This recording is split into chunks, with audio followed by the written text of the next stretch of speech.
The world where the strongest swordsmen and wizards rule is called the Continent of Courage. A large-scale war is currently taking place there, as the Demon Queen has challenged all the races. The Demon Queen's army is very powerful.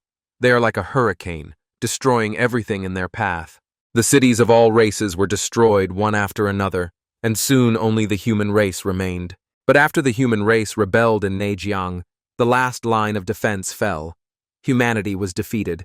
This led to the rise of Elizabeth, the strongest demon queen in history, who became the sole ruler of the world. At that time, in the capital of the human race, the king told Elizabeth not to think that she had won. The future is still on his side, and the legendary hero will defeat her once and for all. But then a guy jumped on him and kicked the king. The boy turned to Mr. Baroy and asked him to explain more clearly. The queen isn't asking for his opinion right now. Is he hearing me? It was the Prince of Humanity, Vis Malfoy. Baroy said he was stupid. Malfoy was a traitor to humanity. He had wasted his time training and raising him to be a legendary hero. Malfoy changed half his body and told Baroy what nonsense he was talking. If he missed his worthless father so much, then he would send him to him now. Elizabeth immediately went down to them and ordered the man to stop. She asked Baroy what he said, that the future was on his side, and that she would be defeated. She called him a worthless man and ordered him to tell her everything in detail. The Demon Queen Elizabeth said that she would make him feel pain worse than death. Baroy replied that the vision said that when the legendary hero draws the holy sword, it will be the end of the demon's reign. The sword is the same one that was stuck in the stone platform in the main hall. He would never tell her, and he would never betray the human race. Elizabeth looked closer and saw that next to her stood the golden sword Excalibur. Elizabeth asked, "Who is the brave hero who pulled out this sword and can challenge the king?" She walked next to the sword and said that it was interesting. She said that she would wait for him here.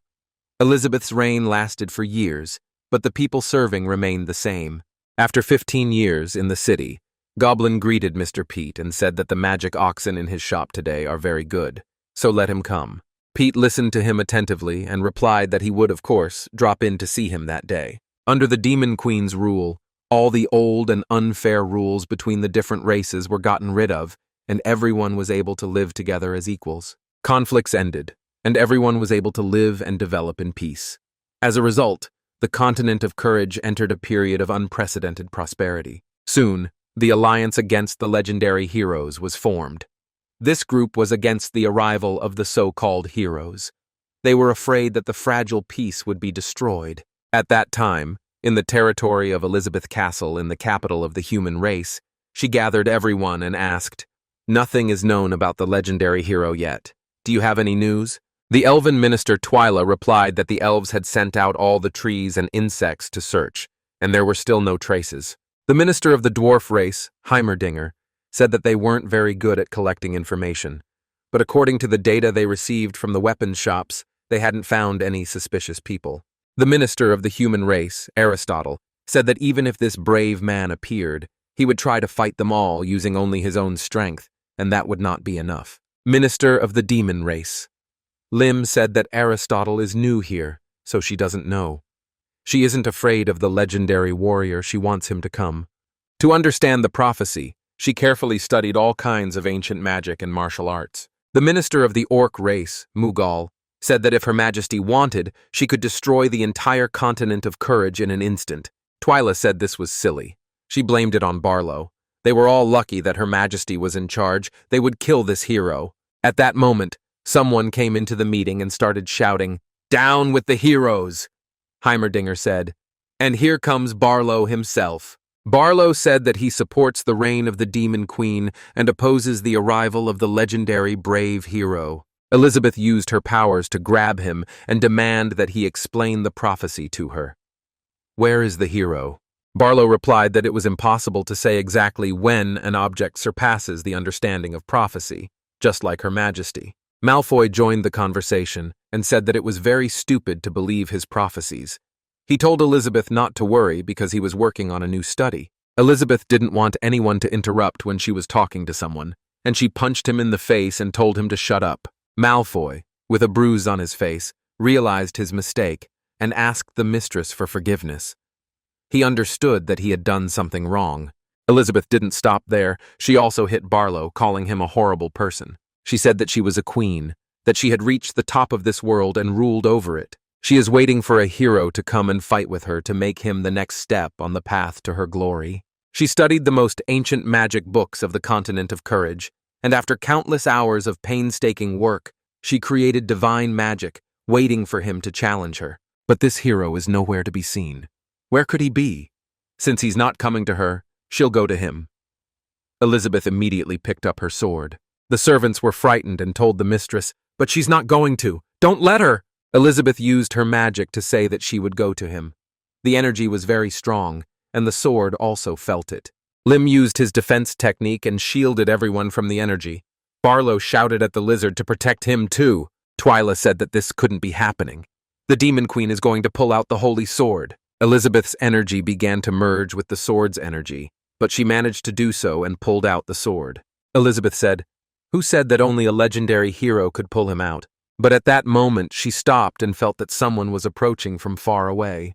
Elizabeth smiled and said, "So this is where the hero is hiding." She immediately used a type of magic called abyssal magic. She forced teleportation. Malfay turned to the queen and asked her to let him continue serving her. But he didn't have time, and Elizabeth disappeared.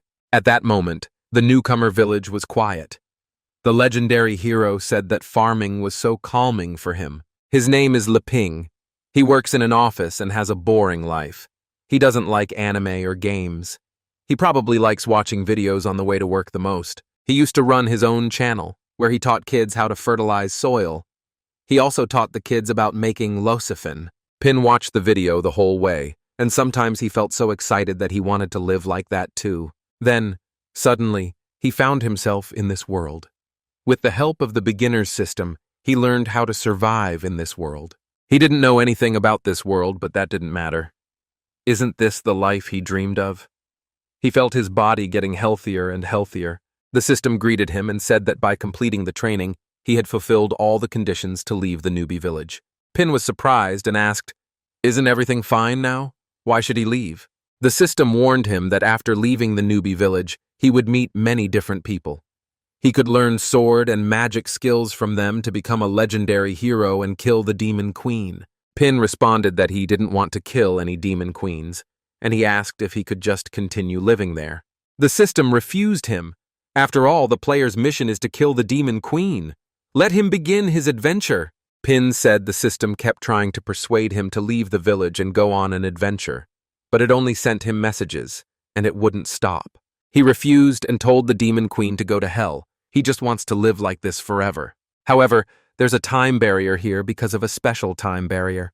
This barrier hides the newcomer village to protect it. Inside him, the day lasts much longer than 24 hours, which allows him to do what he likes best. His work includes farming, hunting, crafting, and meditation. He doesn't know anything about swords and magic, but that's okay because he hasn't gone on an adventure yet. He used the points he earned from completing beginner quests to gradually build his ideal farmhouse. But then something bad happened. One day the system suddenly stopped working. Pin was thrilled and said it was great. He worked all day and was very hungry. It looked like his supply of firewood was running low, so he decided to prepare a little. But then he stopped and said that he had forgotten to take Zhuang's axe from the forest when he went to chop wood in the morning. The weather quickly changed, and the clouds turned different colors. Pin was surprised and immediately raised his head. Pin realized that something was wrong, and that it must be Elizabeth. Elizabeth came down from the clouds and said that she had finally found him, the legendary hero. Pin got scared and started running, saying that for no apparent reason he flew out of the water. He had clothes and dried fish. Elizabeth did not understand what was happening and why the hero was running away. She stared at him as he ran towards the house. Pin collected his fish and sighed, saying that he was lucky he got there in time. Otherwise, his fish and sausages would have gone bad. But Van Kai, the mechanical house dog, came up to him. Pin told Van Kai to stop, because it was going to rain, and to run into the house. Ping raised his head sharply and asked Van Kai, "What was that in the sky?" Elizabeth said he was stupid. How dare he address her that? Pin apologized and said that he just didn't see it. In his head, he was thinking, why would someone appear here? Shouldn't the newbie village be completely safe? Elizabeth told the guy that they would check first. Pin raised his hands in fear, throwing away the fish, and asked what she was talking about. Pin felt like he was getting harder to look at her. Elizabeth used teleportation and gave him a sword. Pin saw the sword and became scared and started waving it around, saying that it had flown straight into his hands. Pin asked the lady what was going on. Elizabeth said that the confession of the holy martyr could not be mistaken. His susceptibility to magic is so low that even ordinary soldiers are superior to him. Can he hide his true power? Elizabeth introduced herself and said that she was the strongest demon queen in history, and today she would destroy him. Pin was surprised and asked in surprise, "The demon queen? Why is she here?" "He didn't leave this place." The dog started barking and wouldn't stop. Pin got angry and told him to stop provoking him. Elizabeth didn't stop and used the abyssal magic attack extermination. Pin remembered that there was a girl. As the system said, the hero's encounter with the demon queen was inevitable, even if he never left the newbie village. Pin threw away his sword and said that there was nothing more to talk about then. And then he headed into the houses. He knew he was just a noob until now, but the final boss was already knocking on his door. So what else could he do except accept his freedom? Standing in front of the door, he thought that he had no regrets. He had been able to spend his time here happily. At least let him turn into nothing along with this house. Pin didn't stop and entered the house.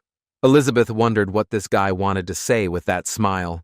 Pin hid behind the door and told her to show him everything she could do, as Elizabeth saw it. Elizabeth got angry and said that it was unbelievable. She aimed the attack scale at the house and screamed for it to die. Large stones were heading towards the house. But the dog turned out to be not simple and began to calculate everything. And then the system told the dog that the calculation was complete. Slowly, he began to evolve and turned into a single weapon, and turned on the combat mode. She didn't wait and fired several missiles directly at these stones, which caused a large explosion. Elizabeth began to laugh and said that, as expected, the legendary hero dared to look down on her. And it seems like he relies on a high-level magical device with consciousness? However, they are no match for her. She used all her powers and released a large energy cloud from the sky, which was the magic of the apocalypse. Elizabeth said she was no longer interested in checking him out. It was time to end it. She immediately used the Earth Remake attack. The dog analyzed everything again and gained energy. She slowly began to gather strength into one huge ball, and with the power of sound, she sent her straight into this ball. Elizabeth saw everything and said that it was useless. Let them just obediently disappear from this earth. She didn't stop there and used a quantum black hole, but the dog's power was greater and swallowed the entire ball. Elizabeth was shocked by this, and did not believe that her divine magic was completely absorbed. She wondered what he had done there. Pin was already in bed at that moment, telling her to come for him. He was ready. He was ready to die. Elizabeth came down to the ground, and the dog was not happy with her and kept barking. She looked at him and started laughing. She said it was unexpected and she underestimated him. In that moment, she used her magic and released her demon wings. Elizabeth told him not to be so self-indulgent. Until now, she had used only a third of her power. Let her show him what real terror was. Releasing her demonic abilities, she attacked the dog with her highest demonic form. But the dog was already ready to counterattack. An hour later, Pin was already asleep in bed, waiting for his death. He suddenly got up from the bed and wondered if he was dead. Looking around, he didn't understand why he was still in the house. Coming to the door, he heard that it was quiet outside. He thought that demon queen wouldn't wait for him like a maniac, right? He slowly poked his head out into the street like a cat and watched. He saw that something was happening in the street because the smoke was raised so high that only silhouettes were visible. Elizabeth was already close and grabbed the dog by the head because it stood in her way to victory. Pin saw all this and immediately shouted to Vankai. Elizabeth did not spare him and broke his head. Throwing it aside, she said that she was very sorry. She had completely destroyed the magical device he was so proud of. Pin replied that everything was fine. Could they just sit down and talk? He didn't want any trouble. Elizabeth smiled and replied that she agreed, but immediately after she killed him. But suddenly her eyes darkened and she said that it was unbelievable. He had brought her to such a state. It turns out that such an end was destined for her by fate. She couldn't stay on her feet, and as she fell, Pin caught her so that she wouldn't get hurt and asked if she was okay. Slowly, her wings and horns started to disappear, but it didn't stop there, and all her clothes disappeared. Pin asked what she was doing. Seeing her body, Pin was scared and shocked by what he saw, because before this, he had never seen girls. It was midnight, and Pin, being a good guy, decided to put her on the bed and tied her hands for safety. She slept for a few hours and immediately came to her senses. Opening her eyes, they said that the Demon Queen had suffered a humiliating defeat, and instead of taking the chance to kill her, he tied her hands. Did he do this to demonstrate his power? She tried to free herself with her magic, but something went wrong and it didn't work. Elizabeth realized that this was another legendary class item that she had never encountered before. She thought very hard about what kind of power this guy was hiding. She began to look around the room and figure it out. Elizabeth said that all these strange things definitely happen for a reason. It seems that this hero is much more cunning than she imagined. She underestimated him. Pin was preparing food all this time and entering the room asked the lady if she had woken up yet. Elizabeth answered the guy that if he wanted to kill her, let him do it. Let him not expect her to beg for mercy. Pin felt that the Demon Queen was truly terrifying. But this was his only chance to survive. He had to take it. Pin asked if they could talk. And seeing the handcuffs, he said he put them on just in case. She knows how scary she is. But he realized he had said something wrong and said that he meant how strong she was. Elizabeth was surprised and remained silent the whole time. Pin relented and said he thought there had been a misunderstanding. He would remove the handcuffs and they would talk. Elizabeth realized everything and saw everything differently. At this time, Pin apologized in her head and said that she had misunderstood everything from the very beginning. Did she really think she was strong enough to challenge him? Out of the question. If she wanted to live, she would have to use all his requests. Elizabeth asked the guy if he was threatening the Demon Queen. Pin replied that he unfastened the handcuffs to prove that he had no bad intentions. So we can talk. Elizabeth knew in her head that she was at a disadvantage. Strong personalities knew when to give in. She would tolerate him for now, but later he would regret being so arrogant. Pin said that they should rest first then. He was sure she was wondering why he didn't kill the Demon Queen while she was unconscious. In this world of swords and magic, it's only natural for her, as the Demon Queen, to have the resurrection skill. Killing chickens and fish for soup is one thing, but he could never kill a human. The Demon Queen. However, to resolve the conflict between the hero and the queen, it is not necessary to resort to murder or fighting. If he can kill her, which is not a threat, and can be her friend, then he will live happily. After these words, Pin began to laugh loudly, and Elizabeth thought that he was making fun of her. The guy took his dog and said that he turned into a pile of trash, and he felt so sorry for him. Elizabeth was surprised by his words and asked if this thing was his most powerful magical device. Pin thought, what other magical device? He made it out of boredom while he lived here. He answered the lady that you could say so. It was created by him. Elizabeth thought that he was too careless this time. Since he was released, she could secretly use the abyss magic to recover in an instant. Losing her most powerful magical device was like losing her right arm. The scales tipped in her favor. The girl stood up and said that she apologized for breaking his thing. Pin replied that it was okay. The memory card was still intact. Elizabeth thought it was the perfect moment to get rid of him. She slowly approached him from behind and used apocalypse magic. Pin was saying at that moment that it was impossible to fix. But then he opened the closet and said that he was prepared, so there was no need to worry about it. Elizabeth was surprised and asked what he said. Pin slowly put the card on the other dog and it turned on. Pin said it's more fun with a companion, but sometimes he doesn't listen, so he usually only includes one. Elizabeth began to see them in front of her in a different form, ready to kill her. She sat on the bed and said that it was impossible. But her receptors caught the scent and she asked what it smelled like. Pin replied that she had passed out, so he cooked some food to warm her up. Pin said that these were ordinary dumplings and ordinary porridge. Elizabeth said that only weaklings needed food. She had reached the highest state and did not need such things. She looked at this food like a living person and slowly swallowed her saliva because she was very hungry. Pin knew that any conflict could be resolved with delicious food. He said that he cooked everything from vegetables and grains that he grew himself, all natural. Let her try it. Elizabeth slowly picked up her fork and bit into one dumpling. She was shocked by the taste. Pin thought that even though he was confident in his cooking skills, Would the demon queen appreciate the food from the newbie village? She couldn't stop and ate the whole plate. She felt that with each bite the meat revealed its natural taste. And she also feels a high concentration of magical energy. In this world, such a delicacy really exists. But it's so delicious that she, the queen of demons, can't bring herself to swallow the last piece. But her expression changed from the last dumpling and she started screaming that it was very spicy. She asked the guy what he put in it. Pin replied, "A little chili." Does the demon queen really not like spicy food? Elizabeth thought she knew he was up to something. This villain had locked her up here just to experiment on her. Pin told the lady to try rice porridge with century eggs and lean meat. It reduces the burning sensation and neutralizes the spiciness. Elizabeth laughed and thought that the guy first poisoned her and then gave her the antidote. He was just playing with her. There was nothing to be done. This strange feeling was too unpleasant. And then the lady couldn't resist and started eating. She tried the porridge and was in seventh heaven. In her heart, she knew that this was bliss. The quest for world domination. The fight between the demon queen and the hero, all of that no longer mattered to her. Let go of everything. Live carefree. And it was thanks to this that he discovered how insignificant she was. She was able to move to a new level. It's amazing. Thanks to food, she was transported to a completely different world.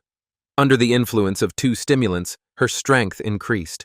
Elizabeth told the boy to stop pretending. What does he really want? Pin asked what she was talking about. He just wants to find out how the demon queen and the hero can coexist. And then she realized that the guy had finally revealed his true intentions. And Pin in her eyes said that she was the only one in this world who is suitable for his research. Let her help him make her stronger, and then let her defeat him. Pin asked her, "Is this acceptable?" He will continue to cook delicious food for him. Elizabeth understood that a knight can be killed but not disgraced. She is the queen of demons. Pin said that if she wanted to become stronger, he would help her. He also looked forward to the moment when she could defeat him. Elizabeth refused him and told him to forget. Pin asked in surprise, "Forget?" She still wanted to kill him? The girl climbed onto the bed and told the guy to listen to her. She would accept his conditions, but let him know that she was not doing this out of fear, but to increase her strength. Pin was surprised and thought, what fear? What does he have to be afraid of? She is the queen of demons, who already has enormous power. She can do whatever she wants. Elizabeth said that besides, he must not think that she would bow her head and obey him as long as she lived here. She could not lose her dignity. Otherwise, even if she had to sacrifice everything, she would wipe him off the face of the earth. Pin replied that he understood and suggested that they try to get along. Elizabeth said if he was going to do research, he should feel free to come over. And if there is something tasty left, she wants it all. Pin was surprised by her words and replied that he understood everything. And at that time, the sword was standing on the street. A year later, Ping began using the sword to chop wood. He wondered what he should do. The situation had become more complicated. Ever since the demon queen invaded here and destroyed the barrier protecting the newbie village, the time here has quickly synchronized with the time of the outside world. But that's not the problem. The village has lost its protective function and has become completely open to wild inhabitants. And the monsters that appeared nearby did not seem so simple. But he did not stop and continued to use the sword as a tool. But because of the presence of the demon queen, they dare not approach. Does this mean that only she will leave the village? But then Elizabeth shouted to Pin that it was lunchtime. And why wasn't anything ready yet? Pin replied that he was on his way. Pin knew in his head that he needed the mistress's protection. At that time, Elizabeth sat on the sofa and ate all day long. In a year, she had grown a belly with 20 kilos of fat. The girl said that she was tired of watching the same thing. Can't he get something new in the system? Pin replied that the system had long since disappeared. And it was time to go. He had prepared lunch for them. Elizabeth licked her lips when she heard about dinner and slowly stood up on the bed and replied that she would come right now. She, as the demon lord, used her wing magic and immediately went to the dining room like a fairy. Elizabeth asked what kind of poison he put in the chips. It seems the more he eats them, the lazier she becomes. She thought that the guy had masked a slow-acting poison with tasty food to weaken her and finally destroy her, and let her not dream. Pin replied that these chips are high in calories, and if you eat too many of them, you can easily gain weight. Elizabeth asked, What about the weight? She grabbed her stomach and used her abyss magic. And in the moment I used the transformation of the negative attribute, and I became the same as before. Elizabeth apologized and said that all the fat accumulated in her body was converted into magical power. Pin found this amazing and didn't think that magic could be used like that. Elizabeth smiled and told the guy that another one of his tricks had been foiled. How was he feeling? Disappointed, perhaps? Pin replied that she was right, but it was time to eat. Elizabeth drooled and said that she really liked today's dinner too. Time to get started. Pin was surprised by her hunger and told her not to hurry, to eat more slowly. Pin said that if it wasn't enough, he could make more. It wouldn't affect her anyway. The guy already had a feeling that he had been living with the Demon Queen for many years. Elizabeth was thinking at this time, what was the guy saying? Before her eyes, she saw Pin saying that she was still too weak, let him corrode before he killed her. The guy got up from the table and said he would bring dessert. Elizabeth was already angry and thought she had had enough. He really was treating her like a pig. She's leveled up over a dozen times in the past year, so she can challenge now. It's time to fight to the death. Pin opened the fridge and said it was her favorite pudding. When she saw the plate, she was just in seventh heaven. She was very happy and replied that it was wonderful. Let him give it to her right now. Luckily, Ping thought, she wasn't that hard to deal with.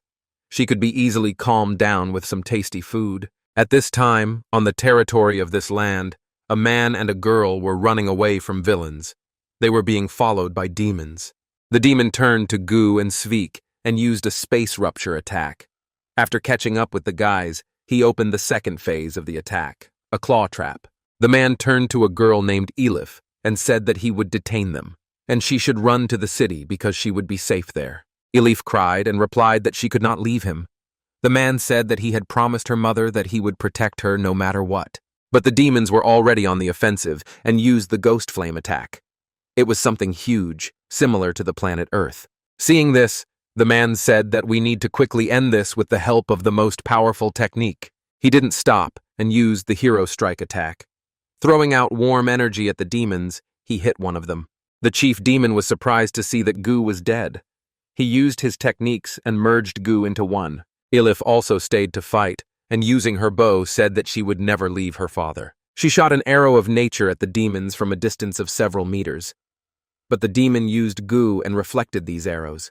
The man told the demon that they couldn't handle the apostles of the Dark Guild, and he didn't know how long he could hold out, let Elif run away. The demon did not stop there, and having transformed into a monster, he attacked the man. The demons were of a higher level than this man, and they dealt with his attack and delivered their own. Elif was upset because her father was wounded. The man saw her face and told her not to worry about him, let him go. The demons did not stop there, and united another brother into one, and became even more powerful than before. Elif told the demons that she would go with them if they let her father go. She would listen to them completely. Hearing these words, the demons were furious and used their weapons, from which Elif thought she would die. But suddenly, dust rose up, and Ilf protected her father from the stone fragments. She opened her eyes wide and saw that Mamong the chieftain had come to their aid and defeated the demons. But he was not alone. An immortal toad came with him and told his brother that the danger had passed. And what should they do with these harmless people? But then Van Kai came out and replied that he would not harm them. He would take them to the owner, let him decide what to do with them. Elif suddenly came to her senses and began to scream in fear. Where are the monsters? Looking around, she thought, what kind of place is this? And where is her father? And then she remembered that he was seriously injured, and if he doesn't get treatment in time. She immediately threw off the blanket and ran away screaming that she needed to save her father, let him hold on. When she went outside, she was very surprised because her father was safe and sound and was showing off his body to the boys. Pin told his uncle that he must have trained a lot to look like this, right? The man replied that for a warrior, training is the foundation of foundations. Pin heard this and asked, is there really a warrior class in this world? Unbelievable. The dogs were happy and running around Pin at this time. Elizabeth couldn't stand such sounds and hit one of them. The girl asked who told him to drag all that rabble here, the stupid dog? But the dog didn't answer and started whining. Pin slowly touched the man's hand and was surprised, saying that he had muscles. The man said that since Mr. Pin liked them, he wouldn't hide them either. The man did not stop there and applied his technique of the flaming soul of a warrior to 100%. Seeing this, the pin was very surprised and very happy, while the guy was posing all this time. Ilif asked her father what he was doing. The man was surprised to see his daughter and said that she had finally woken up, and he told the girl that her father was trying to please their savior. Elizabeth immediately joined the conversation and said that since she had come to her senses, they should get out of here. Elizabeth stepped on the girl with her chest and said that she was warning them. After all, she came here first. Pin entered into the dialogue and said that they rarely had guests. It would be better to go into the house and talk there. The guy set the table and apologized to the guests and said that he could not offer them anything in this village. This is a barley tea which he himself prepared, and he asked them to try it with great pleasure. Elif asked her father if this was the magic potion he had spoken of, the one that would cure him as soon as he drank it. Pin smiled and replied that she was exaggerating. He had simply given them cold well water to drink. Elizabeth was drinking her lemonade at the time and thought that the dog had brought these weak horses here. But what experiment was he planning to conduct? The man said that although he had lost consciousness at the time, he vaguely remembered it. At the time, Pin was working outside and saw the dog bring them to him. The guy saw that they were both wounded and gave them water to drink. Then the man started attacking with yellow flames from his eyes. The man said that if it weren't for Mr. Ping's help, he was afraid he would never see his daughter again. Elif asked that such a valuable drink, could they really drink it? Pin was happy and said that it was so nice to talk to them. The boys thanked him and began to drink tea. Having taken the first sips of tea, they were very surprised and could not believe it. Their energy was at its limit from this tea. They were shining on the stars shining at night in the sky, and they were happy with the moments. The guys were able to move to a new level. The man turned to his daughter and said that their level of magic had increased. Elif replied that it was so. Even her mother's elven blood had awakened, and her ears had become pointed. They both said that after seeing another world like this, nothing else mattered. Pin told them to let him pour them more. The man stood there and said that was enough. The man thought, who is Mr. Ping? They are worthless people, unable to bear this kind of shock. Pin knew that he had served drinks and snacks, but Elizabeth had taken them. If he tried to take them away, it might anger the demon queen. Elizabeth said that everything else was hers. Let him not even think about it. And then Pin turned to the boys and said that he had nothing more to offer them. Pin remembered and asked Burrs why they were attacked. Burrs replied that it was because of the elven blood in Elif's body. Elif said that her mother, a holy elf, fell in love with his father and gave birth to her. But according to the laws of the elves, they are forbidden to enter into interracial marriages. Pin asked, did it mean that the elves were trying to capture them? Elizabeth replied that this was some kind of nonsense. The marriages were long ago removed after the demon queen united the world. Bears said it was a long story. After Elif's mother was forced to return to the holy land of the elves, he took his daughter and hid. Pin understood and said that it turns out that the elves found out about their existence and sent people to capture them. Burrs replied that thanks to the sacrifice of her wife, who returned to the elf tribe, they decided to spare them. They are being pursued by envoys of the Dark Guild from the demon realm. And then Pin asked, the demon kingdom, the Dark Guild? Is it possible? And then Elizabeth flushed and asked him what he meant by that. Pin was scared and said that he was sorry. Let her forgive him. Elizabeth turned to the man and asked him to explain to her in more detail, where in the demon kingdom did the Dark Guild come from and why are they hunting elves? Burrs replied that they said that a Dark Guild was conducting strange experiments on people, trying to resurrect Elizabeth, the demon queen who once united the world. Elif said that elves are one of their materials. Even she, who did not awaken her blood, became their target. Pin knew they had named Elizabeth. Was she going to continue denying everything? The girl had threatened him and told him not to think she didn't know what he was thinking. Pin answered the lady that he knew everything. She had been here for a long time. Let her cool down. Elif asked her father what they were talking about. Burrs answered that she should not disturb them. Elizabeth said that it seemed like a huge change had happened outside in just 1 year. Who told them that the demon queen was dead? Burrs asked, isn't that true? The demon queen hasn't been heard from for 500 years. If she were still alive, she would have returned much sooner to rule the world. Pin was very surprised when he heard about a life of 500 years. After all, Elizabeth has been living here for a little over a year. Elizabeth asked if the rumors said how she died. Elif replied that according to the records, the Demon Queen was killed by a legendary hero. Burrs said that it is said that the battle lasted for a whole month, and in the end, the legendary hero sacrificed himself and died along with the Demon Queen. Elizabeth got angry and asked how dare they. She couldn't control her magic and moved everyone to another world. Elif asked what kind of peace this was. Burrs replied that this was not peace, it was pure murderous lust. She said that these rumors were lies. The guys immediately heard her order to be scared and answered that everything was correct. Pin also joined the conversation and said that she was right, because he was the legendary hero. The boys couldn't take it all in at once and were beating themselves on the head. Pin continued and said that this was the Demon Queen they were talking about. Elizabeth. They said it was too much information and they couldn't take it all in at once. Elizabeth looked at the guy and saw him laughing and saying that the Demon Queen was imprisoned here. What a laugh. Elizabeth got angry and slammed her hand on the table and said that she had had enough, and she was not going to entertain them anymore. Elizabeth thought Pin was a stinker, and she realized that he had saved those humans to humiliate her. She had gone too far. Burrs turned to Mr. Ping and apologized for disturbing him. But what does he plan to do next? Pin replied that he didn't know, and suggested that they calm down first. And then he realized that it seemed that after Elizabeth destroyed the time barrier, time here became chaotic and remained so until synchronization occurred. And that was 500 years ago. At night, Elif said that she did not expect the story of 200 years ago to be like this. The Queen of Demons fell in love with the legendary hero, renounced the world and decided to hide, just like he did. Burrs replied that they had no right to compare themselves with them. Mr. Pin said to calm down first. He must be thinking about whether to spare them or not. Let him stop talking nonsense. Elif said that if Mr. Ping wanted to kill them, then why would he save them? Burrs replied that they accidentally helped them move to the next level with sacred tea, and then almost killed them. In their eyes, they are no different from insects. Whether to kill or spare them depends on their mood. And then Pin came in and said that they were still awake. And what were they doing here so late? Elif, hearing such words, was in fear and could not calm down because she saw something completely different.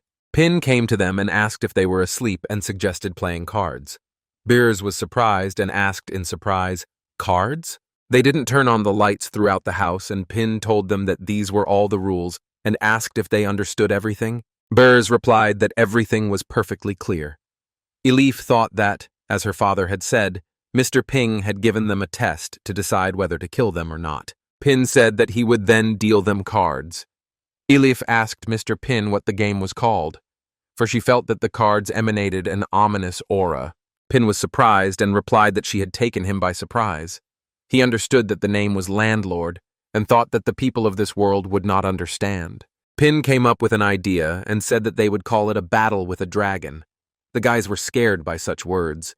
Elizabeth heard all this with her ear and used high-level magical concealment. She watched the game and thought, what the hell does he want to do? Pin said that they are like two brave heroes. They should unite and defeat the dragon. They will decide who will be the hero and who will be the dragon, using cards. Burrs thought that he was definitely testing them. They see the guy differently and heard from Pin's lips that he will deal them cards and let them think carefully before making a choice.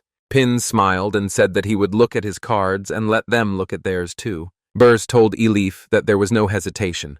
Let her take the cards. Elif immediately felt something strange when she touched them. In a moment, they were in another world. Elif said that it was not good. All her magic power was exhausted just because she took the cards. And then she realized something and apologized to her father. Burrs replied that everything was fine. Let her rely on him. Pin looked at his cards and stuck out his tongue and asked, "Who wants to be a dragon?" He knew that even though he didn't have many strong cards, it was still a good set. He has both big cards and small ones, not bad, in a word, worth trying. The guys refused such an offer. Pin thought at that moment that if he got another 4 and 2 aces, the victory would be in his pocket. Pin asked, "Are they sure they don't want to? Then he won't stand on ceremony." And then he pulled one card towards himself. He instantly threw the card on the table and was very upset because he lost. Elif saw that Mr. Pin was upset because of their game. Pin said that he is moving now, and so he puts down the 8. And the next move is left to Burrs. Burrs thought that if they passed this test, Mr. Ping would spare them. They can't give up. Taking hold of one card, Burrs realized that for each move he would have to pay a part of their life force. But he still did not stop and put the jack on the table. Elif saw her father's hand and turned to him. But Burrs replied that he was fine. Let her leave it to him. Elif got scared and said she was missing. Pin saw that in addition to a pair of jokers, he had a straight from 7 to queen, 3 4s, a pair of 5s. That leaves 10s and a jack. Should he split the pair? If he does, they'll play a deuce and he'll be at a disadvantage. He weighed everything fully and said that he was also skipping. And then Burrs was surprised and asked, "What?" He asked the guy if he really wasn't going to go. Pin thought about it and said no. Burrs understood that Mr. Ping was forcing him to continue playing in order to absorb his life force. In that case, he had to get rid of all his cards as soon as possible. Burrs said that according to the rules, this combination of cards is called a flying dragon. After these words, Burrs felt even worse, and he repeated to himself that he had to endure it. After all, the price for this was his leg. The more cards he played, the greater the price. In addition, a dragon appeared above them, who was going to devour them to the last. The boys were surprised and did not understand what was happening. The dragon didn't hesitate long and released a barrage of fire at Ping. Elizabeth watched the game closely, wondering what was going on. Burrs thought it looked like playing a combination of cards would trigger an attack. He had just insulted a legendary hero. Pin had been watching the game the whole time and said it was well played. Burrs was surprised and turned to him. Pin said that he was skipping, let them move. Burrs thought and replied that he would move now. At the moment of throwing out the card, he said that he was betting a 3. But from this move, he again lost control of his limbs. Elif said that she was skipping again. Pin was happy and said that it was his turn and here was the 10. The guys were surprised and said that they had nothing to beat with. Pin started to pull out all his cards and finally said that here is their straight. Burrs immediately saw a giant wave coming towards them. He shouted at Elif to hold on. The boys dived into the water and said he couldn't do it. Pin said there would be a 3 and a pair next. And then, with the help of magic, a chariot with fire came out and headed towards the boys. And then Burrs shouted that he had nothing to hit with again. Elif pulled herself together and told them to stop, because she was walking. Burrs told her not to go, because she would pay with her life force. Elif answered her father that she could not hide all the time. She wanted to defend herself. Elif immediately threw away the cards and said that here were 3 and a pair. Their strengths were equal, and she moved confidently. The collision of the 2 attacks caused a big explosion. Everyone was surprised and tried to figure out who had won. Burrs asked his daughter if she was okay. Elif replied that she was fine. There was no need to worry. Pin said that you have to protect your comrades even if you have to break your own cards. The most important thing is determination.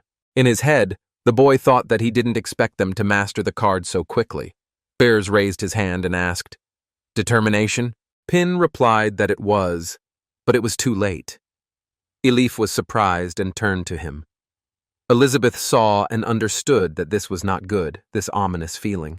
Pin immediately put the cards on the table and said that he had a pair of jokers, and at that moment, a monster appeared, which came out of the portal, and then Elizabeth also got scared and asked who he called. It was the highest joker with 3 stars. But in the middle of the attack, the joker stopped and asked Elizabeth what she was looking at. She should be careful. He might just kill her. Elizabeth was not afraid and asked who he thought he was looking down on. She knew she was a queen, swallowed her pride, ate food containing magic all this time, and barely reached the stage of a 3-star demon. And Ping accidentally summoned this? Burrs apologized and said that he had no strength left. Elif answered her father. How can he say that? It was all her fault. She made Mr. Ping angry. Burrs felt at that moment that his life force was being depleted at a furious speed, and then he threw away his cards. Pin asked Burrs if he was okay. He saw that his uncle's wounds were still not healed. He saw his cards and knew he could have won a long time ago. He just let him play with him. He was naive and thought he was good at it, but in reality he was preventing his recovery. He decided it was time to wrap things up and gathered all the cards, and in a moment, everything disappeared. He told the guys that he had a lot of fun, let him rest. He was completely exhausted and asked for forgiveness for disturbing him. Burrs said that the legendary hero is so difficult to understand. And are they still alive? Elizabeth was surprised and said that playing cards with these little people was just a ploy to hit the demon queen. The next morning, Pin asked Burrs if he really didn't want to stay for a few more days, since the fruits he was growing were almost ripe. Burrs replied that they could not bother them anymore. They had shown them a great favor. They would never forget it. Pin was upset and told them not to be so serious. Burrs replied that he should be sure that after they left, they would not say a bad word about them. Elif told Mr. Ping that he had given them such valuable gifts. The boy replied that it was ordinary barley tea, nothing special. Pin gave something to his uncle and said that this was also a keepsake for them. Burrs looked at his hand and saw those same cards. Pin told his uncle that he could take them. After all, he was a lousy card player and wouldn't need them. And then Elizabeth entered the conversation and told them to leave already. And quickly. The boys got scared and instantly disappeared on the road. Pin waved his hand and shouted that he was saying goodbye to them. Elizabeth said that since everything was back to normal, let him prepare something for the great queen. Burrs did not stop during all this and shouted for his daughter to run. Elif answered her father to stop at least for a second. She could not do it anymore. Burrs stopped abruptly and said that first there would be a test from the legendary hero, then threats from the demon queen. Last night they met the lady and were in danger. She left marks on their necks with her attack. She said that she was the demon queen and ordered them to leave this place tomorrow. They must not spread the information that the legendary hero and the demon queen were here. Burrs replied that everything would be done. Elizabeth said that if they thought for a second about disobeying the order, the curse mark on their necks would instantly decapitate them. Burrs said that the truth was that the demon queen who ruled the world and the legendary hero Pin were tired of the world's conflicts and did not want to be disturbed anymore. Elif turned to her father and said that this place looked familiar. Burrs looked around and asked if he had really run that far. The little dog was saying at this time that he had brought them back so that they should no longer bother their master and that fierce woman. Burrs saw the hole and said that the corpses of the apostles of the Dark Guild are still here. There are probably high-level demons nearby. We need to get out of here as soon as possible. The dog looked into the distance and asked what was coming. But he forgot about it and said that it was better than going back and being beaten by that evil woman. At this time, the demons caught up with the guys, but there were several times more of them than last time. The demons started laughing and couldn't stop. Burrs was scared and said that this was the great apostle. Elif asked, "Who is this great apostle?" The apostle smiled and began to mock the boys. Elif said that the difference in strength was too great. Just let her father let her go with them, and let him leave here. Burrs said that it was true, it was really huge, but after seeing the worlds, these apostles were nothing. As Mr. Ping said, the most important thing in playing cards is determination. Burrs used the cards and said that her father was once called the brave warrior Burrs with an iron heart. Ever since her mother returned to the Elven tribe, he took her and went into hiding. He was wrong. Running away doesn't solve the problem. And if they can overcome this difficulty, they will go with her to the Elven tribe and bring her mother back. So, like many years ago, long before she was born, Burrs showed the cards and said that he was calling them to his submission. The card of the coming of the god of arrows. Elif was immediately surprised to see her mother and asked, "Is it her?" Burrs did not hesitate and used the card draw. The woman immediately took up her weapon and fired several arrows at the spirits of the apostle. She couldn't stop there and continued killing. The apostle also received an arrow, but easily parried it. He defended himself, and at that moment he began to feel that everything was not going as he expected, and the arrow pierced his hands.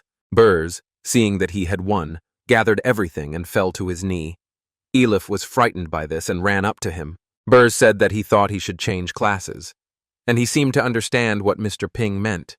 Determination is the key element to unlocking the true power of the cards.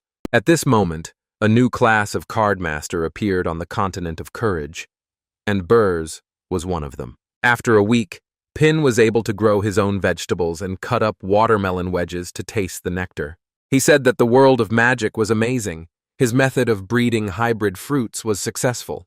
But when there is no one to share the joy of the harvest with, there is a feeling that something is missing. Demon Queen, Warrior, Elf.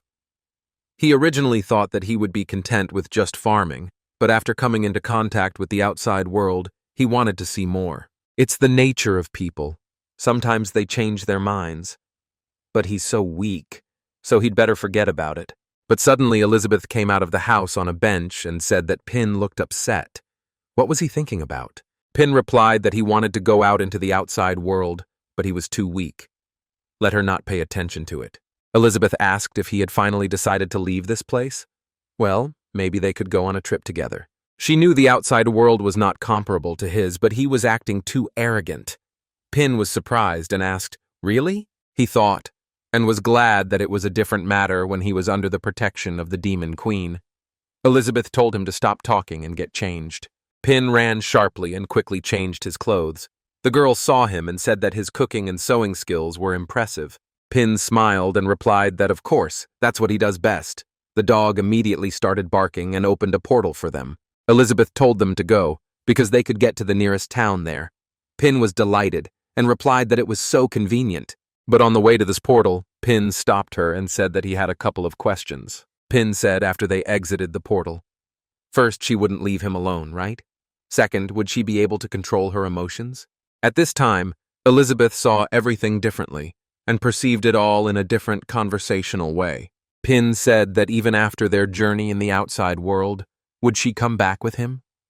He understood that now that the barrier of the newcomer village was broken, without the protection of the Demon Queen, he would become food for monsters in an instant. Elizabeth said she could handle it. Wed the outside world wouldn't matter to her until she crushed him, the evil hero. Pin was surprised and asked her if it was true. Elizabeth said that the guy should agree to fulfill his request. Pin asked what other request he had. Elizabeth replied that when they returned she wanted him to make a pudding out of a pile of fruit. Pin asked her in surprise, "Pudding?" Elizabeth replied that it was true. It was a problem for him. Pin was delighted and replied that of course not. It was time to hit the road. They left, but forgot that they had another dog and he was left alone. As he passed through the portal, Pin saw a strong light that affected his eyes. But he was happy to see the world. In the city of Boster, in neutral territory, an idyll reigned. All people and creatures were friends with each other. Pin was on cloud 7 and said, "This place is incredible. It's like another world." He turned to Elizabeth and told him to look there. There was an equipment store there, and over there they sell ingredients. But isn't that just ordinary pork? He didn't know where to stop and ran in different directions. Elizabeth said that 500 years had passed and the changes did not seem significant. Pin said that everything was not as bad as Uncle Burrs said. The lady just walked with him at that time and listened to him. Elizabeth told the boy that it was because she had laid a solid foundation during her reign. Let him allow it, and she would tell him. There were constant conflicts then, and the situation was dire.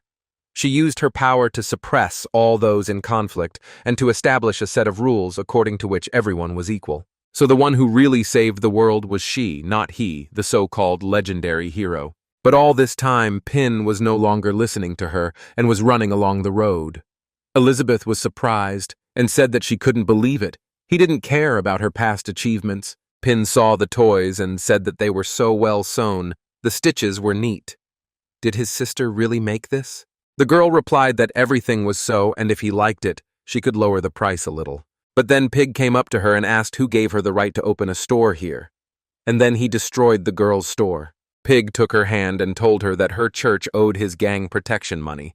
How dare she open a store on his property? The children were very frightened and turned to Sister Anna to do something and help them. Pig grabbed Anna and the girl said that they never protected them. Why should they pay them? Pig insulted her and said that since last month this street belonged to their gang. If she wanted to survive here, she had to pay rent every month.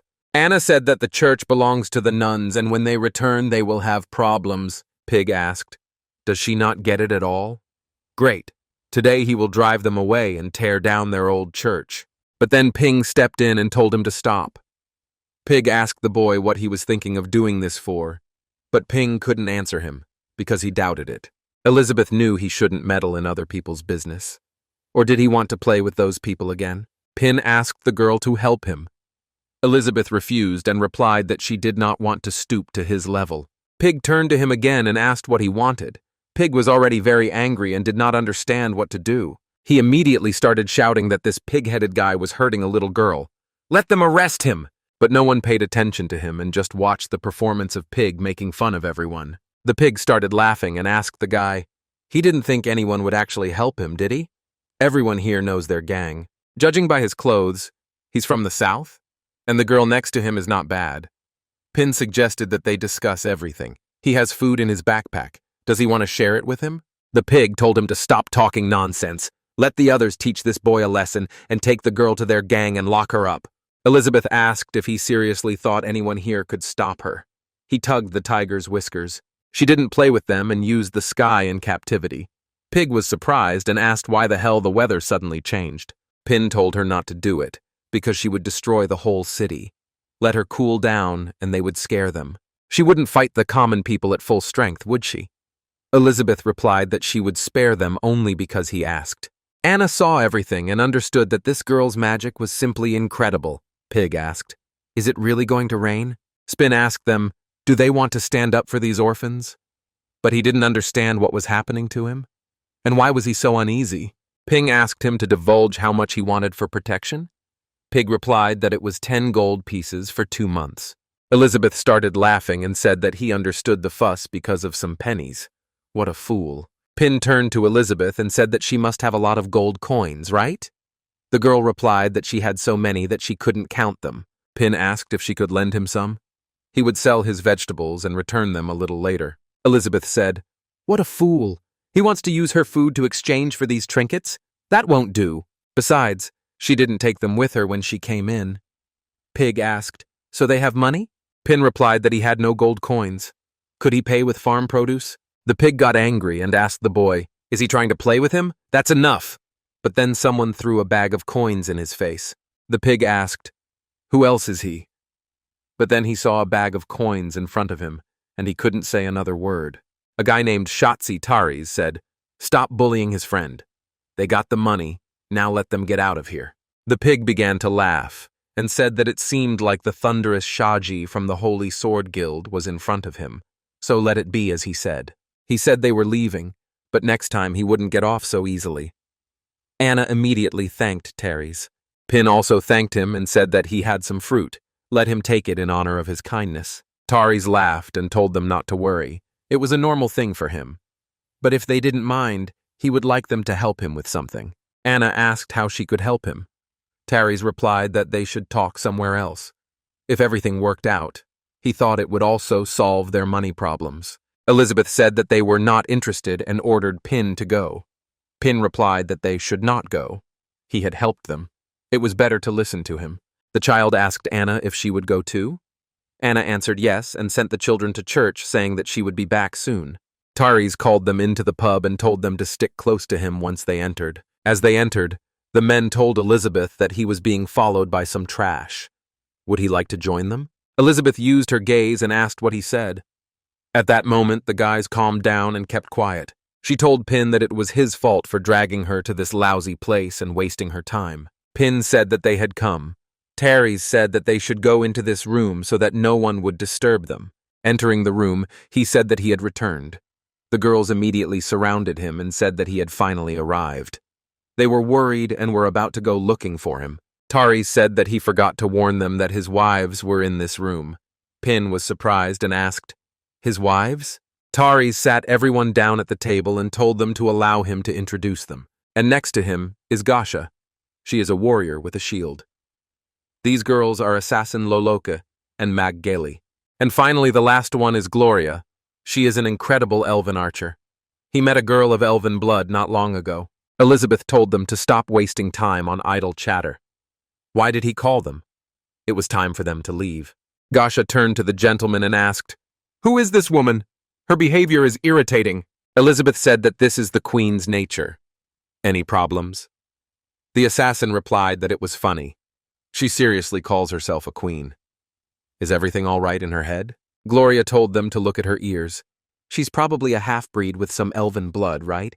What is she even doing here? Elizabeth told her that if she was so eager to get into trouble, she should not blame this queen later. And then Pin pulled out the food and told the girl that here it is. Elizabeth turned into a kitten seeing the pudding in front of her eyes. Pin sighed and said that thank God he was prepared for this. He said that they actually came from a distant and nameless tribe, and she is the princess of this tribe, Elizabeth, and he is her servant Pin. The assassin said that it is not surprising that he behaves so strangely. So this is the princess of the tribe, who has never seen another life. Gally asked, and her name is Elizabeth, right? She's from the tribe that worships the demon queen, right? Pin said that since everything was new to her, she was still getting used to the differences in cultures. He thought that this explanation should be enough. Tari said they needed to get to the point. He wanted the three of them to go with them to the treasure dungeon. He thought that it didn't seem like the terrifying demonic power that was present on the street could be possessed by the princess of a remote tribe. Pin asked in surprise, "A dungeon with treasures?" He turned to Anna and asked if she knew anything about it. Anna replied that they say that such dungeons are magical places that ancient people created to hide valuable things there. Tari said that it was true. He had put a lot of effort into getting information about the dungeon. But to get through the barrier, 8 people are needed. Pin said that everything was clear, so he wanted to use them to recruit the required number of people. And then Anna counted everyone and asked, maybe she wouldn't go? Pin asked, "What's the matter? It seems like these dungeons are valuable. Shouldn't she be happy to go there?" Anna told Pin that he might not know, but they are very complicated, and she is just an ordinary 4-star mage. She will die there. Pin was surprised and asked, "Is that so?" Actually, he is not very familiar with the levels of magical power. Tari's told him not to worry.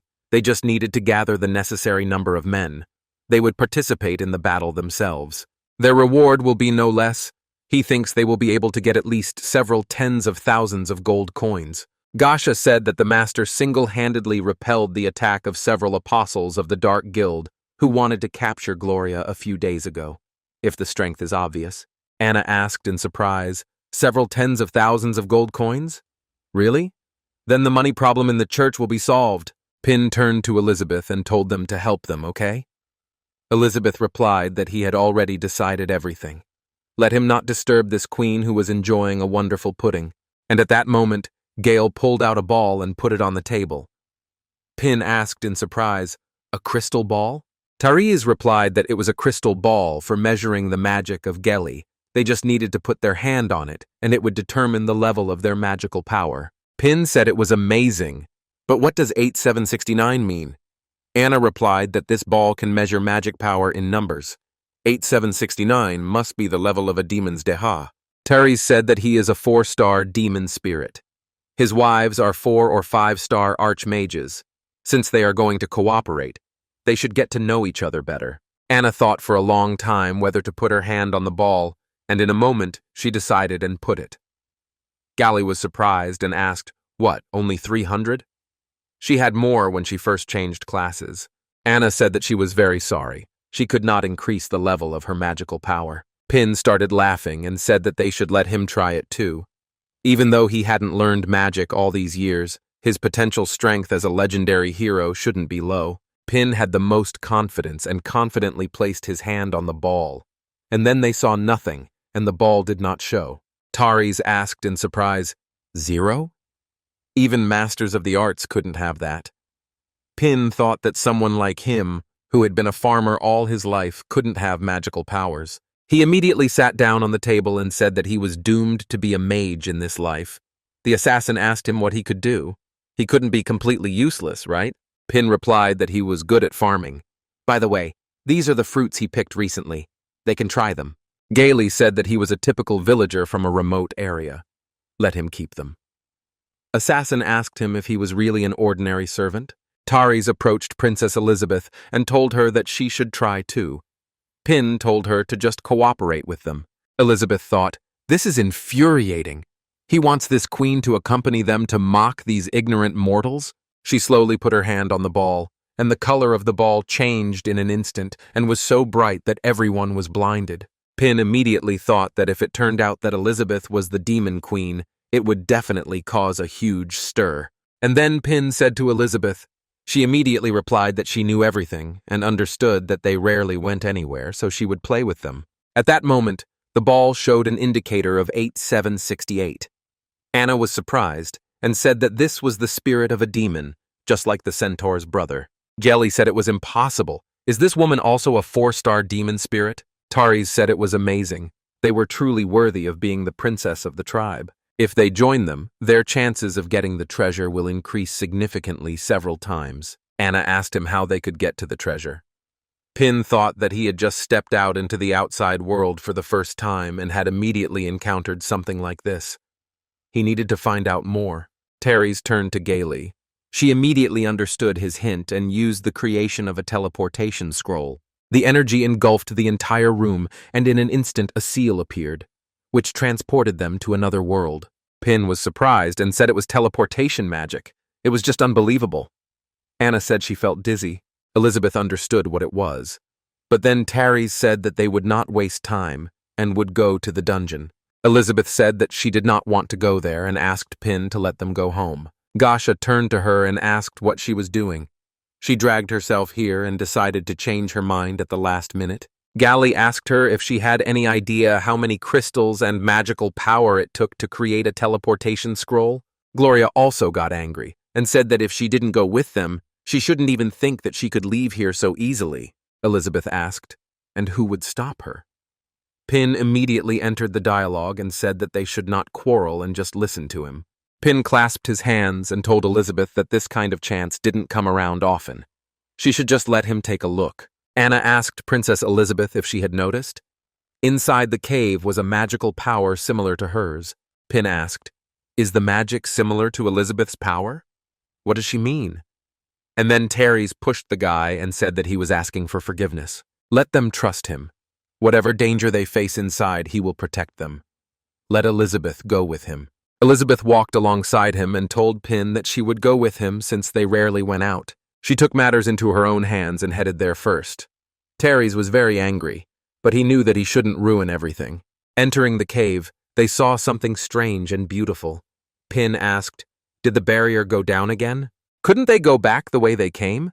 Elizabeth replied that was nonsense. After all, in this special magical space, if he is weaker than the person who set up the barrier, it will not be possible to leave using teleportation. So, until all the necessary conditions are met, no one will be able to leave here. Gaily was delighted and said that as long as the master was with them, they would definitely be able to get that thing. Gasha heard her words and told him not to talk nonsense. Anna asked Gloria what he meant by that. Gloria replied that of course she was talking about gold coins. Not to worry, she would get some too. Pin said that they were already at a crossroads. Where should they go? He knew that in any case, Elizabeth was with them, so there should be no problems. The game was officially starting. The assassin asked the master if they should split up. Taris replied that they should not yet, and ordered Gaily to use her skill. Gaily immediately pulled out her staff and slammed it onto the ground, releasing her magic net. She said she would find the shortest route to the treasure in no time. Elizabeth replied, "How arrogant." Sir went through all the paths, but Gaily was already at her limit and could not stay in this position for long. Taris asked Gaily how things were in the labyrinth. Gaily replied that it seemed to have no end or edge. She had used all her powers and could not find it. Gasha said that it couldn't be. Gaily's skill covers 3 kilometers. Gloria asked if they could use her fortune-telling, but the accuracy would only be 34%. Assassin replied that she was suggesting that they split up. She could use the cloning technique for support. Pin whispered to Elizabeth, "She knows how to get through it, right?" She replied that everything is correct. This labyrinth is just an illusion. These arrogant little people will never get out if they look for his end. Pin asked, "Then why not help her? That way they could pay them back." Elizabeth said no, she had changed her mind. She wanted to see how they would fight with him. And then Anna said that if they went to the 3rd cave, they might find what they were looking for. Pin asked Anna how she knew. The girl replied that in fact she just assumed, because special magic comes from that place. Gaily got angry and said how could she not feel it? A 4-star mage shouldn't throw words around thoughtlessly. And then Anna asked her for forgiveness. Gaily said that although she had not managed to find the end of the labyrinth, according to her research, the last cave had the fewest monsters, and they should go that way. Taris asked the others what they thought. The assassin replied that she still thought it was best to split up. Gasha said she thought it was better to listen to Gaily. Even if they chose the wrong path, they could just go back. It would be safer that way. Gelly shouted to the master to trust him. Teres said that then they would go to the last cave together. Anna immediately screamed that no, they could go anywhere, but not to the last one. And then she used the summoning of the enchanted doll. The doll slowly walked into the last cave, but halfway there it was torn into small pieces. There was a mimic worm there. Pin was surprised and asked what this thing was. Elizabeth replied that it was a parasite. They are usually found in the bodies of huge monsters. The assassin turned to Gally and said that she had said earlier that there were fewer monsters there. Just don't tell her that she examined the corpse in his stomach. Elizabeth told him to just leave them here and they would go to the cave together. Pin said it would be great if she went first. They didn't tell anyone and set off. Anna told Elizabeth that she was not sure that this was the right way. Let them wait for her too. Assassin asked Teres if she should use a clone to go after them and get information. The gentleman replied that there was no need for that. She would not have been able to make a choice so calmly if she had seen that worm. It seemed that Elizabeth's past was not so simple. Teres said that they would follow them. The cave was not simple. The beast living in it immediately felt their smell. It all started very quickly, and the boys started fighting the beasts. Teres asked if they had dealt with them all. Gasha said yes, but the monsters keep coming. There's no end to them. Pin hid behind Elizabeth and asked, "Is it safe here now?" Elizabeth said the guy was faking it really badly. Gail said it was all her fault. The cave she chose was just crawling with monsters. Elizabeth replied that the greater the concentration of magic, the more monsters gather there. As a mana, she should know this, right? Gelly replied that she naturally knew it. She, a 4-star demon spirit, had the ability to do so, but she just stood aside and watched. Elizabeth said that before they set out, she said she would deal with the monsters they encountered. Teres turned to Gelly and told her to calm down. The girl replied that she was very angry. He turned to Elizabeth and said the same, that everything was fine, and it was an honor for him to accompany her. Gally understood in her head that this lady had not only made her look bad, but had also seduced the gentleman. Gloria asked the master why they shouldn't rest here for a while. Gasha supported him, and also said that they needed rest after such a long battle. Elizabeth said no and said that this queen doesn't have time to spare. The assassin asked if she is so good, why isn't she leading the way? Gloria said that it was true. If they hadn't killed all the monsters, would she have been so calm? Teres turned to Elizabeth and told her to listen to him. They should all rest first. The elven potion would help them recover. Pin was surprised and asked, "Elven potion?" Elizabeth asked him, did he want to drink it? Pin replied that he had never used it and wanted to try it. The guy replied that he didn't know what it tasted like. Maybe it would inspire him to make new dishes. Elizabeth thought that Pin had eaten too much good food and now wanted to try something ordinary. She had no choice but to agree. They all sat in a circle and lit a fire and warmed themselves in the cave. Gally told Gloria that the potion was really great. Gasha also supported her and said that she had finally recovered, but she couldn't even imagine how long it would take to find the treasure. Gloria said it was her special elven potion. It can restore all stats. She's so strong she doesn't need it, right? Teres told Gloria not to be rude. The girl realized her mistake and replied that she was asking for an apology. She couldn't help herself and threw the potion at her. Elizabeth saw everything and caught it right in her hands. Pin asked Elizabeth, "She won't? Then she shouldn't complain later." He immediately opened it and started drinking. Pin drank it and began to say that the herbal taste of the ingredients was too strong for him. He couldn't drink it. Would Anna like to finish it?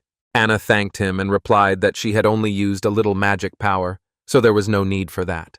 Gloria said that giving them the potion to an idiot apparently made no sense. It was just a waste of ingredients. Elizabeth said that she would just drink it then, and without any hesitation, she poured it out. Gloria was very angry and asked, "What do you mean just pour it out?" Elizabeth asked what she was saying. Pin said that they shouldn't quarrel. He had something too. He would find it now. They shouldn't have been damaged.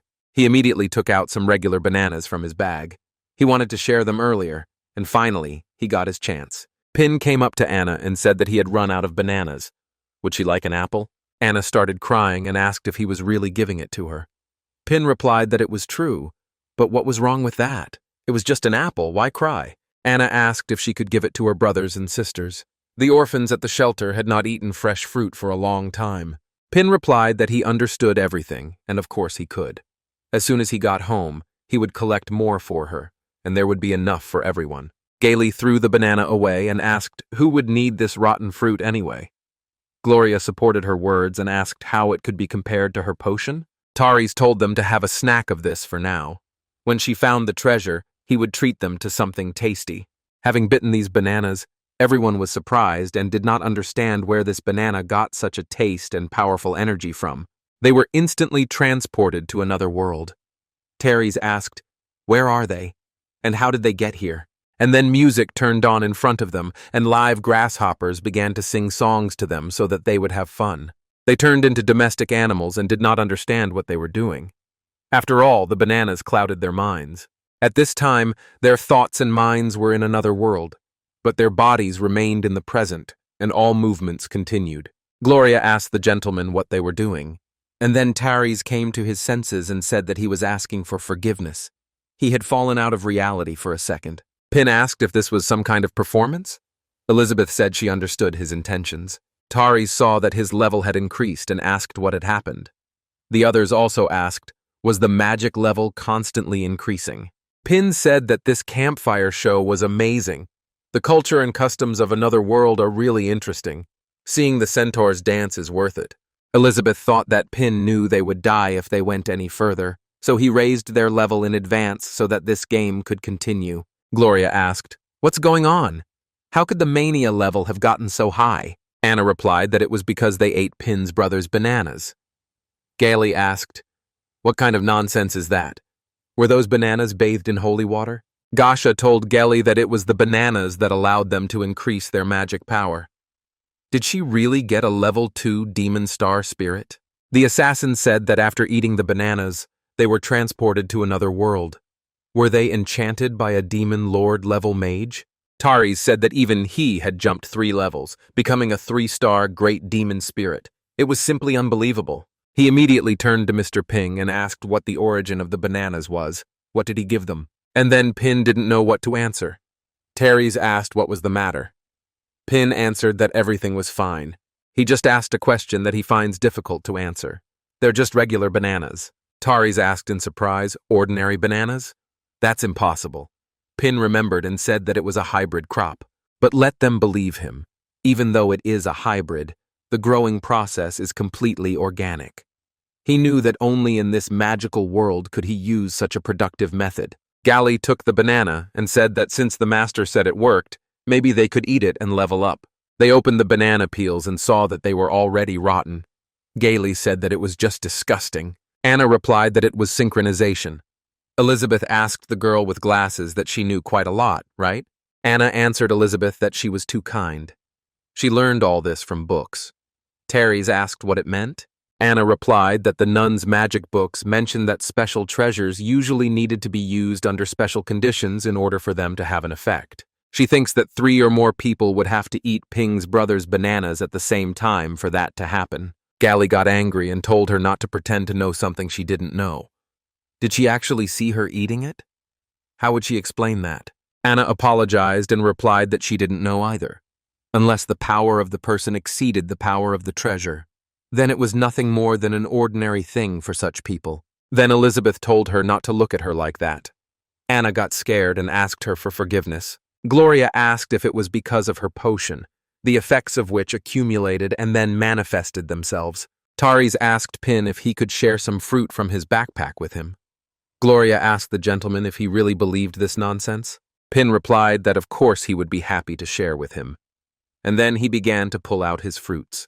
Elizabeth threw away her banana peel and picked up her backpack, saying that she was going to eat it later. And if they were all rested, it was time to get up, because they were already at their destination. Pin apologized and told the guy that he would treat them when he had the chance.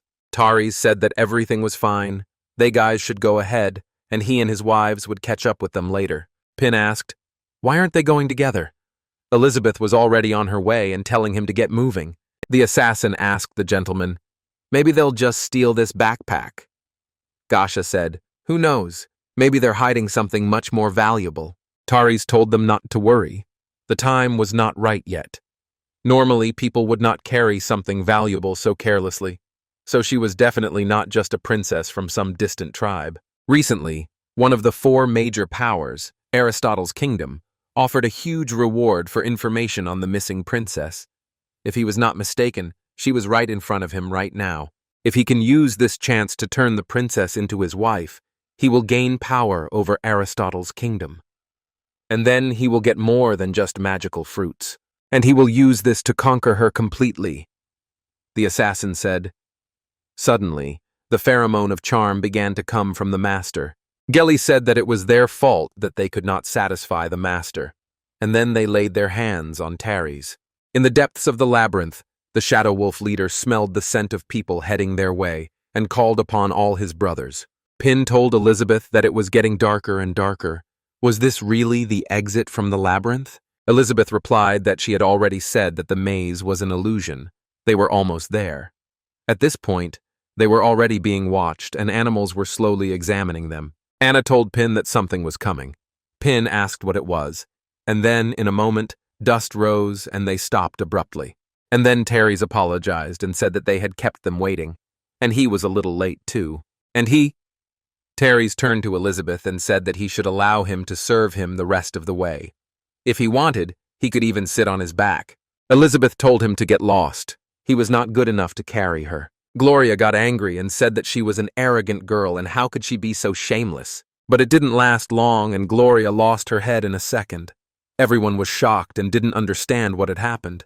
Pin saw stones falling from above. He instantly raised his head and saw strange creatures. Pin asked the boys what this was. These creatures are called dragon fleas.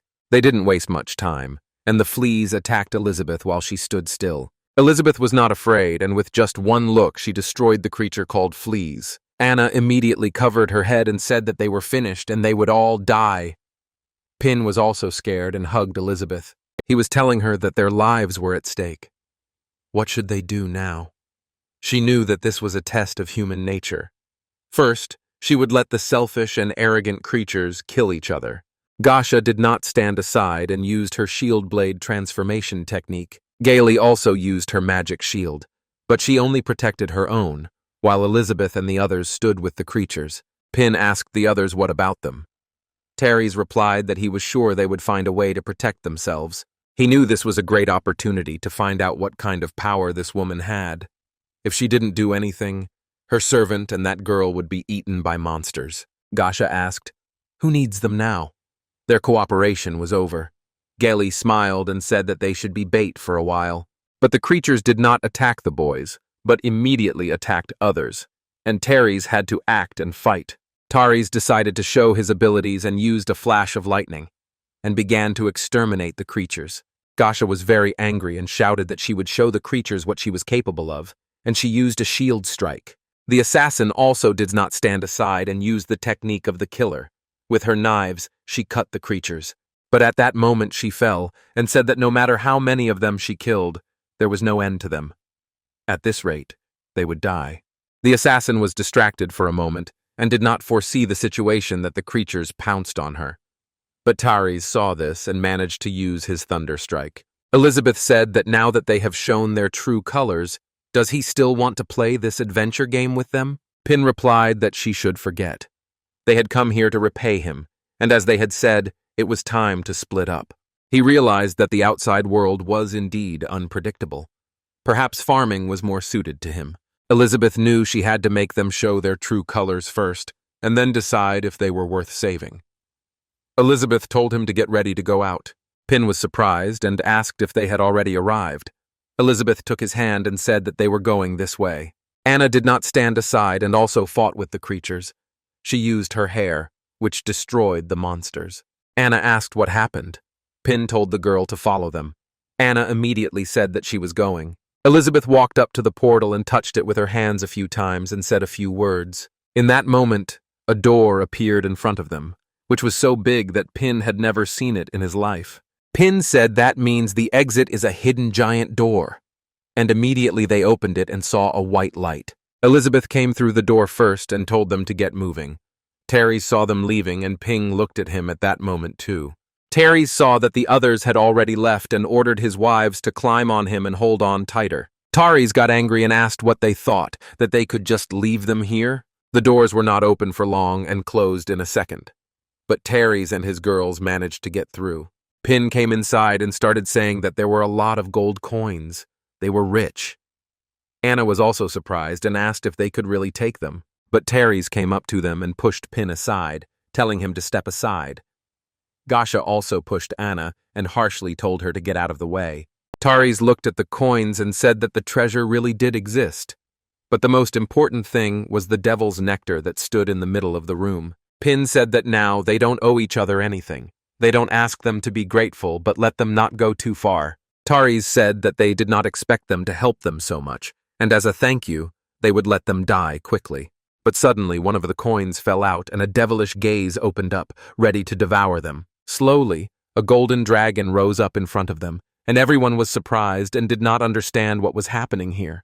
Pin was very scared and turned to Elizabeth, and he shouted to her that it was a dragon and let her look. Anna said that no, and that something more terrible was hidden here.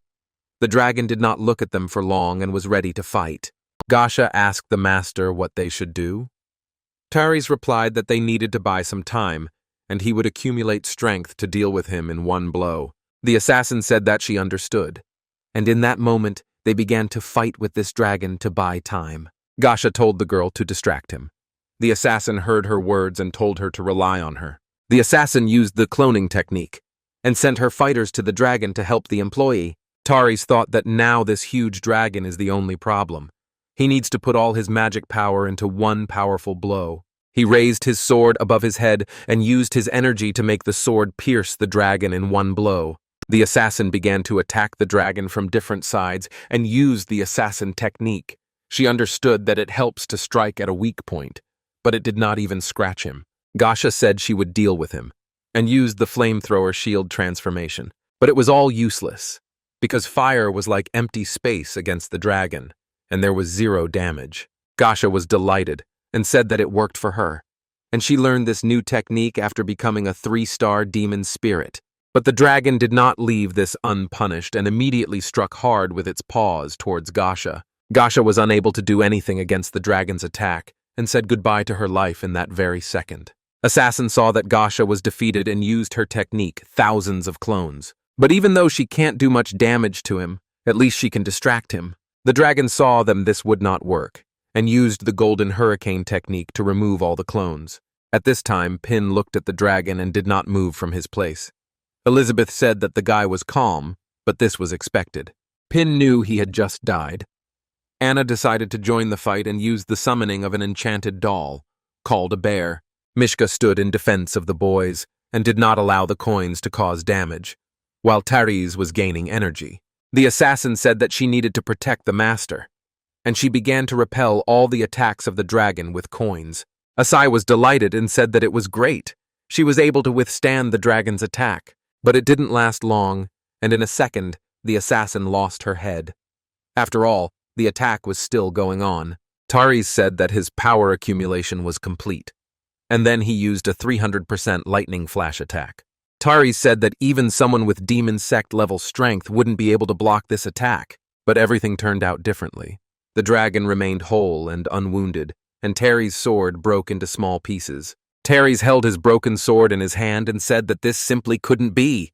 The dragon didn't play with him for long and immediately hit the guy with his tail. Taris couldn't even dodge the attack. It was a golden dragon, which is the level of a 4-star demon sect. But Ping and the guys were not afraid and stood still. Pin turned to Elizabeth and immediately thought that the centaur had just died from a blow from a dragon's tail, and it seemed that they would have to use their trump card. Elizabeth asked him what he was going to do next. Pin replied that it was her turn to act, and then Elizabeth asked in surprise, "What?" Pin replied that otherwise he was afraid that they would die here. Elizabeth got angry and told him not to dare order him around in front of strangers. Did he really want to use her to threaten her? No way. Anna said that the real nightmare was yet to come, and they might never get out of here. Elizabeth approached a member of the Jimji clan to allow her to see what her magical power was. And then Anna's memories of the time when she was entertaining children at the church opened up before her, and how one night she was sleeping with her mother, and demons burst in on them and began to destroy everyone. At the last minute, Anna used her abilities on the toy and decided to fight for herself. There were a lot of deaths that day, both from the demons and from Anna's side. Elizabeth said that Anna forcibly suppressed her own magic to change her memories. She immediately used her powers against her and turned her off, saying that it was very stupid. Anna said it was all her fault. Let her brothers and sisters forgive her for her decision that day. Elizabeth said she was insulting the Jimji clan. If she wanted to escape the prison of regret, she should stand up and fight for it. Anna replied that she agreed, and at least this time she wanted to protect her brother Pin. She immediately gained another power and rose into the sky. In that very second, everything changed. Pin shouted at Anna because he did not understand what she was doing. Anna raised her hand to the sky and said that she was calling the enchanted doll, but this time she called all her toys. The dragon saw that everything was not so simple and began to attack, but he hit Mishka's body, from which he received no damage. The bear did not stop and sucked on the dragon's leg to prevent him from moving. Then the rabbit ran with his mighty blows, causing the dragon to take damage. The dragon did not come to life at this turn of events and did not have time to react. But the wounds were so painful that he even cowered. Pin asked Elizabeth what she had just done to Anya. The girl replied that nothing. She had simply helped her accept reality. The dragon saw that this would not work and attacked the bunny. Anna saw that everything was going as it should and ordered the animals to grab him. This time the bunny did not have time to react and fell under the dragon's paws. He could not move because he was under the pressure of the dragon's paw. At that very second, a snake ran up and curled up on the dragon's body, preventing him from continuing to move. The dragon immediately used a golden hurricane attack, but the enchanted bird used wing magic and repelled the attack. Pin looked at this and said that Anya was amazing. And then he remembered something and asked, "What kind of Jimji clan is she from?" At that moment, he turned around and was very scared. It was Terry's who attacked them with a flash of lightning. He was badly wounded and could barely stand on his feet. His face was completely bloody. He asked the boys if they had received it. Elizabeth asked, "Is that idiot still alive?" Pin was screaming at him to give his backpack back. Pin opened his backpack and said that his trump card was these fruits, and now they were only in his hands. Terry started eating all the fruits and wouldn't stop. Pin asked him what he was doing. It wouldn't work anymore, but he still wanted to eat them. Taris did not stop, and in a second he turned into something terrible. His eyes began to glow. He said, "This is it." His muscles began to expand and slowly began to turn into a monster. Taris said that the power that overflows never felt so powerful. Taris said that with this power, he no longer feared the members of the Holy Sword Guild. The dragon saw this terrible man and used the breath of the golden dragon. Taris left the battlefield at that very moment and somehow found himself next to the dragon, and he shouted for him to stop bothering him. Taris did not stop and used the thunderclap attack. The dragon did not have time to react and was caught in a thunder barrage. Taris knocked out the dragon with his attack and went to the statue. He said that if he drank this, he couldn't imagine how strong he would become. He did what he wanted and drank the whole cup. His eyes instantly shrank to little red dots. He grew to a demonic form. Terry said that he now realized the full value of the devil's nectar. Pin said this guy is getting weirder and weirder. Elizabeth should do something soon. Anna told them not to worry. She wouldn't let him get close to them. She used a magic summon, but Terry's got there first and dug his claws into her. Terry said that he would get rid of her first. Pin immediately burst into tears and screamed Anna's name. Taris killed her and threw her aside. Heading towards the boys, he said that now it was Pina's turn. Pin ran up to Anna and told her to hold on and not pass out. Elizabeth would help her soon. Taris approached Elizabeth and said that he knew she was hiding her power, but it didn't matter. She only had two options: become his woman, and let her take him into her kingdom on the condition that she will help him inherit everything, or he'll play with her until she's useless. And then he'll turn her into bargaining chip so he can get what he wants. Pin insulted Taris and said that Elizabeth would kill him. He immediately turned around and asked if he was talking to him. Trash. And then he used thunderclap. But the dragon did not allow this to happen, and through the dust, he launched his attack on Taris. And then Pin came to his senses and said that he was not going to pretend anymore. After all, everything had already gone beyond the limits. And suddenly the dragon appears smoothly. And then Taris was surprised and asked, "The true form of the dragon?" Then the one he killed was another dragon. Elizabeth realized that he was using his tail as bait, a little trick she had played on him before. The dragon at this time moved to the Void Realm. It was the queen of the golden dragons, with the level of a one-star king. Terry said it was impossible. He was at the level of a demon king. He couldn't lose to that dragon. But suddenly something impossible began to happen, and Tyrese began to transform into something powerful. Pin asked Elizabeth if he was imagining it, was he? The girl replied that she was sure he had realized it long ago. This place doesn't exist. Pin immediately rose into the air and began to shout that they were flying. Elizabeth said that even if magic was his weak point, he couldn't help but feel such power. The dragon began to speak his own language to Elizabeth, while the girl responded in kind. But suddenly there was a flash, and the dragon turned into a little girl. She asked the lady that it was really her. Emilia was waiting for her return. Elizabeth said that she had already reached the level of the Demon King, but she was still so naive. Initially, she didn't want to come here and wake her up because she was too clingy. Emilia denied it and said that the lady had disappeared for 500 years without saying a word. Did she know how much she was missed? Emilia began to tell that she was born between heaven and earth, and the lady found her in a hidden kingdom and helped her hatch with the help of her magic. Elizabeth found her and said that they would make a contract with her. Not only did she name her Emilia, but she also personally trained her and played with her. She swore that she would protect it and serve her mistress. As she grew older, she began to transport it everywhere to fight vile creatures. Later, the gentleman, in order to put an end to endless wars, decided to become the ruler of this world. She was happy to see herself step by step achieving world domination, but since then she began to smile less and less. She told the lady that she was growing stronger every day, and she was too weak to help her. And unexpectedly, when she went to patrol the territory, she wanted to draw the holy sword to find the legendary hero. But since then, there has been no news from her. Aristotle said that 10 years had passed. The reputation of Her Majesty instilled terror in the people, but could hardly provide stability. In fact, strange changes are taking place, and the crime rate continues to rise. Mughal said that it was all true. Several great orc chieftains had already declared their separation from the tribe. They could not be suppressed without the help of Her Majesty. Heimerdinger replied that they could not remain idle, because the more the latent threat grew, the more damage it would cause when it broke out. Twyla turned to Jimji, that he had been with Her Majesty the longest. Did he think Her Majesty really had some problems with this legendary hero? Jimji replied that it was impossible. He had witnessed the terrifying power of Her Majesty. There was no one in the world who could compare with her. They could do what they wanted, but he himself would find the queen. Malfay said that he agreed, and it was time to return to his domain, and he would personally find Her Majesty. And finally, the ministers returned to their territories.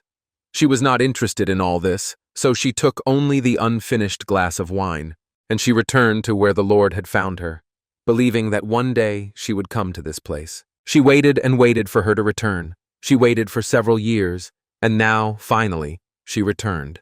Elizabeth replied, "Isn't it great? It seems that the long wait has forced her to put aside her playfulness and master meditation, which is the key step to reaching the level of the Demon King." Emilia turned to the mistress and asked her not to leave her again.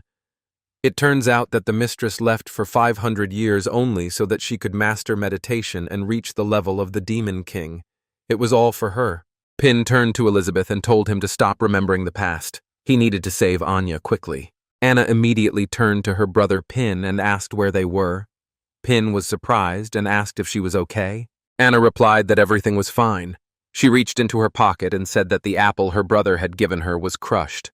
Pin replied that it was okay. She shouldn't worry. Elizabeth realized that he had everything under control. He had foreseen this outcome even when he was distributing the bananas. Emilia was enjoying herself with the mistress at this time and did not leave her side for a single step. But then she wondered why the mistress continued to look at this little man, but only glanced at her once. Emily asked the lady who he was. Elizabeth replied that he was the legendary hero. She had been living with him all this time. Emilia thought that this was also a legendary hero. Not only had he stolen her mistress for 500 years, but he wanted to take her heart too.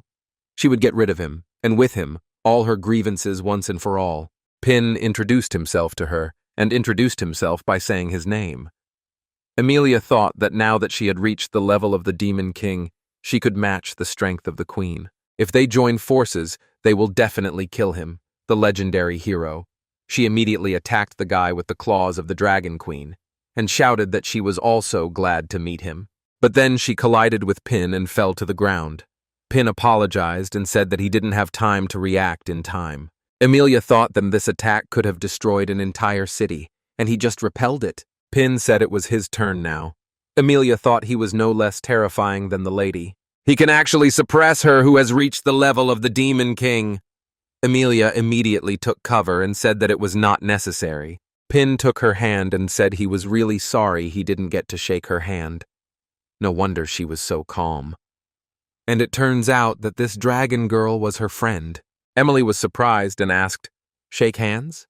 Friend?" Elizabeth said that you could say that, but to be precise, she was her riding animal. Pin asked in surprise, "A riding animal?"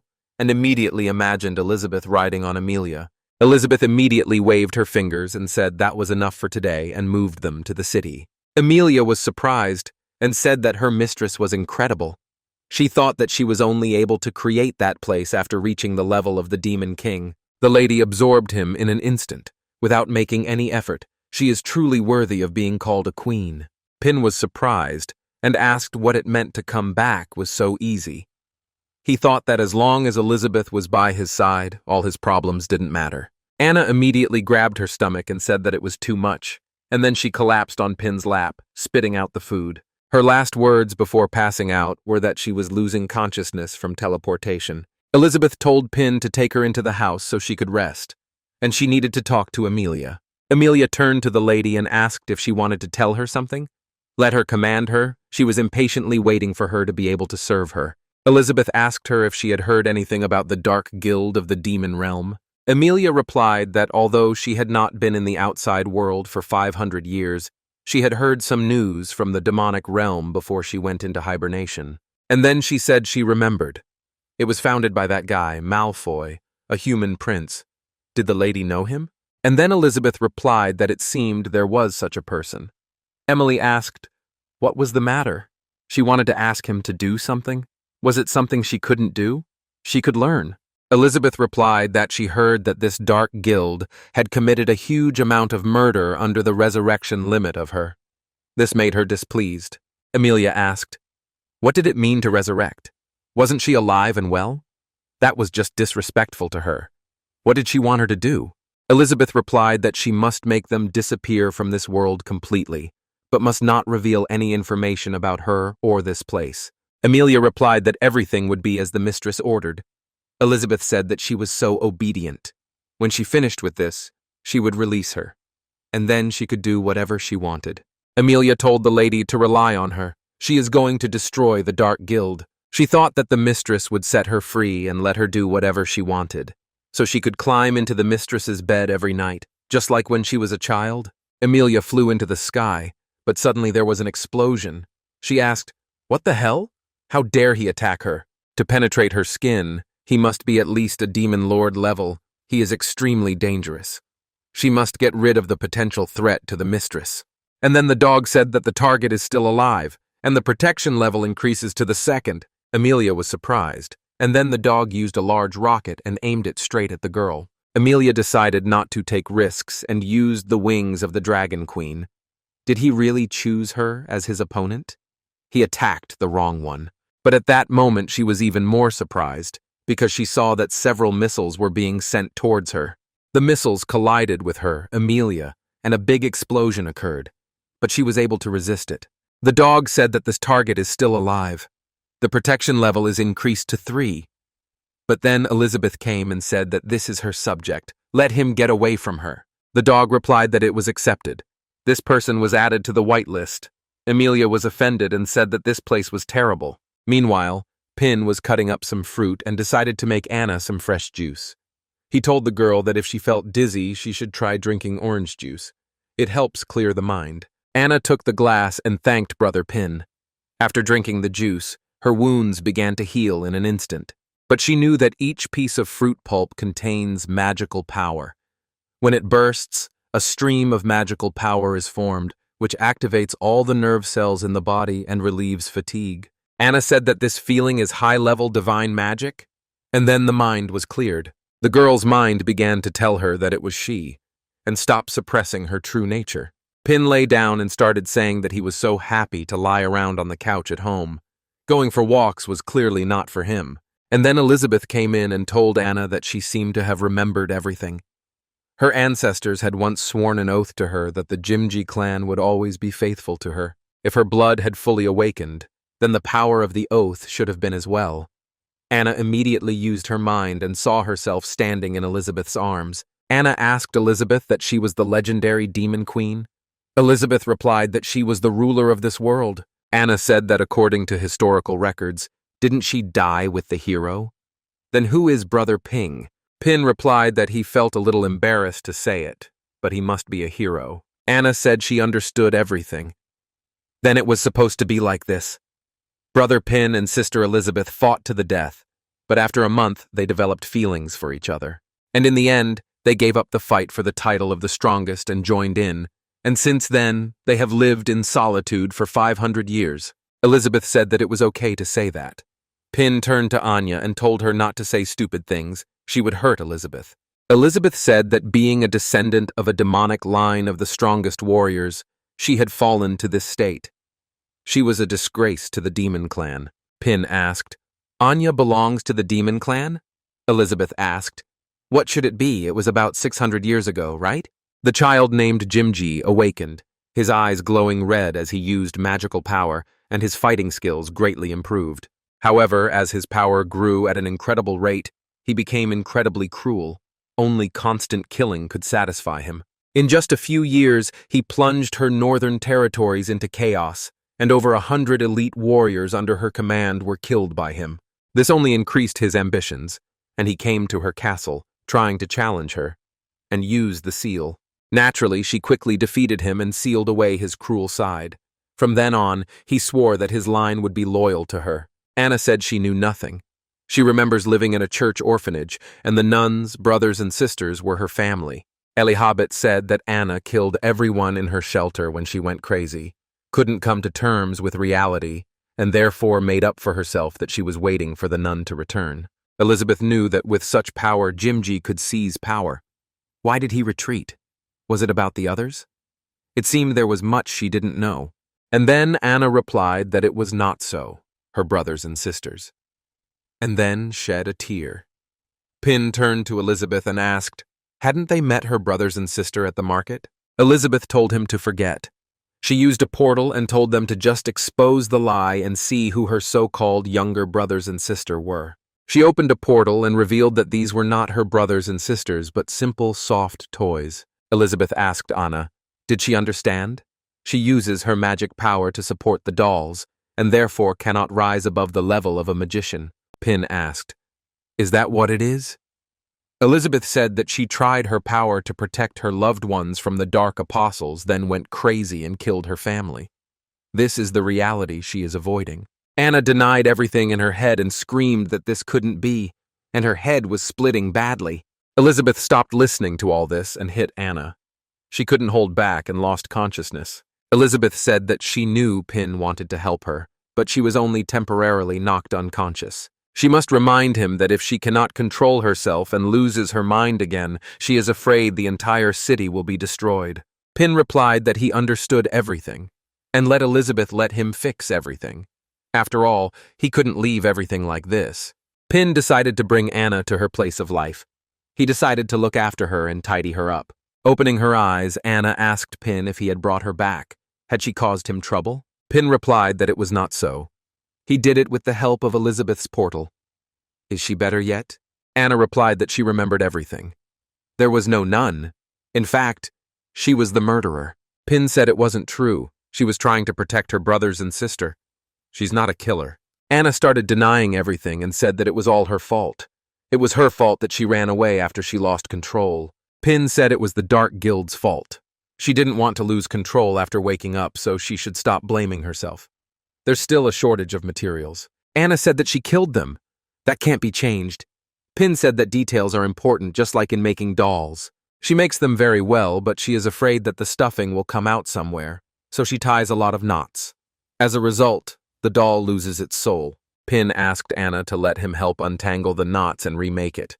He immediately tore it into pieces. Anna, seeing this, asked the guy what he had done to her brothers and sister, and then she turned into something terrible. Pin said Shakespeare once wrote, "Let them not be afraid. The island is full of sounds and rustlings and whispers and singings. They are pleasant, they do no harm." Pin said that sometimes it was as if hundreds of instruments were ringing in her ears, and then she found herself in the water and asked, "Where is she?" But suddenly a portal opened in the sky and Pin extended his hand to her, saying that he was dreaming of golden clouds, and a rain of treasures was pouring down on him, and he was crying that he had woken up. Pin told her to look at that clear sky, and let her decide. She immediately climbed onto Pin's hand. Anna came to her senses and asked where she had just been. Pin said that he had remade this doll for her. His name was Raphael, and he hopes that he will help her heal. Anna took it in her hands and thought that she had this feeling. She couldn't be wrong. She immediately began to cry and realized in her head that these were her brothers and sister. She saw that they had wrapped themselves around Pin and were shouting that they were free. Anna started crying really hard and said that she would protect the church. Pin replied that the sky always clears up after it rains. And then Pin thought about it and realized that, fortunately, he had learned about psychotherapy from the books he had received from the system earlier. But just in case, he would still have to reread them regularly in the future. Emilia at this time arrived in the kingdom of demons, the swamp of death. She slowly flew over them and was surprised. Emilia said that it was unacceptable to turn the mistress's lands into such a mess. And then she began to look around. And then someone in the fog started saying that the food had come into their hands. Whoever kills her first will get the chance to dismember her. He wants her soul. Emilia saw them and asked, "Does this guy treat the mistress's lands like a garbage dump?" The leaders of the monsters saw that their subordinates had lost. Everyone was surprised and could not believe it. But in the distance, she saw someone standing with a pacifier in their mouth. The leader of the monsters asked who she was, and how dare she come to the Dark Guild to sow discord on her own. This was one of the 6 pillars of the Dark Guild, Kertuzad.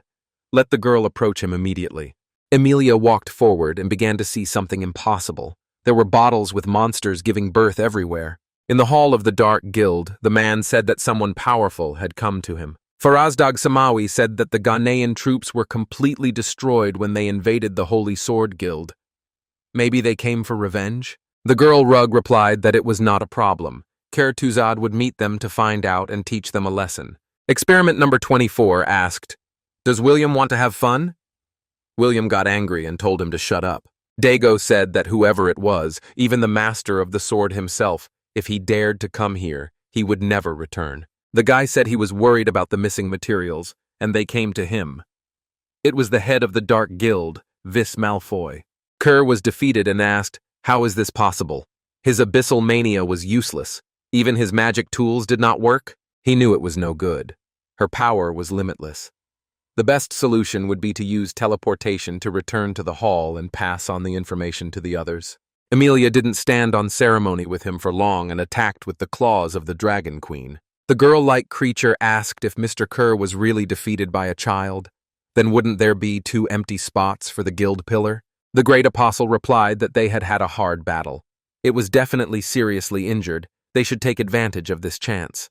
The monster said that all the apostles simply had to unite and overwhelm her with numbers. Emilia turned to the nightmare and said that there was another pile of garbage here. And then the roar of the Golden Dragon Queen occurred.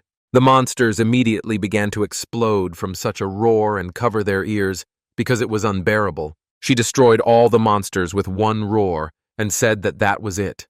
The path was completely clear. Elizabeth crossed to the other side of the land and the creature met her and told her that if she wanted to enter, she had to answer his questions. The price for a wrong answer was her life. And then he began to ask a question, but Emilia did not let him speak and launched her attack on him. Emilia blew up everything in her path and said that she found him, Vis. Has he really become that ugly? Vis started laughing and said that it was all true. He was quite old, after all, and they hadn't seen Lady Emilia for a long time. Emilia didn't chat with him for long and cut him into small pieces with her own hands. The others said there was no need to worry. Did her attack work on the master? Emilia pulled herself up and said that they would be done for today. Shattered Whis said that as expected of Lady Emilia, she had become much stronger. Viz asked her why she suddenly woke up from a deep sleep, Perhaps she had found Mistress Elizabeth? Doggo decided to take action, and slowly through the ground, he used the forbidden tentacles that grabbed Amelia. Dago said that once he defeats her, the Demon Queen's pet Elizabeth, and the Golden Dragon Queen, the position of Demon Lord will be his. And now that her magical power is sealed in the Sea of Darkness, no matter how strong it is, she cannot escape its grip. Amelia asked in surprise, "Get out? What does he mean?" She decided to taste the tentacles and licked them. Doggo said that it was useless to resist, but Amelia began to bite him, and in a moment began to swallow him into her body. Dago said she was an idiot. Is she really going to swallow him? Does she even know how big his body is? She's overestimating herself, but Amelia didn't stop and swallowed it straight. Dago was screaming at that moment for the chief to help him. Amelia swallowed it whole and said she hadn't eaten since she woke up. Rug came up to her and said she gave in. She had to join them against her will. She used her technique and sent a seductive kiss to Amelia. And if the attack didn't work, then this would. Rune told the girl that from now on, she was in her power. And then Amelia simply burped in Rune's direction in response. Rune didn't expect this, and her sound sent her straight to the sky. Amelia said that this is a stupid octopus. Does it want to reproduce in her stomach? Then she will digest it in one sitting. William started laughing and said that she not only killed the deputy chief, but also wounded her father. Funny. And then the guy used the Demon King's power to release, but Elizabeth used her claws and tied the guy up. Elizabeth got rid of him and told him to step aside. Number 24 decided to use his full energy release, in the unification of full muscle use. Amelia got rid of them in a second and asked Vis, "He doesn't think he can take the place of the mistress. Did he bring this trash with him?" Amelia said that he wasn't strong enough to even be her opponent right now. Whis replied that she was at the level of a demon king, and he congratulated her on reaching that level. Viz said he was so jealous of her. He, as a human, didn't have a long enough life to achieve it. Amelia told him to stop talking nonsense. Is he going to end his life, or does he still think he can beat her? Viz started laughing and replied that no. How could he, Vis Malfoy, dare to be her opponent? But if she joins them, it will change everything. Amelia did not tolerate such humiliation and called him a bastard. And then he saw the body of Mrs. Elizabeth in front of him. Vis began at that moment to repeat all the time that a little more. A month later, Pin lived his life in the same area, and he still worked every day. He tried to survive and grew all his own fruits. They grew in this world every minute. After a fruitful day, he would fill his basket and head home with his pet. But suddenly he stopped unexpectedly, and the dog saw that he was not walking, and turned around and began to bark. Pin heard her voice and said that he was coming. When he got home, he started chopping wood with his sword. Elizabeth had been eating all this time, and at one point she stopped and thought, what was happening to him? Pin couldn't even sleep at night. Something was bothering him. And suddenly, he got up and said that he had decided. Pin apologized to Elizabeth the next day for disturbing her so early. This is today's breakfast. Let her enjoy it. Elizabeth told the boy that if he had something to say, let him say it. She didn't like it when people beat around the bush. Pin replied that in fact, after a year of communicating with him, Elizabeth, she should already know that he was no threat to her and that Nero and the Demon Queen could coexist together. And so he thought it was time for her to leave here and take control of the world into her own hands again. Elizabeth asked why. Pin replied that he had originally thought he could live a quiet life hiding here in the newcomer village. But he didn't expect that the system's words about the hero and the Demon Queen meeting being inevitable would be true. He didn't go out, but she came to him herself. As a result, the barrier of this village was damaged and 500 years passed outside, which led to many disturbances. Without her, the ruler of this world, some guild appeared, and what happened to Burrs and Anya was just a tiny part of the chaos of the outside world. Elizabeth asked why he cared so much. It didn't affect them, did it? Pin replied that he admitted he was really confused back then because of the barrier disappearing, and without her, it would be difficult for him to survive here. If he didn't know what was going on outside, he could certainly continue his life without any problems. But after learning about this, he can no longer stand aside simply because he doesn't want to be a hero. He doesn't want to make people suffer. And then Elizabeth thought, what did Pin just say that he couldn't live without her? Pin asked her to go and become the ruler of this world again. Even though he was an incompetent hero, he couldn't continue being selfish. He knew that if this place was destroyed by monsters, the worst-case scenario was that he could go to work in the city. Elizabeth finished her meal and asked Pin what he wanted her to solve the problems in the outside world. It was just a trifle, nothing more. Pin was delighted and asked if she agreed. He would help her pack all her things. Elizabeth replied that no, the outside world was not interesting, but there were two ways to solve this. Pin asked, "Which ones?" Elizabeth said the first one was the easiest. She would cast a world-destroying spell to eradicate the problem completely. What would he say? Pin immediately started waving his hands and said that definitely not. Elizabeth said that then the second way to find the right person to rule the world. She can teach him while being in the shadows. Pin asked, "The right person? Who could it be?" Elizabeth replied that he knew that besides her, only he was suitable for this. Pin asked, does she want him to rule the world? But how so? He wanted something completely different. After the conversation, Pin wondered how everything turned out like this. Elizabeth shouted at him to concentrate. "Let him start sword training." Pin replied that he would start right away. Elizabeth thought the boy wanted to play with the demon queen, but he was too young for that. But she can't deny that in terms of strength, she is slightly superior to her. But when it comes to psychology and strategy, he is no match for her. And when he told her to leave this morning, she felt so miserable and almost did it. But then, when he told her from the bottom of his heart that he couldn't live without her, she saw through him completely. After all, the guy knows perfectly well that with their power they can destroy this world with just one thought and rule it. So the best thing they can do is just leave it to develop on its own and watch it change in their free time. And Amelia took care of the Dark Guild, so there's no need to worry about that. Every day, this guy was lost in his thoughts. And today, he woke her up early in the morning to talk nonsense about how he wanted her to go away and rule the world. But she has a feeling that he is just trying to find an excuse to make her pay attention to him. It is obvious that after a year of communication, he has fallen in love with him. Pin wondered for a moment if it was true that if you slash your sword 1,000 times a day, you can improve your skills. But it sounded too simple. Elizabeth told him to be the strongest and to enjoy being defeated by someone else. She is the only one in the world who is able to control him, a hero with vicious interests. Even if she is not interested in such a boring thing as love, he has the highest ability for creation and production, and she is an excellent swordsman and magician. Everything comes to one child of the strongest. She wondered what kind of child they could create.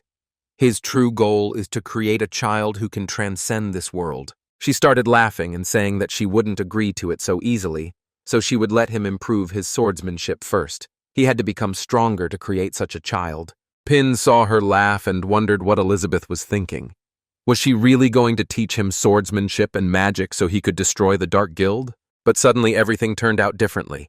The sword in Pin's hands caught fire and a large smoke burst into flames. Eventually, the sword turned into a child who fell in front of him. Pin was very scared when he saw that the sword had turned into a child. The blonde asked Pin who he called a child. Before him stood the great spirit of the holy sword, Alpha. Elizabeth stood up and asked them what was going on.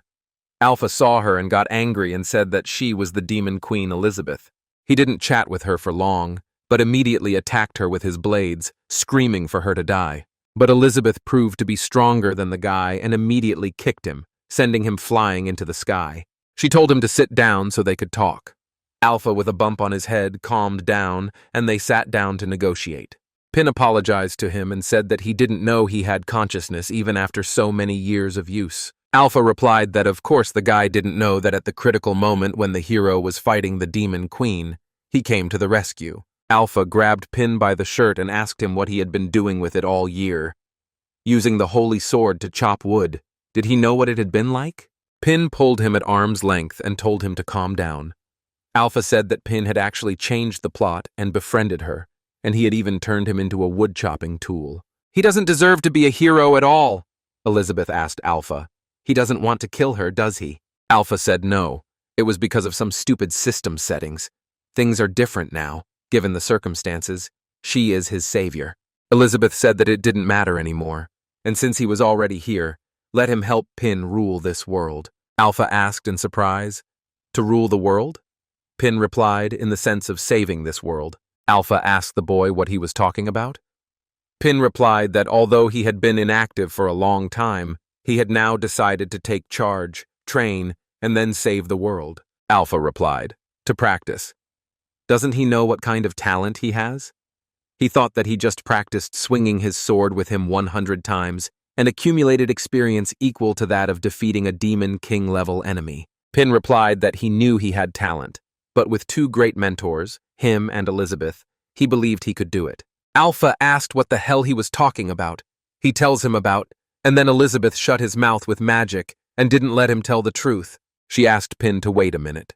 She needed to explain something to this child. She took Alpha in her arms and went behind a tree so that Pin would not see how she would beat this child. The wounded Alpha came to his place and said that he understood that no matter what happened, he would cooperate with him.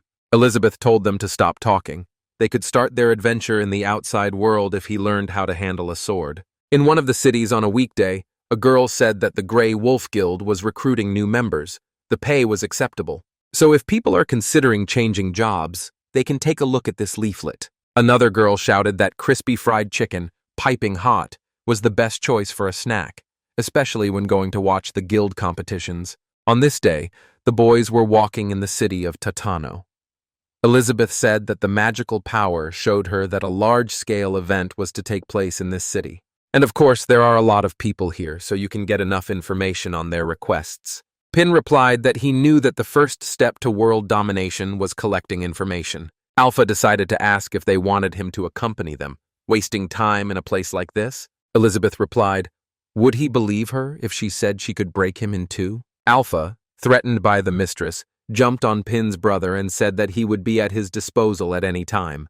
Pin noticed a leaflet that was tangled under his feet and picked it up, saying that these leaflets are just everywhere. What kind of event is planned there? Looking at the flyer, he saw that it was a guild competition.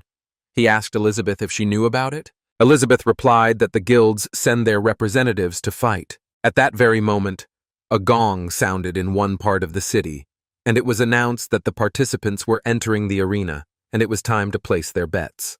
The judge told the people that they would make the right choice if they bet on the Holy Sword Guild, but the elves have also sent their people this time. In addition, there is also a card guild that has recently become famous. Pin suggested to Elizabeth that they go and see it too. When he got to the building, he began to say with admiration that the arena was simply enormous. But then Buffalo stopped them and told them to stop together. After all, his magic controller didn't find any tickets on them. Pin told Elizabeth with confidence and determination to leave it to him. Pin started showing the bag of coins and saying that the flyer said the ticket cost 10 gold, so he could buy them now. The Buffalo replied that everything was correct, but the remaining tickets were monopolized by him, and he sells them for 200 gold. Pin said with annoyance that there were still swindlers in this world. Elizabeth did not tolerate this for long and recruited Buffalo with her power. The Buffalo respectfully said that here are 2 VIP tickets for them, and let them accept them. It will be a great honor for him. The guys immediately headed to the arena, and upon entering, Pin began to say with surprise that this was indeed a VIP zone, and such a luxurious one. On this significant day, there were serious people present in the arena who had great weight in the guild. Anna asked her friend Luna to check if these people were also on the guest list. Pin and the girl sat down in their seats, and he began to say that it was his first time in such a big arena, so he was a little nervous. Elizabeth didn't care, and asked the guy to give her something to chew on. Anna was wary of the guys and ordered Luna to keep an eye on them. Luna assumed that maybe they were from that guild. After all, their leader had helped them a lot. But then a voice came out of nowhere and addressed the people, and asked them to give him a warm welcome. With a dramatic entrance, the guy walked down to the arena and told them to move on to the guild competition finals. The guy said he was their host, Goblin Gob.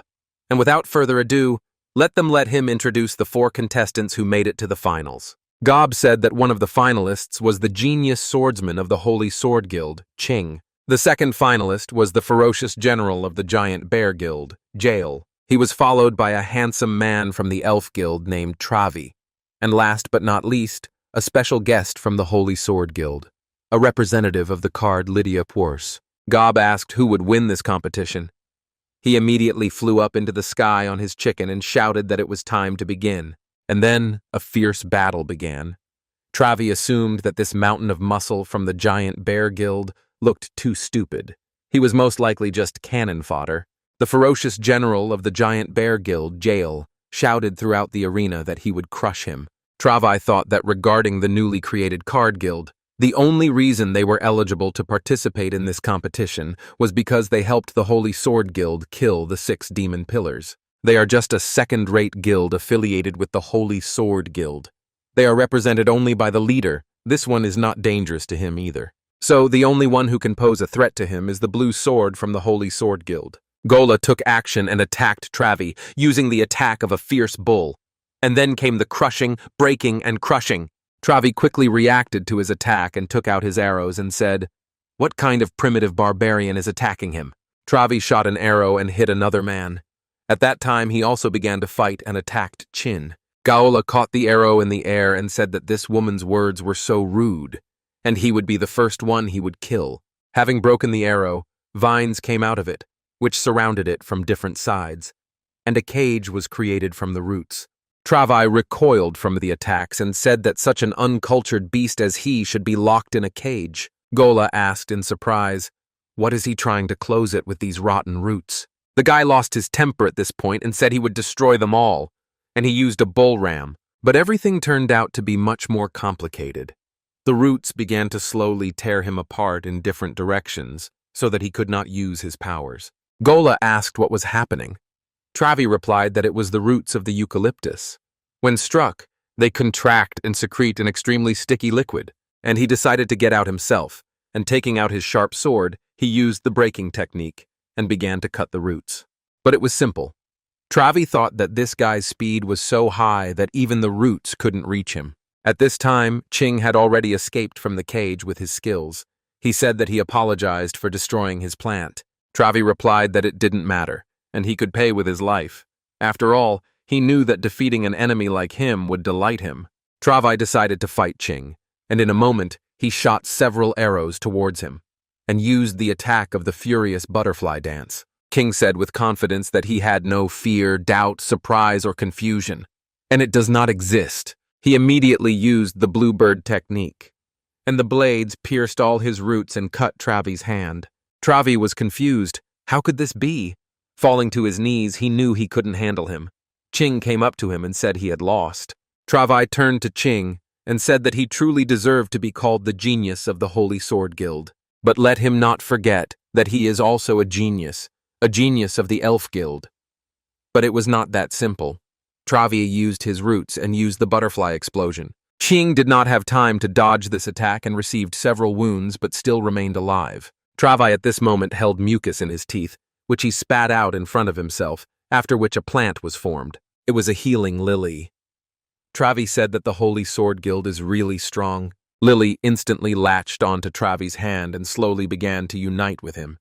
He said that his attacks were too simple, that was his weakness, and thanks to the blessing of the sacred tree, they, the elves, became stronger than everyone else.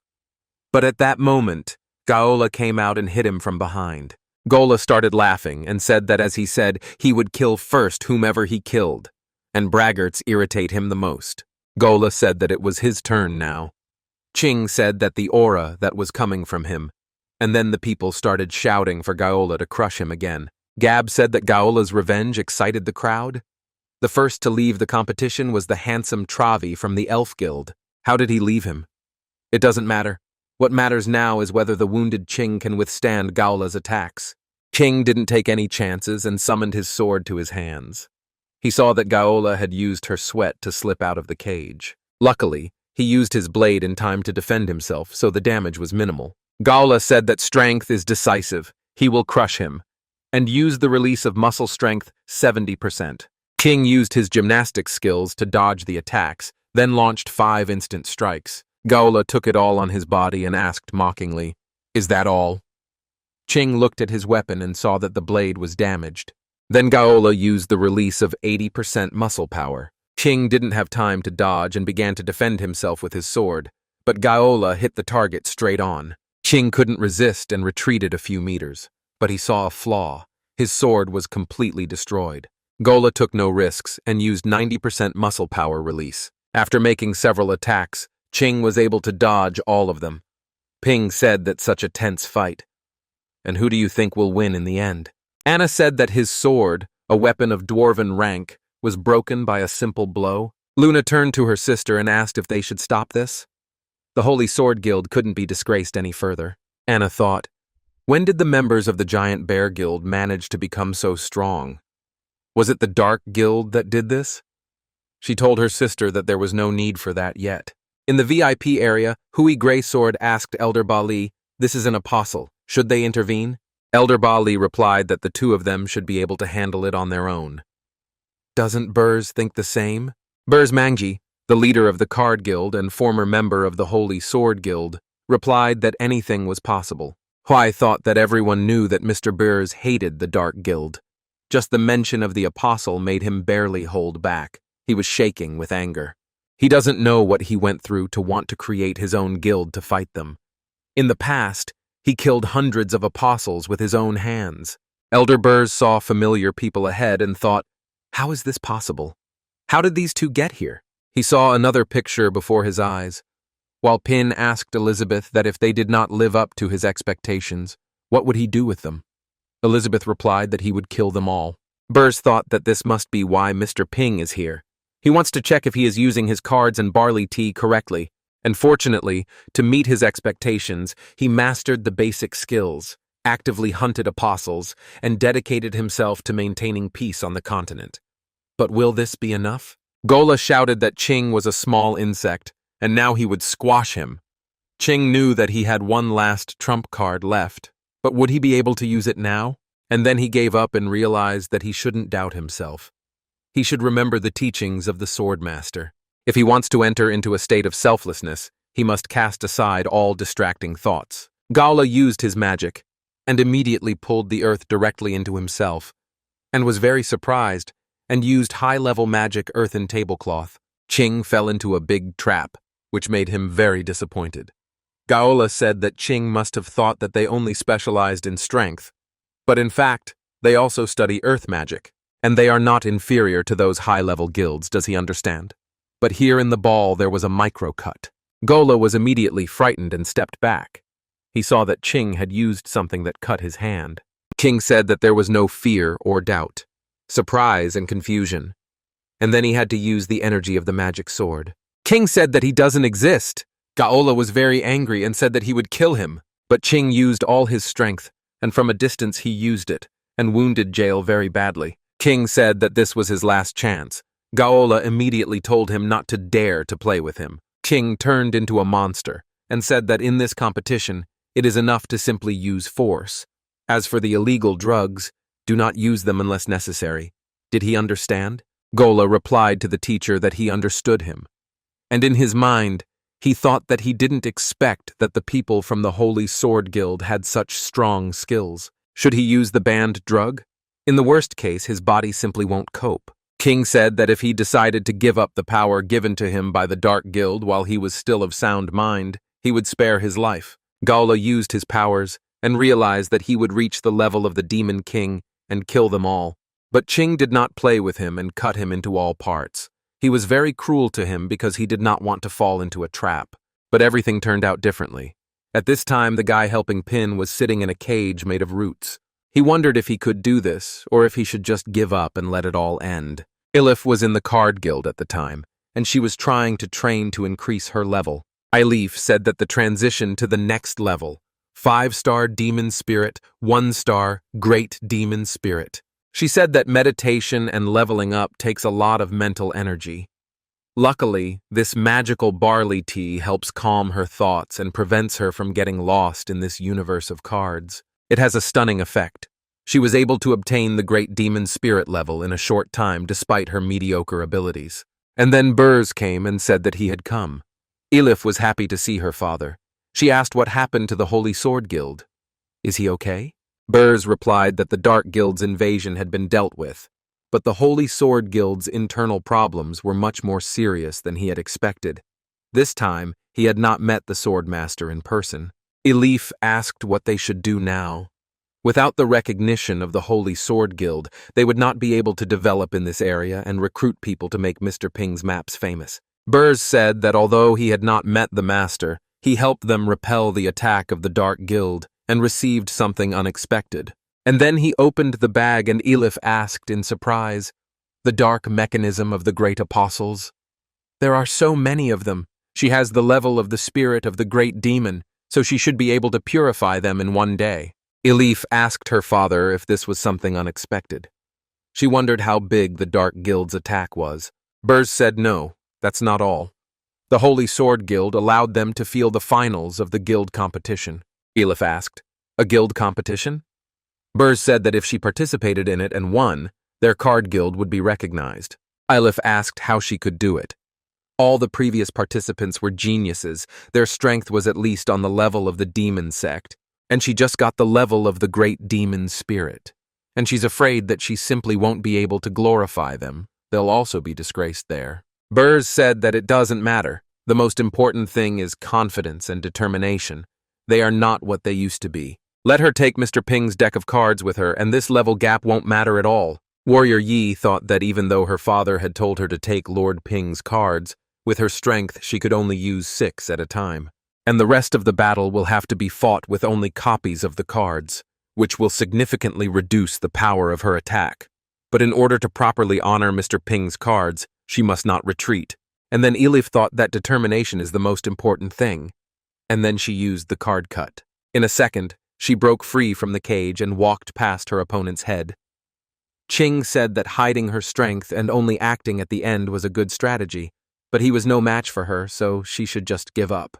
Their guild owes them a debt. He doesn't want to hurt her. This is his last warning. The old man asked what kind of weapon this was. Elif immediately used her card cut and attacked with a card sword. King said that she just wanted to distract him with these tricks. The real target would impress him with another skill. King apologized and said that she wouldn't have that chance. And then Elif realized that the guy had figured out her plan. Elif was not stupid either and put one card under her foot, from which she directly dodged the attack. And she sent a card cut straight at the enemy. But Ching was faster and dodged. Elif used the card cut again, but this time she combined it with mechanisms. King could also master these skills and used card shackles to prevent himself from being hurt. Gob started laughing and said that the card guild's fighting style was completely unique. What would Ching do when he was surrounded by cards? Ching asked if she was really absorbing his sword's chi with this power. He said it was meaningless. If she wants him to fight seriously, she must be prepared to be killed. Elif said that it was all true. She didn't know that the shackles wouldn't be able to hold him for long, but it was enough to buy her some time. And then she realized that she had the most powerful cards. After placing the cards, Elif used release and attacked Chin with the Dragon of Spades. People asked what it was. Attack, block, and now summoning. He said it was worth writing down and studying. The old man thought that through various combinations, many combat techniques could be used. Which master made these cards? Pin shouted at Elizabeth to look. They have maps. It seems that the people from the outside world also know how to use them to attack. Ching saw that he was in a bad way and used selflessness, maximum sword energy. Using the bird's power, the cards were destroyed, and Elif lost the fight, as the cards were scattered everywhere. Elif thought he was so strong. She was a 3-star great demon spirit. She couldn't make up for the difference in levels just by using copies of the cards. If she wants to win, she has to use a real deck, but she still can't control it well enough to defeat him. King said that she really made him give it his all, and in the moment, she attacked her. Elif couldn't cope and lost. Ching said it was over. She said she accepted defeat, and in her head she thought that was enough. But everything turned out to be much less simple, and suddenly a claw caught Ching's head, and his eyes turned red. He asked what it was, and slowly something was sucking the energy out of his body. And then Gaiola appeared and said that it was him. At that moment, a great apostle appeared from his body and said that he was finally born. And this body is also very good. The apostle began to control his body and asked how to use this sword. Gob said that his head suddenly popped out and took control of Ching's body. It seems that the situation is getting out of control. People started shouting to run away because the protective barrier was about to explode. Let everyone run away! They are apostles from the Dark Guild. Someone from the Holy Sword Guild has become an apostle. Anna was very surprised and asked, "Did he turn into an apostle?"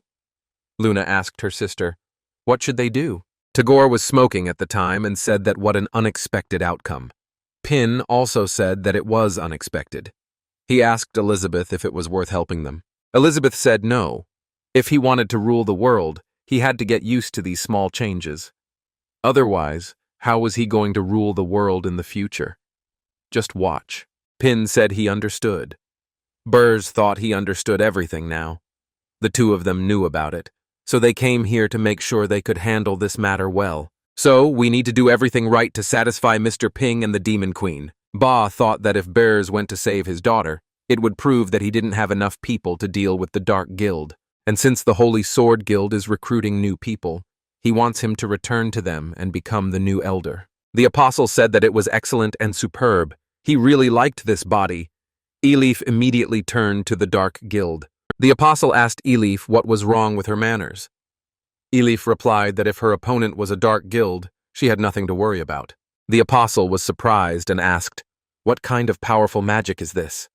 Better to kill her right away." And then he attacked them.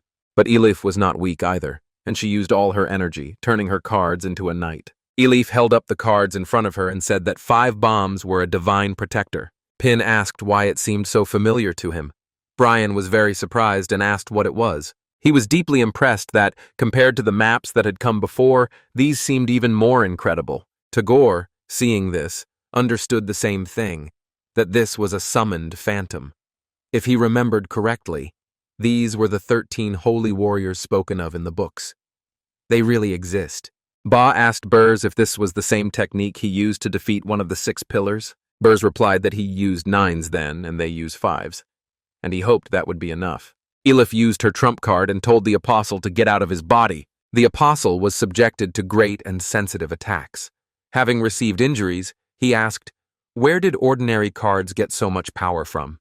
The apostle pounced and said she was amazing. He would return to him after he was done with this body, but for now, he was retreating. But it was all in vain, and he came across a barrier from which he could not escape. Then Elif used her cards again and attacked the apostle. He was very scared and asked what was going on. He was just born, he can't die here, and he decided to use his most powerful technique, and then he used the Sword of Fury. But Elif was smarter and used her technique. The apostle asked, "Is this really a trap?" She was stronger and used the sacred cube. The apostle shouted at her not to do it. There was no need for it. But the cube began to slowly squeeze him, blocking everything, and Elif used all her efforts to get rid of this demon. Elif said that she had accidentally dealt a powerful blow. Beers asked that now they should be happy, right? Pin said it was Elif. No wonder she seemed familiar. Does Elizabeth remember this? It's the father and daughter who visited them a few months ago. Elizabeth replied, "I wonder who disguised her so poorly." And then Burrs realized that the Demon Queen was looking at him. He immediately began to bow down and said that he didn't want to spoil their viewing experience, so he didn't bother them, let them forgive him. Pin started waving at him and said that as he thought, he was here too. He had just realized that the Elif were fighting there, and he had a lot of questions for them. Burrs asked in surprise, "Many questions? Is Mr. Ping disappointed with their card-fighting skills?" Ba saw that something was wrong here and thought, "Who is this man whom Burrs respects so much?" Ba invited all the people and asked them to sit down. Pin wondered why he was invited to the meeting again. Elizabeth replied that it was not so bad to learn about the current situation in the world if she was going to rule it in the future. Pin replied that it was true, but next time he could just refer to experience. There was no need to mention world domination. Ba said that he congratulated them on their victory. Burrs told the elder that they could discuss these details later.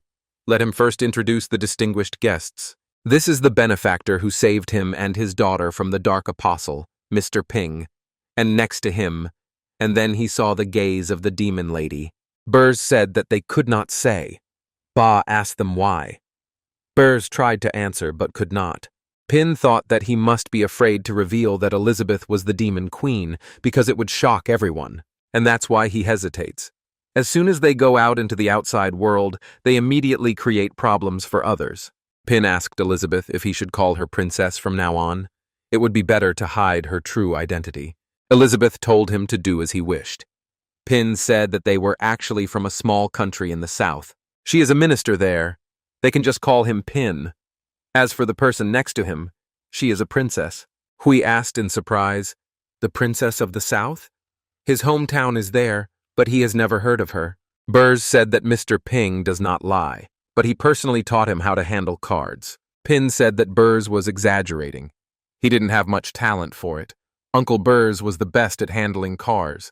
He would also like to ask Burrs for advice on wielding a sword. Luna asked Ching if he heard that.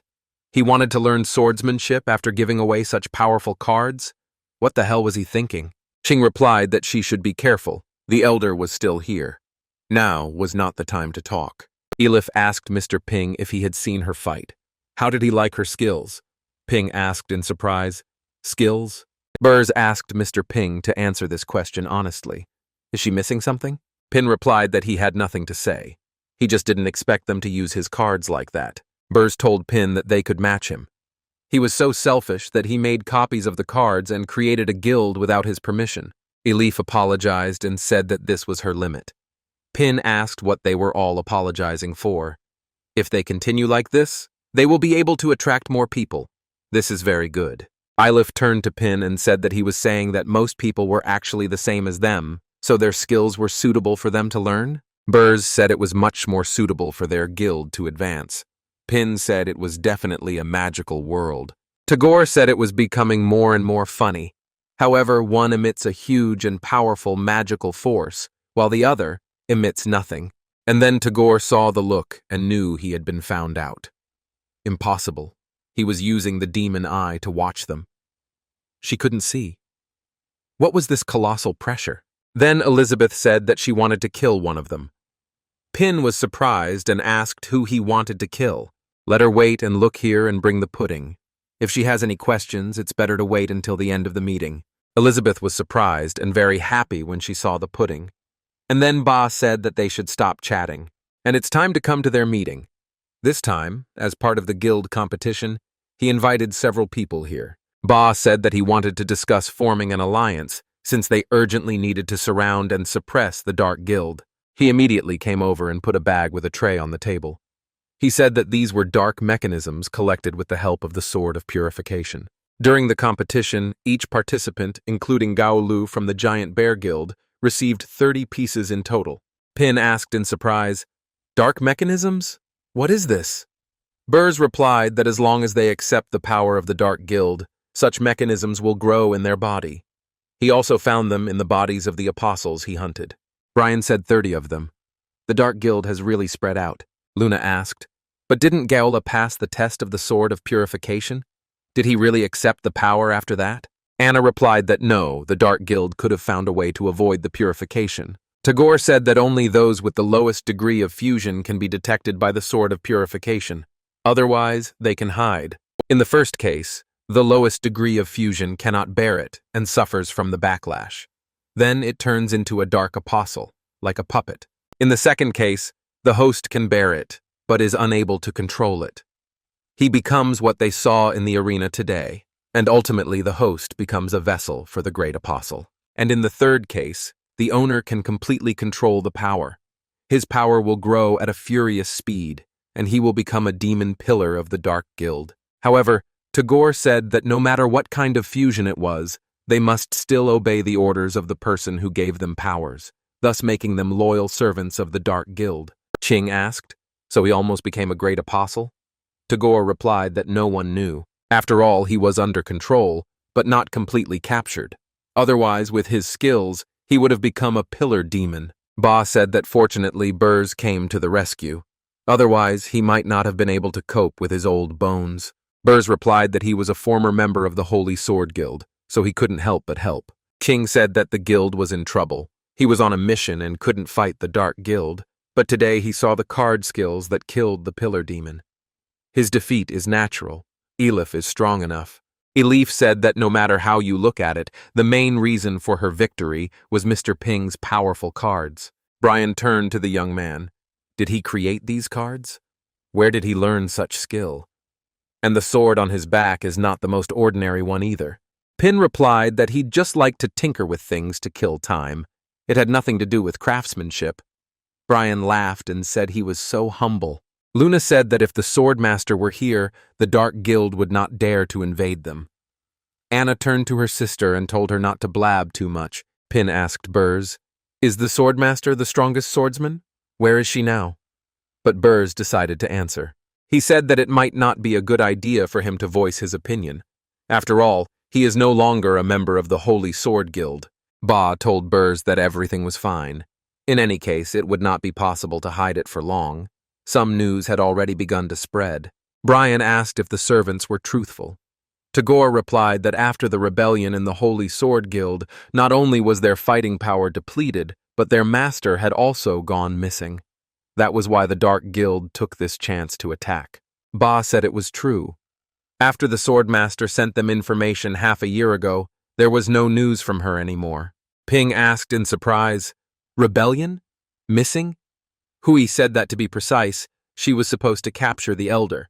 The Elder Axe, who betrayed the guild, but she still hasn't returned to the guild territory. King said that his previous mission was to help the Swordmaster, but when he arrived at the scene, there was nothing there. Luna said that the Swordmaster's level had been upgraded to a 5-star Demon King, having half the powers of a Demon Lord. Is it easy, or grabbing the oldest axe that has risen to the level of a Demon Lord? Cheng replied that no one doubts the strength of the Swordmaster, but when he rushed into the mountains that day, half the region was razed to the ground. It's hard to imagine what a horrific battle they had. Ba said that because the oldest axe received the supreme magic weapon, Daizant Dark Axe.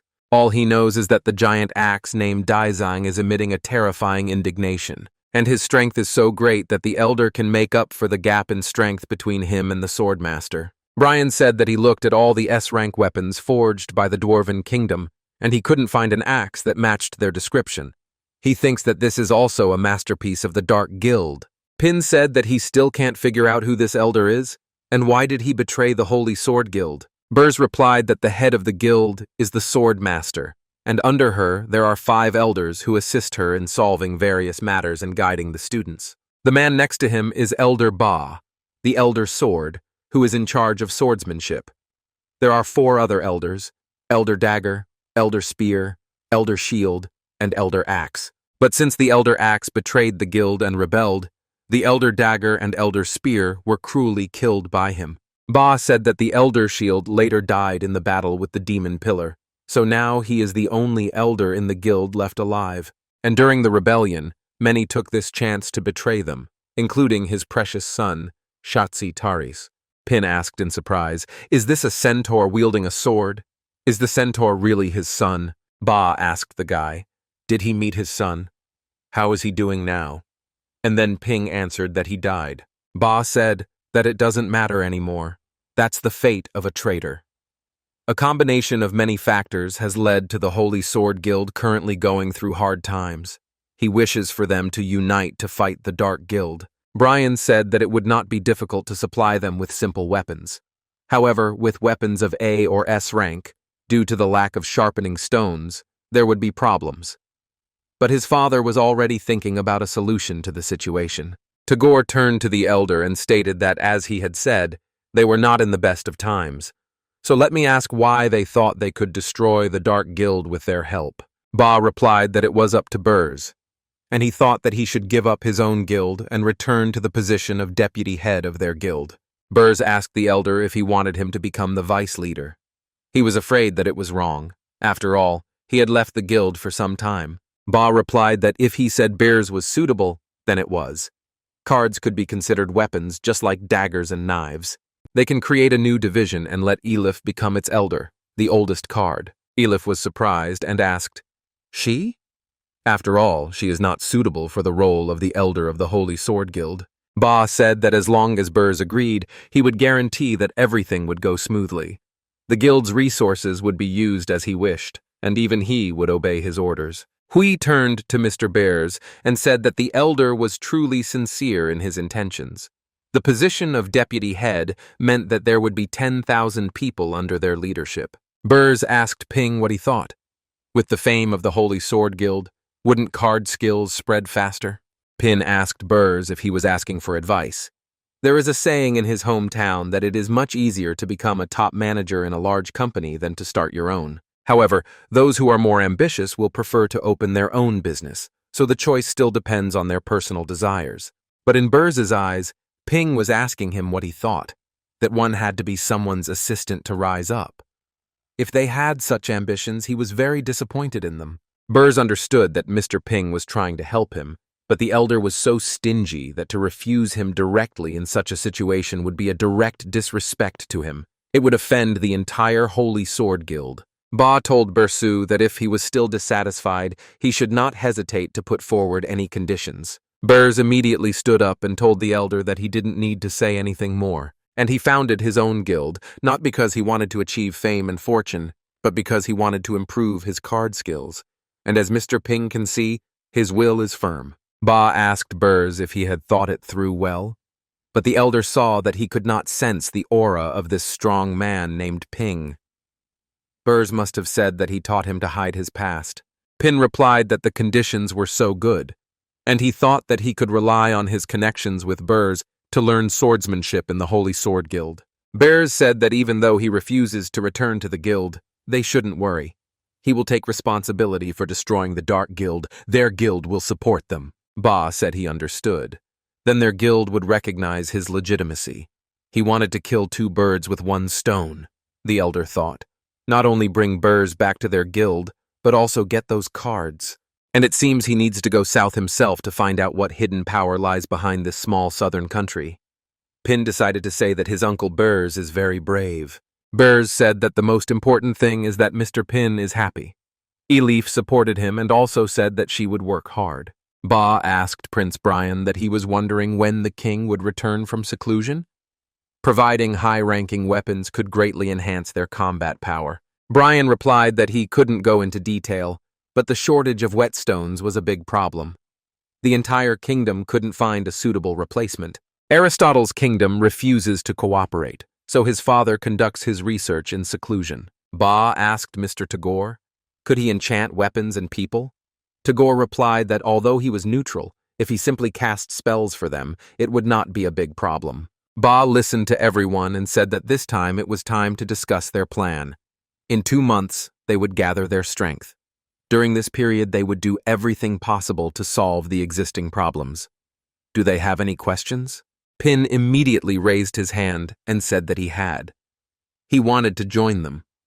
Ba asked the guy, is he saying that he also wants to join the battle against the Dark Guild? Pin replied, no, their guild is recruiting people. He wants to join them to learn swordsmanship. Even though he's been idle for a long time, it's not too late to start studying again, right? Burz asked Pin if he was joking. Elif asked him if he really wanted to learn the art of swordsmanship. Pin replied that the princess wanted it. That was something she had to ask. And then Burz said he wouldn't dare. Their plan made sense. Ba replied that there was no problem. But there are many kinds of sword arts. He wanted to know what his magic level was. Pin thought about it and replied that he had taken the test before, and it seemed to be very low. He was not very good at magic. Hui said that if he was not good at magic, he would not have the ability to use the magic sword that Elder Ba taught him. Pin asked, isn't there a normal swordsmanship that doesn't require magical power? Ba replied that of course there was, but only one person had mastered this art. That was their leader, the master of the sword. If he found her, she would definitely teach him. Burz said that indeed, the only one who is capable of training them, Mr. Ping, is a swordmaster. Pin cried and said that he understood what they were trying to say. He knew in his head that the swordmaster was missing. How could she teach him? They probably thought he was unworthy of being trained in their guild, so they refused to help him. Tagore thought for a moment and asked them to wait for a moment. He immediately took the ink and wrote something in the book. He said that it just so happened that he had written down some fencing spells, so maybe they could help them. Pin was surprised and asked, really? How to use them? Elizabeth had been eating all this time and was upset that she had already run out of pudding. Pin told her to look. It was a spell that recorded sword skills. Elizabeth replied that since she had sorted out the pudding, it was time to get down to business. And then she broke the glass in her hands. She didn't play with them, and in a second destroyed Tagore and said that she got rid of this cunning bug. At this time, in the desert territory, the swordmaster Jiji Sogus of the Holy Sword Guild was fighting and shouting for the enemy to come out and stop hiding. And then Topor came out and asked what her problem was. What was she trying to achieve by pursuing him? Sogus turned to the elder Axe and replied that she must uncover his crime of joining a dark guild and eliminate him. Sogus immediately used her techniques and used a slash. The axe did not dodge and stood in place. Faced with this attack, Axe launched his attack and told her to receive, but Sogus repelled this attack. Axe said that as the bond between him and Daizang grew stronger, she would pose less of a threat to him. It would be his turn to hunt her. Sogus said that if he continues like this, he will soon be completely under the control of this axe and lose himself. Let him come to his senses. Axe asked, will she lose herself? So what? After she uses the highest power, she will understand that losing herself is the highest good. He immediately started laughing and said that everything would be fine soon. Let Daizang take his body, and in a moment his body began to change, and said that finally appeared. And she dares to challenge him? He will not leave her alone, and speaks in a female voice. Axe said that wherever she went, he would find her. Sogus replied that he was an idiot. He was completely under the control of this dark mechanism. Axe asked, is this what he's talking about? She underestimates him too much. Compared to his indignation, this dark force is absolutely insignificant. And in that moment, Axe tore the skin off his body and in a second, turned into a gorgeous girl. Sogus said that she would destroy him today, and used the superweapon level 5 Phantom. It was forged by the king of the dwarves himself, from the hoof armor of the legendary monster. The owner's speed can be increased tenfold. The effect can be obtained. The axe called the girl a stinker, and said that she was so loud. Let her come to him immediately. Sogus used cleave, and said that since the elder axe was dead, she had no need to show mercy. It was over. And then in a second she was surprised, because her blade began to fall apart, and she thought that it was a phantom. Axe said that when she took possession of this body, it still did not obey her well, so she was unable to parry several blows. But if she can hurt her, then she's strong enough to be praised. Does she have any other tricks up her sleeve? Sogus thought that the king of ghost horses could gallop 100,000 kilometers in a day without getting tired, but the weapons in his armor did not harm her. Topper said that if she doesn't agree, she'll start the warm-up. Let her think carefully. She'll wait. Sogus was surprised and said how arrogant she is, and then she used the weapon fusion. Stalactite spear in the secret treasure cave of the Nose is a stalactite column. Only a small amount of stalactite can be mined per year. The dwarf king spent 1,000 years creating this spear. The stalactite spear looks light and resembles water in shape, but it is indestructible. The insect sickle is forged by the dwarf king himself using the claws of the insect king.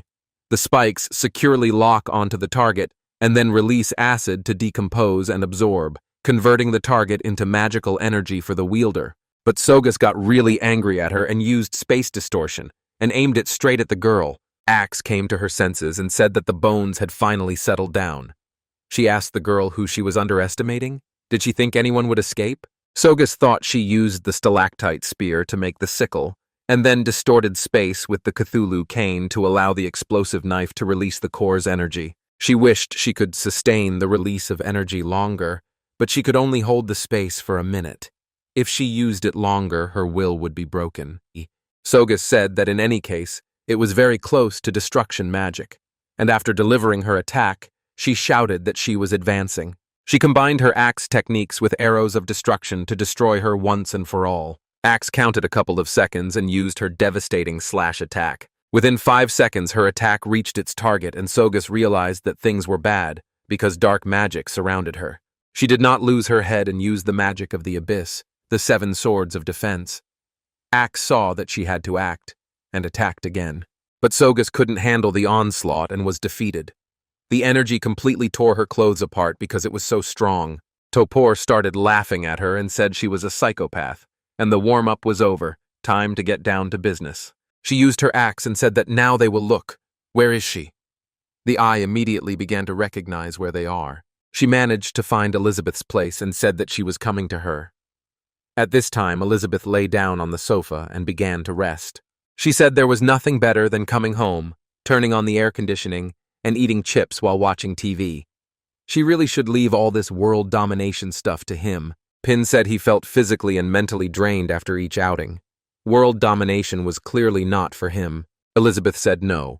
What they had agreed on had to be done. Not to worry, she would help him. Pin asked in surprise, would she help him? And could she warn him next time if she was going to do something like that? Elizabeth was eating at the time and was saying that it was so noisy here. And then Elder Ba said that everyone should be on guard. Everyone immediately took up arms and began to defend themselves, while Ching showed his strength and saw that this was all that was left of his sword. Brian was drinking at the time and thinking how confusing everything was, and he would just rather enjoy the spectacle. Burrs immediately stood up and told everyone to calm down and listen to him. He asked Pin to explain what happened. Elizabeth said that with their level, it was no wonder they were influenced by the Dark Guild. Pin asked what she was talking about. Elizabeth replied that everyone should be careful. She immediately used her dispel ability. She showed the true nature of this man, who soon turned into something terrible. Ba asked in surprise, "Is this a parasite?" But the creature was looking for someone to attack and chose Pina. It immediately pounced on him, but Pin was confused and stood still because he did not understand what to do. Elizabeth saw all this, and with a flick of her finger, she crushed it. Hui said that even the body was a spell. Luna said that it turns out that even a big shot like Mr. Tagore joined the Dark Guild. Anna replied that more and more people were taking the side of the Dark Guild, and they could avoid detection by the sensation sword with their advanced techniques. Elizabeth said that, however, this technique is different from the dark mechanisms. If they let him cast a spell on them, wouldn't the place become a giant breeding ground for parasites? That's really stupid. Pin tried to come to his senses and thought it was a parasite. If he was bitten, it would definitely hurt. Ba asked how she found the parasite. Elizabeth replied that it was none of their business. Ba began to laugh and said that although they had weakened, they still could not be neglected. Burrs thought that this was bad. The elder was sensitive when it came to his pride.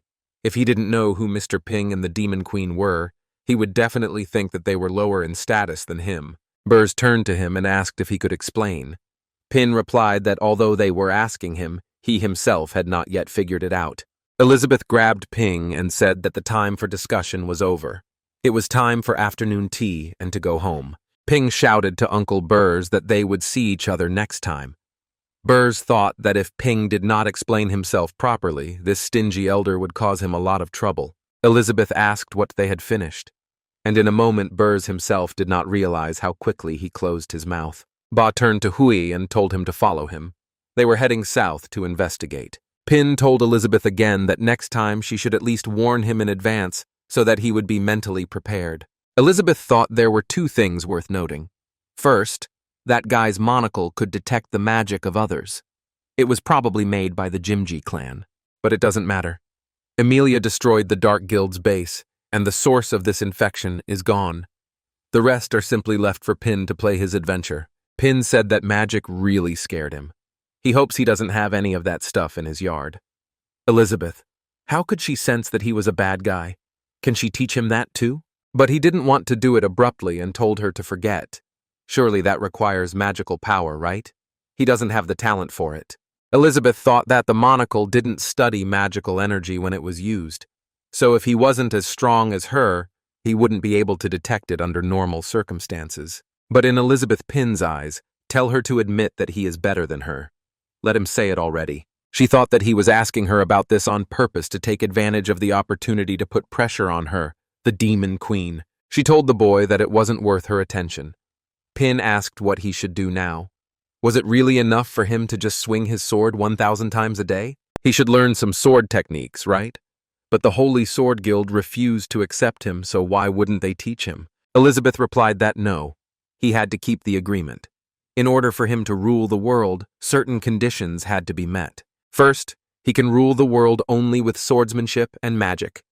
Second, he can't take any of his creations with him except for his clothes. Third, she will go with him and teach him how to rule the world, but she will not teach him swordplay or magic. Pin was surprised and asked when they had discussed this.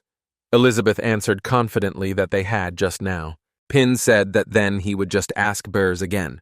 If Uncle switched to cards, he should still be able to teach him how to use a sword. But then the sword turned into a boy and Pin got scared. The boy told him to give up. He senses no pure swordsmanship in them. They simply won't be able to teach him. Pin asked in surprise, pure swordsmanship? The guy replied that even after they gave up magic, None of their techniques worked. Don't even think about it. Who would learn pure swordsmanship when there is magic? Pin replied that his words made sense. In this magical world, if one wants to fight, one must use swordsmanship combined with magic. Pure swordsmanship strengthens the body. And then Pin replied that he understood. The guy asked him what he understood. It was the first time he had appeared here in a while. Pin remembered that he had received it as a gift from the system, and then left it to gather dust on the bookshelf. Is this the one? The guy asked if this place could make him stay here all day and not want to rule the world. He looked at the instruments and asked the gentleman what these strange things were. But suddenly he felt that something had happened to his body. The guy thought that this was the master's doing, but such a strong desire to kill is not his style. At this time, Pin was looking and asking, "Where is she?" But then he looked at Elizabeth and thought, "Is this her?"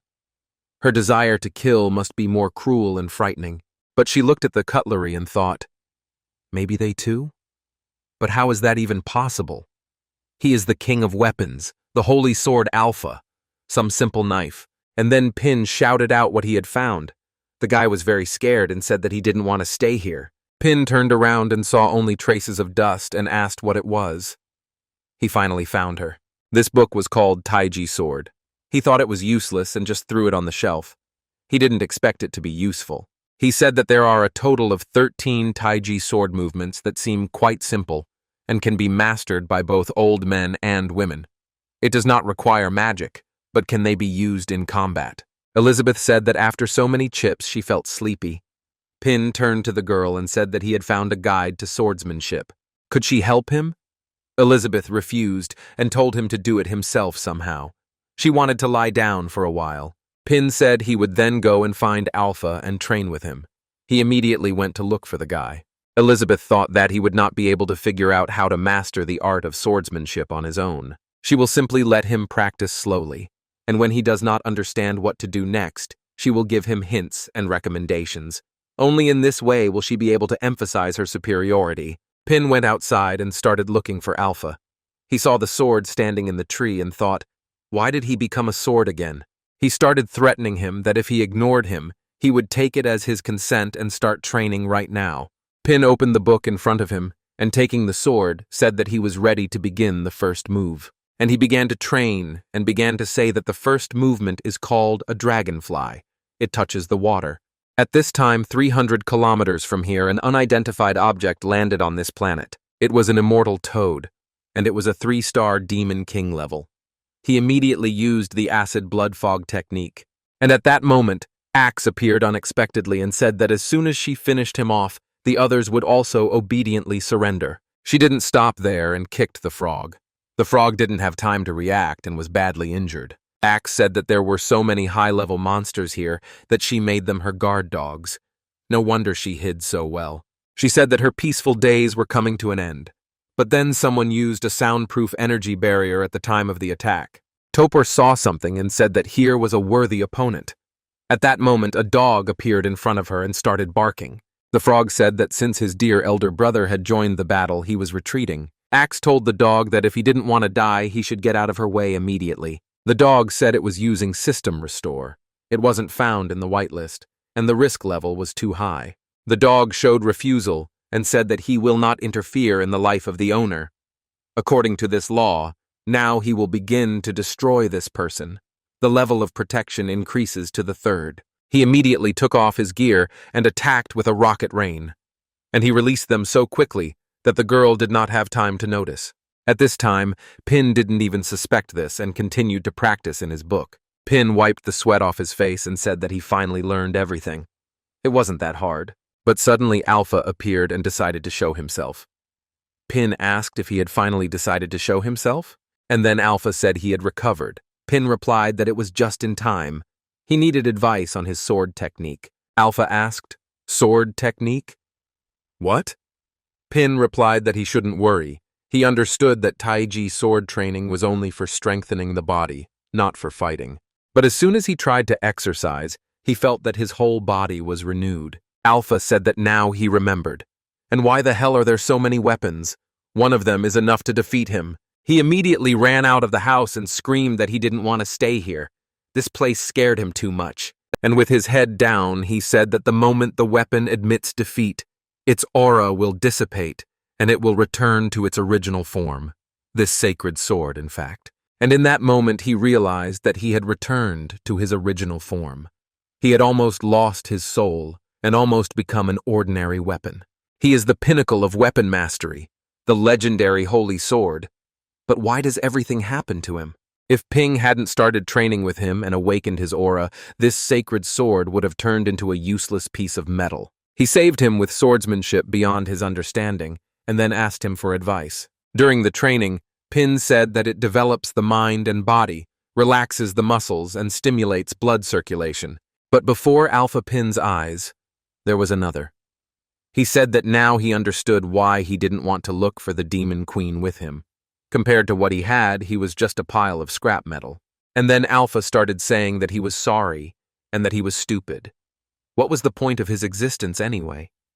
How did he get here? Why is he here? He doesn't understand anything. He immediately turned into a sword and, leaving, said that he did not want to be in this terrible place. Pin shouted back how he could train if he left, but the sword did not answer him. At this time, Axe fought and asked the frog if he was really ready to be a servant for the rest of his days. Let him join her, and they will destroy this place and divide the outside world between them. But the dog couldn't talk and just barked. Topor said that he didn't know how to appreciate what was offered to him. She asked him to cooperate only to save time, but that doesn't mean she's afraid of him. She immediately used a chopping blow on the dog.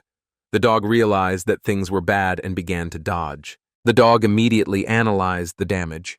He knew that if nothing was done, its impact would reach the mantle layer, which would lead to an explosion of magma and anomalous changes in the lower layer. And this in turn provokes earthquakes, which will ultimately affect the life of the owner. The dog used its grabbing ability. The axe was happy and said that now he couldn't escape, and used a chopping blow.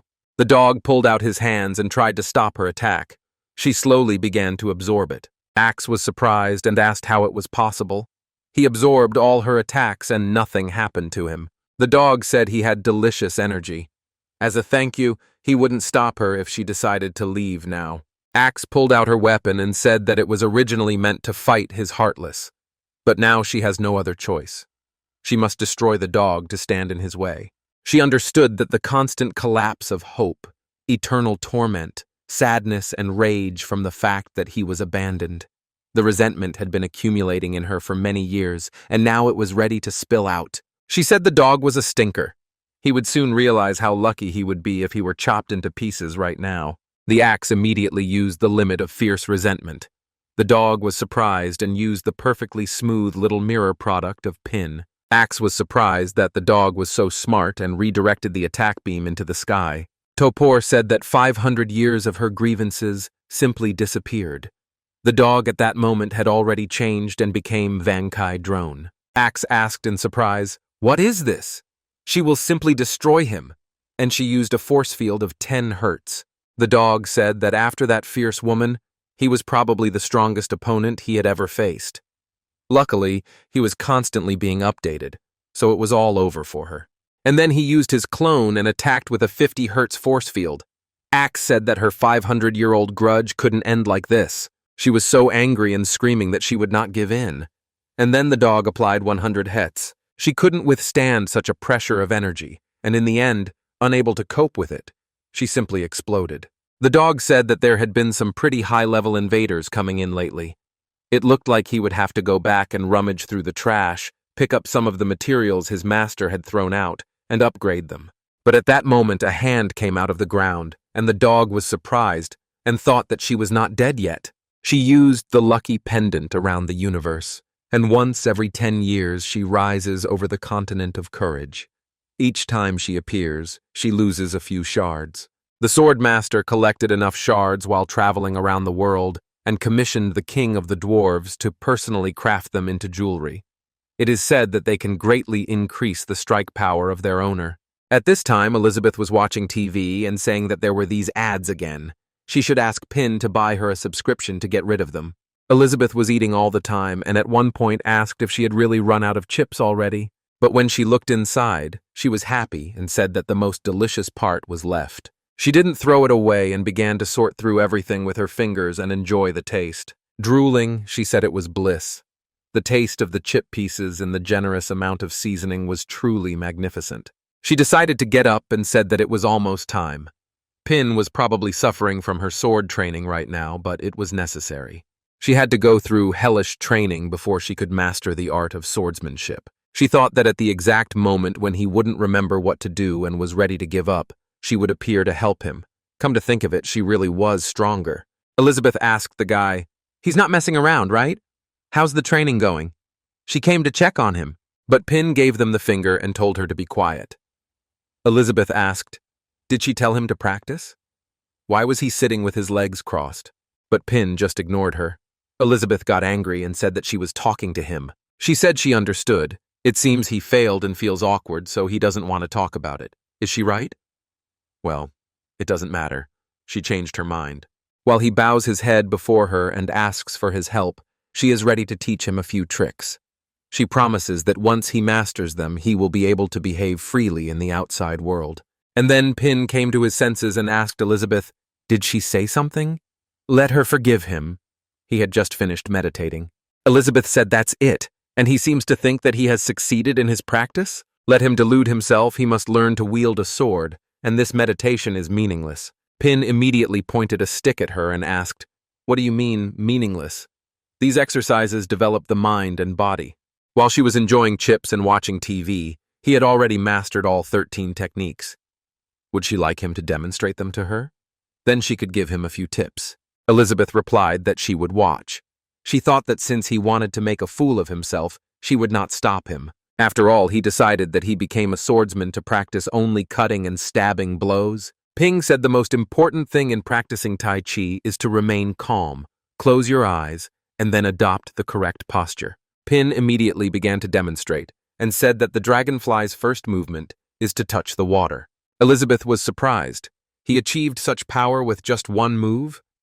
Well, he is a legendary hero after all, but she doesn't feel threatened by him at all. Where is the deadly power of the sword's movements to go? Then Pin began to show the second movement called the wind shakes the willows. The third movement is the swallow catching insects. The fourth movement, the wind swirls the lotus leaves. And the fifth movement, dust in the wind. And then Elizabeth said that his power had changed. And then Ping said it was time to change position. And then came the sixth movement, a sudden clap of thunder. Elizabeth was shocked and thought, how could he reach such a level in such a short time? He must be suppressed. She immediately told the guy that it was not bad and let her help him.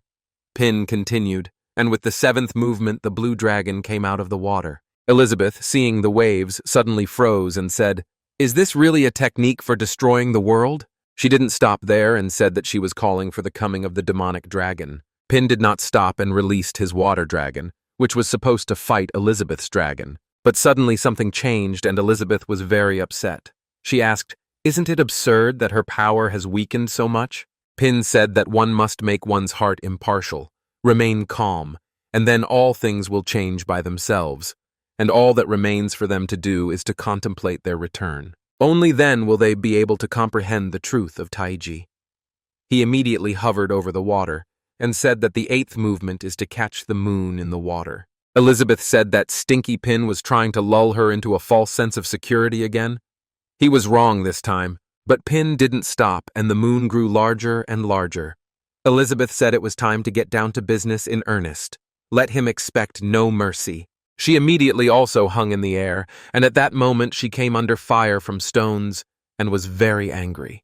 Elizabeth asked the guy if he wanted to use gravity to control her. She wouldn't let him, but in that moment she noticed that something had changed. She said that Pin had changed the world again. Ping said that as the movements are perfected, the mind comes to a state of calm, and it begins to understand the mysteries of the Tao and nature. Pin did not stop and said that the ninth movement of the meteor was rushing towards the moon. Elizabeth said that each meteor was comparable in power to her destructive magic, and there were so many of them. She saw the meteors heading towards her and decided to use her ultimate demon form. Elizabeth said it was her fault for looking down on him. But if he thinks he can beat her, he's very much mistaken. She began to move around this world, and like a falling star, cut through all the stones around. Elizabeth lost her temper and told him to die. Pin just stood there and watched. Elizabeth said she was the strongest swordsman in history, and she used the technique of duality of all things. She did her job and said she was so overwhelmed with the desire to kill him. She didn't actually finish him off, did she? And then Pin said that returning to the beginning is called peace, and peace is called returning to the essence. Elizabeth was very surprised and asked what it was.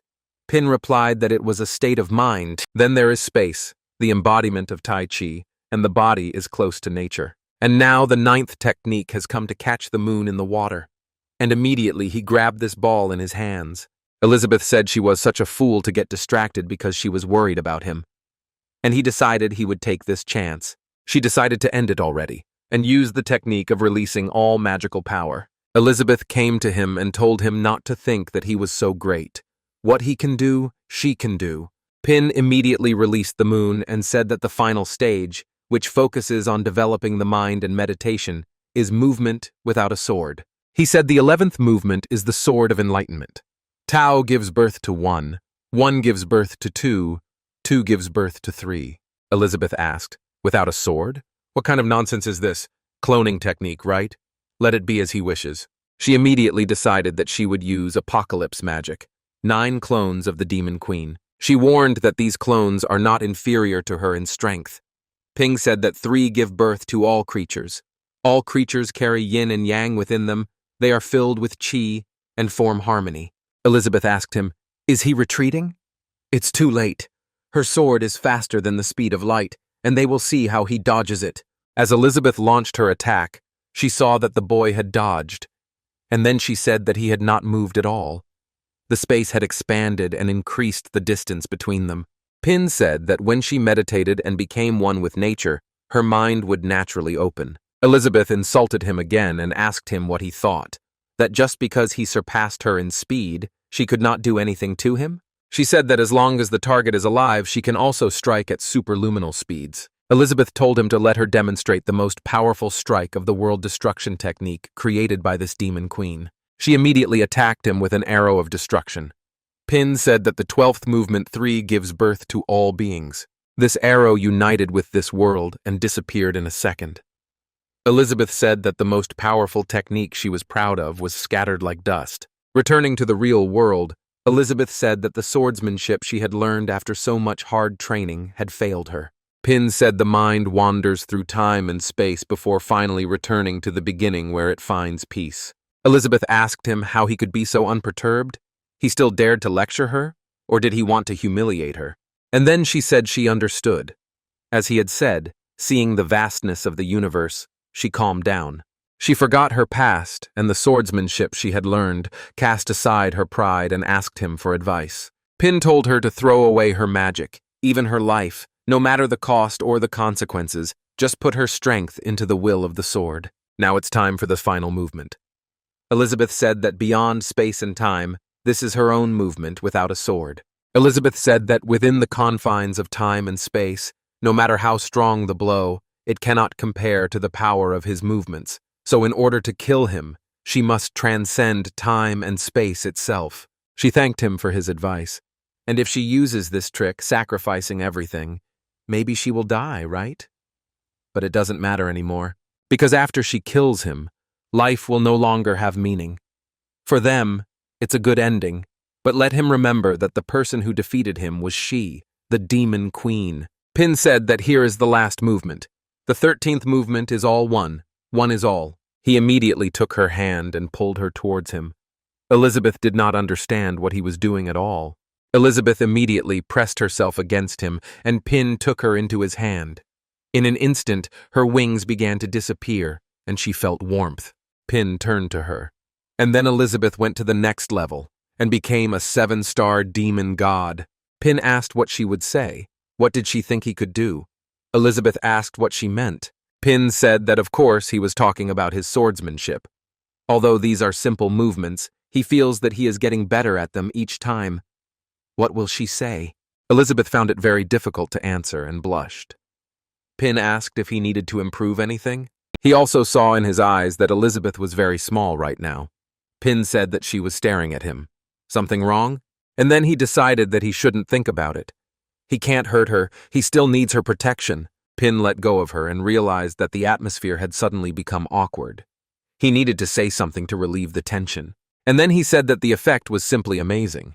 It was all definitely due to Elizabeth's hard work. Even though his eyes were closed, he could still clearly feel her guiding him. Then Elizabeth realized that Pin knew that she had a huge difficulty leveling up, and used this idea with swordsmanship to help her. First, he forced her to bear her feelings, put her in a difficult situation, then destroyed her sword, for which he sacrificed everything, and finally turned back time, so that she could level up 3 times without paying anything, and that is Taiji, an indescribable and mysterious art. Pin started waving at her and didn't understand why she was silent. Elizabeth knew she was too naive. When she got to the demon god's realm, she thought she could catch up with him. She knew he could easily defeat her, but he didn't want to fight her for fun, and he wasn't going to destroy the world. He just kept helping her get stronger. And at that moment, Elizabeth began to see everything through censorship. And Pin said that she wanted to create the strongest child with him, but she was afraid that now he was too weak and could not give birth to a child for him. Elizabeth told him to stop looking down on people. Pin asked what she was talking about. Elizabeth saw that he was deliberately giving in to her every time. He wanted to get her, but he was afraid to offend her. Pin said she still needed to practice more, and it was all in Elizabeth's imagination. She immediately clenched her fist and realized that if it was for the strongest child, what was wrong with it? Elizabeth said that she could promise him, but he had to tell her. Pin asked in surprise, "Say what?" Elizabeth answered that she really did, and then she stopped and couldn't say the word like. But at that moment, a dog flew in and brought with it a man whom it destroyed. Pin asked the dog if he had come back again after picking up the wounded man. At that moment, the girl said something. Pin examined her and said that her injuries were serious. She needed immediate help. The dog was happy because he heard that his owner praised him. But he felt that there was a terrifying aura. Did Elizabeth tell the dog that she was picking up people and bringing them here again? Did she forget what she was told? The sword at this time turned into a guy in an empty space and said that he had flown 30 kilometers. The guy said that he had just woken up, and the situation was already beyond his comprehension. The hero went against the plot, began to live with the demon queen and entered into an inappropriate relationship with her. Even so, how can everything that this guy Ping creates exert such pressure that it can crush him? After all, he is the king of all weapons. In his house, he is just a piece of metal. He was so scared that he wanted to return to his original form, and his goal was to help the hero defeat the demon queen, but everything changed. What is the meaning of his existence, then? It's only fit to be used to chop wood. Who created it? It's unfair. Why didn't Pin forge it? If the hero can't defeat the demon queen, what should he do? And then he began to deny everything, and said that he was already here. He had to find the meaning of his existence again, and gain self-confidence. But then he heard someone's voice asking for help. The guy instantly pulled out his gun and asked, "Who is it?" The girl was lying on the ground and asking for help. The guy saw her and asked if this was really the spirit of the weapon. The guy asked what happened to her body. After all, without it, she would soon disappear. The girl answered that it was destroyed by a bad person. Can he help her find a new one? She really needs her help. The guy blushed and said he would help. He saw in his eyes that she had such a beautiful spirit of arms and she needed it. The girl said he should hurry. She wouldn't last long. The guy asked what he should do. He wouldn't be able to find her a new body that quickly. The girl said there was another way. Could she temporarily enter his body? The guy was surprised and asked, "His?" His magic could really help her last longer. The girl immediately rejoiced because the guy fell into her trap. And then the guy began to laugh loudly. The guy asked her what she thought, that he didn't know what she was thinking. The girl replied that she was serious. There was no other way. She realized that even though she was weak now, it was worth trying. She still had a chance to fool this child. The guy said, "Does she see that he is an extraordinary person and she wants to use him? He will not hide. He is the legendary sword Alpha." Alpha said he could let her do it, but only because it was her. If it had been anyone else, he would have refused. The girl thought that he seemed like a complete fool. No matter. That was enough for now. She would get rid of him as soon as she found a better replacement. The girl asked Alpha to come closer. He asked her if she really needed something. She immediately hugged him and told him to look into her eyes. Alpha replied that he was looking and asked what next. The girl said that she told me to look into her eyes. Alpha didn't understand what was happening and apologized. The girl said that Alpha should tell her what he was unhappy with. She could help him with that. And she gave him an offended look. She recruited him, and Alpha began to say that it was their fault that he had lost the meaning of his existence. The girl told him to give her his body and she would take care of his problems. Alpha replied that he agreed. She took advantage of this moment and entered Alpha's body. She was happy and said that she had another chance to take her revenge, but she felt that her body was too weak. Didn't that fool say that he was a holy sword? However, the resentment of this body merged with her own, making her even stronger. She had learned her lesson. This time she would not fight head-on. Instead, she would avoid the dog that was in her way and look for a way to deal this heartless creature a fatal blow. At this time, the girl who was brought by the dog opened her eyes. Elizabeth, seeing this, said that she had woken up. The girl asked her who she was. Was it he who saved her? And where was she? Elizabeth replied that given the current situation, now was not the time to ask questions. Elizabeth immediately climbed into bed with her and told her to listen. The girl asked what? Elizabeth replied that she was warning her. She came here first. The girl leaned against her and apologized, but she said she didn't understand. Elizabeth told her to listen carefully. If this guy said he wanted to do something to her, she would say no. Got it? Everything here was hers, including him. The girl replied that she understood, and she felt such a powerful aura. There was such a person on the continent.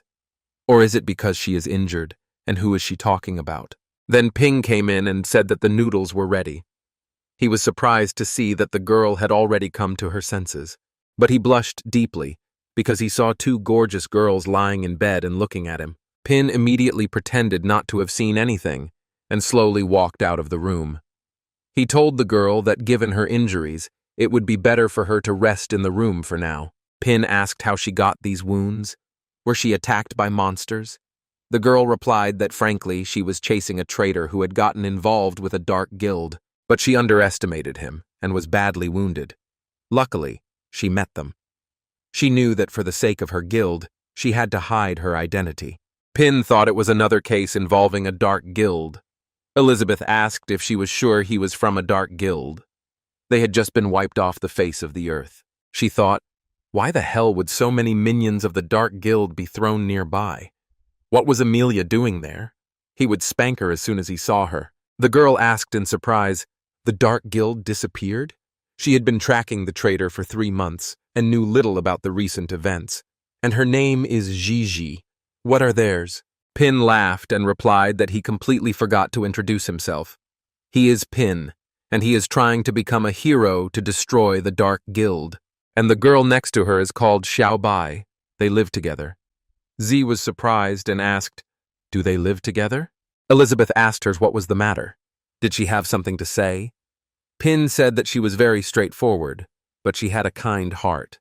When Shiji was injured and unconscious, she helped change her clothes and used magic to heal her. Ji looked at her hand and asked, did she use magic to heal it? She knew that even as a demon king she couldn't heal her wounds. Unless she has healing magic on the level of an elf clan leader, but that's impossible, right? And not only can she suppress her 5-star demon king aura, she can also use high-level healing magic. She's not that simple. Pin said that magic is really incredible. She is so jealous of them. Z told the guy that the place they live in is quite unusual. She had traveled extensively across the continent of Courage, but had never seen anything like it. Had they both always lived in isolation? Pin replied that they had been living there for some time, but Elizabeth asked why she had so many questions. Zhai noticed that the two were completely different. Pin was a good guy, and the girl was the ultimate evil. The king of the dwarves, Minister Aristotle, the head of the Elf Guild, even Malfoy from the Dark Guild. You could say that she is acquainted with all the strong people of the continent of Courage, but she does not know them. Elizabeth said that if she had no business here, she should get out of here and not dirty her house. Ji asked in surprise, don't dirty the house? Pin told Elizabeth that people were injured trying to destroy the Dark Guild. She is their guest. He will clean it up himself. Elizabeth turned away and said that she could do as she wanted. Z apologized and said that she was right and that they should forgive her for disturbing them. But in her head, there was only one thought. how to kill them all. She understood that she needed to catch her as soon as possible, otherwise the entire continent would be destroyed. The spirit of the weapon named Daizang is much stronger than Malfoy. Is he somehow connected to the Sea of Darkness? And then she said that she was summoning a sword, and no one but her could stop her. Ping was surprised and asked what she just said. Z answered again that she was summoning a sword, but at that moment she realized that nothing was working and someone had attacked her. She asked why her head was empty, and she couldn't remember a single sword technique. Elizabeth said it was simple. They were taken away by the dirt in her body. It was the price she had to pay to become stronger. Pin asked what she meant by mud. Z replied that in order to level up and deal with the Dark Guild, she ended the contract with the Sea of Darkness. Pin asked in surprise, a Sea of Darkness? Elizabeth replied that it was just a bunch of insects that had accidentally appeared there. Jai said she was right. She wanted to become stronger and couldn't resist the temptation. It was her choice. Pin said he didn't quite understand, but if she had forgotten everything, they could practice together. He had recently been practicing swordsmanship. Elizabeth is also a master swordsman. If she wants to learn, she can become stronger. And then Elizabeth asked, who gave him permission to train with her? And who said she would want to help her? Let him stop deciding for her. Pin apologized and said that he thought everyone wanted to get rid of the Dark Guild. What's wrong with her? She suddenly became so aggressive. Jai stood up and said that she wouldn't bother them anymore, and thanked them for saving her, and it was time for her to go. Pin stopped her and asked, she must be hungry? He made some noodles, let her eat before she leaves. Ji thanked him for his concern and said that she couldn't eat now. She needed to come to her senses. Before leaving, Pin said that there were many monsters wandering around here, so she should be careful. Elizabeth was eating at the time and saying that she was smart. This bowl of noodles belongs to her, only she can eat it. Pin told Elizabeth that she was in this situation because she was fighting a dark guild. Why shouldn't she help Z? Elizabeth angrily replied that she would not help. Let him help her himself if he wanted to so much. Jai walked out into the clearing and began to meditate to remember her memories that she had forgotten. And then in a moment she remembered the moment where someone kicked. She immediately fell to the ground and turned into a cube. At the moment of falling, she went underground. And like a snake, she walked underground. But everything happened differently, and she found a way to get out. She opened her eyes and said that she remembered everything. If it weren't for the pendant, she would have disappeared into the quicksand thousands of kilometers away. One hit, and she was lost. She thought she had reached the peak of her power, and the Sea of Darkness had no chance. But she was weak. She was too arrogant. Then Ping came and said that she hadn't gone far. In fact, he understood her very well. He had the opportunity to learn the art of swordsmanship, but he became too involved in farming. And recently, he wanted to learn, but he realized that he was just a fool with no talent. Even if she wanted to raise the sword and destroy the Dark Guild, she was not all-powerful. Jai said no and said that he didn't understand. She was learning an unusual swordsmanship and part of the demonic technique she managed to obtain while wandering through the ancient ruins of the demon clan. Pin said that even though her skill was gone, wasn't the magic still with her? Perhaps it would be better if she changed her profession. Zhu asked, change profession? She can't do that anymore. Losing all skills is like losing her life. Pin said that before the universe, everything seems insignificant. Nothing is lost yet. They can start over, and they can work together. At this time, Elizabeth used high-level concealment magic and listened. She was very angry when she heard that Ping suggested that they work together. Ping said that he learned this from studying the art of the Taiji sword. Ji asked in surprise, Taiji sword? Ping replied that it was true. It could be called a kind of swordsmanship. It does not require magical power, and she will not be able to kill enemies with it, but it develops the mind and body. Pin asked if he wanted to train together. Elizabeth heard everything at that time and was very jealous. Before her eyes, she saw Pin trying to seduce her and drag her into bed, and then she shouted loudly that she would never allow it. Pin heard it and said that it was Elizabeth's voice. She instantly moved to them and showed herself. Pin asked if her appearance here meant that she was ready to help. Elizabeth replied that she could do whatever she wanted. He had no right to order her around. Elizabeth asked him if he had forgotten their agreement. Nothing in this house could be given to anyone without her permission. Pin replied that he hadn't given anything away. Besides, she had eaten the noodles. Elizabeth said that everything, including what he had, could only be used for the benefit of this queen. Did he understand? Ping replied that he knew, and she wanted to help despite her words. She immediately cast a spatial curtain and said that Z would go with her. Zhai was surprised by fear and asked, "What?" At this time, Ping was left alone and said that Elizabeth was sharp-tongued, but she had a kind heart. She moved her to Elizabeth's space. Z opened her eyes and said that this is the space that can create a person who has advanced to the level of the Demon King. Elizabeth said that she would help her. Z was surprised and asked how she would help her. Elizabeth replied that she would first destroy her completely, and then she was frightened when she saw the girl's claws. Zhai said that she had done nothing to her. Why did she want to kill her? She knew that she had the strength of a Demon King. Even if she hadn't lost her sword techniques, she still wouldn't be able to compete with her. First, she saved her, and now she's trying to kill her. What does she want to achieve? Elizabeth told her to just stand still and she wouldn't get hurt too much. Zhai stood up abruptly and said that she would never give up so easily. Elizabeth began to attack, but the girl dodged, and the moment she touched the ground, her eyes lit up. Z said that she was at the level of a 5-star Demon King. She wouldn't just stand there and wait for her to kill her. Elizabeth said she had no time for this nonsense, and released her demonic spell. The spell instantly captured Z from all sides and immobilized her. She asked, "What does she want to do with her? Let her go." Elizabeth said that her mind was starting to crumble. Z had been asking her all this time to let her go. Elizabeth decided to use her charms in a different way, and in an instant entered her body through her mouth. She was completely taken over by Elizabeth's powers. Even immobilized, she lost her shoes. Elizabeth asked her how she ended up in her space. She was holding in her hands the worm that had entered this girl. She asked what connected him to the Dark Guild. The demon answered that if it weren't for her. Elizabeth answered that she didn't care and it didn't matter.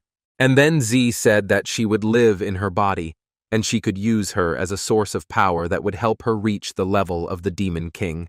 But every time she shows weakness, she can take something from her. And if her body is destroyed, she will use her. She knew the terms of the contract very well, and Elizabeth is a shameless person who broke her promise. Elizabeth replied that it seemed like something like this had happened before, and it was not that long ago. 500 years ago, in this Demon Queen's cultivation dungeon, Elizabeth trained and gained strength. She understood that in order to go up against the hero, she had to level up to the Demon King. And then the voice asked her, does she want to become stronger? He can help her. Elizabeth asked, who is he? And how did he get into her cultivation dungeon? The voice answered that he was Azatom, the Lord of the Sea of Darkness. It didn't matter how he got here. All that mattered was that he could help her become stronger. Elizabeth asked if he could help her become stronger. How?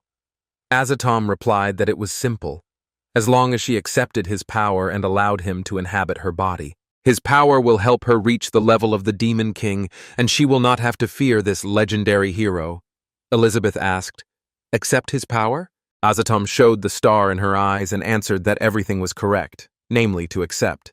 She immediately stopped him and asked who said that she was afraid of the legendary hero, and he is a bug from another space. Azatom said she used him to spy on his sire? And he'll tell you straight up, as long as she lets him be in her body, his chaos power will allow her to level up instantly. Her power would be enough to completely overwhelm him. He wouldn't be able to threaten her at all, right? Elizabeth replied that he simply wanted to wait for the legendary hero to meet her and then take that chance and take everything. Is that his real goal? Azatom replied that even if she only touched his power briefly, the contract was already signed, and if he rejects it now, it won't end well for her. Elizabeth replied that when she looked into his world, she had already absorbed a fair share of this power. Azatom asked her if she was afraid. How cunning she turned out to be. Elizabeth replied that this power was as insignificant as his world, and was only suitable for bewitching the weak. She immediately threw it in her forehead, and Azatom asked what she wanted to do with it. The contract was signed. She would face the consequences if she did it. Elizabeth replied that she would seal him here. Then she would use her own power to gain the level of a Demon King. Then he would turn the absorbed chaos power into his own. Wouldn't that nullify their contract? Azatom said she was shameless, and he was doomed as soon as he set foot here. She said that because of her true form still can't appear. She can only rely on clones to move around this world. And then Elizabeth called him Azatom, and said that she had almost forgotten about him. Azatom replied that without a host he would not be able to show her his true power, so she managed to deceive her. But now let her allow him to demonstrate the full horror of the power of chaos. He took no chances and transformed into chaos form. Azatom said that the mastery of the sword of the host he captured, combined with his chaos power, made his power unimaginable. Azatom immediately pounced on her and told Elizabeth to die, and used a destructive arrow of chaos. But Elizabeth was smarter, using an insurmountable edge. Azatom was surprised and did not understand why his strongest swordsmanship did not work. He saw that she didn't even block the attack, but she laughed in an instant. Elizabeth said that the swordsmanship he learned was developed by her. Naturally, it won't cause her any harm.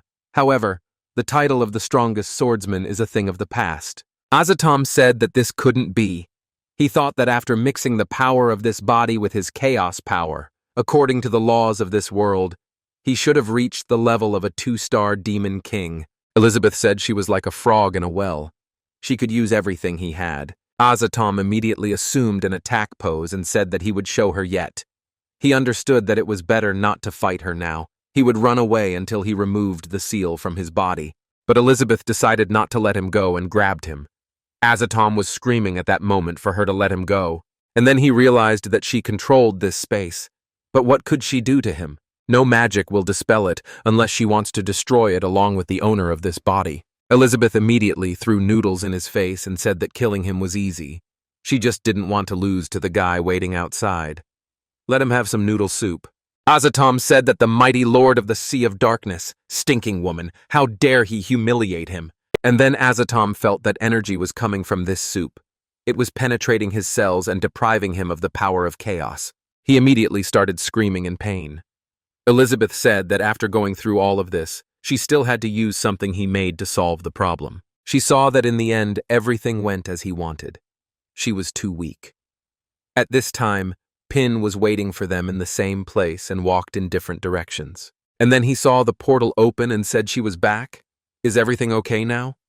Elizabeth replied. If he knew, why was he asking? Pin immediately closed his eyes and asked why she was in such a state. The next day, the sword came to the house and the girl said that it was that thing again. It was a dog. The dog said something just flew away, but the radar didn't pick up anything suspicious. And then he remembered and said that it was all because of that crazy woman. After she beat him last time, the mistakes kept showing up. How could he become stronger again? Elizabeth immediately appeared in front of him and hit him with her elbow. She didn't even have time to react. The dog said that this crazy woman learned the technique of Tai Chi and the owner and became stronger. Luckily, the owner got a spare body and activated the cleaning mode. No, the creation of the data cloud must be accelerated, otherwise one day she will destroy the chip. The girl flew in the body of the sword and said that she definitely flew in the other direction. Why is this thing there? She said the target was right ahead. She'd just moved to avoid it. No point in taking risks. But she saw the dog again and asked why he was here. She just decided to run in circles and get closer to the house. An hour later, she asked why he was everywhere. He had actually discovered her a long time ago and was just playing with her, right? She immediately turned into a guy and said that it seemed that if she didn't get rid of the guard dog, she wouldn't be able to see that shameless one. She immediately ran and said that he can kill her, but not humiliate her. Even if she is on her last breath, she will crawl on the ground to bite off a piece of him. The dog immediately scanned him, while the girl was about to pounce on him. He scanned the girl and saw that she was on the white list. And then he pulled out a flag and said, "Welcome home." She stopped in front of him and was surprised, because the dog had not done anything to him, and she greeted him.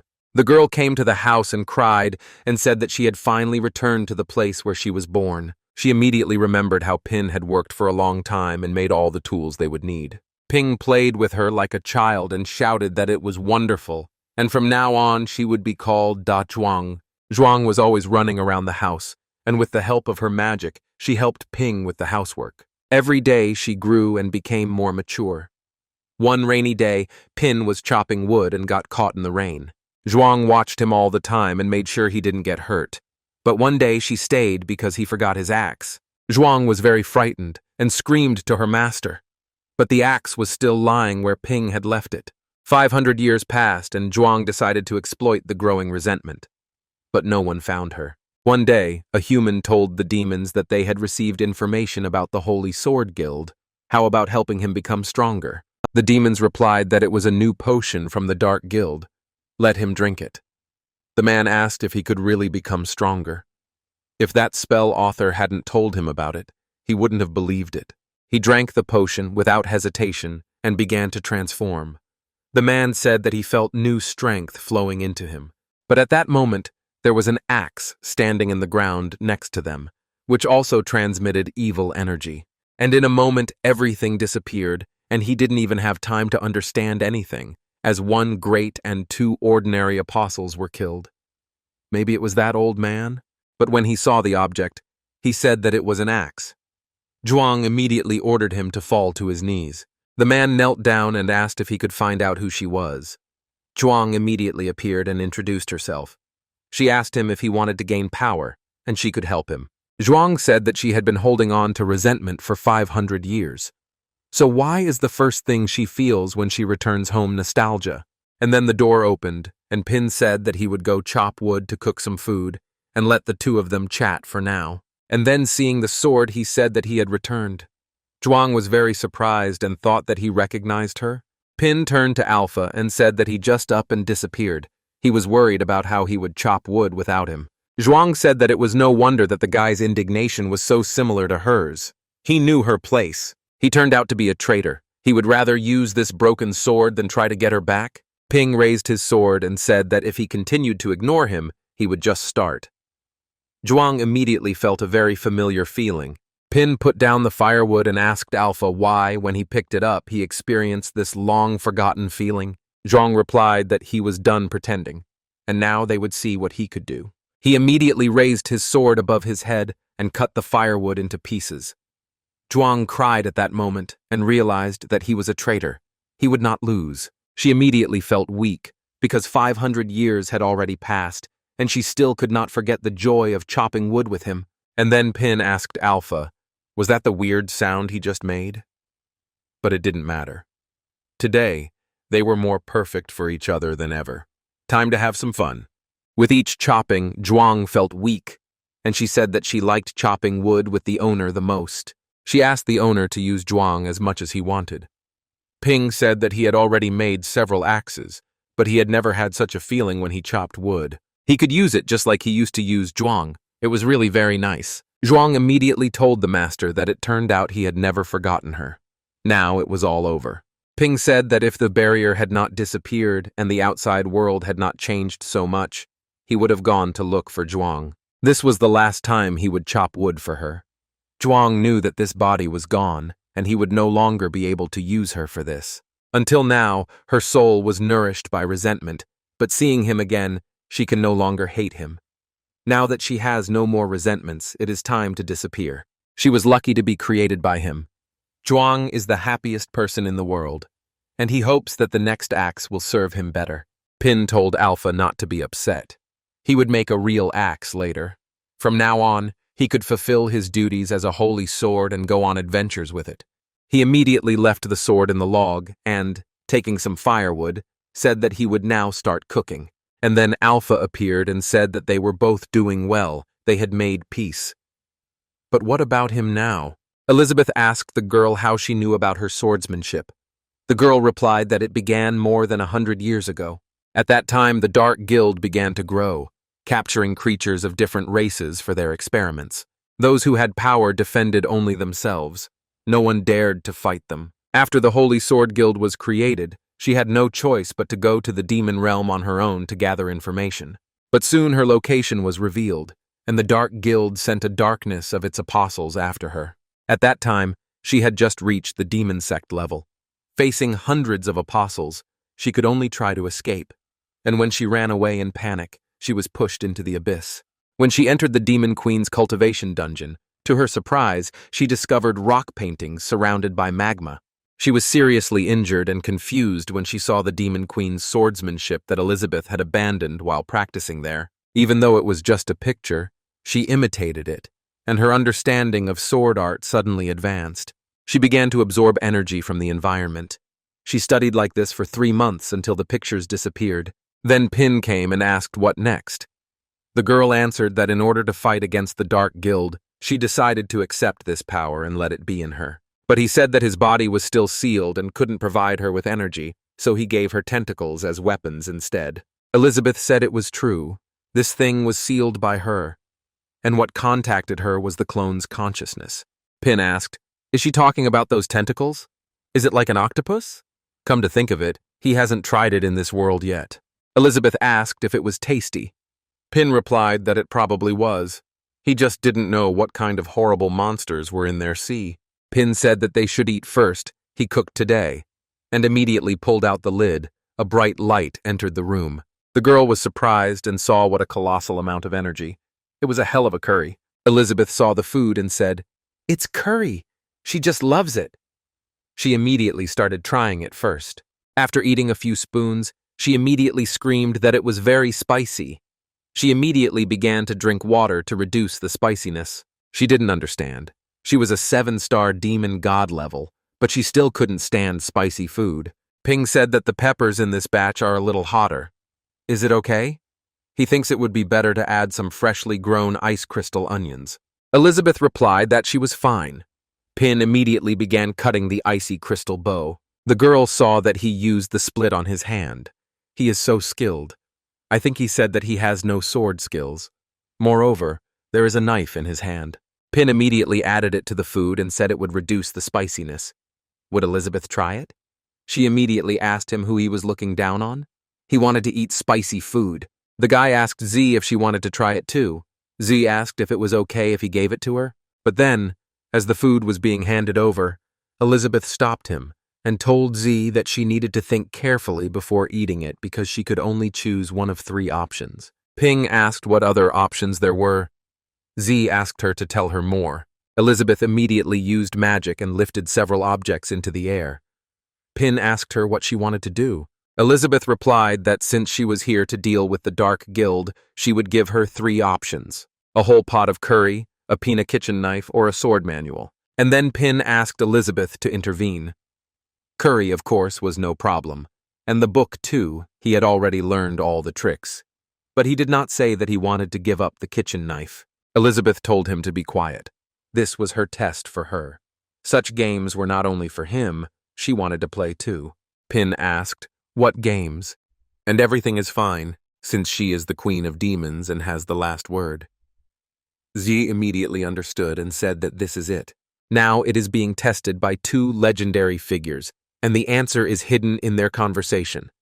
This curry pot exudes a huge amount of magical energy. As for the knife, all S-rank weapons pale in comparison, and the so-called sword master seems to be a joke compared to it. The legendary hero just demonstrated this to her personally, and also hinted that he doesn't want to give her this knife because he knows that she doesn't know how to use it at all, and he warned her not to overestimate her abilities.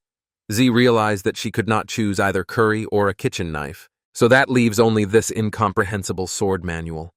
Z told Elizabeth that she was choosing a book on swordsmanship, but suddenly someone entered the room by knocking down the door. Pin was surprised and asked, "Alpha?" Elizabeth asked, "What is this idiot doing?" Alpha screamed that he was so angry that he was going to kill them all. Z understood that this feeling could not be confused with anything else. It was Daiji. He must have known that she wasn't dead yet, so he followed her here. She can't cause trouble for the hero and the demon queen anymore. Zhai immediately stood up and said that she would deal with her own problems. Let the hero lend her a kitchen knife. Taking the knife, she felt what a powerful pressure. There is a whole space hidden in this knife, but she couldn't cope with it. And in a second she was exhausted from such a strong energy of the knife. Alpha asked what he was doing. The knife was strong and went over the guy like a steamroller, and turned her sword. The knife did not stop there and fell straight into Ping's hands. At this time, a spirit was crawling out of the sword which wanted to enter Z's body. Pin started to contact them, but received no answer. He immediately began to panic and asked what happened. At this time, in another world, Farazgad Samavi was seriously injured. He was one of the 6 pillars of the Dark Guild. Experiment number 24 used reanimation and immediately sent the energy straight to Samavi. Samavi immediately stood up and roared loudly. He told the Golden Dragon Queen to come to him. He could continue fighting, but then someone blew him a kiss, and Samavi changed in an instant. The girl told him to calm down. The fight was over. It was Ruth Bader. Experiment 24 said she was something else. The deputy chief was eaten, William was beaten and disappeared, and she showed up after it was all over. Ruth replied that there was nothing she could do. Facing a demon king-level Golden Dragon Queen, she, with the level of an ordinary 2-star demon sect, had no right to interfere in this battle. Moreover, since the leader is here, the winner has already been decided, hasn't it? And at this moment, Malfoy said that he didn't expect Lady Amelia to have such a skill to save her life, and now no attack or magic can do anything to them. And at that moment, the demon turned into a mirror and said that he never wanted to hurt Lady Amelia. The slime immediately captured the entire ball and slowly began to suck the energy out of it. Malfoy started to unhook himself from his equipment and said that the Demon King level felt different. Just great. And a little more, and the mistress will be resurrected in a short time. At this time, the demonic creatures asked how the Dark Guild ended up in such a deplorable state. The creature slowly began to take shape and said that Dago's connection with him had been severed. Where is he? Malfoy said he was sorry. Dago sacrificed himself to protect the guild. Tagore said he had become younger, had made a new breakthrough in his research. Malfoy said no. He had just been lucky enough to collect the necessary materials. Why had he come to him? Tagore replied that the identity of this body had been exposed and it could no longer be used.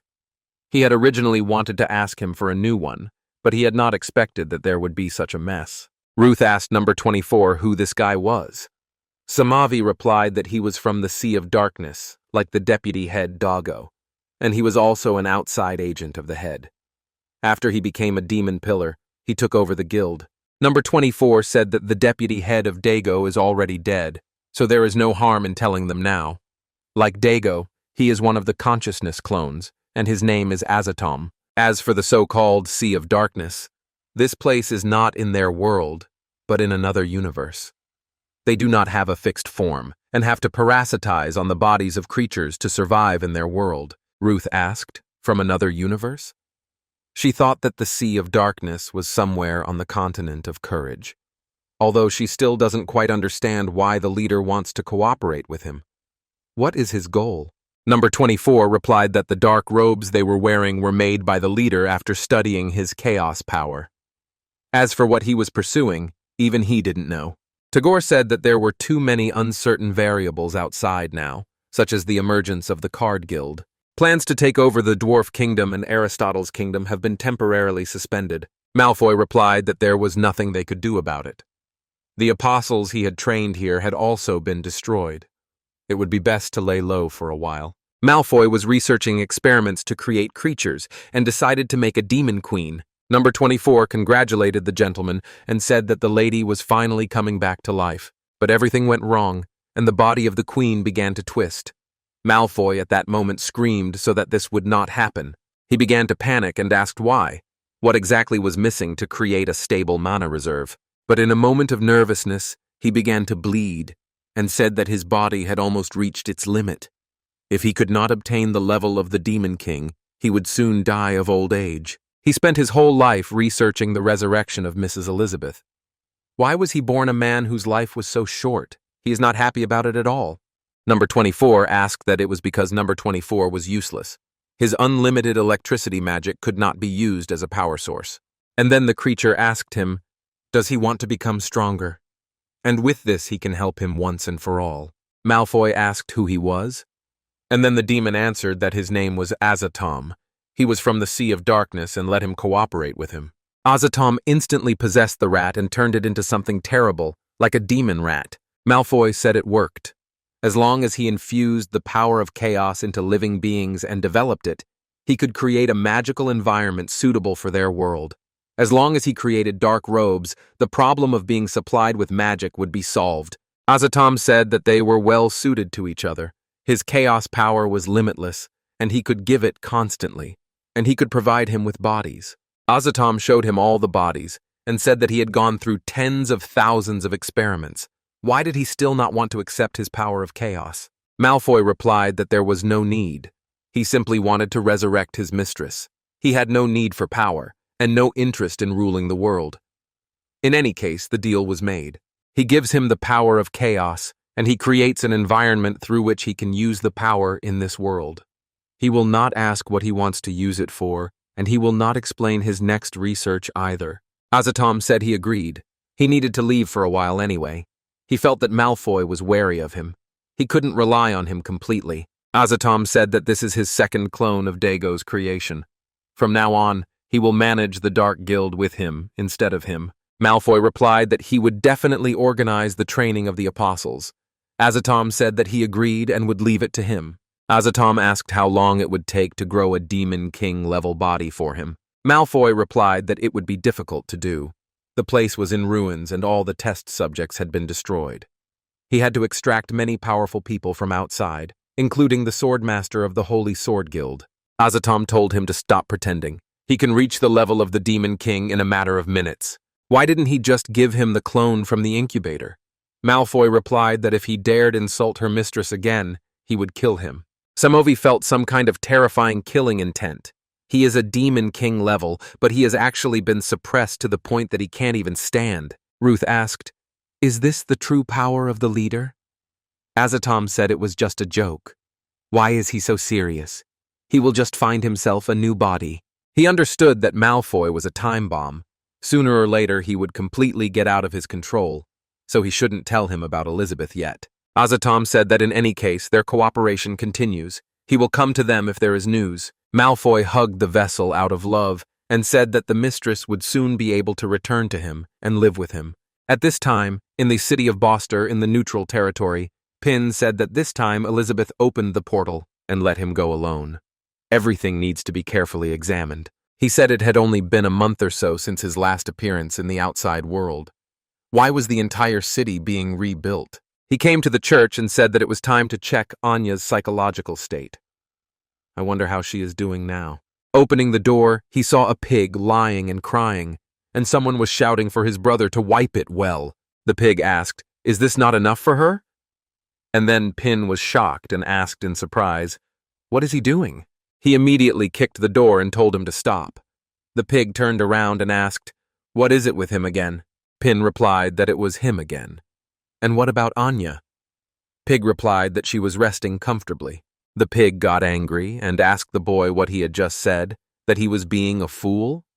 Pin realized that he had forgotten that he was alone here and Elizabeth was not there. The pig asked if that meant he was good at it. Let him join in. He was already tired of it. Pin shouted for Anya not to be afraid. He came to save her.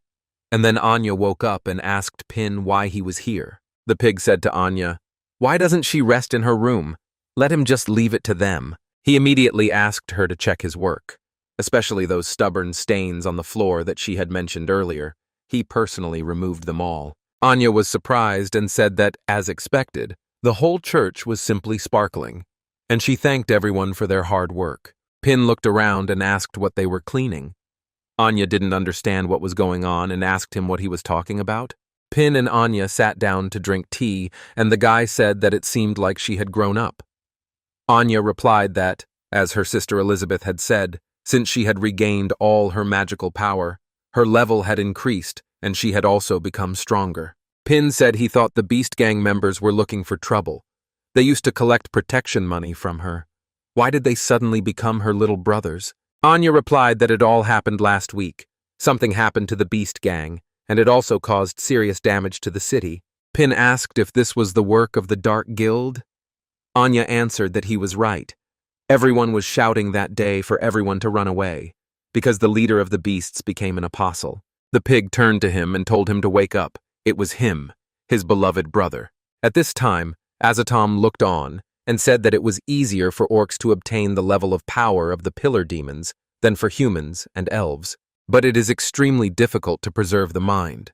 They can only be used as killing machines, and they are not suitable for him as a new body. The gang leader started to destroy everything and leave no one alive. At that moment the pig stopped and closed himself, because he understood that he would die. But when he opened his eyes, he saw that Anya had come to his aid with her panda toy. She had used the enchanted doll summoning. Anya said that she would protect the booster and ordered them to appear. and the team of enchanted dolls appeared. They immediately all attacked the leader of the gang and destroyed him from all sides, winning the victory. They did not spare him and began to tear him apart from all sides, and they destroyed the leader of the gang. At that moment, the pig began to cry when he saw his brother's body. Anya apologized and told him that he could not cleanse the strange magic in his body. Azatom asked, "Who is this girl? Was there such a strong person in the booster? She just used the red eyes of the demon. Didn't the Jimji people die out a long time ago?" And then Anya saw a demon that came out of the body of the head of the pig. And in a moment it deteriorated, and she thought that someone had just been there. Pin said that these dark mechanisms alone can confirm that there is a dark guild behind all of this. Anya replied that it was true, but before that mysterious man disappeared, she felt the same magic that was contained in her eyes, so perhaps capturing him would give her the key to her lost memories. Pin told her to relax, and her memories would definitely come back. Anya thanked him for his support and asked what brought him here this time. Pin replied that he had actually come to see how her recovery was going. If there was anything else that was bothering her, she could talk to him about it any time. Anya replied that after his instructions, she had completely gotten rid of the shadow of the past. As Elizabeth had said, she wanted to use the power of the Jimji clan to promote peace in the world. Pin replied that it was wonderful. He knew that leaving it to her was the right choice. Anya asked, "Leave it to her?" Pin replied that she was embarrassed to say this. Elizabeth didn't care about the outside world right now, so he should be the one to direct the situation in the right direction. If he, the so-called legendary hero, had actually had to act, he could have ruined everything. Anya asked her brother Pin what he wanted to say, and then Pin showed that this world was too weak compared to him. They, mortals, can't even deal with the Dark Guild. If they want him to take action, he'll have to completely rebuild this world. Alia saw everything and understood that Pin meant that if everything was not done properly, everyone would die. Pin said that Elizabeth praised her for her talent. She has abilities and a kind heart. Therefore, they in the world on the continent of courage should take care of people like her, Anya. Anya said that she would try her best. And then before her eyes, she saw Pin saying that the power he gave her was more than enough to destroy the Dark Guild. And then Anya said that she was very sorry. Pin remembered something and, putting down the bag, said that as they had agreed last time, he brought her some fruit. And in the future, he will send them regularly, so she will have to work hard here. Anya was very happy to see all this. She thanked him and said that she would never betray his trust, and that he should allow her to protect Boster. Pin said that in that case he would be able to go for walks with peace of mind. Pin said to fulfill the agreement he had reached with Elizabeth to rule the world. He understood that even though she had made it unilaterally. Anya asked, "Rule the world? Does that mean the legendary hero wants to act on his own? That would be great." Pin said no, it's not what he thinks. In fact, the ultimate goal is to achieve peace. To achieve this goal, Elizabeth thinks, it's enough to rule the world. But unlike Elizabeth, he wants to do it his own way. Anya asked, "And in what way?" Pin laughed and said that was why he was here today. He came here specifically to ask her for advice. Anya asked in surprise, did she need any advice? Pin said that she had read so many books, so she should know a lot about the continent of courage. Wouldn't she tell him about the current state of the forces? Anya agreed and said that she would tell him everything she knew.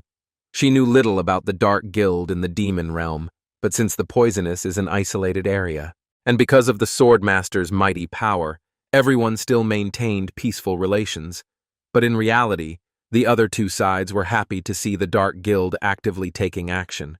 Pin said that from what he understood, with the exception of the Holy Sword Guild, each side was simply trying to sort out the problems that had arisen before them, allowing the Dark Guild to take advantage of the situation. Anya asked Pin how he was going to achieve peace on the continent of courage. Pin replied that true peace could not be achieved by simply destroying the Dark Guild. Elizabeth can use her power to suppress everyone, but he is different from her.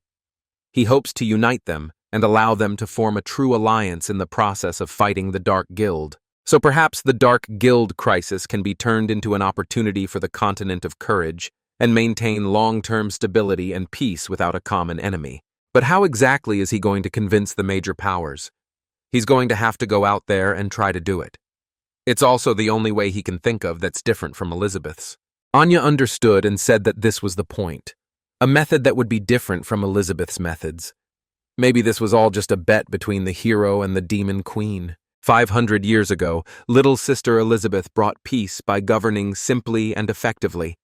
But when she is not around, discord returns and the world falls into chaos once again. Pin asked Anya what she was thinking. Could she tell him more? What was this kingdom of Aristotle that was famous for its technology? Anya replied that she had never been there and didn't know for sure, but the book said that they could control a steel giant the size of a castle with a very small amount of magic. Pin replied that he really wanted to see it. The Holy Sword Guild had some connections with him. Should he make Aristotle's kingdom his next stop? Anya said that he had better go to the elf tribe first. Firstly, because Aristotle's kingdom is still closed. Secondly, news has recently spread that the new guild, recognized as the Holy Sword Guild and gaining fame, has also come under the protection of the elven tribe. At this time, Burrs told his daughter that they were there, and he brought her to a place where she would learn a lot. Beers said that in order to get to the territory of the elven tribe, one must first pass through a field known as the Plant Purgatory. He asked Elif if she was sure of herself. The girl replied that she was absolutely sure, and then she attacked with a card cut. Burrs said that this was only the outer area. The further they went, the more dangerous the plants would become. Bears said that they were already very close. Elif said that most likely, before they left, the Holy Sword Guild had already reported them. Elif asked why they were deliberately placing so many guard plants. To hinder them? Burrs said that only the strongest can enter the elven tribe. They are testing the strength of their card guild. And then, in a moment, a plant called the 5-element pea jumped out in front of them. Burrs said that the peas of the 5 elements are the last level. Elif asked him how he knew. The peas immediately began to shoot their fruits at them.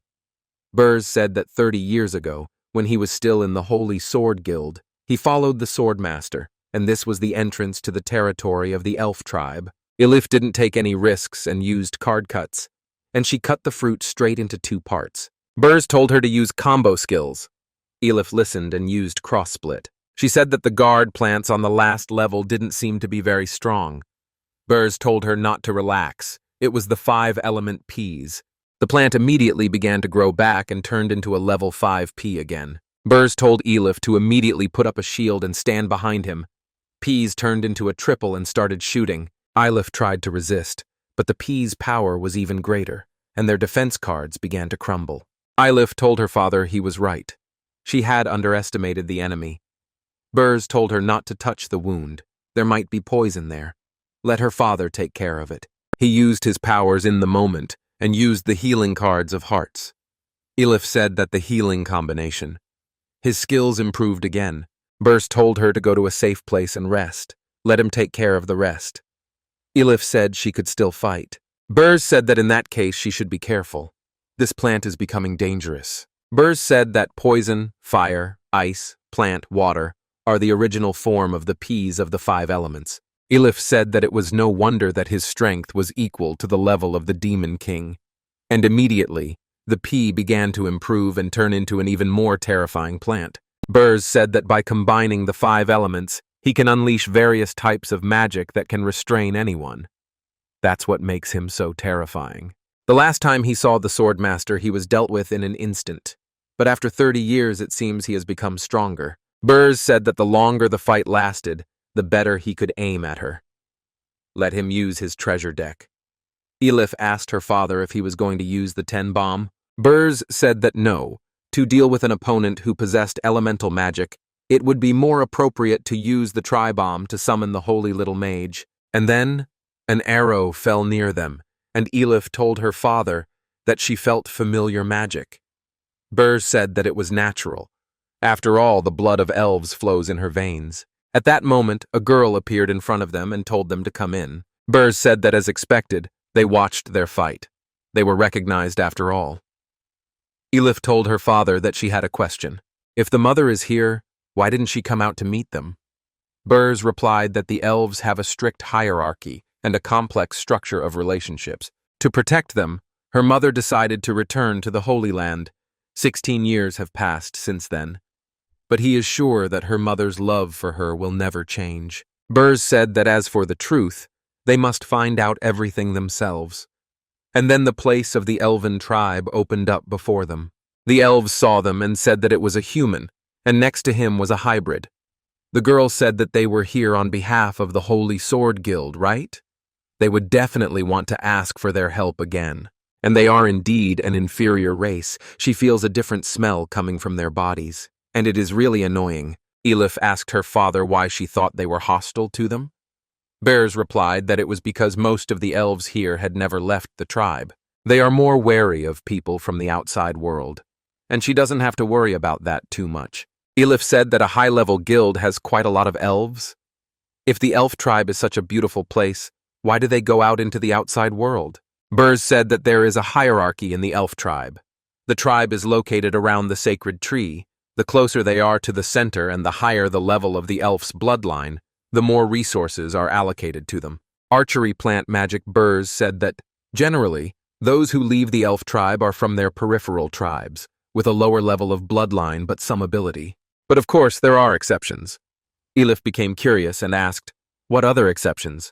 And then a girl on an animal appeared before them and said that she was Blanchett, the great commander of this tribe, and she will lead them to the Holy Land. Let them follow him. Elif said that she is so cool and majestic. Burs said that the further she goes, the more careful she must be, and perhaps her mother is waiting for them on the Holy Land. Blanchett was heading to the point, and Elif was telling her father that these trees were paving the way for them. Burs said it was a defensive barrier. If there were no high-level elves nearby to show the way, they would trap intruders in the forest labyrinth. Arriving at the place, Elif was surprised by the beauty. Burs said that this is it. This is the place where it all began. 30 years ago, Burs came to this place and was a member of the Holy Sword Guild. But suddenly, a girl shouted at him to get out of the way. She can't control him! Burs immediately dodged and climbed onto the deer in an instant. He told the girl to just calm down, and everything would be fine. Burs said it was a sacred beast that only high-ranking elves had.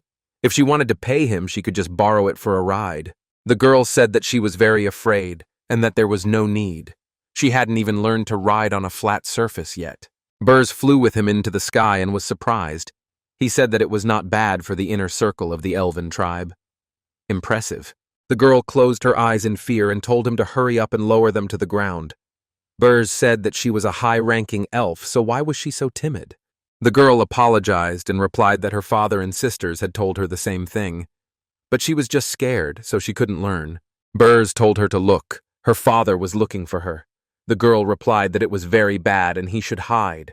After all, outsiders are not allowed to ride the sacred beast. If her father sees this, he will be punished, even if he is a member of the Holy Sword Guild. Burs started laughing and said that he lied. The girl was surprised and asked how he could lie. Burs replied that she had opened her eyes, hadn't she? Let her look, isn't it wonderful? The girl was very surprised and said that it was so beautiful here. No one had ever brought her here before. Burs said that then they would play more exciting games.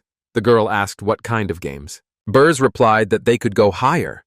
As he was going up, the girl was scared and told him to slow down. Days and months passed and they rode together all the time. The girl could already control the animal herself. But one day they looked at each other blushing and decided to perform their first kiss. Burs said that high-ranking elves were negotiating behind closed doors and they wouldn't show up for 3 to 5 days, so she shouldn't worry about it. The girl answered Bersu that she envied him. The smell coming from him was pure happiness, without a trace of anxiety. She wants to live as freely as he does, and she also wants to go beyond the tribe and see the outside world. Burs asked, "What's so hard about it?" He'll show her. He just joined the Holy Sword Guild, but he's already become an outstanding newcomer, known as Ironheart Beers. The girl asked, "Really? He can take her to the outside world, right?" Burs replied that of course, but he is a high-ranking elf. Her life in the tribe must be much better than his, right? Why does she want to escape so much? The girl replied that the so-called good life here is actually like a cage. The election of the patriarch was coming up soon, and several uncles wanted to join forces to take her father's place. Burs hugged her and said that although he did not know about the relationships between elves, he knew that it was much worse for anyone to be trapped and lose their freedom. Tomorrow he will receive a teleportation scroll from the guild and take her with him. But that means they will insult both the elf tribe and the Holy Sword Guild. Will she agree to this? The girl asked. A normal life? That's exactly what he wants. She dreams of living like that. And then they kissed. At the moment of flight, they stopped and saw how the elf disappeared from their field of vision. Burs replied that it was a closed barrier and they should follow her too. He hadn't known about it before. They made up their minds, and having passed through the barrier, they found themselves in another world in which indescribable creatures existed. The elf thanked the deer for her hard work and let her wait until he finished. She knelt before the leaders and said that the mission was accomplished. Elif asked her father, "Who are these elves?" Burs replied that these were the heads of the elven tribe, and let her be careful with her words. And it was time to approach them. She stopped abruptly and wondered why she suddenly felt sick. Virtan asked Blanchet to step aside. Avari smiled and told Burs that they hadn't seen each other for a long time. Burs was very confused and replied that they hadn't seen each other for a long time. He immediately bowed and said that he greeted the leaders of the elven tribe. Avari said that when she saw him last, he was still quite young. Verton asked, "He's here on behalf of the Holy Sword Guild to ask them to join them, right?" Burs replied that to be precise, his card guild and the Holy Sword Guild had made an agreement to form an alliance of heroes to defeat the Dark Guild. This time he came to ask the elf tribe to join them. Avari laughed and said that the guild he founded and suddenly became famous. They too are well aware of the pitiful situation of the Holy Sword Guild. Verton said that the Swordmaster has been missing for at least 3 months. Without such an important combat unit, is there any point in forming this alliance? Burs replied that this was why he had come to the elven tribe.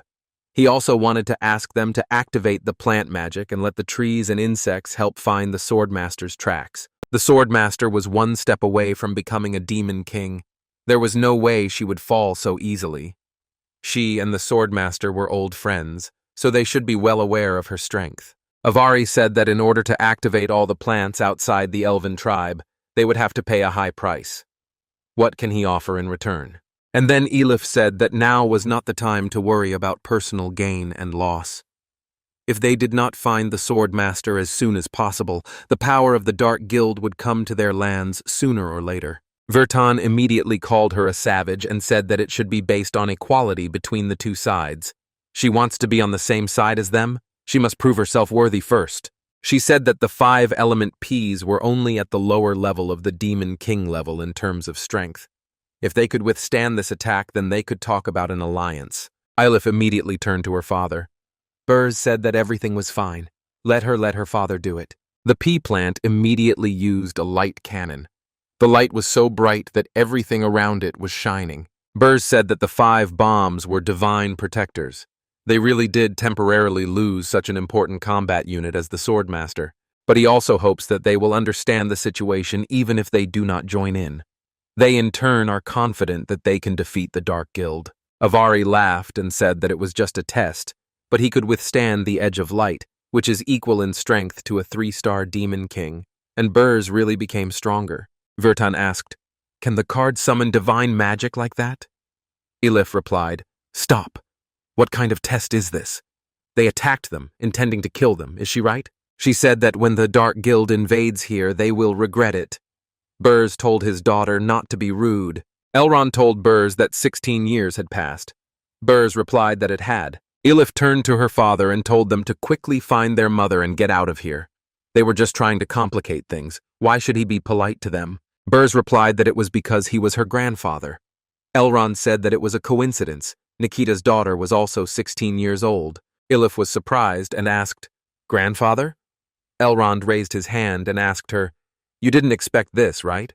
Avari said to the second one, "Can she see?" She told her not to joke with them. They were so scared. Virtan replied that Elif's angry expression was so cute. She looks a bit like Nikita when she was a child. Besseres asked the Patriarch Elrond what this meant. Elrond asked that he still called him Patriarch.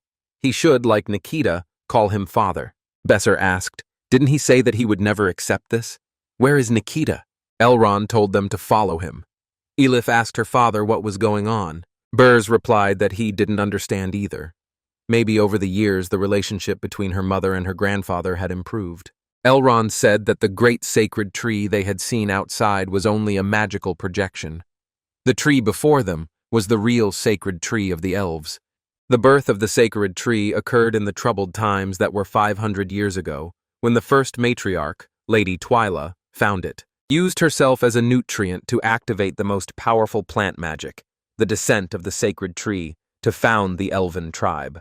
And thanks to the light of the sacred tree, all the tribesmen suddenly became enlightened and gained talents in plant magic and archery, which raised the power of the elves to a higher level. For many years, the elves relied on the protection of the sacred tree to become a force on the continent of Valor, but the sacred tree gradually began to wither. And when the world became a little calmer, some tribesmen began to run away again and enter into relations with other tribes.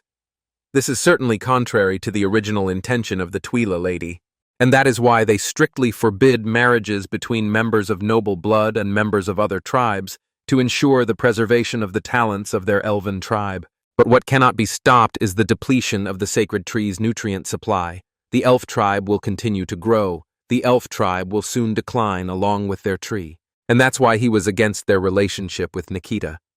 Then he was going to show them the true side of the elven tribe, which he had never shown even to the swordmaster. Burs asked what that meant.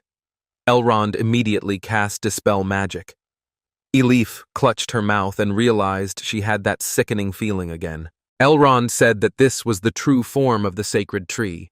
And it is true, Nikita became food for the sacred tree for the good of the tribe.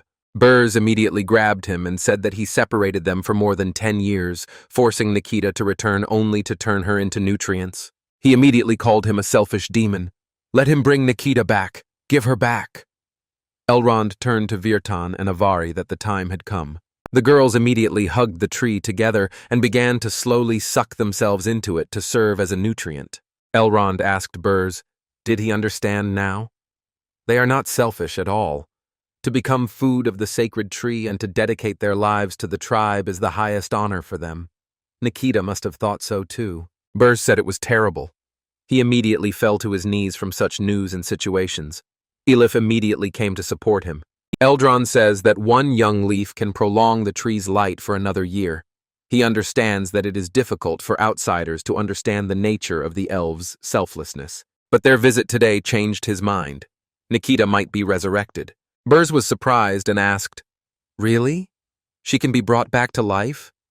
Eldrin answered that it was true, if he was willing to pay a certain price for it. Burs replied that no way.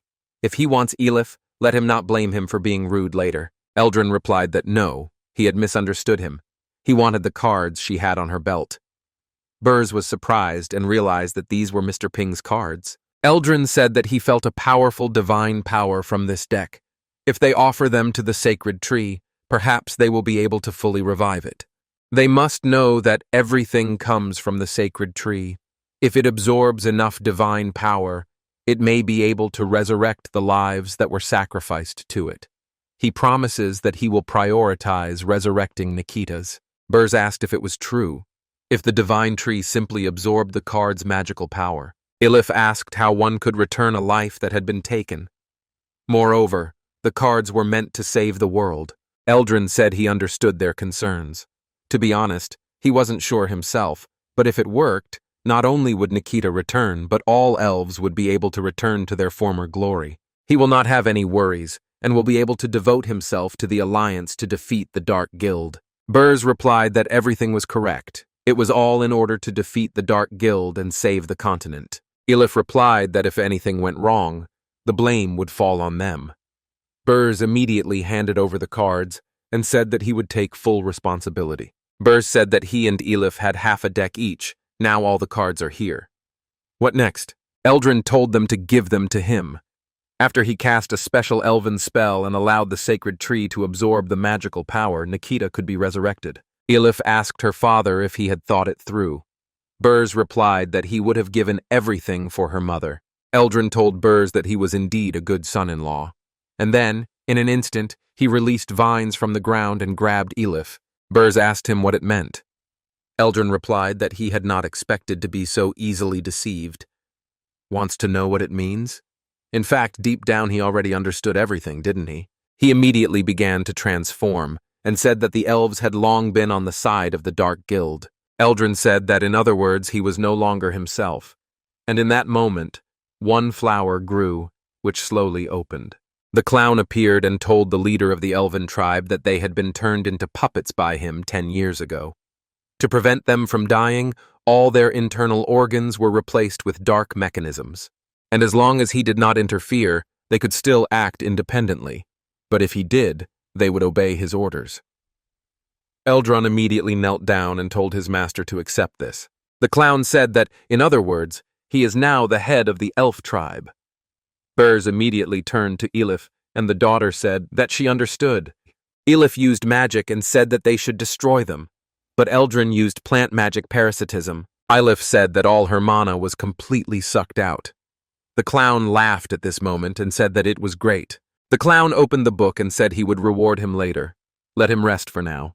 And he watched all their battles, and it seems like these cards can summon spirits from other worlds, right? And at the cost of life force?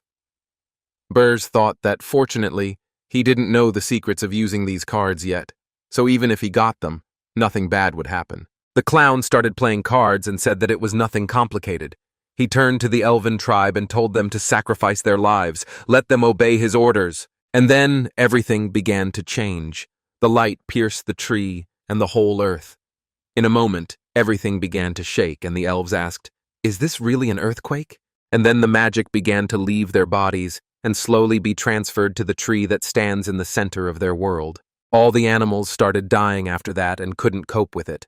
The clown screamed for them to swallow them. Burs saw all this and said that it was all over. The clown was playing with cards and ordered someone to come. The game cards turned into real creatures and slowly crawled out from every side of the planets. Burs realized that it was all his fault.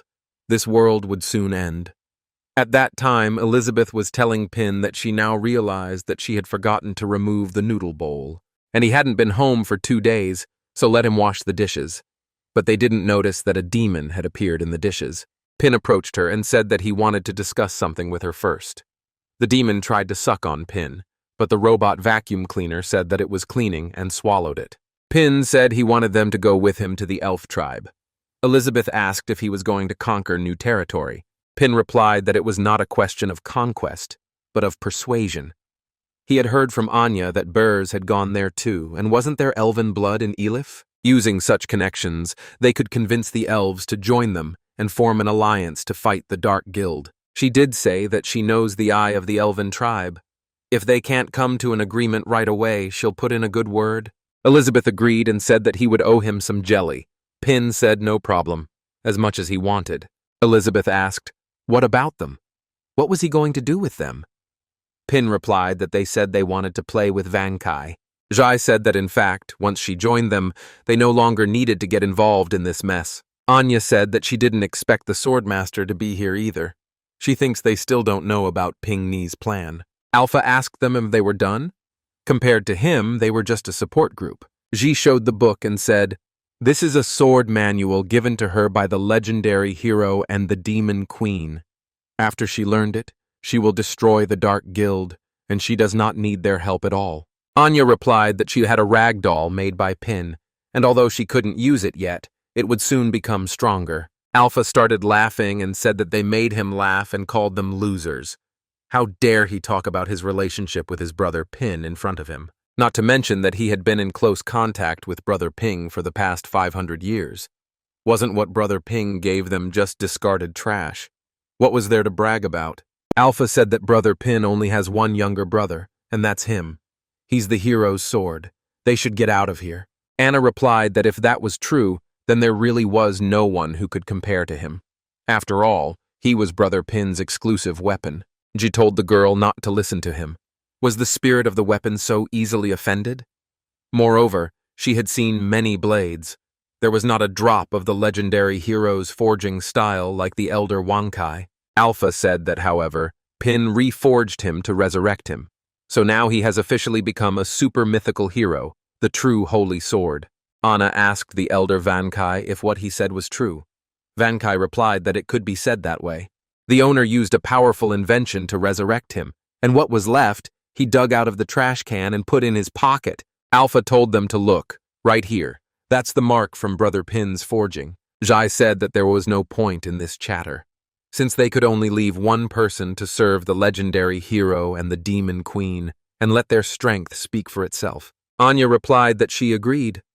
Although her strength was far inferior to that of a sword master, in order to fulfill the duties entrusted to her by Brother Ping, she would do everything in her power. Alpha got angry and asked what their glances meant. They didn't take him, the true holy sword, seriously. Zhu immediately said that the first movement of the Taiji sword is the dragonfly touching the water. Anya also did not wait, and performed the magic of the doll's summoning. And then the dog stepped forward and said that now they should listen to him. Alpha immediately came up and said that the elder should give the orders. The dog said that he did not arrange this meeting to decide who was better. Anya asked him, "Didn't he say that there were so many people this time that it was interfering with Brother Ping's life?" Z also replied that it was like that. Doesn't that mean that they could only allow one person to stay? The dog replied that they should not interfere with the master's life.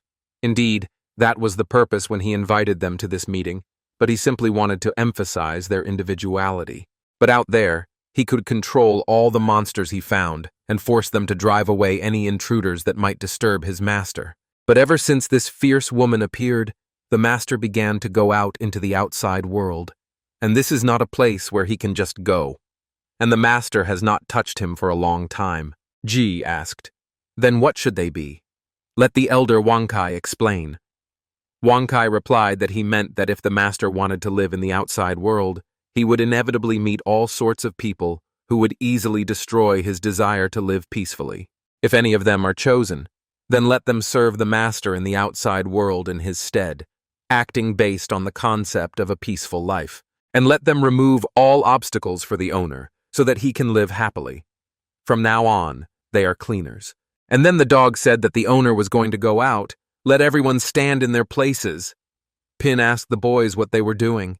Anya asked Pin if he was going to go to the elf tribe. Pin replied that he would first go to the workshop for some tools, and then they could set off. Elizabeth addressed them and said that the city of Boster in the east was represented by Anya Ji, and the Holy Sword Guild in the west was represented by Z. A Ping took them under his wing. The guys were surprised, and Alpha thought what the woman wanted to say with her look.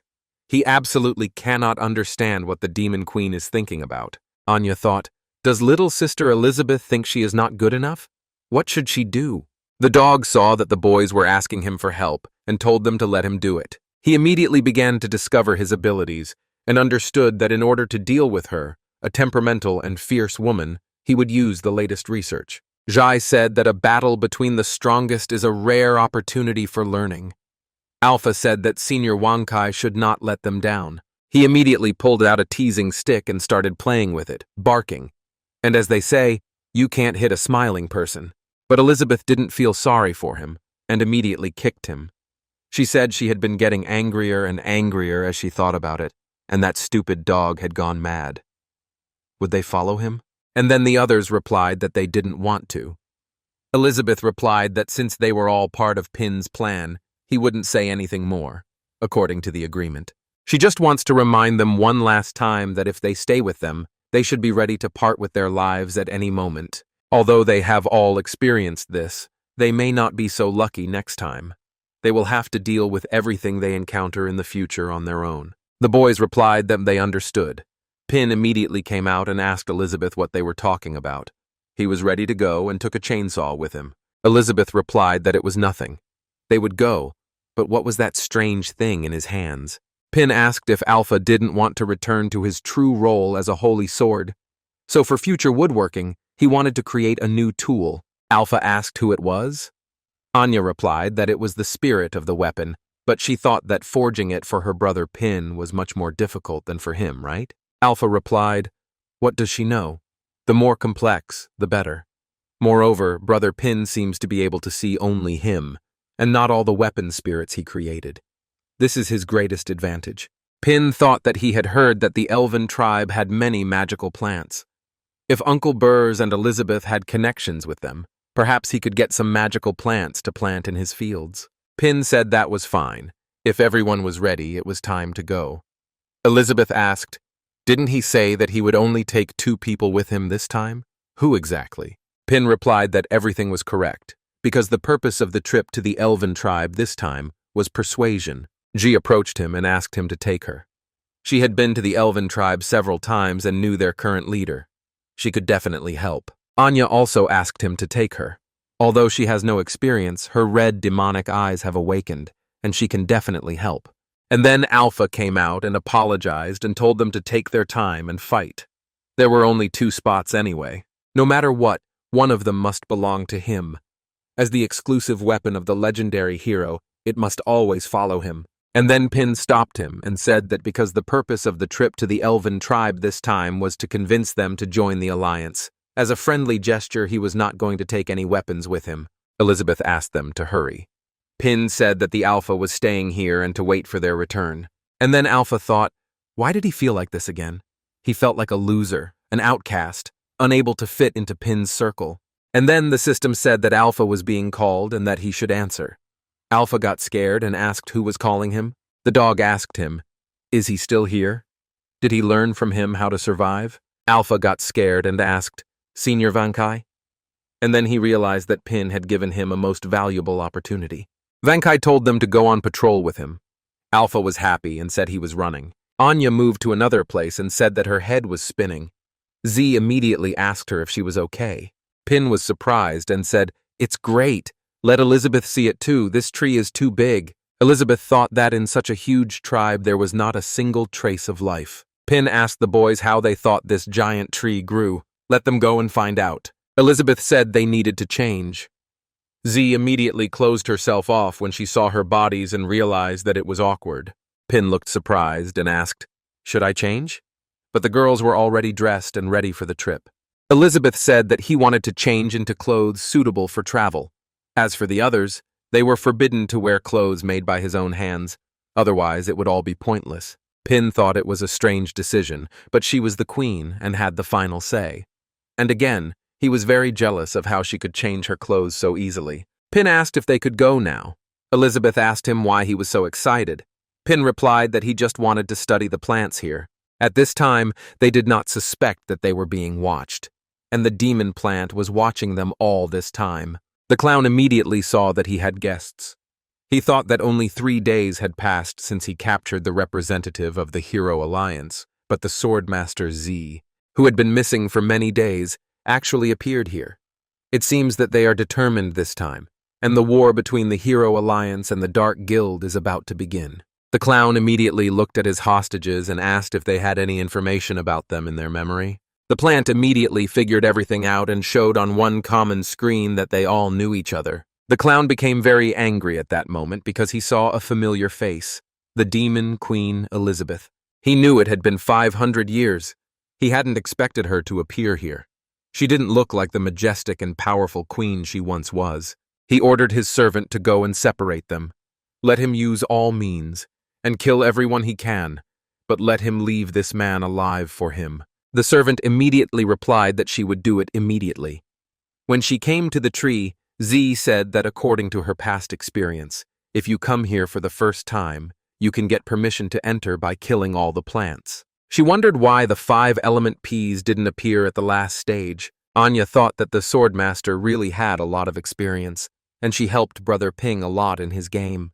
She can't lose to her. She has to prove herself. Ping asked Z what kind of guild she created. She knows so much about the elf tribe, and is also good at swordsmanship, just like a swordmaster. Zhu asked in surprise, didn't she tell him? Actually, he is from the Holy Sword Guild. But then, at that moment, arrows flew at them, but they were broken into small pieces in a second. Anya said she saw him. The attacker was using concealment magic. She would deal with him. Zhai said it was just a trick, no need to worry, and used the first move, the dragonfly touches the water.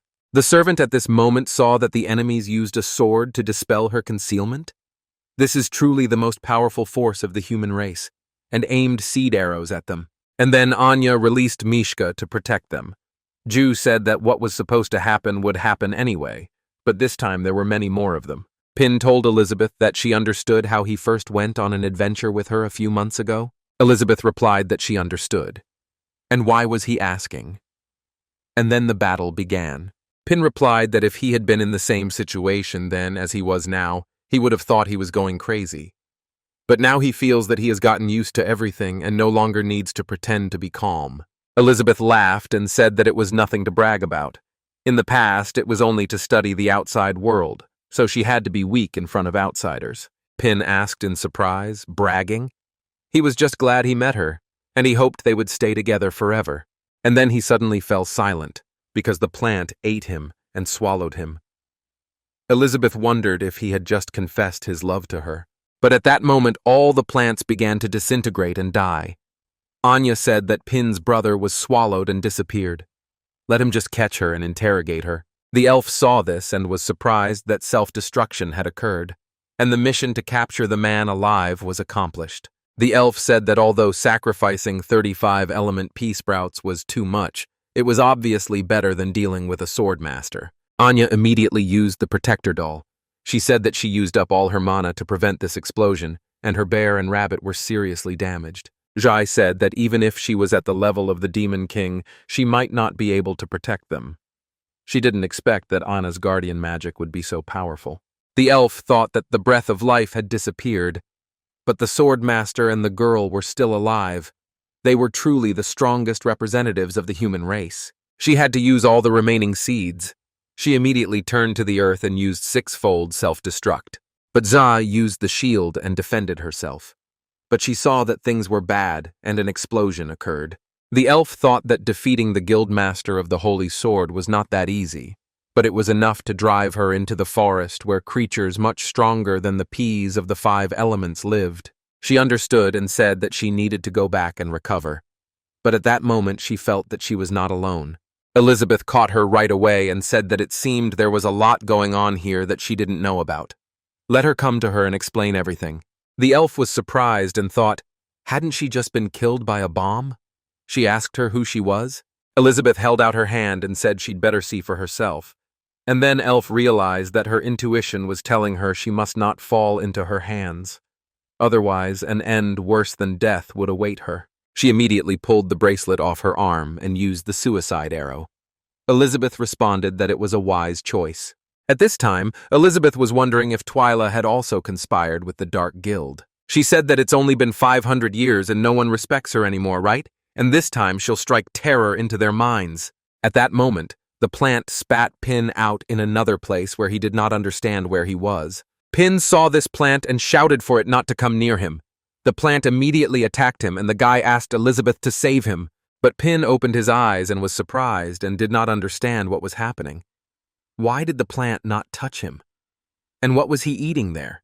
He looked in his pocket and saw that he had some organic fertilizer that he had brought here. He understood that this was a meeting gift that he had originally planned to present to the elven tribe. Pin asked the plant if he liked it. He would give him everything, as long as he didn't eat it. Pin saw that they were starting to get worse, and said that although fertilizers were useful, their excessive consumption led to an imbalance of nutrients in the body. Pin said that luckily it was a plant-type monster, but what should he do next? And where should he go in this vast forest? Surely Elizabeth would find him sooner, and it would be better to think about it while he was walking. The elf told the clown that the man had teleported, but his plant monster suddenly stopped halfway. The clown asked what happened. Let him locate him using the surveillance system. The elf apologized to the owner and said that this guy hid his magic. There was no reaction to mana, and the surveillance installations were unable to determine his location. The clown laughed and said that as he thought, it was not that simple. He needed to look at more memories, then he would be able to find out who he was. After looking through everything, he realized that the guy was a legendary hero. He uses the cards he created to defeat him and prove to this woman that he is no worse. At this time, Anya's animals were defeated. Z came down to the ground and became very ill. She realized that when she used her past sword techniques in combination with the legendary hero's swordsmanship, an unpleasant sensation of magical clash would arise in her body. Anya asked her if she was okay. Z replied that she needed some rest, and then Anya said that a powerful magical force was approaching. They didn't run away and started fighting. Anya said that the bear and the rabbit were completely destroyed. Is it the magic of the elements or the peas of the 5 elements? Ji replied that no, this guy is much more dangerous than that plant. It was a threesome cartoon little magician. Anya asked the swordmaster if she had noticed. Z replied that this guy had the aura of a legendary hero, but there was another evil force present. Ji pounced to attack and used her second move, Swallow catches insects. But then she saw that things were bad. Her stick broke. At that time, the magician used a protective cube. Ji asked in surprise, "What is this?" And then there was a jolt, from which Z flew away and the bird caught her. Anya thought at that moment that today she would use the red eyes of the demon too often if she couldn't control it. Ji thanked Anya and said that she should leave it to her. She immediately coughed up blood. She realized that magical power had collided within her body, regardless of whether she was using her own techniques or Pina's swordsmanship. Anya asked the swordmaster if she could fight. At that time, the mage gathered all his magical abilities. Anya saw that he could really connect different elements. It was very dangerous. Even if she activated the demon's red eyes, it would be difficult for her to fight him in her current state, unless the swordmaster was injured. But the magician did not stagnate and attacked them with all the elements of nature, and he called it an elemental bomb. But they were already happy that they had won, but Anya used a snake, which grabbed the ball. She used Bloodline Awakening. Anya immediately told them not to be shy and to come to her. She pointed with her hands and commanded the animals to attack. At this time, the enemies used a protective cube. Anya said that these magic cubes had an extremely high level of defense, but if they hit the target, the snake's body would probably be torn to pieces. However, her red eyes can see the trajectory of their fall in advance, so she can control the snakes to dodge in time. She immediately decided to distract them and used wind magic. The eagle immediately began to perform a storm strike. The magician used his protective cube again, but the snake got very close to them and swallowed them. Jai said that she couldn't break through this cube even with the legendary hero's swordsmanship. What is Anya going to do? Anya replied that it was indeed difficult to destroy this cube in one go, but she was confident that she could destroy it gradually, step by step. Ji asked if gradual destruction would work. The snake immediately swallowed the cube. Anya said that the magical power that the snake absorbed and decomposed would be absorbed and transferred to her body, so that no matter how strong his magic was, she would be able to slowly absorb it. But at that moment, Anya felt that the awakening of the bloodline was about to invade her consciousness. She had to hold out until she succeeded. But at that moment, the snake was cut into several pieces, and Anya was thrown several meters back. Everything happened so fast that the energy passed by them like a hurricane, and Z used a micro-cut. She understood that the first time she experienced this was when she fell into the ruins of the Demon Queen's dungeon, and then again. That was when the chaos power in her body broke out and she was saved by the Demon Queen. And now it came back to her mind. And she has a feeling called despair. And then the cartoon General Jack appeared and said that he would take care of it. Elizabeth was walking in the forest at the time and said that this was the place where the magic was felt most strongly. But where was the source? And then the clown said that the big fish had finally arrived. And after passing through the portal, she noticed that she had returned to her previous place. She realized that it was a magical barrier, meaning its power was above the level of a demon king.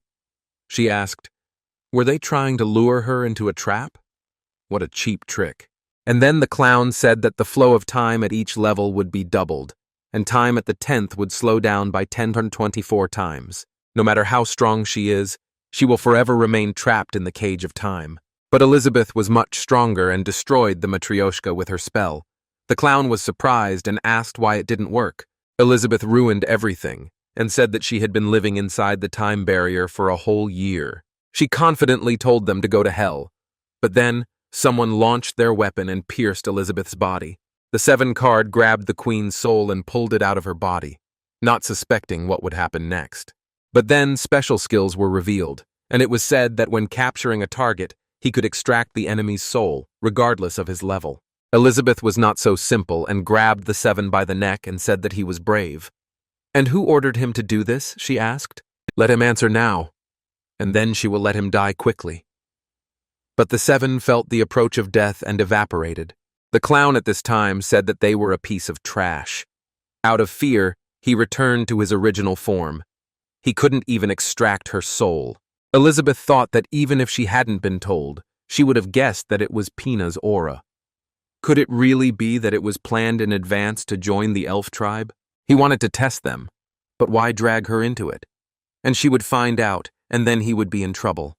She was a player like him, not a pawn. She said if she was smart enough to kill herself as soon as possible, otherwise she would take her seriously and she would die a much worse death. The clown laughed and said that the queen should just look at herself. She was so loud. And they decided to wait and see if she could get out of there. And then she saw the figure 8 and said that's why she couldn't get out of there. Items created by Pin, even if the magic level in them is low, have special effects that can help defeat the enemy. She immediately went up to the map and said that they were a couple of ignorant fools. And then the chief said she had had enough and was going to finish her off. The king said he would leave it to her then. He would eagerly await her victory. Elizabeth asked, "Does he call himself king, standing right in front of her?" "He is not worthy of that title." The king immediately ordered the queen to kill him. She immediately took up her battle gear. Elizabeth ordered them to shut up and go to hell. The queen, seeing this, used her fast wings. After dodging several attacks, she used a decapitation technique. But Elizabeth simply waved her hand and blocked the attack. She told the queen that she had broken her nail and that it was not bad. Elizabeth began to attack her and the queen cut the bomb ball. The queen saw that things were bad and used magic bullets to destroy all the bombs. After repelling all attacks, she decided to attack with a critical strike. But Elizabeth stopped them halfway. The queen was surprised and asked why. Elizabeth used magic bullet division and attacked. She said that magic bullets would be enough to deal with someone like him. With a wave of her finger, she sent a dozen bullets at her, which shattered the queen into tiny pieces. Elizabeth wondered how many tricks he had in store, and such powerful ones at that. But in that moment, the queen turned out to be alive. Elizabeth realized that these were her last 2 cards. One a special magic absorption skill, and the other a resurrection skill. The queen asked her if she thought she could kill her with this. Let her prepare to reap the fruits of her actions, arrogant upstart. She immediately used her animal and ordered a double charge attack. But Elizabeth used an insurmountable edge against it. The queen was surprised and said it didn't work. Elizabeth said that even if he increased her skill 100 times, he wouldn't be able to harm her. She didn't waste much time talking and used her hands to apply tremendous pressure. And although she was inspired to create this skill by that stupid dog, I have to admit, it is very effective. But at that moment she saw the cards and she became suspicious. And then the queen ran up and screamed for her to die. But suddenly everything changed and Elizabeth disappeared. The queen was surprised and asked where she was going to do. Elizabeth said she would take him seriously now, and she saw a plant in a jar nearby. She thought that once the main body was killed, the resurrection magic would be activated automatically. Moreover, she can choose a resurrection point within a certain range. The queen attacked again and screamed that she had told her that she could not kill her. But Elizabeth caught her and used absolute confinement. She said that she would first delimit her resurrection area with this skill, and then she would slowly play with her. And then the queen used dissolution and began to say that it was useless. For resurrection, she only needed a drop of dew from the purifying vase. And the magical space inside this vase is connected to the world ocean. The water in it is inexhaustible. How long, according to her, will she be able to use her magic? Elizabeth immediately used poisoning. And then came drowning. She began to mock her and slowly kill her. Elizabeth said that the various injuries she had suffered in absolute confinement would continue to accumulate and accumulate on top of each other, and see how long she could hold out. Elizabeth said that when endless resurrection turns into endless pain, her spirit will naturally wither, and she will decide to give up. The king was sitting on the throne at the time and said that he would personally take action, and then he went out onto the battlefield and used fusion. The king used the destruction of boundaries without fear. He said that she was the queen and he was the king, but there was room on the throne for only one, for the strongest ruler of this world. Elizabeth couldn't help but laugh. The king was surprised and asked why she was laughing. Elizabeth replied that once upon a time, the demon king had already been the supreme being in this world. Looking at him, little bug, she could probably understand how he looked at her then. The king said it was nonsense. It seems she still can't understand that her power is not comparable to his. He immediately used a world destruction combat technique attack, but Elizabeth responded with world destruction magic in return. But the king turned out to be smarter, and at the last moment he used the powers of the invincible king. Elizabeth was unable to react quickly, and having missed this moment, she was attacked. The king then said that she was weak. After all, this king is the strongest king in this world. But Elizabeth turned out to be smarter, and having found the king's card, she crushed it right in her hands. Elizabeth thought it was all the work of stinking Pin, but was that his goal? And she decided that she would use it to remind herself that she was far away. If pride flares up in her and she becomes too self-made, she will repeat the same mistakes again, becoming the same laughingstock as these bugs. Elizabeth told him to just wait. She would definitely match him. But she thought something was strange. After all, she destroyed all the cards, so why hadn't this space been destroyed yet? And then she saw that there was one more character left. It turned out to be a duck. Turning around, it began to quack. Elizabeth was very angry and told him to stop wasting his time. Let him disappear right now. She didn't play with it for long and used her demonic hand to grab the duck whole. Elizabeth was surprised. Was it a copy skill? Another special ability to defeat the enemy? But suddenly her face turned into the face of a duck, and instead of talking, she started quacking. She got very angry and said, "What arrogance!" And how could she allow herself to show it like that? At this time, Pin was walking in the forest and picking apples from the trees, saying that there were so many different fruits in the elven forest. But although the taste is rather mediocre, if he cultivates them, it will be possible to improve it and produce an excellent variety. But at this time, he did not even suspect that he was being followed, and the zombie was slowly approaching its target. Elf told Joker that she was reporting. One of the corpses had revealed the location of a human. The Joker asked, "What is she waiting for then? Let her lead this boy to their lair." Pin didn't worry about anything and was choosing fruits for himself. But suddenly the zombies ordered to attack, but the guy went on.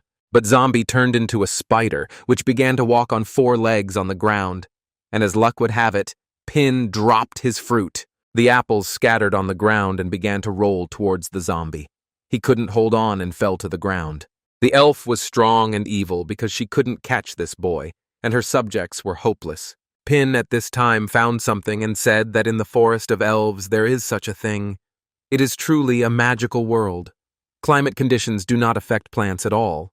The zombie immediately got to his feet and saw that the boy was still standing, and he went straight after him. Pin was wondering if he could take them home and grow them, and this cactus is now his. But suddenly Hombi appeared in front of him and hugged this cactus with his bony arms. Pin did not expect such a turn of events, and immediately threw everything out of his hands and began to scream like a squeaky dog. The elf asked the master if she could use 50 dark mechanisms to activate the remaining corpses. This legendary hero is hard to handle. Joker ordered him to just catch him quickly. Elf immediately used all her abilities and revived other dead bodies under her guise. Pin was running away as fast as he could, screaming that there were zombies in the elf forest, and now he had to find Elizabeth and the others as quickly as possible. But suddenly, unexpectedly, this whole world began to shake. Pin stopped abruptly and asked, "An earthquake?" But he thought again and realized that it was not so.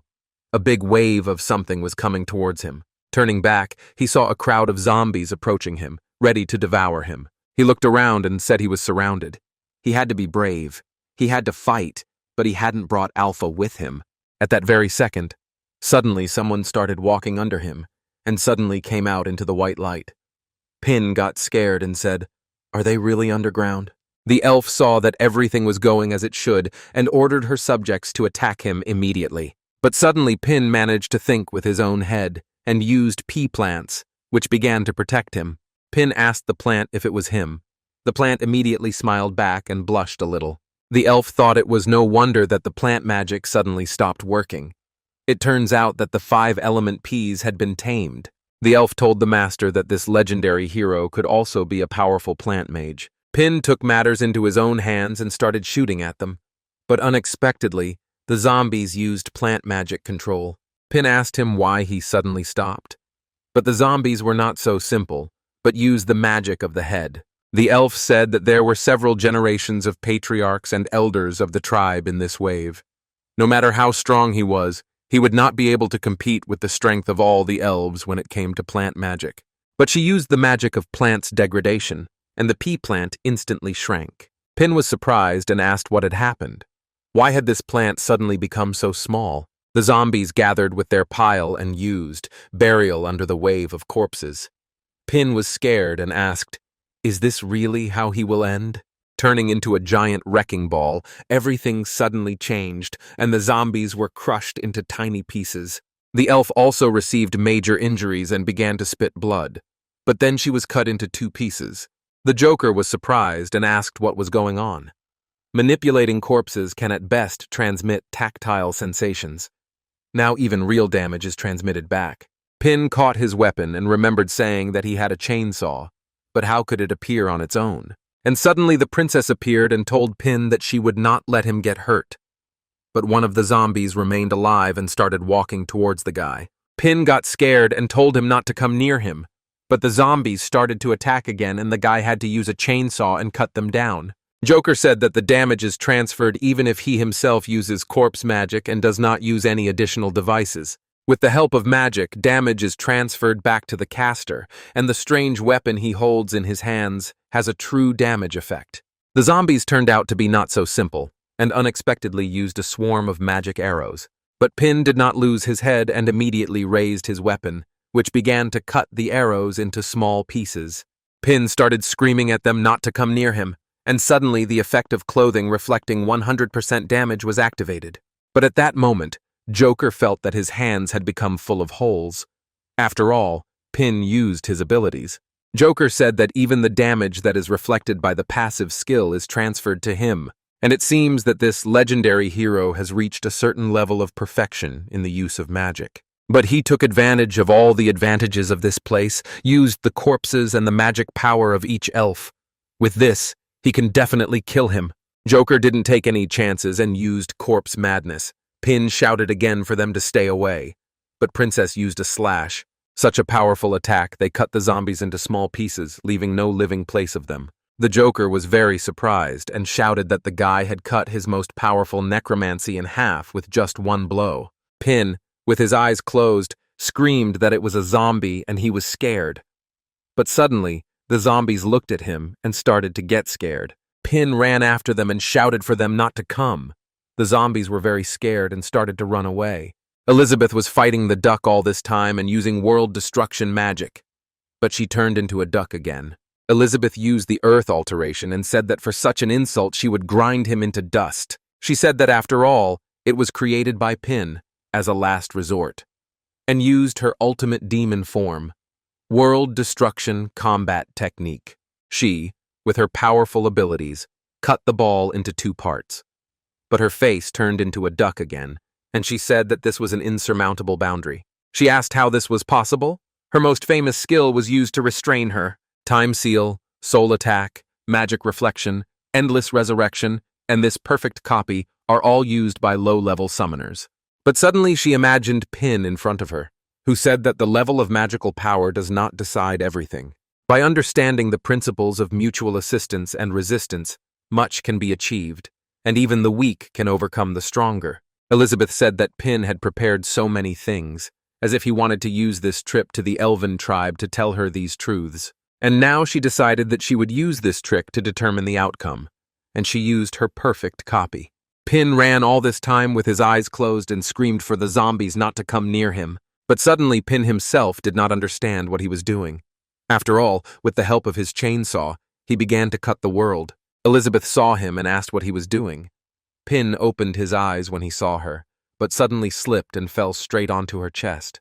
The princess screamed at that moment because Pin dropped his chainsaw and asked him not to throw it. Zhuang was thinking at that moment, what should she do? She saw his backpack and thought that she could go back herself. Zhuang said that she would never leave her father again, and immediately got into the bag, but Elizabeth saw her and looked at her angrily. Pin pulled away from her embrace and said that it had just been very dangerous. He had almost died. Luckily, he had found her in time. Elizabeth was surprised and asked, "Almost died?" She immediately wondered, what is he talking about? She thought at once and remembered that the technique she had just used had also been copied. But if you think about it, this thing mirrors everything it does, which means it reproduced the demonic style without a sword in the opposite time-space. If she hadn't been distracted and they had fought, the result would have been the destruction of everything. Pin knew that she couldn't harm that thing due to the insurmountable edge skill, which meant that Pin deliberately distracted her to save her. Pin told her to forgive him. His bad judgment had gotten her into such a dangerous situation. It would never happen again. Elizabeth had seen it with her own eyes. At that time, Pin saw something else, as he said. He had completely adapted to various unforeseen circumstances, but in fact, he could not survive without her protection. He would never leave her again. Elizabeth asked him what he meant. She didn't need his pity. Next time, just let him leave her alone. Pin asked Elizabeth what she was talking about, and weren't they too close now? Elizabeth thought that on the one hand, she needed him to train her so that she would be worthy of being his partner. On the other hand, she also had to take care of her dignity. She told him that there was no need to beat around the bush anymore. She knew exactly what he was thinking, but suddenly they froze, looking into each other's eyes. But suddenly they heard the sounds of a duck. Pin asked in surprise, "What is this? Is Elizabeth a duck?" Elizabeth replied that since he was here, she no longer had the desire to continue. "Let him pack his things himself." Pin asked in surprise, "His things? But what's going on here anyway?" He immediately stood in front of her, and Elizabeth the duck used her perfect copying abilities. Pin was very scared and asked Elizabeth to look. The girl replied that she had already seen it. The girl realized that from her strongest form and copies him, showing her that she is not as good as him. But she admits it anyway. But it's up to him to use this special skill and defeat her, who is as strong as he is. Pin asked Elizabeth if she saw it. Then Duck started yelling at him with her voice, but she didn't completely turn into a guy. But the duck could not turn into him, and took on a liquid form, after which the cards flew out of it. Pin caught the cards and thought, aren't these the cards he gave to Uncle Bersu? What happened? Pin asked Elizabeth if she had seen it too. She had seen that in the face of absolute power, these so-called special skills would naturally fail. The girl realized one thing. She needed to become so strong that it would be impossible to copy her. She's already a 7-star demon god, but she's still no match for him? Pin asked that there's still a long way to go, right? Elizabeth replied that she knew. He wanted her to be his equal, but he was afraid she wouldn't be able to handle it. He wanted to train her, but he was afraid of hurting her pride. He's been indifferent all day, and she thinks she's figured him out. But every time he gets serious, she feels like he's manipulating her, and she feels like a laughingstock. Pin asked her why she didn't just use teleportation magic to transport them all to the sacred tree. Elizabeth listened to him and used forced teleportation. But suddenly, an angel appeared, using his powers and using the resurrection technique. The girls immediately opened their eyes and saw a white light that penetrated through them and could not understand what had happened. The angel said that now that the master and the others were here, it was time for her to leave, because the matter was finished. Having moved through the portal, Pin saw that they were not alone. Anya and Z had come with them. Pin asked Elizabeth what happened to them. Elizabeth replied that there was no time to worry about them now. She wanted to find out who was behind all this. She immediately used her powerful hands and tore the tree out of the ground by its roots. Pin was surprised and asked who was behind all this. The tree that Elizabeth pulled out was so disgusting. Elizabeth, seeing the bodies, said that it seemed that a lot had changed in the elven tribe over the past 500 years. Pin looked at the tree and shouted that it was Uncle Bears and Elif. They were sealed in the tree.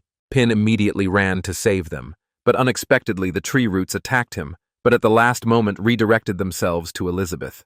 But suddenly, Joker came out of the tree and said that she destroyed all the protective plants of the elf tribe, then got the cards scattered everywhere, and finally completely blocked his necromancy. She ruined all his plans. He was ashamed, but at least they met. Pin asked, "Is this guy from the elf tribe?" The Joker said that the boy didn't expect that the one who would find him first would be him, who hated him more than anything in the world. The Joker immediately said Elizabeth's name. Pin was surprised and asked her if they knew each other. The girl answered that he knew her, but she didn't remember him. The Joker replied that it was true. It was because he had put on this suit to hide his existence. He immediately threw away his mask and told the girl that now she should remember him. Number 24 came into the lab and told his master that he had come. And the master told him to apply 10,000 volts. The owner said that the separation was successful. Number 24 asked, "Will he send him to the room with that monster?" The owner replied that this sample was different from the previous ones, and he would have to work with it himself for some time. But at that moment, a strange creature crawled out of the shell, and it turned out to be alive. Number 24 asked if this wasn't another clone. How was it different? The owner replied that this time he had separated part of his personality and given it to him. In a way, it was him. The creature asked the owner, "Is this true? If he wins, he will be able to leave this place and gain freedom?" Number 24 told them that the fight was starting. The creature immediately pounced on the guy and replied that it was very good. But the boy turned out to be smarter and used necromancy. At the same second, he grabbed the creature with 2 hands. Number 24 asked if he had already won. He really deserved the title of the strongest clone who had won 10 duels in a row.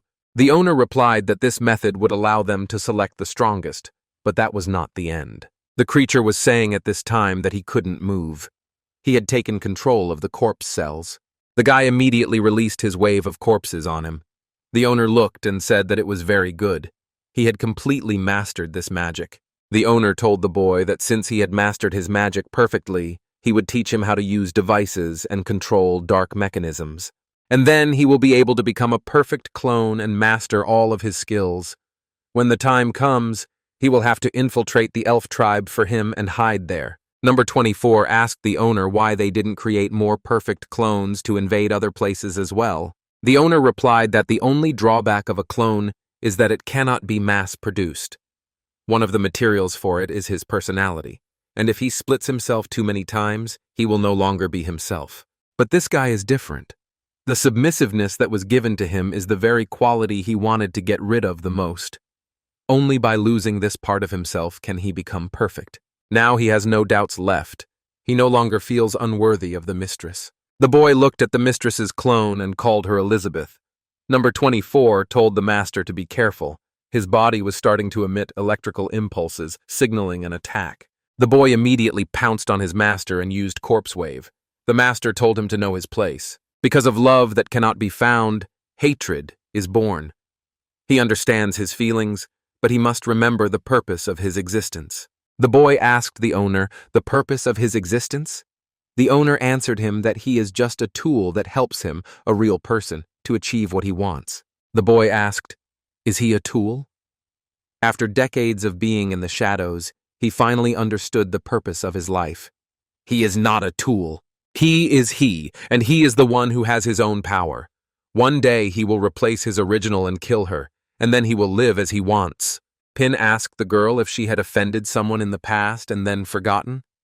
Elizabeth replied that it was possible. In any case, she did not remember it. Pin thought that this actually made sense.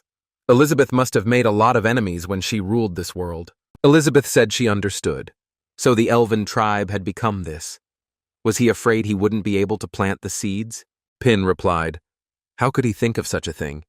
If they wanted to sow, they had to go home and do it in the field, and they would talk about it later." He said he thought it would be best for her to work it out. After all, that's why they're here. Elizabeth asked, "Did they intend to establish order from the start?" As if they already knew everything about the outside world. The Joker yelled at them to stop. She just kept talking. Was she listening? Did she remember Malfoy? Elizabeth asked if he was from the Dark Guild. Pin was surprised to hear this and asked again. The Joker replied that no matter what, be it them or his other self, there was no need for him to prove his case. Let them just die. Even if the corpse's magic was cut off by the hero, it is still the power of the elves and the Dark Guild. He immediately used his powers and attacked with the sacred tree whip. Elizabeth responded that if it was really him, then it was really her time to move. Pin saw this and told her to make sure that Uncle and Elif were not hurt. Elizabeth told him not to worry. He would not touch them. Malfoy immediately felt that he could not move. Elizabeth asked him, "Where is Amelia?" The girl said that there were rumors about him too. Was he trying to revive her? What was going on there? Malfoy replied that because of his respect and fear for her, he also developed love and humility. Complex morality, together with his distorted feelings, formed negative emotions in him. He was created as a tool to haunt her, but if he brings her body to him, it will cause him to have a mental breakdown. Elizabeth told him to stop talking nonsense. No need to make her ask him twice. Malfoy replied that he really didn't understand what was so good about her. It turned out that he only had a deep hatred for her, and as long as it exists, He will never find his true purpose. So whatever it takes.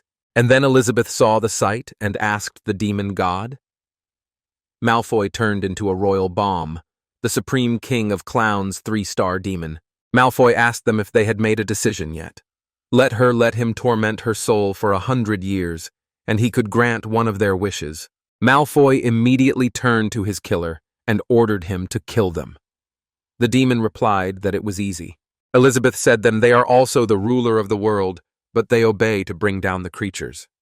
How poetic. She knew she had the advantage of a magical axe. She had to start with defensive magic in case he had any special skills. The demon said that rules are rules. He had been waiting all his life for the opportunity to test his skills. But it was far away. Why not take advantage of such a good deal?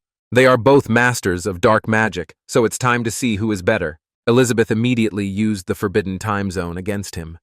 The demon attacked with knives. Elizabeth saw in an instant that the forbidden time zone did not work against him.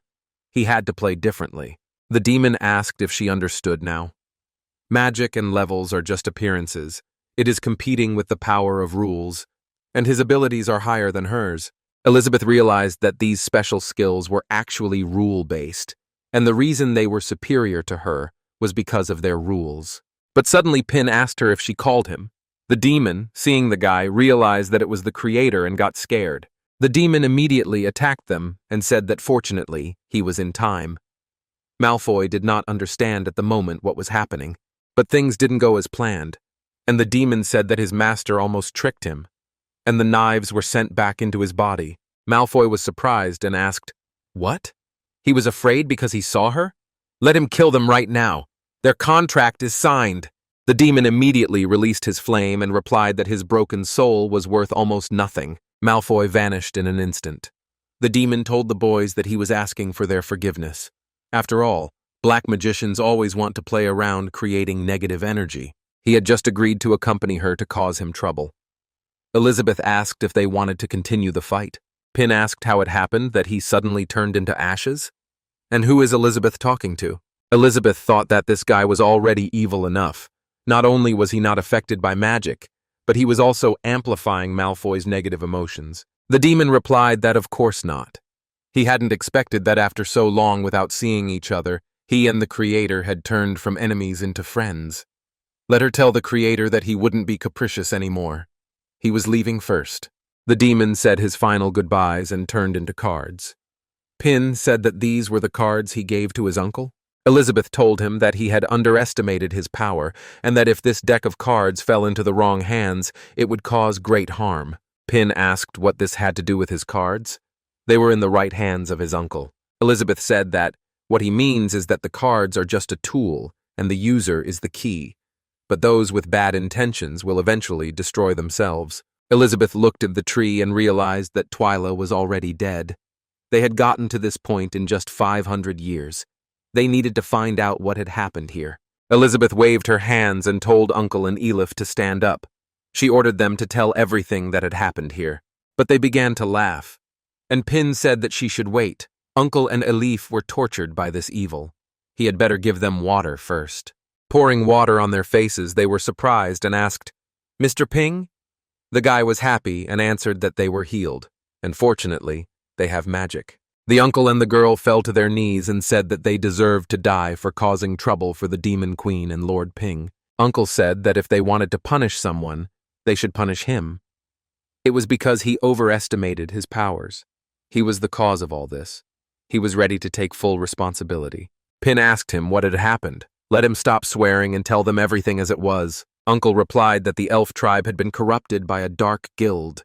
He believed that the enemy had deceived them and used Pin's cards to give him an advantage. Elif said that they were caught and their magic was sucked out, and then she doesn't remember anything. Uncle said that the clown sacrificed a lot, life on the stolen deck, and then he also lost consciousness.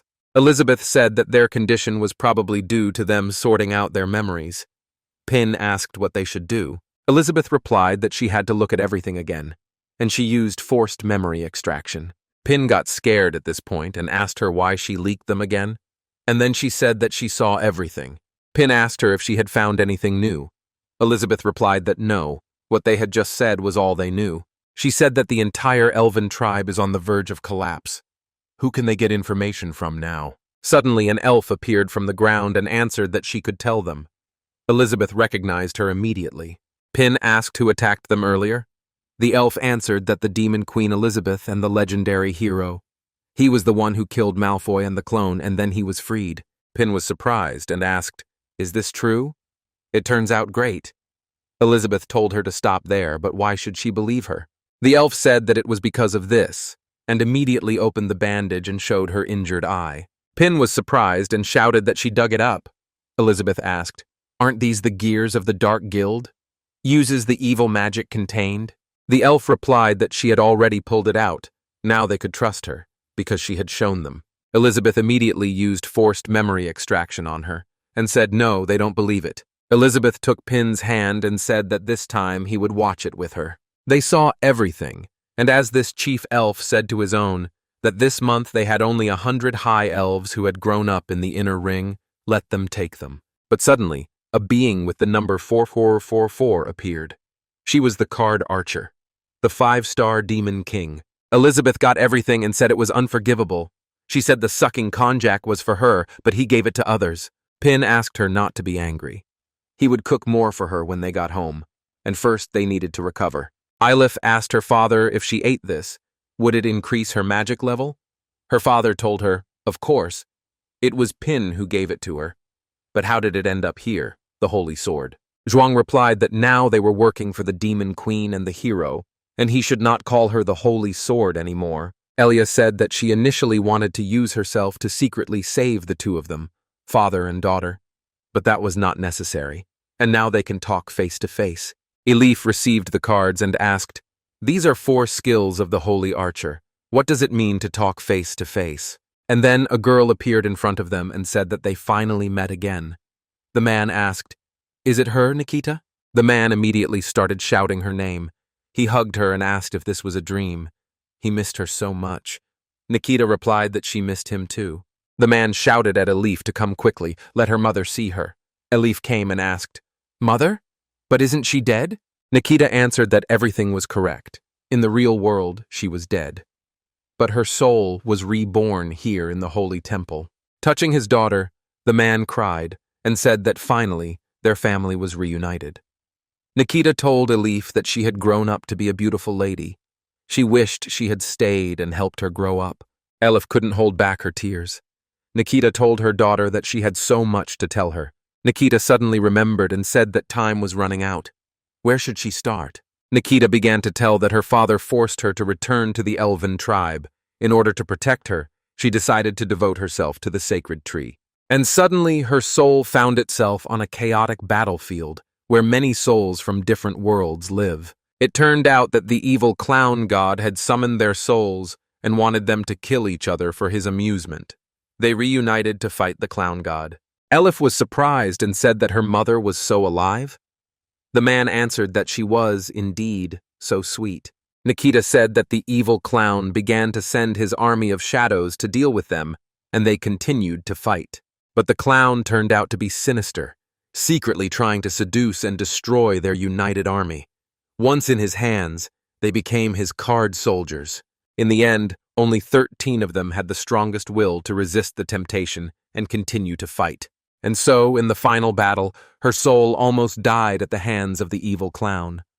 Suddenly, with an explosion, the Creator split the chaotic space into pieces. Not only did he give them holy powers, but he also split the clown's shadow, significantly weakening him. And from now on, Nikita said, 13 holy warriors will watch over the clown and balance him. And then she suddenly stopped and asked them what they were laughing at. The man hugged them and said it didn't matter. Since time was running out, it was time to enjoy the time they had left together as a family. The man said that thanks to Mr. Pin, all this became a reality, and now they are together. Nikita answered him that he already knew about it. Now she feels calm. She said that as long as he serves the Creator, they will definitely meet again. She really wants to stay with them forever. But the Creator gave her a glorious mission, and she must fulfill it. Elif saw her disappearing and screamed. She asked her, "Is she leaving?" Nikita replied that she was not leaving. She would continue to protect them from the map. Elif asked how they could meet again. Nikita told them to remember this, believe in peace, and they will live forever. Elizabeth asked, can her soul travel across dimensions, even if it's just a moment? Pin asked her what she meant. Uncle told Elif that from now on they should be with Mr. Pin, the most loyal servants. Elizabeth replied that by cultivating power in other dimensions, including the soul in the clues and calling them at any time. But how did he know what to do with it? Pin didn't understand and asked what she was talking about. He didn't understand her. Joanna said that everyone ate the same konjac jelly, so why did the father and daughter get more magical power? The girl replied that it was probably a special reward that they were given. Eventually, they began to fight. Then the elf came up and told the demon and the demon queen that she had a selfish request. Could they please save the elf tribe? And then Elizabeth answered that she did not. Pin was surprised that she was so cruel with such an answer. Pin said that if it was Elizabeth, there must be some way like resurrection magic. Elizabeth replied that the maximum number of people she could resurrect each time was about 10. But the entire elven tribe was wiped off the face of the earth, and tens of thousands died, so that would be no good, Pin asked. But if the tree was gone, as she said, couldn't they plant another one? As the saying goes, it takes 10 years to grow a tree, and 100 years to grow a man. Even if it doesn't mean much now, as long as they plant the seed, there is hope. Pin said that judging from his experience, he sees that the roots are already ready, and there is no point in saving them. Pin took the soil in his hands and said that the soil was fine. It was not much different from what they had at home. But if he uses seeds from outside this world, it will take too long for them to grow into a tree. Elizabeth asked if this guy wanted to transplant a sacred tree in such a place. And then Pin said there was a way to grow a tree faster than just planting it from a seed. Pin turned to his friends and said that he needed help. And at that moment, the guys immediately raised their hands and asked for help. Ping started laughing and said that there was no need for so many people. Miss Zhuang would do. Zhuang asked in surprise, she? But she would be happy to help. Could she ask how she could help the hero? Pin replied that the birch tree they had brought from home was still with them. Could they give it to him? Zhuang said she would give it to him now. Ping said he didn't think that the broken branch would help them, so he would take it back, okay? Zhuang saw Ping's words differently. He was saying that her performance this time had disappointed him. He would return the sacred tree sword to her, let her reflect on herself. Zhuang was very surprised and could not believe her eyes that she was perceiving everything like this. Then Zhuang slammed her fist on the ground and apologized, saying that she would not allow this to happen again. The old man said that Sir Ping was so strict that even such a powerful person as the sacred sword, even she received a reprimand. He thought that Ping would use the holy sword to warn them, and he feels lucky that he is weak now. Elif said that in fact when it comes to productivity they are even worse than them, sword masters. Let her not be upset. The girl said that she had the holy sword with her all the time, but she was too weak, so elder brother Ping didn't even bother to teach her a lesson. Zhuang said that she doesn't deserve to be called a sword saint, and there's no need to call her that. She won't forget today's disgrace. Elizabeth heard everything and said that it was a good trick to kill the monkey by scaring the chicken. Let her see how he can plant a tree. The elven tribe has already reached such a state. It is impossible to achieve a large-scale resurrection, and he is not even talking about the fact that he himself does not have magical power. Pin planted the tree and said that it was from home and could be grown using cuttings. If you plant it this way, the growth rate will be significantly accelerated. And all he has to do is sprinkle fertilizer and water it so that the plant takes root. The rest is a matter of time. Usually, plants begin to take root in about a month, and Ping can still help him with planting. And suddenly the tree's roots began to enter the ground and grow upward. But suddenly the earth began to move, and Pin, in fear, asked if it was really an earthquake. Everyone was surprised by the result of planting the tree, because the roots began to pull out the dead elves in this place. It turned out to be a real arrival in the world of trees. Pin looked around and asked in surprise, "Is the barrier of the Holy Land dissipating?" Pin asked Elizabeth if she knew what was going on. At that moment, flower buds began to appear on the tree. But suddenly, from the flowers themselves, the elves themselves began to emerge, who gave their lives for the good of their lands. The elf girl was very surprised and thought that a huge amount of magical power flooded the elf tribe, resurrecting all the dead. She saw that the new sacred tree was only in its infancy. When it grew, The blessing it would give them would far surpass that of the first generation. Pin looked at the tree and asked in surprise, "Why did it grow so quickly?" "It's very strange." After thinking about the whole process of cultivation, Ping immediately remembered everything and shouted with a cry that he understood everything. He remembered that in Huainan they get tangerines, and in Huainan there are oranges, because the elf tribe is full of magic power. It grew faster. Pin said that, as expected, magic is the king of this world. Elizabeth immediately thought that if she used dark magic to resurrect them, she would have to spend 10 times her life. But although she can recover after resting, she will be too weakened. And Pin was able to achieve such a mass resurrection without any casting. How did he do it? Could it be because of the water and fertilizer he brought from home? But that's impossible. Such external objects filled with magical power may make her admire them, but they are still far from enough to create life. And if external factors are not key, then divine beings will be key. And then Elizabeth fell to her knees and saw that Pin could do things that no one else could, not even she. No wonder the demon clown called him the creator. And suddenly the old man said that he had a strange feeling, and he asked Elif if she felt the aura of the elves. Elif replied that it was Sir Pin. He resurrected everyone in the elf tribe. It is clear that there are many elves around them. Zhuang said the same thing, that in her hands the branch was a useless resource, but in the hands of the brave hero, it was perfect. The girl supported him and replied that despite the fact that she had red demonic eyes, she could no longer see through her older brother Pin. And then Pin said that he just helped as much as he could, and the rest is up to them. Elf asked, "The rest? What does he mean?" Pin replied that the seedlings still needed someone to look after them, so he was entrusting it to them. The elf realized that they really couldn't handle this. And then she jumped up and said that it was true. She said that it was the elf's mother who saved her. She is a descendant of the previous elder, so she recommends the elf to become the new elder of their elves and take care of the sacred tree. The old man asked in surprise, "The eldest?" Elif was also surprised and asked, "Should she become this?" Pin told Elif that it was true. Her mixed race could change the stereotypes about the closed elf tribe. Elif didn't believe in it and asked how she could become one. And then the old man answered that he was the boss. He would help the elf as much as he could, so there was no need to doubt. The old man told his daughter, did she remember what their mother had told them? That while they were with the hero, they should do everything possible. Elif agreed immediately. The elf approached her and said that her name was Blanchet, and that she would continue to serve as general and help them rule the tribe. The girl said that this was a redistribution of power. From now on, the Card Guild and the Elf Tribe would guard the southern part of the continent of the Brave and fight the Dark Guild. And then Pin turned to Elizabeth and said that it was time for them to go home. But she did not answer him, and he asked what was going on. But Zhuang came up to them and told Ping to wait. After all, she had a request for them. Ping asked what it was. Zhuang replied that she wanted to ask him about the true meaning of the Taiji sword. Where did she go wrong? Let the brave hero help her. Ping asked, does she want him to help them with the Taiji sword? And then he would tell her the truth. And Juna began to see him differently, and accept her words too. And then Ping said that he actually almost forgot and started laughing loudly. Juana asked the hero what he wanted to say. What did he forget? The guy replied that yes, but if she wanted to learn fencing, he would advise her to go and study at the Holy Swords Guild.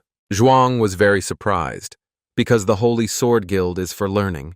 Is it true that in the eyes of the hero, his swordsmanship is so bad? Ping replied that he didn't mean that. How should he put it? What impressed him most about Taiji's sword was the last movement, the form without a sword. Wasn't it something similar to the swordless form used by the Holy Sword Guild member they saw during the guild competition in Tatano City? And so he thinks it's pretty much the same as here, right? And with a flick of his finger, he sends her to another world. Arriving at the place, she was very surprised and did not understand what kind of place it was. She saw that all the children were training. But suddenly someone pointed a sword at her, and it was the academy teacher. The boys immediately pounced on her and knocked the sword out of her hands. Quite a bit of time passed. She began to train with them, and even achieved great success. But it wasn't that simple. She still couldn't cope with the children who already knew how to wield a sword. The teacher decided to have tea with her, and they sat down at the table and had tea. But Joanna was surprised and asked the teacher how it was to fight without a sword. After some time, Joanna worked hard and tried to achieve greater success, but each time she failed. Suddenly, during the training, blood began to spill out of her body, and she saw her bloody face. After that, she decided that she would not pay any more attention to it, and threw her sword into the lake. And she began to demonstrate another technique of fighting without a blade, and parrying over the lake like a butterfly. But that wasn't all. Her assignments also included cleaning the territory of the academy. But by her appearance she was very happy, and did not regret that she had flown to such a place. But on a weekday, students were studying on the academy grounds, and didn't even notice that she was working.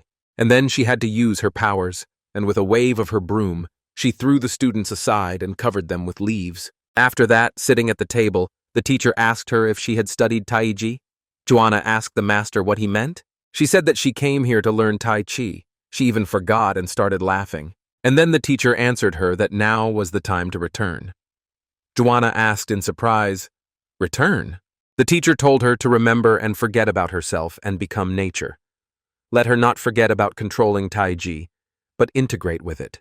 Joanna said that she understands that she cannot pay the master for enlightenment, so she begs to know his identity and name. She will always respect him in her heart. The teacher replied that it didn't matter, but his name was Zhang Sanfeng, and after saying goodbye to her, he thought, who will come next time? But at this time, Ping was surprised and asked what happened. He saw the appearance of the girl Zhuang in front of him.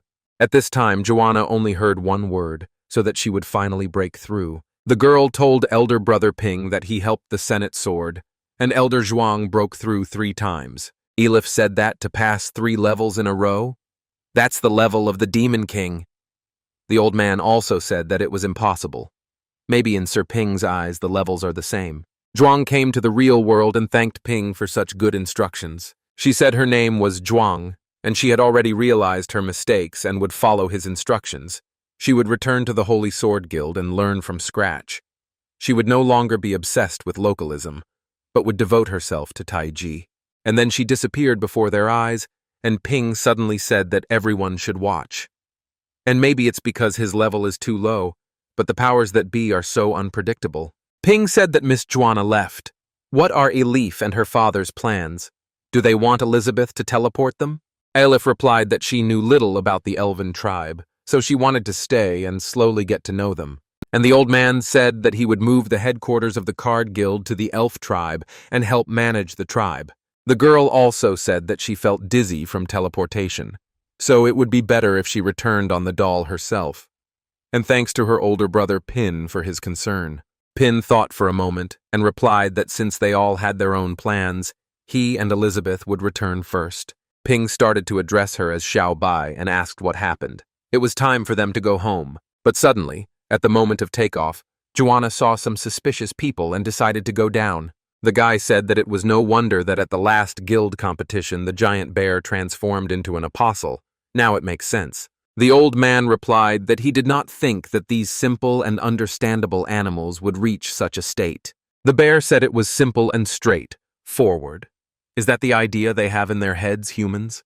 No wonder the animals couldn't ride the great force. The bear didn't play with them for long, and flying into the air, he immediately pounced on them and used muscle release at 100%.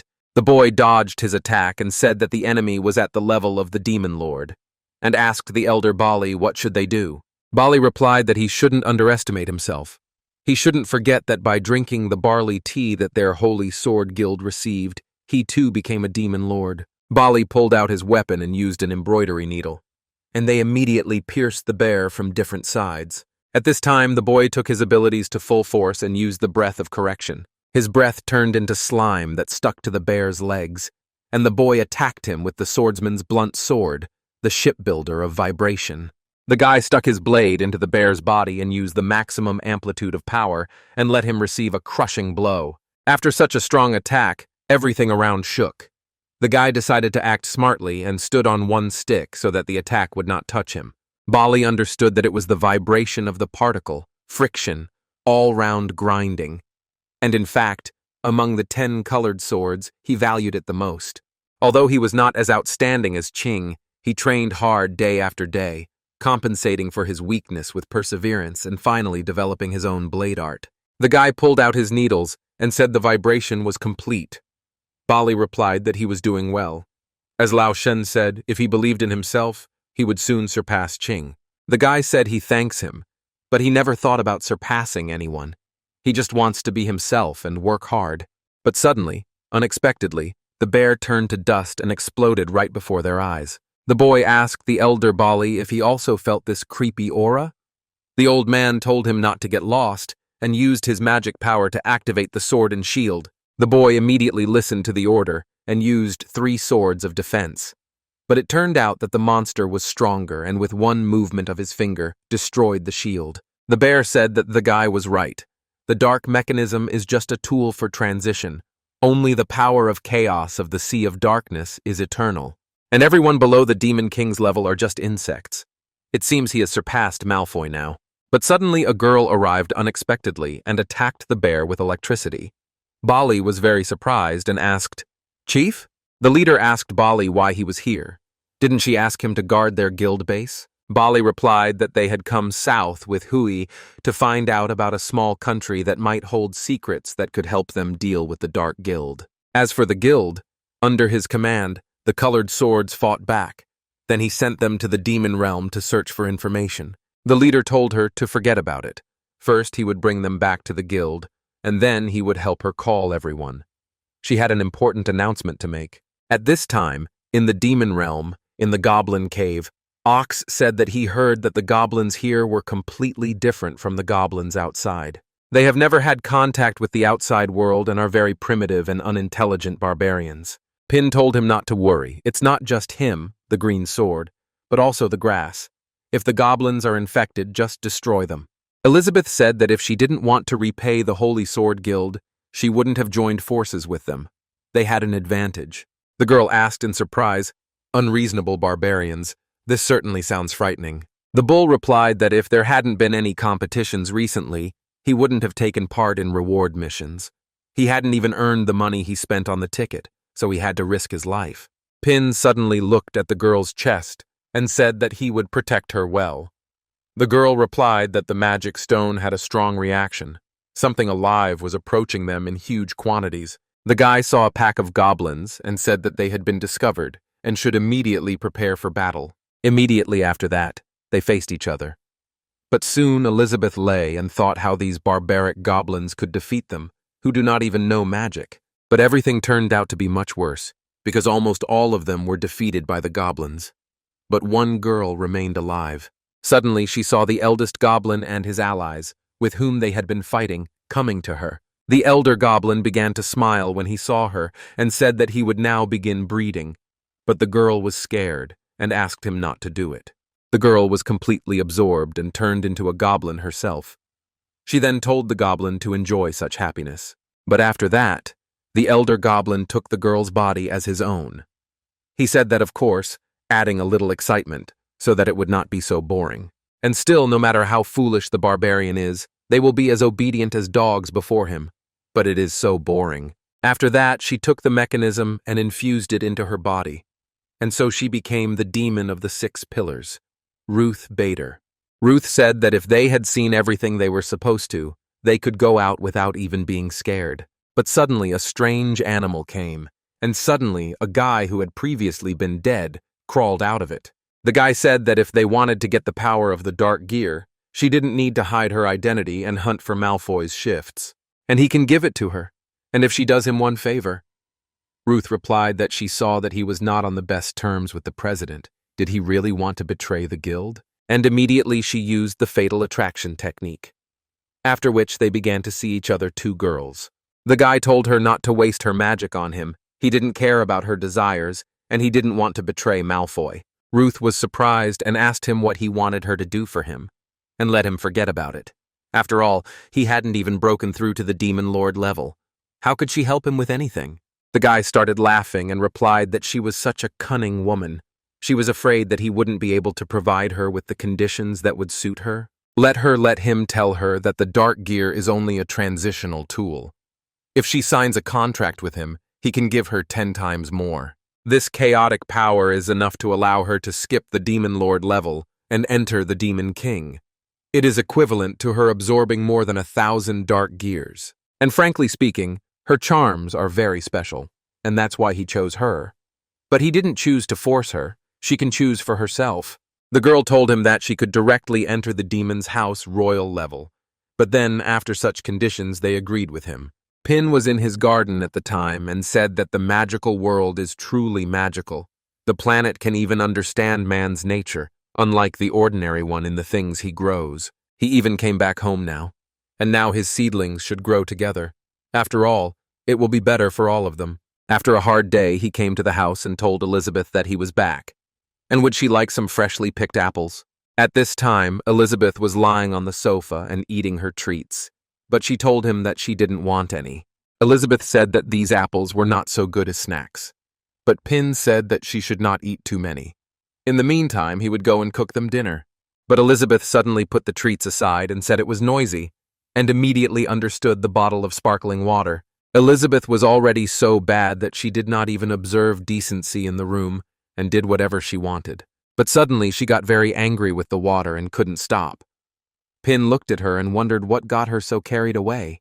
Is it because his performance as a hero on the outside didn't meet her expectations? He doesn't have magic, and he can't learn to wield a sword. She should be mad at him for being a dumb student. Pin knew that it was wrong, even though he couldn't learn the magic sword and do his best to unite the outside forces and deal with the Dark Guild. Even though he borrowed her name, he was still a little boy. Elizabeth took it all differently, and for her it was good. She thought, how could he be above the rules? If that was true, what was the point of her going through all this during training? After such a hard day, he went and got everything ready, but suddenly he saw that Elizabeth was already sleeping like a bear in hibernation. Pin woke her up and suggested that they have lunch. Elizabeth did not refuse and agreed immediately. Elizabeth saw what Pin had cooked and said it was curry and rice. Pin replied that not only that, he had also cooked a stew for her. Elizabeth asked with surprised eyes, "What?" And immediately picking up the plate, swallowed everything and said that she was not interested. Elizabeth finished everything and told the guy to eat, and she should go already, and let him come back later and eat some chips. But Pin stopped her and told her to taste it first before she said anything like that. Pin immediately opened the lid, and Elizabeth felt this bright light and pleasant smell, and stopped in surprise. It was red dates, eggs, and tremella soup. Pin said he stewed it with water and brown sugar. Although it was not as cool and refreshing as the pudding, it would be good for her. Pin began to try his preparation and then told Elizabeth to come and try it herself. Pin kept eating it and telling her not to be scared and to come and try such a delicious masterpiece. Having tried this dish, Elizabeth asked with surprised eyes, "Is this an illusion? And is it a hot spring?" But then the characters told her that it was a brown sugar hot spring, and it helps restore blood circulation and replenish her strength. And then let her allow the three of them to provide her with one-stop services. Elizabeth asked in surprise, "Service? What other services?"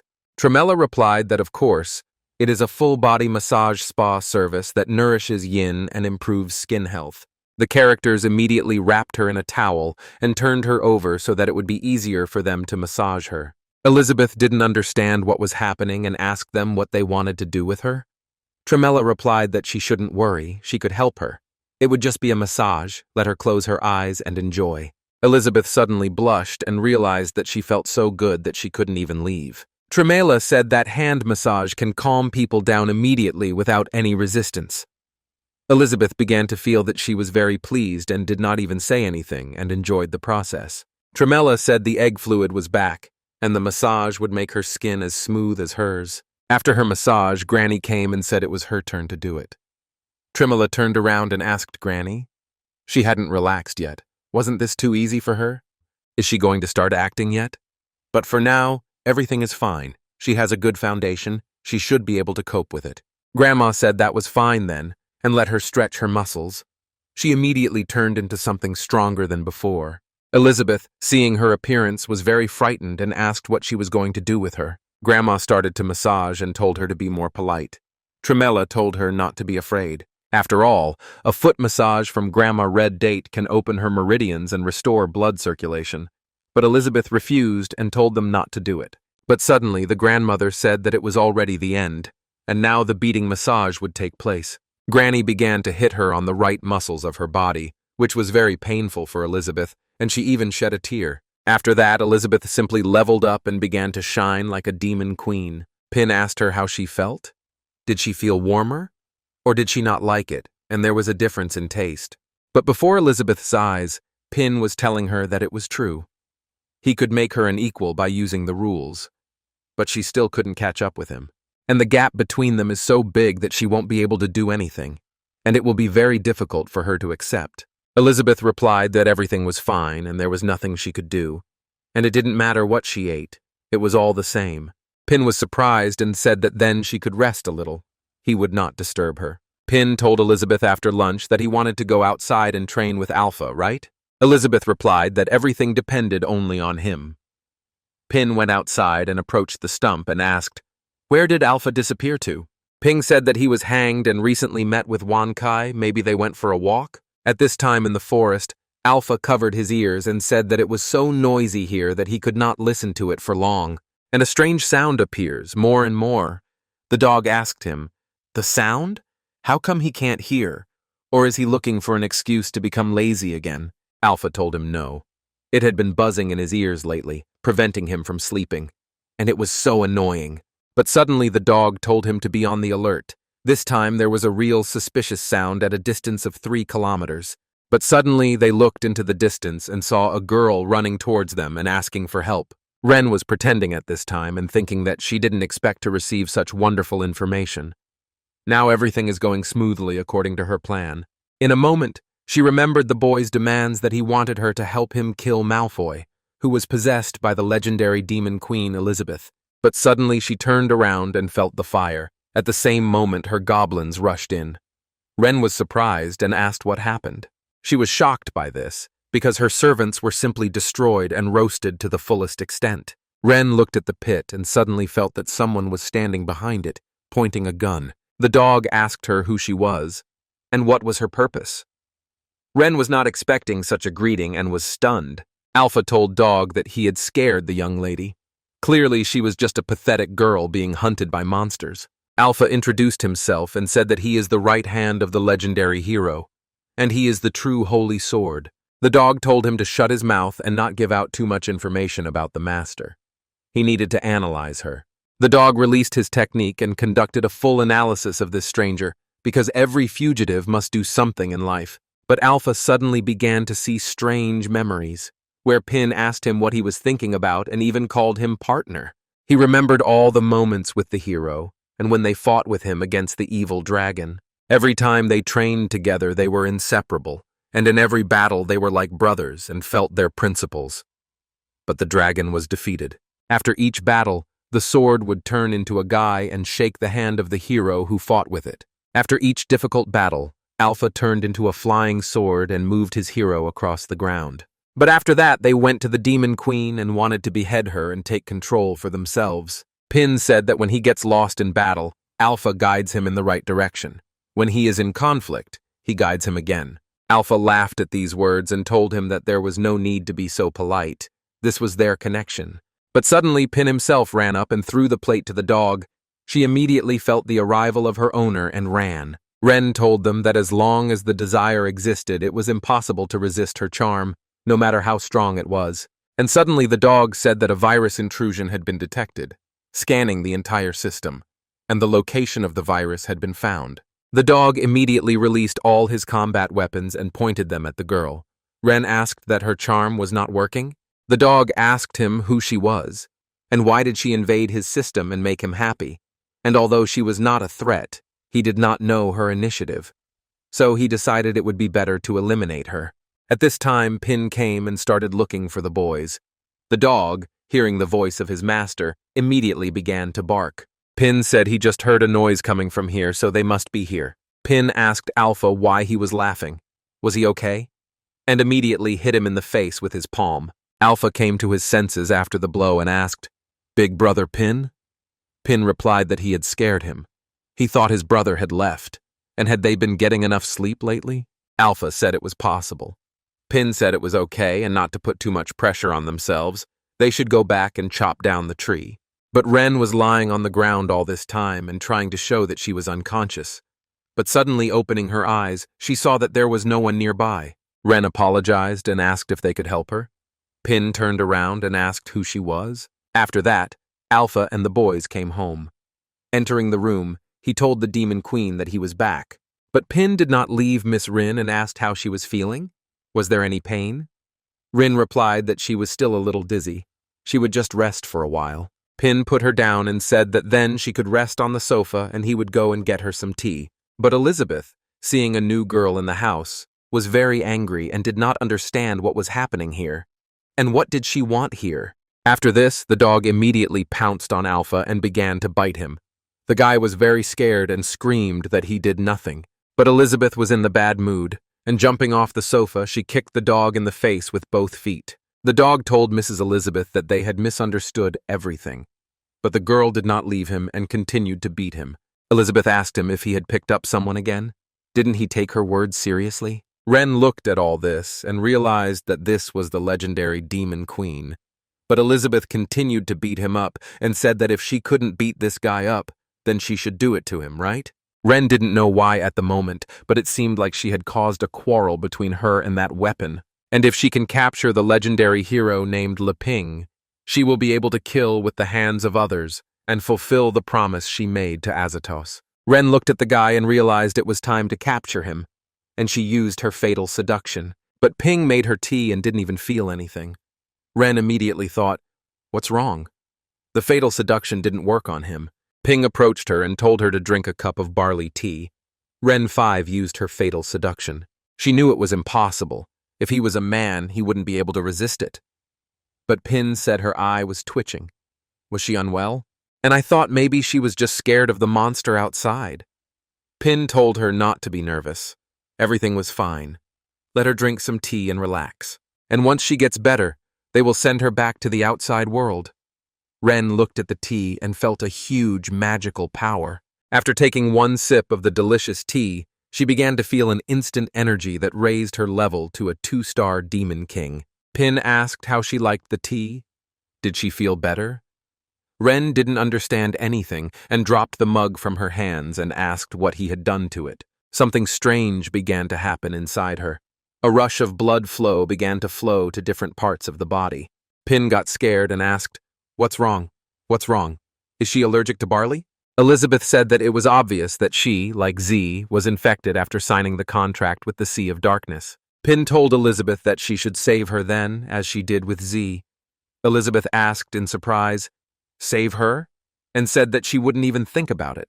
She knew that Ping himself was well aware of the situation. He had given her barley tea to force her to break the contract, and what she was experiencing now was simply a reaction of rejection. What does he think? She doesn't understand anything. He is looking for an opportunity to demonstrate his greatness as a creator. Ren was getting worse, and bacteria that had previously consumed her body began to come out of his mouth.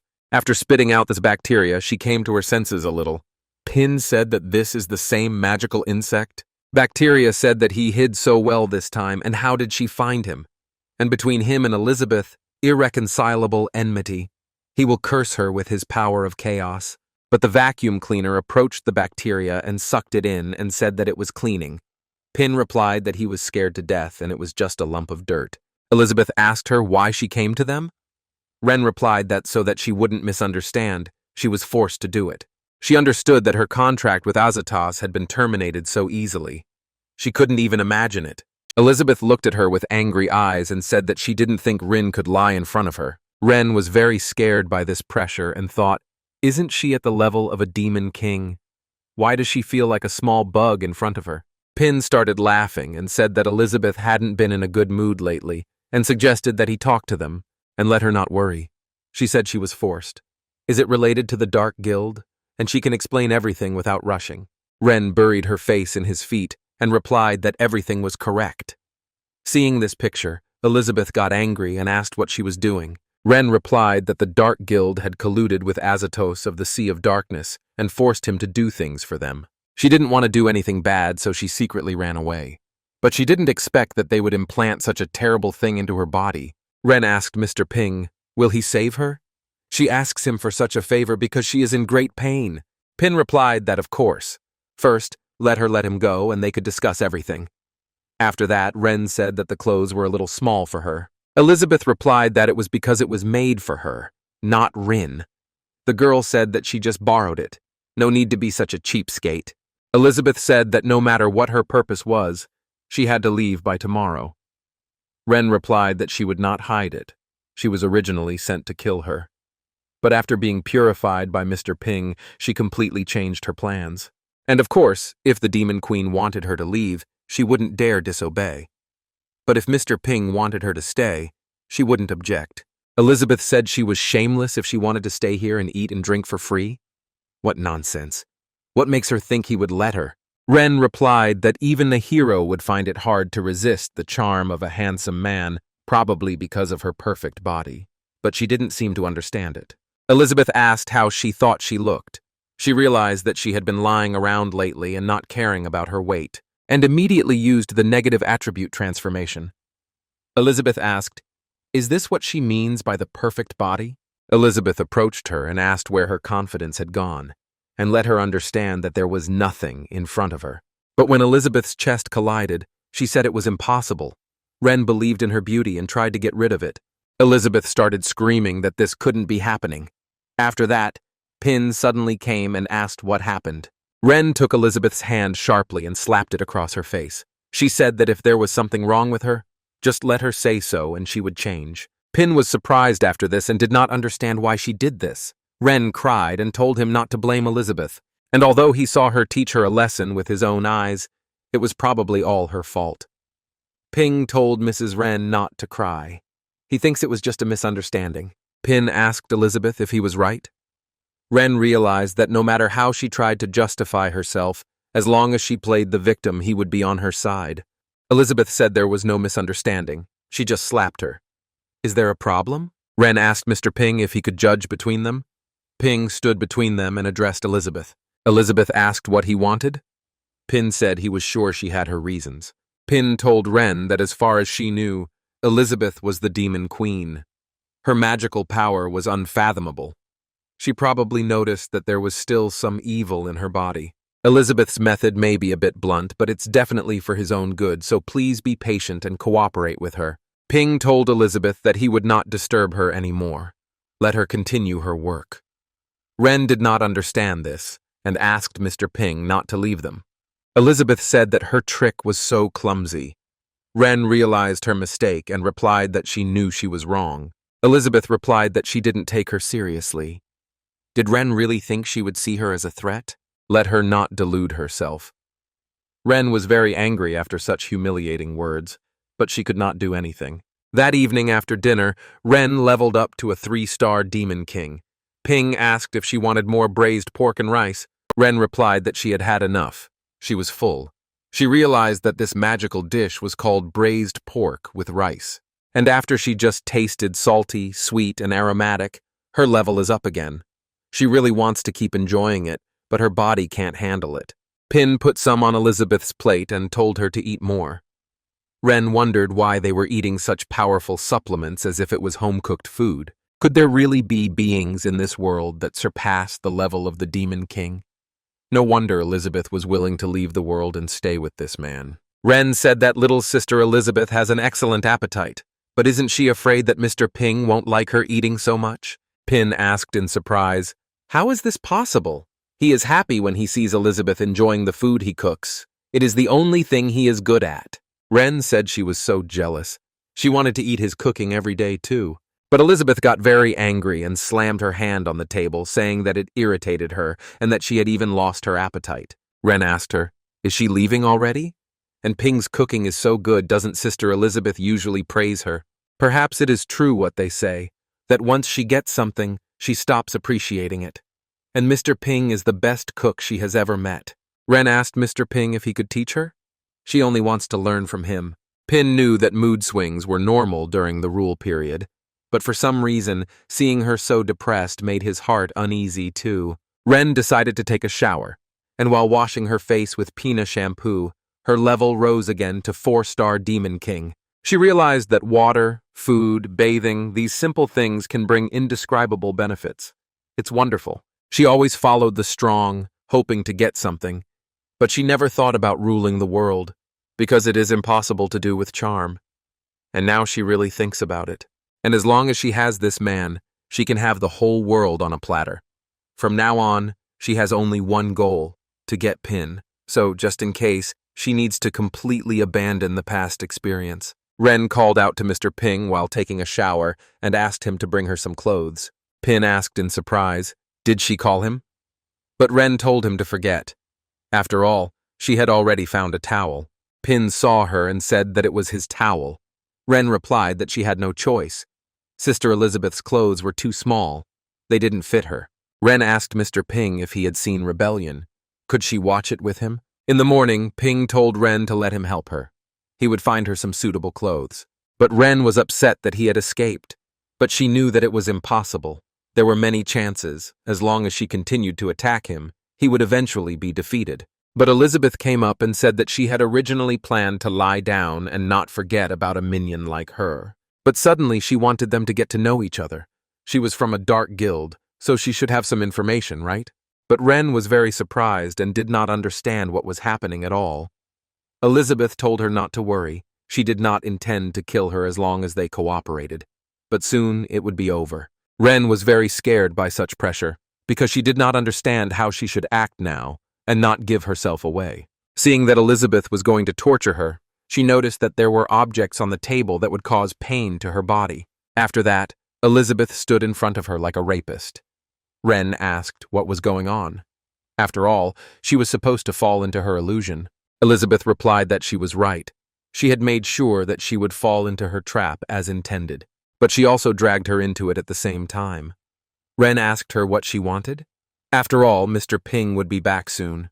Wasn't she afraid that he would see what she had done to her? Elizabeth began to laugh and replied that she had made some adjustments to her primitive illusion. And an hour here was now equivalent to 10 seconds outside. And after this period will end, she will forget about it and will not have any influence on him. Ren told Elizabeth that she was doing all this to threaten her into leaving Mr. Ping alone, right? And then she would tell her straight out it wouldn't happen. But Elizabeth did not spare her and immediately began to beat her with a whip from different sides so that she felt pain throughout her entire body. Elizabeth said that she also thinks a lot. After all, the Demon Queen Elizabeth is standing in front of her now. Elizabeth did not spare her, and each time hit her even harder to make her talk and give information. She said that the Dark Guild was not completely destroyed and there was no news about Amelia. And to see that someone like her could get to the Demon King, and was she captured by her? Ren was very hurt, and she replied that she didn't know and promised her that it was the pure truth that she had to believe.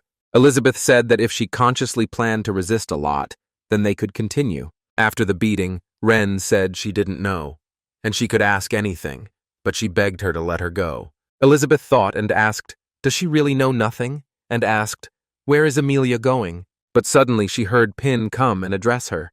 He asked her what she was doing. Pin said that looking at this outfit, how could this happen? Elizabeth was very scared and did not know what to tell him. Elizabeth replied that it was fine. Pin asked in surprise, what was fine? He wanted to ask if there was a shirt big enough. At this time, Ren sat with her eyes closed and begged Elizabeth to let her go, and she would not dare to do it again. Pin was very scared for her and put her in the room. At night, Ren opened her eyes and asked what happened. She does not remember anything, but the fear still haunts her. Ren said that she had reached the 4th star level of the Demon King. If she were to go out, she would be no less powerful than the Dark Guild and the Holy Sword Guild, right? She thought, but why do those who are ahead of her make her feel like ants, played by a child without the strength to resist? Ren stood up abruptly and said that no, she can't give up like that, in order to get further. But looking out the window, she saw Elizabeth, who said that she was watching her. Pin was talking to Elizabeth at the time and said that it was good. But the next morning, Pin got up earlier than everyone else. Pin saw Ren and said that she shouldn't be like that. They have a robot vacuum cleaner at home. Let her get up. She is their guest, and asked Elizabeth why she didn't stop her. Elizabeth replied that she had not forced her. And to do this, what did it have to do with her? Ren said no. She did it yesterday and the floor was so dirty so she had to, but Ping said she should get up immediately. Ren thanked her and stood up. but Elizabeth stood up abruptly and pushed the girl aside so that she wouldn't touch anything. Elizabeth grabbed the rag and said it was just mopping. He must be so upset. And how about it? Let him give her the rag. She'll make sure he sees it. But Pin stood his ground and said he would never give it up. Elizabeth asked why. Pin replied that this is the rule. Let him let go quickly. And letting go of the rag, he replied that he would wash himself now.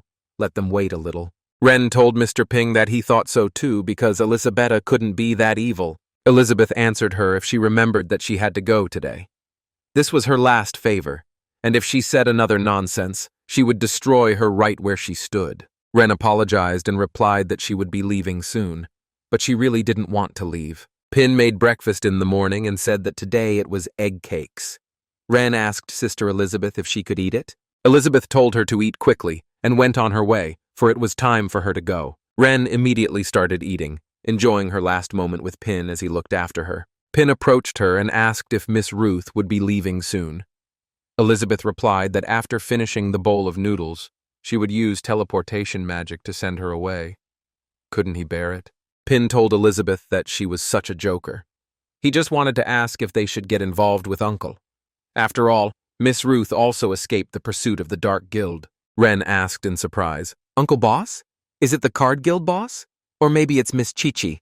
Elizabeth told her to eat her food, and she had already decided where to go. Ren supported her and said that everything was right. She had already built her route. Pin was surprised that she was leaving so quickly, and said that they could just discuss and continue eating breakfast. But Elizabeth was irritated by everything, and during the meal she told Ren that she was so noisy that she even slapped while eating. Pin was surprised and asked her what she said. Nothing like that. He didn't even hear anything. But suddenly Elizabeth put a lot of pepper and started screaming in pain. But Pin asked, "Isn't she afraid to bite? Maybe he should make it sour." Elizabeth asked in surprise. "Vinegar? No problem, she really likes it." Pin was surprised and asked, "How is it? Is it good for her?" Elizabeth lowered her head and showed with her finger that she was fine. But in fact, it was not so. Elizabeth said it was sour. The vinegar flavor made her tongue feel like it was on fire, and the sensations were still growing, so sour that she couldn't stop them even if she wanted to. Elizabeth immediately remembered all the moments spent with Pin, and she was even happy about it. She understood that they had been through a lot, from a fatal confrontation to a belated meeting, and so that in the end, the enemy becomes a friend. Explore the world together, play the game, take turns ruling the world. Intentional or unintentional guidance and contact. Everything is moving in that direction. But recently she discovered that he is the creator she can never catch up with. And in their eyes, she is no different from the others. After all, they are all people and ready to live their lives. Elizabeth came to her senses and dropped the vinegar on the table, screaming that it was very sour. Very, very sour. Elizabeth asked Mr. Ping if he had ever loved her. He must have set it up. Pan asked Elizabeth what she had just said. He had heard it right, hadn't he? She had asked if he liked her. Elizabeth blushed deeply at this point and did not understand how she could. After all, a large amount of vinegar prompted him to say what had long been in his heart. Rin was eating at this time and wondering what was going on. Why did she suddenly confess to him? Alpha was outside the window at that moment and watched them as they stared at each other. The dog asked the guy if he could please not disturb them. Alpha replied that he had seen a good show and started laughing. But Elizabeth was very attentive, and when she saw them outside the window, she snapped at them and showed her angry face. Alpha pretended to do nothing and muttered under her breath that the weather was very nice, and it was time for them to go patrol outside.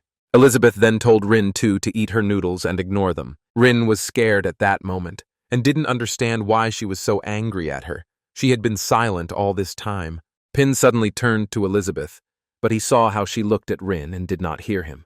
Elizabeth immediately turned around and said that since she asked the question, let the guy answer it quickly. There was no need to be afraid to admit it. Pin pretended not to understand and asked what she meant by she liked noodles with eggs. Should she fry 2 sausages with ham? Elizabeth told him not to try to pretend to be crazy and deceive himself. The meaning of the question was very clear. Let him answer immediately. And today he must give her a clear answer. At that moment, Pin was surprised by her pressure, so much so that his heart began to pound. Pin's head was in a whirlwind at that moment. He tried to calm himself down and thought about what to do. Elizabeth slammed her hand on the table again and told Pin to tell her already.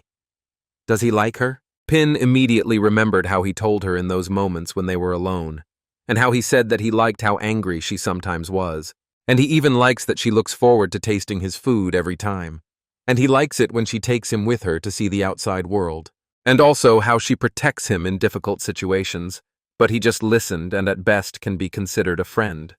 And she is the queen of demons, how dare he confess to her? Pin didn't know what to say to her, and his voice was shaking. Elizabeth asked him what he wanted to say, but in her head, she was dreaming that he would say yes. But Pin changed his mind and said that he suddenly remembered that he had made melon pudding last night. Why didn't she eat that first? He thought it would be better to wait a little while. If she ate her favorite pudding, she would be in a good mood. Pin said that he is actually really happy that they have been together for over a year now. If it weren't for her, he might still be living in the world he created. And he slowly took her favorite pudding out of the fridge. Pin handed her a plate and said that after she ate, he would give her his answer. Elizabeth agreed with him and realized that he didn't want to say it directly because he was trying to maintain his image as the creator. And so instead of answering, he gives her his favorite pudding. If she eats it, it will mean that she accepts his love, and since he made the first move, she will accept it. But suddenly Pin took the plate back and told her to forget it. Elizabeth was surprised and asked him what it meant. Pin replied menacingly that it was because of the rules. In their imagination, Elizabeth asked him what had happened. Why doesn't he want to tell her how he feels? Pin, like a man, replied that it was simple. Doesn't she understand? Pin pinned her against the wall and said that whether he liked her or not depended on the rules, but he was the creator of these rules, and he was the president of the group. Did she understand what he was talking about? Elizabeth got angry and shouted what a shitty rule, and she realized that this guy had invaded her mind and caused an inexplicable state. Pin said that in his previous world, the rules were like this. He felt that he was very nervous and almost forgot that Elizabeth was not allowed to eat cold things. She told the guy that she understands everything, and he wants to say that she is no different from others, and all his feelings for her depend on his mood. Elizabeth couldn't help but let a tear run down her cheek, and immediately used forced teleportation. Pin started looking for her with his eyes and shouting, "Where did she go?" But he understood that this was expected. As soon as Elizabeth found out about his affection for her, she felt insulted and immediately teleported away. And he has no experience in relationships, and he can't understand what girls are thinking. Pin asked the girl if it was that obvious. He always kept a safe distance. Rin was happy and said that it turned out that they were just two idiots in love. God was on her side. She saw a chance to win again. Rin turned around and told Mr. Ping that now that Elizabeth's sister wasn't here, maybe he could give her that dessert. Pin, hearing these words, put the plate aside and replied that it was impossible. Rin was upset and asked why. Didn't he say that Elizabeth's sister couldn't eat him? Pin replied that although he was a little confused, it was an agreement between him and her. He promised Elizabeth that he would make a special fruit pudding just for her, and she wants the pudding in the fridge that they took with them on their adventures. Rin understood his words and told him not to pay attention. She was already full. And in her head, she saw that his food was not helping her much anymore, and she did not know when Elizabeth would return, but she had to get him. Suddenly the door opened, and Elizabeth said that she had returned and had already thought everything through, so from now on she would do whatever she wanted. Looking around the room, she saw that there was no one, and asked where they all went, but immediately looked at the door. Elizabeth came to the door and asked what was that sound coming from the room.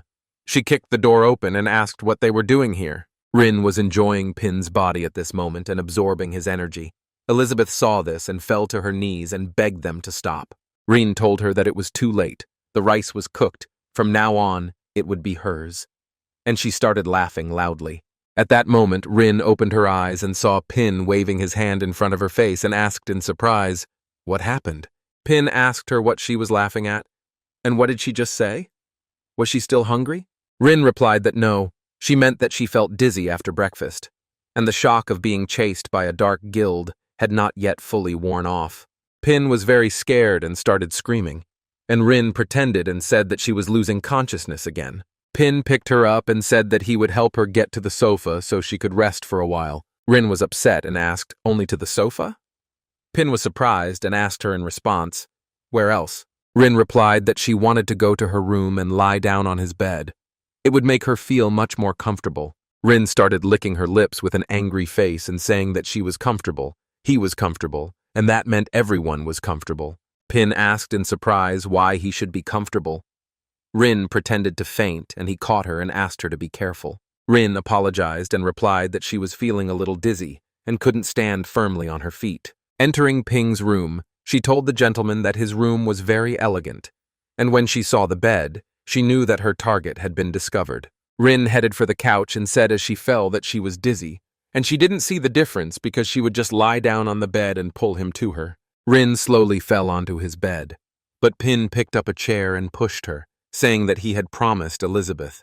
Rin opened her eyes as soon as she landed on the chair. She asked, "What happened?" Pin grabbed the rope and pulled it, stopping the chair right in front of the table, and Rin simply didn't expect this and fell headfirst onto the table. Pin apologized and said that this chair was also very comfortable. She could rest here. Rin didn't understand at all how it happened, and with a bump on her forehead she answered that it was meant to be. But she almost succeeded. But the bookshelf fell, and all the books fell on her head at once. Pin didn't expect this and felt awkward. Pin apologized and said that these were books and notes he wrote based on his own preferences to kill time when he lived alone, and for this reason he even wrapped each book in a cover. They have been gathering dust on the shelf for a long time now, and Rin realized at that moment that he was absolutely impenetrable, and she remembered that he had just mentioned his preferences. Rin stood up and asked if she could read the books. Pin said sure, and he hoped she wouldn't get bored. And if you think about it, he wouldn't mind reading them again either. Rin immediately began reading Mr. Ping's collection. Rin thought that even if his strength was limitless, if she knew the sexual preferences of the target, she would be able to split even the strongest stone. Rin chose one book and told Mr. Ping that she would take it. Ping looked at it and didn't understand anything at first. But at that very moment, Rin used her fatal seduction. Pina's eyes immediately changed and began to spin like a carousel. In their imagination, they found themselves in another world. Pin came to the door and pressed the bell, and Rin opened the door for him and happily said that he was finally here. Pin replied that he had professional repair services. For them, the customer always comes first. So how could he help her? And Rin replied that the shower suddenly ran out of water. Could the young man check? She went into the bathroom with him and, holding a watering can, said that the water had run out so suddenly that she couldn't even take a bath. Pin was fixing everything and replied that it was just a small problem and he would fix it soon. At that moment, Pin tightened the pipe a little, when suddenly water began to come out with great force. At that moment, Rin was holding a watering can in her hands and started screaming that she was all wet. Pin immediately went to the water tap and closed it. He told the customer that the repair was complete and wished him all the best. Rin asked him, "Is he leaving already? This is the greatest temptation. Does he by any chance want to watch?"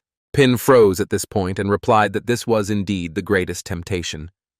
"Can he really look?" Rin replied that he could not only look but also touch if he wanted. Pin was delighted with the offer and jumped up and down shouting that he was very grateful to her, and immediately headed to the tool shelf. Rin was shocked by what was happening.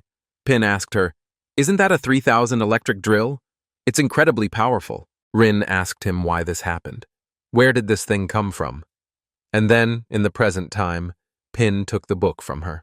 Pin opened it and said that he wrote this book when he first came here to motivate himself to recreate all the tools. Looking back, he realizes that he not only recreated each one, but improved them significantly. Time flies so fast. Rin still didn't understand what these strange things meant. The greatest temptation? And now she was wrong. This time she would not act so straightforwardly. She would simply subtly add her charm to his preferences. After that, she placed her hand on the Book of Health Reflections, and immediately moved into her imagination. Rin in this world came to the doctor for a consultation. Pin met her and asked what was bothering her. Rin sat down opposite him and replied that she felt very tired. Could the doctor examine her? Rin looked at her pulse and said that it was weak, and that heartburn was a sign of yin deficiency in the kidneys, accumulation of toxins, and excessive sexual promiscuity. Rin was surprised and asked, "Promiscuity? But will the doctor help her cure her illness? Maybe after she is satisfied." Pin pulled out a package for her and told her to take these herbs, pour 3 cups of water and boil them. and then drink this remedy once a day, and she will naturally return to normal. Rin immediately pulled her head back and covered her nose after seeing it. She said she couldn't stand the smell of those medicines. Doesn't the doctor know how to do massages or other procedures? Pin asked, does she mean bone-strengthening massage? It is more stimulating than taking traditional drugs. If she is really sure, then let her undress. Rin said with pleasure that she really liked it. She was already hoping that this time everything went smoothly, and she quickly got to the point. Pin let his hands go on her shoulders and told her to unbutton her collar. Rena started laughing and said that everything was fine. The rest, he will leave to him. And she did not expect that he would be so interesting. But Pin began to twist her head and break. Rin immediately felt pain and began to scream. Then Pin moved to her back and using 2 fingers, he used the massage technique and reached her spine. Rena was in so much pain that she couldn't even make a sound. Pin asked her to be patient, if she could bear it. Then all the dirt in her body would come out. Rin was able to endure it all and stood up immediately. Pin wiped his hands and asked her what she would say. Did she feel more relaxed? Rin replied that yes, there was such a lightness in her body, and it even became a little more pleasant for her to walk. But after that she could not stand it any longer and fell from the chair straight onto the floor and seemed to lose consciousness. In the real world, Rin also started to panic and held her throat with both hands. Pin got scared and started to bring her back to her senses. Pin told her that all the bone-strengthening massage techniques described in the book were professional skills. She should not try them without proper training, otherwise she could hurt herself. Rin replied to the master that she understood everything, but she felt that she failed to level up and fell to the 3-star demon king. And it turns out that it wasn't her charm technique that worked, it was her soul that got into his book world.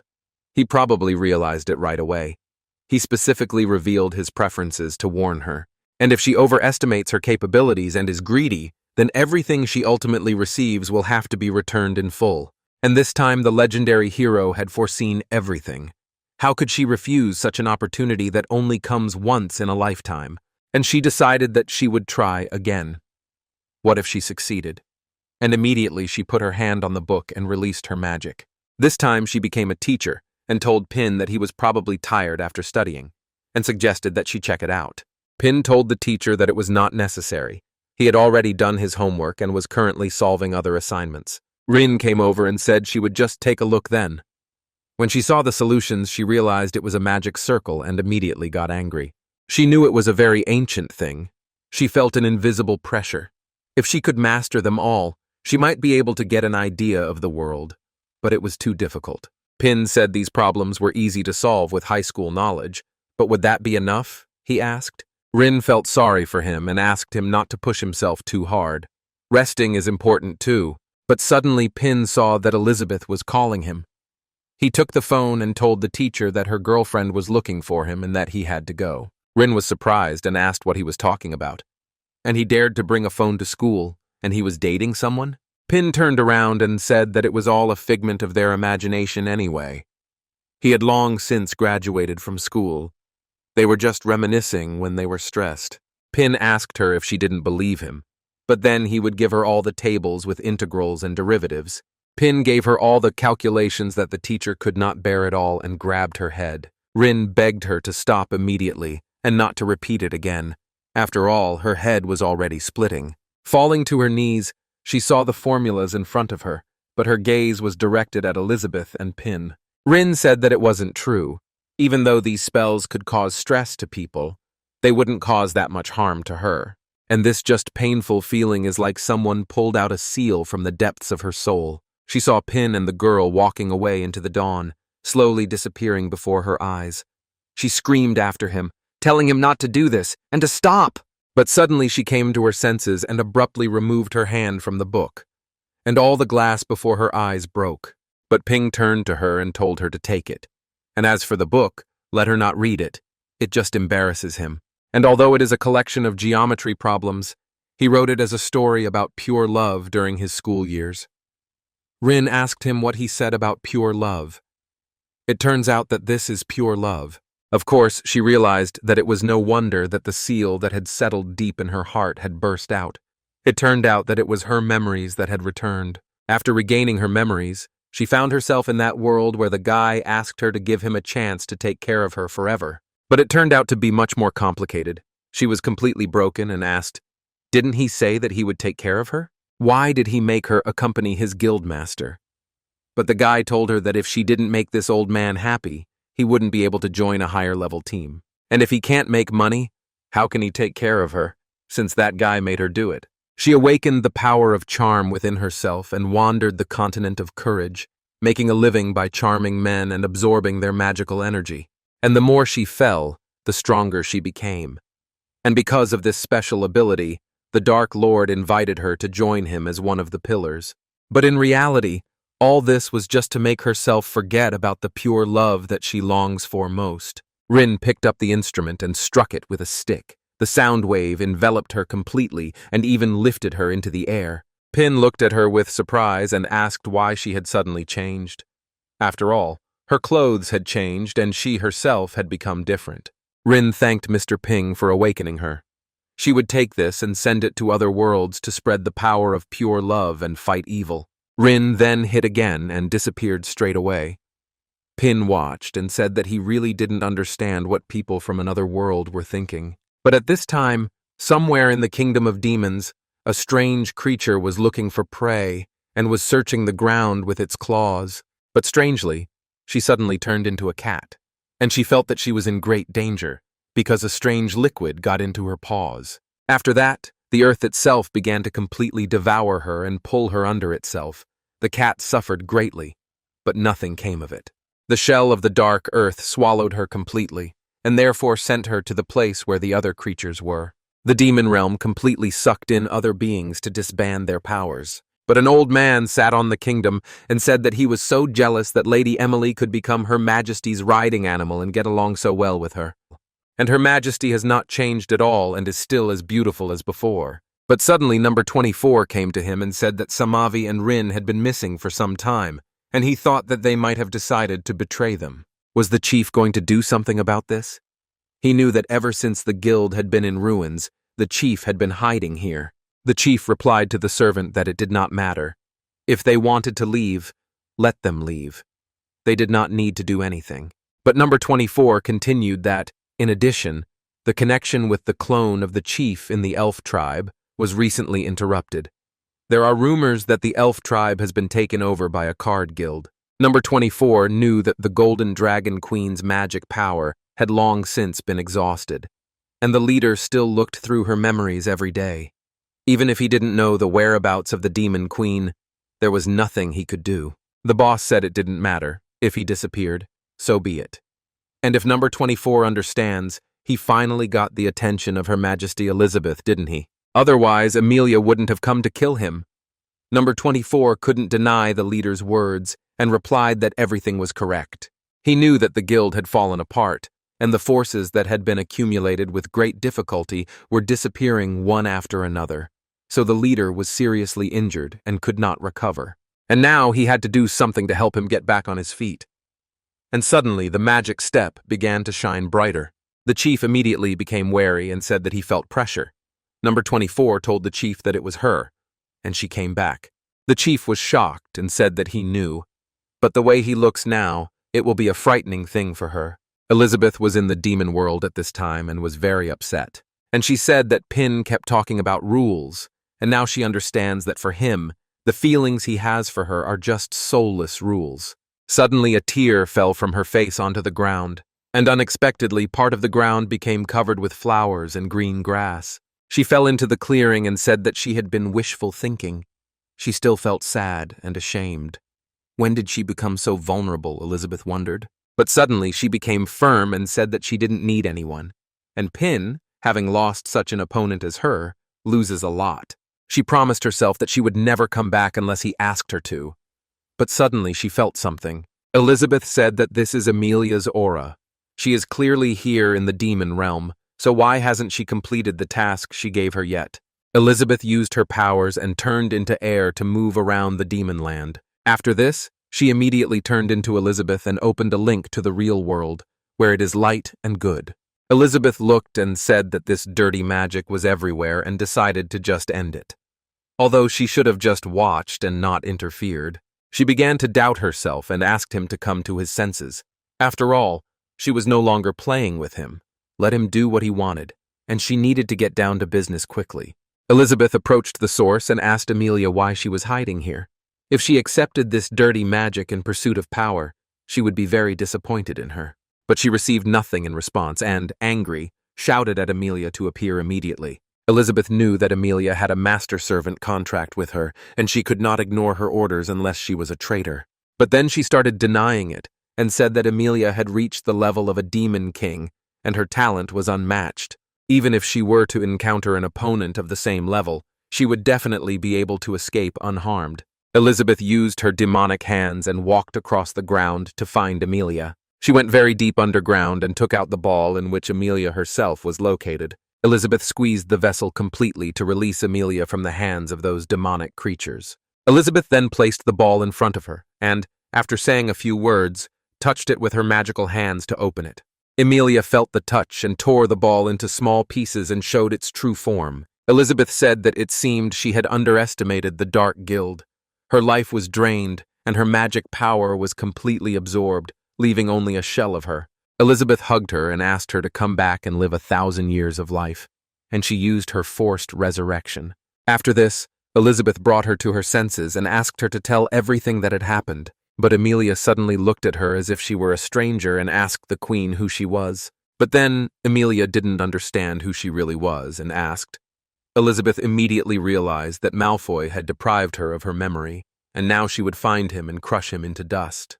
Elizabeth was very angry and used the Demon Queen's gaze, and released all her energy on this land. Suddenly, Puppeteer also felt the energy and said that Elizabeth's sister is also in the demon realm. It's because he removed the seal from the Hydra. But the warrior suddenly told the chief that they were being watched by a powerful magical force. The chief told her not to worry. She knew who it belonged to. The elf father also sensed it and said that it was the demon queen. She was here to check if they were taking good care of the sacred tree. But the demon servant also said that they had been discovered, and he suggested that his ally return to the Sea of Darkness for a while. After all, it was time to reveal their cards. The shell asked the ally why he thought that this time had come. Could he not restrain his desires? Alpha also felt it on the real earth and asked what was going on. The dog told him not to interfere in other people's affairs. They would return home after collecting the protection fee. Pin was in the kitchen at that moment and thought that this feeling had bin there for so long and now he couldn't stop crying. But the hero told him that it was a provocation. And was he going to attack right now? Elizabeth also heard everything, and saw that Pin was saying that he could not stop crying since he broke up with her. This stubborn man, she caught him in a lie again. But now is not the time to think about it. And she took Amelia's face with both hands. Elizabeth hugged her and told her not to worry, because she would definitely help her regain her memory. Different areas of this world felt the power of the Demon Queen, but these places were where the Demon Queen's dungeon was located. Number 24 asked the leader why they had teleported here. Malfoy replied that he was setting up a protective field here, the opposite of Her Majesty's magic, so that she would not be able to find him. Number 24 asked why. Wasn't the Demon Queen their target? Malfoy replied that since Elizabeth was so important to him, he had to be in the best condition possible before meeting her. Number 24 asked the head if there was anything he could do for him. Malfoy replied no. After all, patience is the most important thing now. The one who can hold out until the end will win. And when two sides fight, all they need to do is wait. Every force has its way. He's waited for so many years, and now all he needs is time. Malfoy started looking through the photos and moments with the Demon Queen again, because he still loved her. Malfoy said he was so happy that he could now look into Amelia's memories to ease his longing for Her Majesty. Number 24 thought, how could the leader just sit and wait? When the Holy Sword Guild grows, it will definitely affect the leader's plans. And now he has to do something. At this point, Pin was busy and, having broken the glass into small pieces, said that he had finally finished cutting it. And the pudding didn't work out either. So Elizabeth's favorite onion soup with garlic bread should cheer her up. While preparing, Pin thought, was his love for Elizabeth really that obvious? Now that he was exposed, they couldn't be friends. In the evening, Pin waited for her, and looking at his watch said that Elizabeth still had not returned. But suddenly the door opened unexpectedly and Pin immediately shouted Elizabeth's name. But he saw that Alpha had come home. Pin asked Alpha if they had seen Elizabeth in the outside world by any chance. She was still not home. Alpha said that the nest was not there, and should he really put the meat in the refrigerator? Pin replied that he had and apologized for disturbing him. And had Elizabeth really gone? But suddenly a hand appeared in front of him and reached out for the food. Elizabeth asked him where it had gone. Pin suddenly raised his head and said that Elizabeth had returned. The girl asked him, what was wrong with that? Was there something he wasn't happy with? Elizabeth told herself to calm down, because she had seen so much in her life. She had already gotten rid of the woman who used the charm technique, so there was nothing to be ashamed of. Pin said he thought she wouldn't come back because she was angry about what happened that morning. Elizabeth replied that she still had some generosity left, but in fact, she had seen him cry alone over her leaving, so she would give him a chance to keep her. Pin decided to say something to her, but froze and an awkward silence passed between them. Elizabeth took the food in her hands and brought it to her chest. Suddenly, a small hand appeared between her body, which immediately revealed itself, and it turned out to be Amelia. Pinu thought it was strange and asked her what it was. Elizabeth replied that it was a golden dragon, whom he met in the treasure dungeon, and also her mount Amelia. Pin thought for a moment and asked, does she mean that little girl? How did she become like that? Elizabeth replied that when she saved her, she found that she had lost all her memories. Even though she used magic to return her to a child's state, she couldn't find a single trace, and the one behind it had disappeared. So she wanted to ask him to help Amelia regain her memory. Alpha listened to their conversation and asked if she had lost her memory. Pin realized that Elizabeth had not been ignoring the outside world. She sent Amelia to destroy the forces of the Dark Guild, and he, the so-called legendary hero, did nothing at all. Pin apologized to her and said it was his fault. Elizabeth replied that now was not the time for that. If he could, let him help Amelia first. Elizabeth realized that he had apologized for what had happened that morning, and that meant that deep down, he really did like her. Alpha suddenly told his brother that he had experience in restoring memories. Pin was surprised and asked if he had an idea. Pin asked Alpha what he was planning to do. The guy told him not to worry and to just trust him. Alpha immediately turned to the dog and asked him to help him, and that they do it together. Elizabeth was already angry and asked if it was possible or not. If not, then there was no need to waste their time. Alpha looked at her with a smart look and said it was time to get started. But then they turned into monsters and told Amelia they were going to kill her. Amelia was immediately frightened by their gaze and jumped right between Elizabeth's breasts. Elizabeth asked, "Is that all?" Alpha replied that yes, the best way to restore memory is fear. But Elizabeth realized that it didn't work at all, and with her demonic hands she slapped them. She said they were worthless idiots. Alpha realized his mistake and apologized. But he really did come to his senses last time after that, because he got scared. Elizabeth told her not to be afraid, because she would definitely find a way to help her regain her memory. Suddenly, Pin shouted that he had found the solution. Immediately after that, they went out into the garden. Pin said the key to memory is the brain. Eating some walnuts to provide it with nutrients could help Amelia. Elizabeth was surprised and asked, "Walnuts?" Pin climbed the tree and asked her to wait a minute. He clearly remembered that they were somewhere here. Elizabeth said she had tried everything he grew, but didn't remember anything like walnuts. Pin replied that he recently wanted to bake a cake, so he made a wish. But he didn't expect the tree to actually grow. And in the moment he said that he found it. Pin handed them the nuts and told them to take them. Elizabeth took one and asked if it would help with her memory. Pin replied that that was what they said in his world. Elizabeth decided to try the nut and see if it worked. But her expectations were not met. She tried it and started spitting because it was bitter and tasteless. Pin started laughing at her and said that walnuts are not eaten that way. The kernel that is inside the shell is eaten. Pin picked up a knife and cut open a nut to show her how it was all done and what she needed to eat. Elizabeth looked in the fetus and immediately imagined that it was a brain. It had grown inside the fetus, and Pin really was the true creator. Elizabeth took the cannonball and gave it to Amelia to try. Pin asked her if she wanted to try it too. Although they were raw walnuts, she could still taste them. Elizabeth knew that for her, they were just ordinary fruits, but she hoped that they would be useful for Emily. After tasting, Elizabeth changed completely and applied synchronization, and opened her eyes in a completely different world. But she almost forgot that this state of synchronization existed. Since Pin also ate the nut, it activated the synchronization, thus amplifying the effect and affecting her. She thought, isn't this her memory? How come it's hanging on the wall? But suddenly someone started saying that the two of them are so hesitant, so there's only a trailer, and told them to do it quickly. Elizabeth was surprised that there were other people in this world. The girl sitting next to them was shouting that they already liked each other. Was it really that hard to say it out loud? If it were her world, she would have knocked Pin out with a club and taken him to a cave to make babies. But the second girl said that it was rude.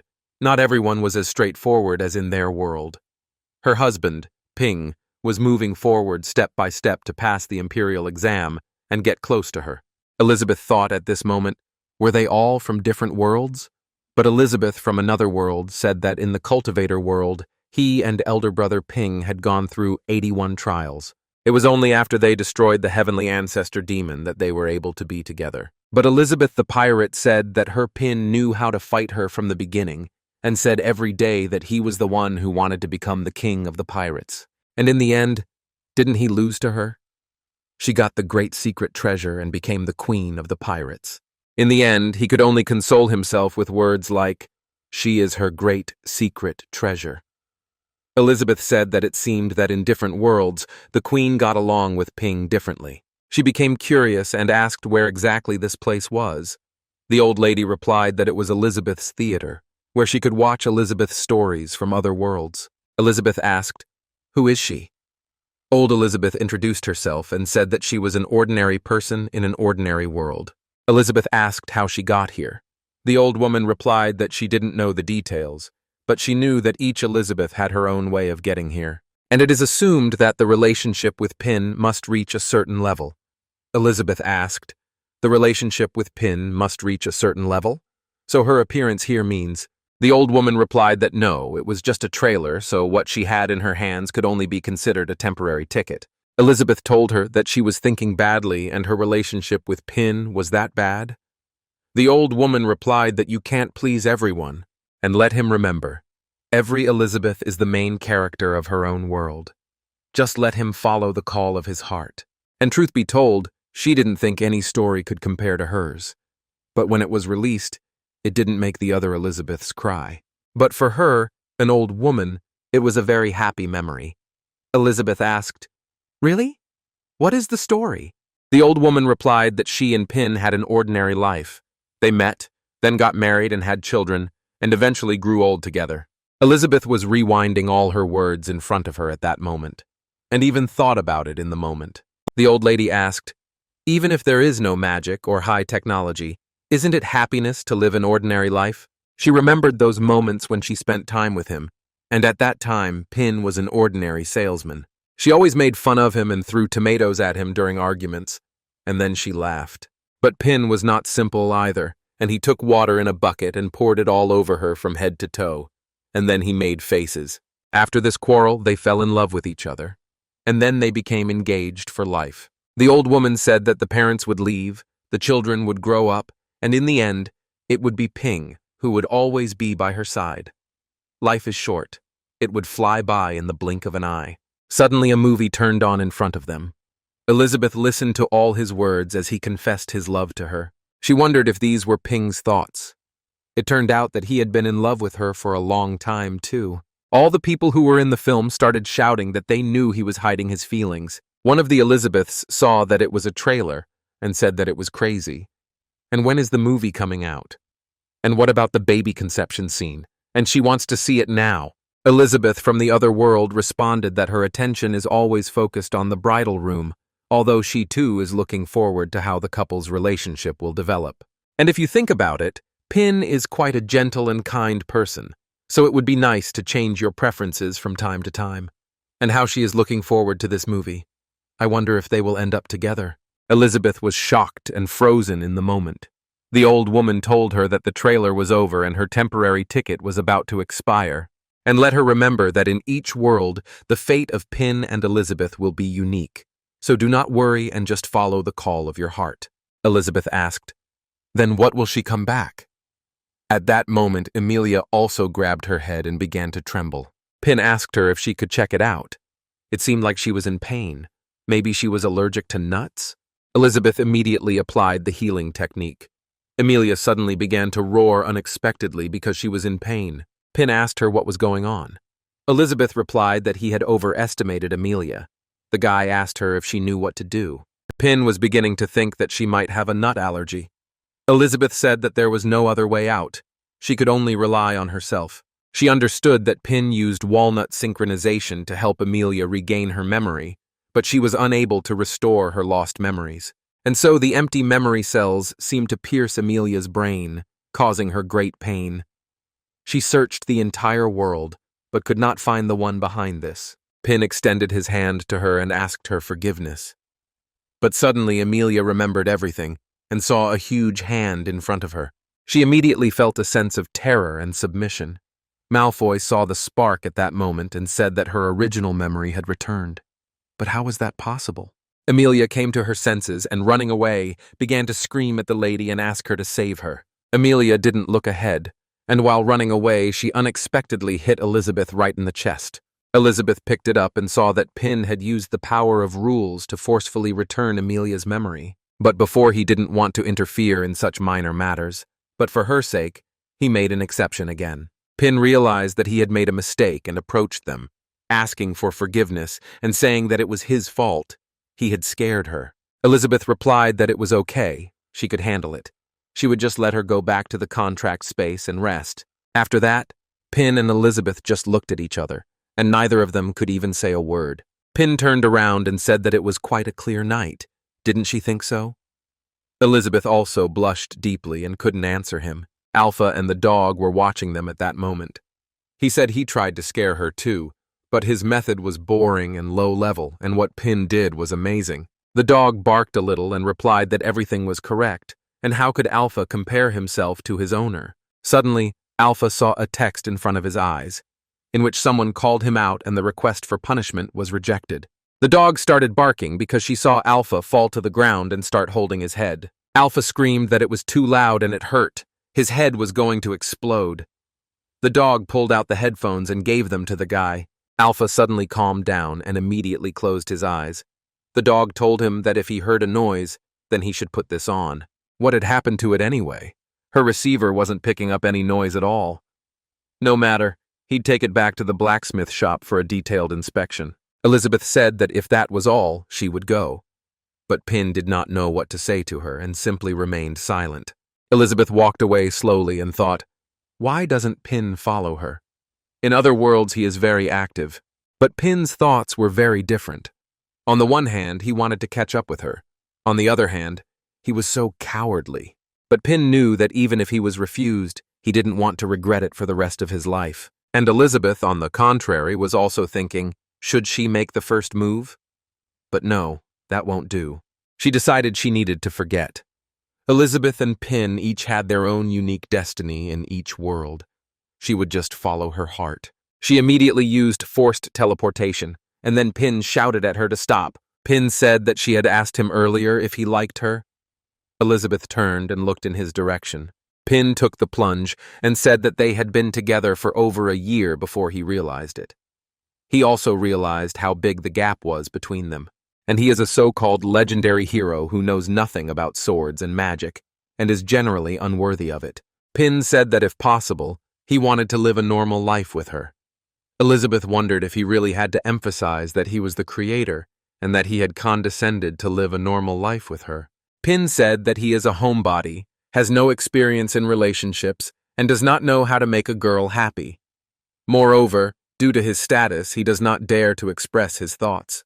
He hadn't expected his feelings to be revealed, and since she had asked him about it, she couldn't continue to avoid the conversation. Pin clenched his fist and said that he wanted to say that he loved her. He opened his eyes and realized that he had said it. Elizabeth, hearing these words, ran up to him and hugged him. Pin did not expect this and blushed, but Elizabeth was so happy that she even lifted the two of them into the sky so that they could enjoy the moment. Elizabeth said she was just following her heart. Pin asked her what that meant, but Elizabeth didn't answer him and just kissed him. Pin didn't understand why she was acting like that and kissed him back.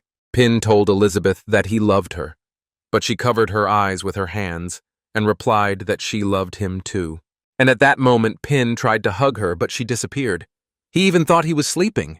Pin looked down and screamed in fear that it was high up here. How could he get down from here? The next day, Pin decided to please her and came up with the idea of making a heart-shaped omelet. Pin did everything beautifully and told her that breakfast was ready. Elizabeth asked why she thought it was different from the previous ones. In addition to the enormous magical power, she senses the presence of something else mysterious.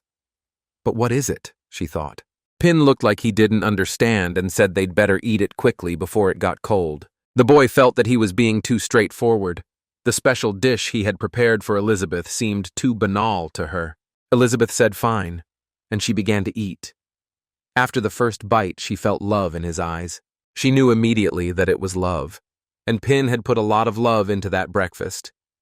Pin asked her why she wasn't eating anymore. Was the seasoning wrong? And he decided to try and understand her feelings himself. Pulling the pasta towards himself, the end remained in Elizabeth's mouth. They slowly approached each other, and eventually someone opened the door. Alpha greeted his brother and asked if there would be any instructions for him today. But Elizabeth decided that he should not interfere with them, and hit him with her fist to show that he should not enter without knocking. She got really angry and said he ruined the moment. Pin asked her if they could watch TV after breakfast. Pin knew he had no experience in relationships. How could he develop them better, he thought. Elizabeth did not refuse him and accepted his proposal. After breakfast, they started watching TV, but they sat at a distance from each other because she was shy. Pin tried to slowly take her hand, but at the last moment of contact, Elizabeth suddenly removed her hand, and he realized that she noticed. He thought they had confirmed their relationship last night. Was Elizabeth just teasing him? But Elizabeth took her hand away because she picked up the lemonade. Pin felt awkward at that moment. He thought he was rushing things too much, but everything that happened last night was real. But suddenly Elizabeth made the first step and immediately took his hand. Pin looked sharply and was very surprised. Elizabeth asked him if there was a problem. Pin replied that no, everything was fine. She decided to move on and leaned against him, hugging him. Elizabeth asked him what lovers usually do in his world. Pin thought about it and answered that couples usually eat together, spend time together, watch TV series, and so on. Elizabeth asked if that was what they usually did. Pin replied that it seemed that way. Elizabeth asked him to come up with something that only couples can do. She wants to do it together. Pin replied that it depends on the stage of the relationship. Usually in the beginning, couples hold hands, like they are now. Elizabeth stood up abruptly and asked, "At the beginning?" But she really wants to go further. Pin asked in surprise, "Go further?" That's probably what they did last night. Elizabeth didn't understand and asked, "Last night?" And slowly they started to approach each other to kiss. But they heard sounds outside the window, and looking, they saw that Alpha and the dog were watching them. Elizabeth became very angry and said that this time he better have a reasonable explanation. Alpha said that it was not him, someone was looking for him, and he decided to warn the gentleman in advance. Suddenly, all the guys who had been here earlier appeared outside the window and Pin helped them. After this, Pin immediately set up a large table and asked the boys why they all suddenly came to them without saying a word.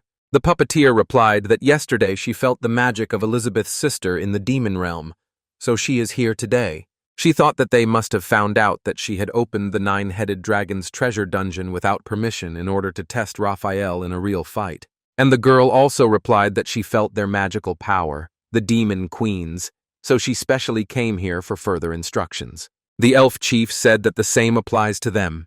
He thinks it's time to report to Mr. Ping and the demon queen about the growth of the sacred tree. Alpha Friend chimed in and said that he was very jealous of those who were sent to the outskirts of this world. Unlike them, he could perform important tasks every day next to his brother Pin. Elizabeth suddenly said that she had not asked them to come here. If they understood, they should leave now. But Ping told them that there was no hurry. Since they were all gathered here, they could talk about the current situation. But what about the outside world? The girl replied that she followed his advice and began studying at the Holy Sword Guild again, and shared with everyone what she learned. And lately there has been almost no news about the Dark Guild. Sometimes infected monsters appear that cause trouble, but they do not pose a big threat. The puppeteer supported her and said the same thing, that everything was right, although she didn't know why. But the Dark Guild had disappeared and she couldn't find it even when she went into the depths of the demon realm. Ping was delighted and told Z that she had finally been taken under the control of the Holy Sword Guild. How wonderful that was. And it was good that the Dark Guild had already disappeared. But Elf also said that they had developed a new policy for the elves. There was no longer a class division in their tribe, and they had established connections with the outside world to create an intelligence network to counter the Dark Guild. Alpha suddenly replied that yesterday evening he helped his brother collect Dan, so they are provided with food for the next week. Pin said he knew all of this, and now he wanted to tell them all something. He raised his hand and showed that he and Elizabeth were now together, but no one reacted with surprise and asked, "So what?" Pin asked. "Aren't they surprised at all?" He fell in love with the Demon Queen. Try understands what the legendary hero means. In the next mission, they must rely only on themselves and not interfere with them. The puppeteer said that little sister is absolutely right. The puppeteer told Brother Ping that if there was something wrong, he should just say so. And indeed, from the treasure dungeon to the adventures in the elf tribe, if it weren't for her brother and sister, she doesn't even know how many times she would have died. They trained her to be a force to protect peace on the continent of courage. She can't always rely on them. It's time to become independent. Ji also said that she would do anything for him. Although she was the one who took most of the responsibility for fighting the Dark Guild, it was at the cost of signing a contract with the Sea of Darkness. The old man also told Mr. Ping that everything was correct and let him give orders. Not to mention them, the master's cards fell into the hands of the Dark Guild and almost destroyed the entire world. If the master had not arrived in time, the consequences would have been terrible. And since there was a new important task coming up, and Mr. Ping and the Queen had clearly said that they would not participate, would they really be able to handle it, he wondered? Pin said he wanted to ask them all a favor. If they found it difficult, they should not worry about it. Everyone felt that the legendary hero understood their cowardly thoughts. And this is a warning for them. And they are even ashamed if without Mr. Ping, they and their father would be just nameless passers-by. So they have to do it, even if it is impossible. Pin said that he was planning to go on a trip with Elizabeth. She was very surprised and asked, "A trip?" Ji asked if she could ask where they were going. Ping didn't hide it and replied that they were going to Aristotle's kingdom. Only by convincing them to join their alliance in the fight against the Dark Guild will he be able to truly fulfill his duties as a hero, and only when peace reigns throughout the world will he be able to live a peaceful life. And he also knew that as a legendary hero, it was the least he could do, and they would hope that the plan would work. Elizabeth, too, realized that Ping still wanted to carry out his plan to create 4 heavenly kings. But what did he mean by a quiet life, she wondered. A world for 2, Elizabeth thought. Before, she had been blinded by the desire to win, and thought that Pin was just playing with these ignorant mortals and demonstrating his power to her. But in fact, he had been planning their future since their first adventure. Elizabeth said that since this was the last place, he should let her make the arrangements herself. If they don't obey, she will destroy their entire kingdom. Pin asked her to wait, and not to be so impulsive. It is better to leave it to him. Pin said he hadn't promised her. This time it was his turn to restore peace. But while the plan was ultimately based on Elizabeth's reputation, resorting to violence now would ruin everything. Elizabeth lowered her head and said that it would be as he said. But suddenly the puppeteer asked them to make a request. She asked them to take her with them to Aristotle's kingdom. She can control the demon's red eyes, so she will definitely be useful to them. Ji also asked for help and said that she knew how to enter Aristotle's kingdom. The puppeteer noted that she had resigned as the head. She could still use her connections. The old man also said that he promised that no matter how difficult the task was, they would cope with it. The daughter also replied that everything was correct, and General Blanchet of the Elven tribe would take care of the sacred tree for her, so there would be no problems. Pin said they had misunderstood him. What he was asking for had nothing to do with Aristotle's kingdom, but Elizabeth asked, what was the point of them all taking part in this? She was going to make things clear to them now. Whoever spoiled her mood would bear the consequences. Pin continued that this time, When she went to Aristotle's kingdom, he planned to take only Alpha with her. Elizabeth immediately said that she wanted to make it clear that anyone who spoiled her mood would be held responsible for the consequences at their own risk. Pin asked her why she didn't wait for him at home. He would talk to Uncle Burrs and the others about what would happen next. Elizabeth obeyed and replied that she was not interested in their affairs anyway, and immediately disappeared. Pin told them that he wanted to ask them something. Burrs asked, "What's wrong?" "Let Mr. Pin tell you everything." Pin asked them if they knew of any hot springs anywhere. Burrs's daughter asked if the elven tribe's healing spring would be suitable. They could heat it up with fire magic.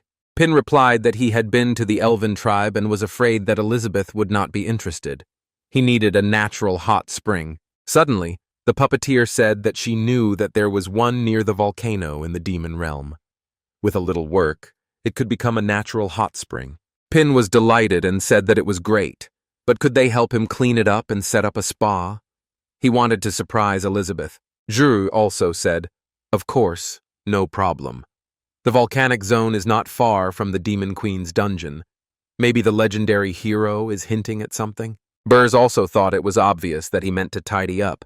The new evil spirit that Mr. Ping wanted them to deal with was right there. Burrs told him that they would also participate.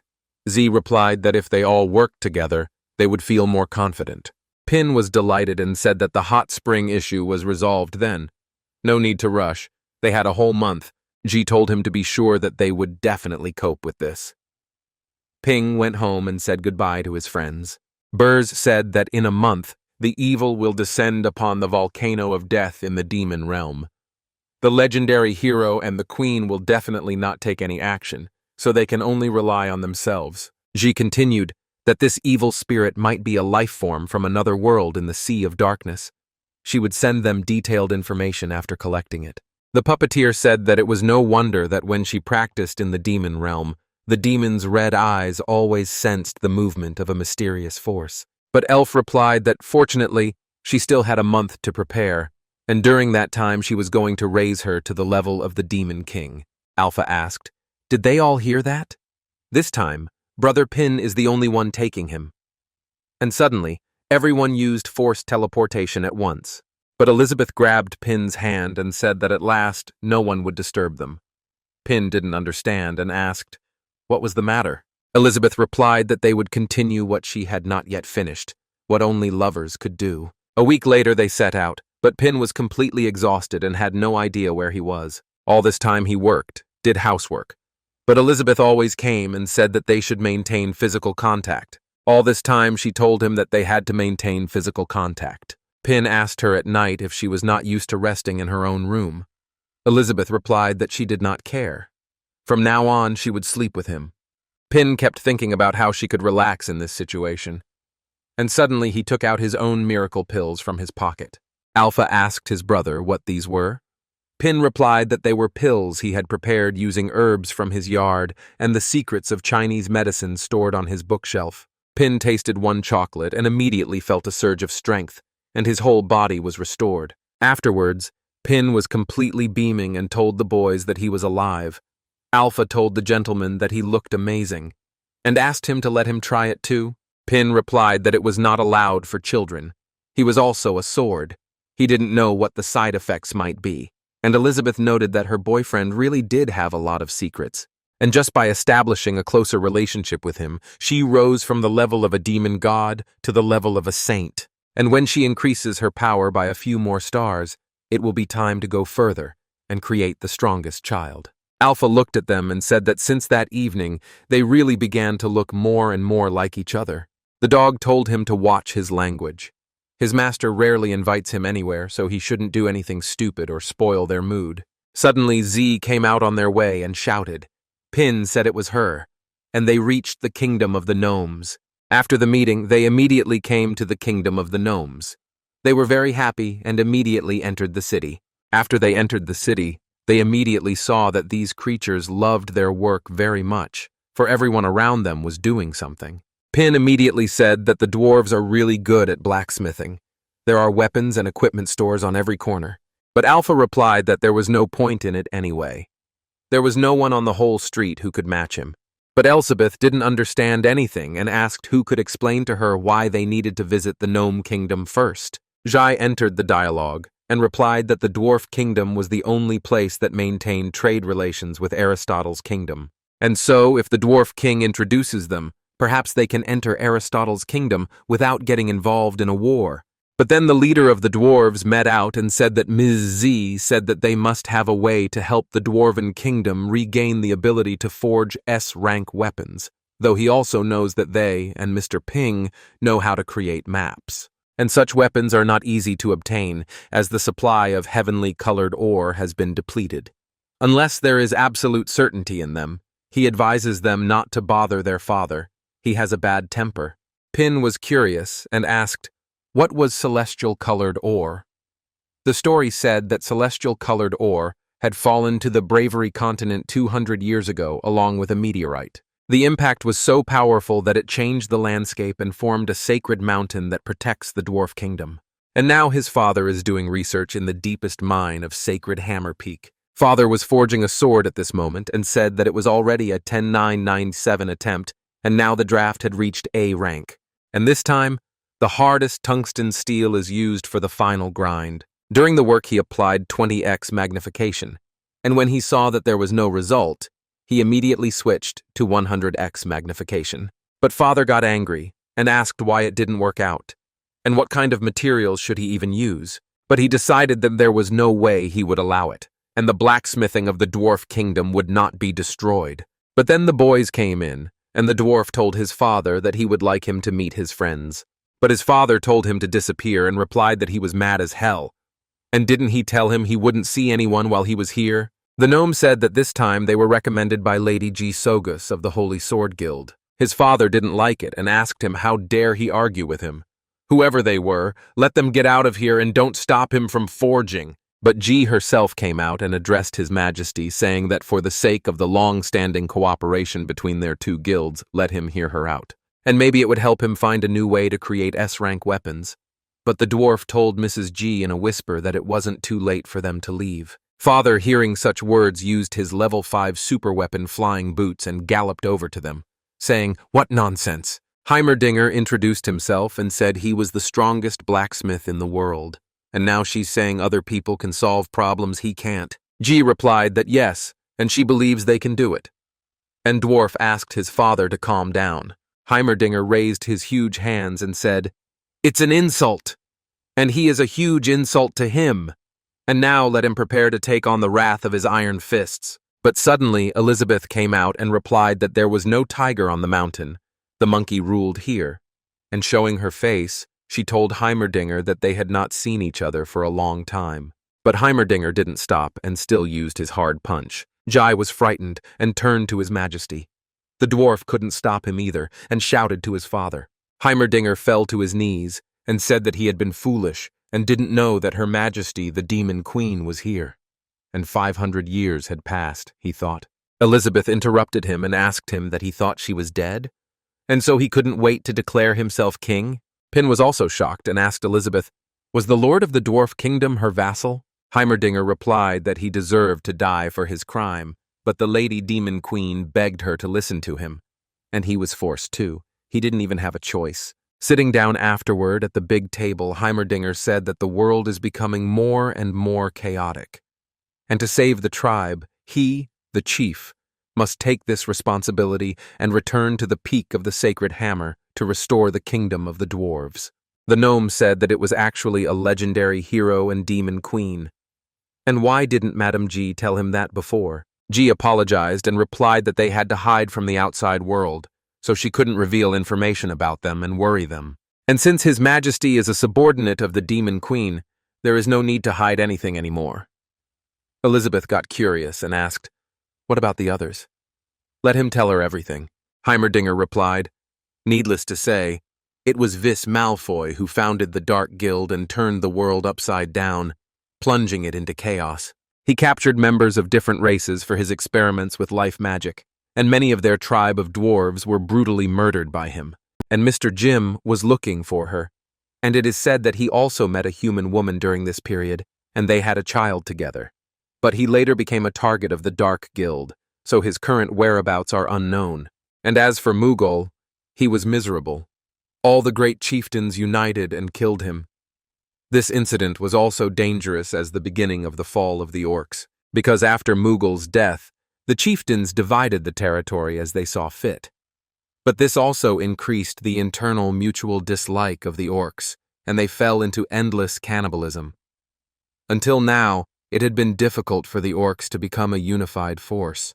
All he knows about Twyla of the Elven tribe is that she sacrificed herself to bless her people. And finally, the place where Her Majesty wants to go. The kingdom of Aristotle was originally a human settlement led by Bishop Barlow. But later, Aristotle used the power of science and made great contributions to fight against the Dark Guild.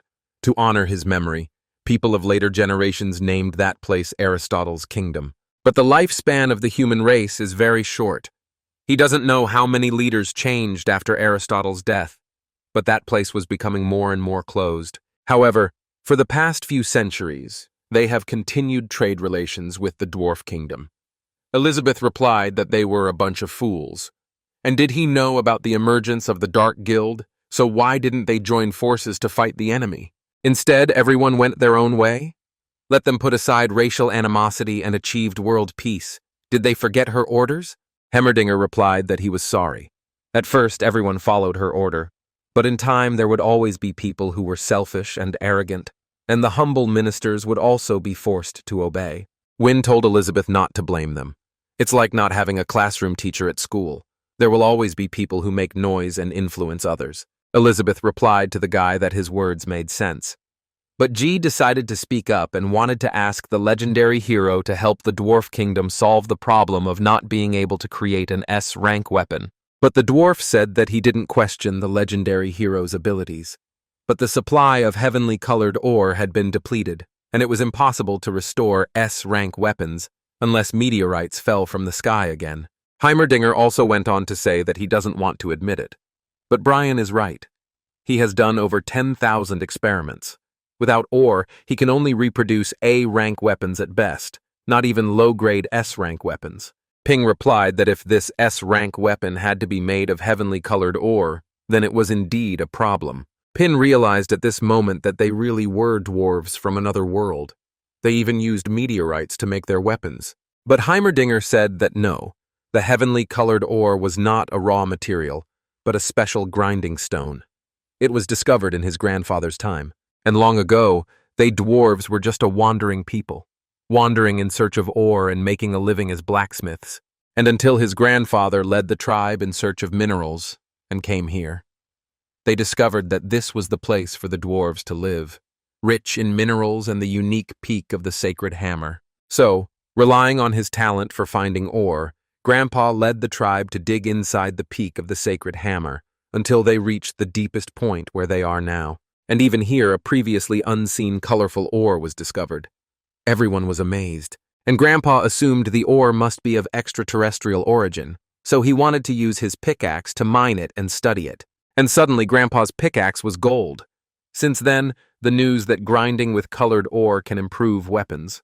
Quickly it spread among the flames, and all the dwarves began to bring their own to grind and improve. And so, day after day, year after year, the heavenly colored ore allowed them to create more advanced weapons for self-defense and establish the kingdom of dwarves. But it was overused, and half of the ore was used up.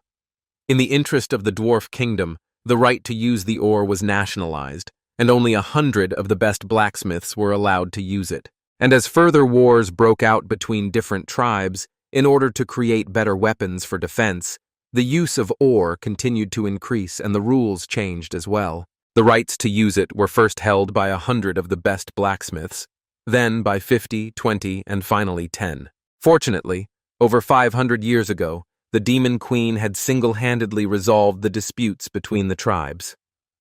The use of the heavenly colored ore had declined, but when it was handed over to Heimerdinger, it was the size of a diamond. Since then, it has only been used to make cutlery, forks, cups, and utensils for the Demon Queen, and later, the Demon Queen suddenly disappeared for 500 years, and chaos once again reigned in the world. He used the ore to create S-rank weapons again, and joined forces with the Holy Sword Guild to fight the Dark Guild. As for the remaining bit of ore, It was exhausted 5 years ago. He searched for a suitable replacement, but even after tens of thousands of attempts, it was almost impossible to forge an S-rank weapon. And the dwarf kingdom was founded on heavenly colored ore, and now it will perish as there is none left. Everything will be destroyed. The dwarf asked his father, how could she blame herself for this? All because he wasn't good enough to follow in his footsteps. Pin told them that he also had some experience in blacksmithing. Why don't they let him give it a try? Heimerdinger replied that he knew. And if he even got it right, this spirit weapon should be the very sacred sword that the demon queen had pulled out. And he's tried before, but in the end he's found that it's something whole and natural and impossible to copy. And does he really want to do that? Pin replied that no way. What he would do would not be like Alpha. The doggy heard his words too, and let him know that she was here too. The dog pulled out a sharpening stone, and Pin said that he actually knew he was coming to the gnome kingdom, and had brought some blacksmithing tools with him to share. And this is his sharpening stone, and it's very useful to him. I even wondered if they could use it. Heimerdinger asked with surprise, Stone? Does he have any idea how many materials he has experimented with? It's impossible. Absolutely impossible. Elizabeth didn't like it and asked him how dare he doubt his man, and why doesn't he just get the hell out of here and do the training? Heimerdinger replied that he would. Thereupon the dwarf took Pin and led him to the crafting room. Pin saw this and was surprised and asked, Is this the raw material they use to make weapons? The gnome replied that it was a mixture of over 100 kinds of minerals, and the proportions were determined by his father based on centuries of experience. Brian picked up his tools and said that since the legendary hero was already here, might as well let him demonstrate his skills to him first. Although his skills are not as good as his father's, he is known as a brilliant blacksmith, and his skills in making rough blanks can be considered very good. Brian took the mixture with a spoon and immediately threw it in the air. And further, during this, he picked up some water and started to drink. He left the water in his mouth at the last moment and spread his quench with alcohol. And after that, there was a huge vapor that eventually made a weapon out of that mixture. And then Brian told his father that the last important step of the grind, he was leaving it up to him. Heimerdinger took the manufactured weapon in his hands and like a woodpecker began to use his teeth to sharpen the iron jaw. Pin was shocked and saw that they were truly worthy of being dwarves. This forging method is incredible. Heimerdinger did his job and crafted this weapon into the fury of 100 oars blade of intoxication. Pin said he was shocked, and it's a skill to evaluate. And even now he's a little jealous of them. Brian asked his father what he would say. But his father got angry again and replied that no. And even though this blade has special effects, it's only A rank. Brian apologized to his father for being useless and disappointing him. Heimerdinger replied that this was already very impressive. He is still young, and in a few years he will definitely surpass it. After that, he told Pin that it was now his turn. He understood that although the demon queen would recognize him, he didn't believe that his skills as a blacksmith were superior to those of their dwarves. Pin rejoiced and replied that he too would now show what he could do, and saw what he would create would be appreciated by the king of the dwarves, and he was so excited. Elizabeth watched too and said that Pin rarely gets to do things in the outside world that he's good at, and G's preparations this time are commendable. G became pleased and thanked the demon queen. Although the swordless style is good, not everyone can understand it right away. Therefore, before the Sea of Darkness arrives, an S-rank weapon from the Gnome Kingdom is simply necessary. But Alpha said, It doesn't matter anymore if it's S-rank or super S-rank, it's all just a bunch of crap. And the existence of those that can't be turned into weapon spirits only depends on the owner. And according to the original plan, he, Alpha, was supposed to be the most powerful being. The dog asked him, Does he mean the spirit of arms? What about him? Alpha replies to the dog that his existence is beyond his comprehension, but he is referring to the knives and utensils he has at home. These are not the spirits of weapons. The dog asked, And who are they? Alpha replied that they were the abode of the gods. At that moment, Pin took a sample and poured that magic liquid on it. Heimerdinger looked at it and asked in amazement, Did he make a regular knife? Pin took the fabricated knife with tongs and put it in the water. And afterwards he said that the final stage of sanding was left. And immediately, singing along to the song, he got to work. Brian said there is nothing special about his forging technique. You could even say that they surpass him in skill. Heimerdinger asked the gnome if he sees anything special in it. Brian replied that yes, of forging is like an agonizing pursuit of quality weapons, and he enjoys the process. During the process, Pin told the others to listen carefully to the sounds of what they had created. With slow thrusts, he thrust his knife over the stone. Suddenly, all of a sudden, the knife began to glow. Pin saw that very light and said it was done. Heimerdinger was also shocked and asked his son to see it too. But Brian replied to his father that it was so bright he couldn't see anything. Heimerdinger said he had never seen such a sight in his nearly 700 years as a blacksmith. Pin decided to demonstrate his knife and by raising it to the sky showed God's presence. Alpha told the dog what he had told him. Weapons forged by a brother could attract gods from different worlds to impart a piece of their spiritual consciousness to the weapon. Heimerdinger looked at the knife and gave a surprised look. Pin asked the old man if he could appraise it. Heimerdinger agreed and picked up the knife. He looked with his own eye and made an assessment. He applied his 10,000x magnification. And at that 1000x magnification, the edge still looked smooth. But how is that possible, he thought. Could it be that his glasses had broken? But he decided it didn't matter, and would see if there was any special effect. And it's a table knife that kills with a single blow. Heimerdinger asked with surprise, kills with one hit? And it's no longer S rank or super S rank, it's a divine item. Divine! And he now even knows that the clue is in that sharpening stone. He immediately stood in front of the table and decided to look at it himself. He decided that it must be something superior to the heavenly colored ore. But pressing it with his finger, he broke it, and saw that it was an ordinary sharpening stone. Suddenly, Heimerdinger fell to his knees. Pin was even frightened and asked His Majesty, the King of the Dwarfs, "Is something wrong?" Heimerdinger asked the gentleman how exactly did he manage to forge this thing. Could he tell him about his forging method? Pin asked His Majesty to stop joking around like that, and thought, how could his ordinary blacksmith skills compare to those of the dwarves? And the guy said he hadn't given much thought to the intricacies of forging. If anything, his knowledge of the subject was very superficial. And the Dwarf King was only polite to him because of Elizabeth, but this game was too long. And Pin told the old man to use his heart. Heimerdinger asked with surprise, "Heart?" Pin showed him what it was, and the old man immediately understood. Elizabeth looked at this and said that it is better to teach a man to fish than to give him the fish.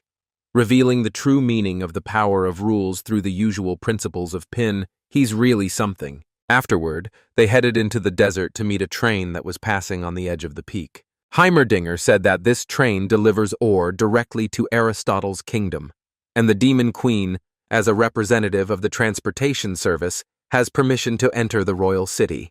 But the train ride takes about 2 days. But why don't they, the legendary hero, just teleport there? Pin replied that time was not a problem. He hoped that Aristotle Kingdom would sense their good intentions. G thought she felt favored by the legendary hero, and hopefully, in Aristotle's kingdom, they wouldn't offer wine and then punish her for refusing. And don't let them say she didn't warn them. Elizabeth came up to them and said that if they have 2 more days, what will they have for dinner tonight? Brian replied that more bandits had been appearing on the roads lately, and they had robbed several ore wagons. And let them be careful, legendary hero and Lady Demon Queen. Pin replied that he had all the ingredients with him, and he would cook whatever she wanted. Elizabeth got excited and told the guy that whatever he cooked, she would eat it all. Brian thought his warning seemed a bit excessive, and Heimerdinger asked Mr. Hero, did he really want to give such a valuable item to their dwarf kingdom? Pin laughed and replied that let them just accept it. And he saw that Elizabeth had a lot of respect. Everyone would look at him as her boyfriend. The old man said that with this knife, from now on, their kingdom's forging would definitely reach a higher level. Suddenly, Heimerdinger fell to his knees and told Brian to kneel too, and both told the hero that he would forever be the forging god of their kingdom. Pin saw this and told them to get up, and they didn't have to do that. Suddenly, Alpha shouted to his brother that the train would be leaving soon. Elizabeth replied that then they would hit the road together and sort everything out and get home early. Pin replied that they were on their way too. Elizabeth decided to help him with that, and pulling out her wings took him and flew. Elizabeth landed them separately and during the ride asked the guy what he was thinking right now. She thought that once Pin completed the final training of the troops according to his plans and peace prevailed on Earth, they would be able to live in peace in their own world. But Ping suddenly answered her that he really wanted to know. Elizabeth blushed at this point and asked what exactly. The guy laid her on her back and asked what combination would be born after technology and mania fused together. Elizabeth blushed and yelled that he had said loudly that they needed to reunite, and there were people around after all. Pin replied that he had heard from Anya that Aristotle's kingdom was a country that combined technology and magic. Elizabeth told him that if he so desired, it could be done. Pin replied that he had wanted to visit the kingdom for a long time, and now he finally had the chance. Elizabeth got curious and asked the guy what he thought of her. Was it nothing at all?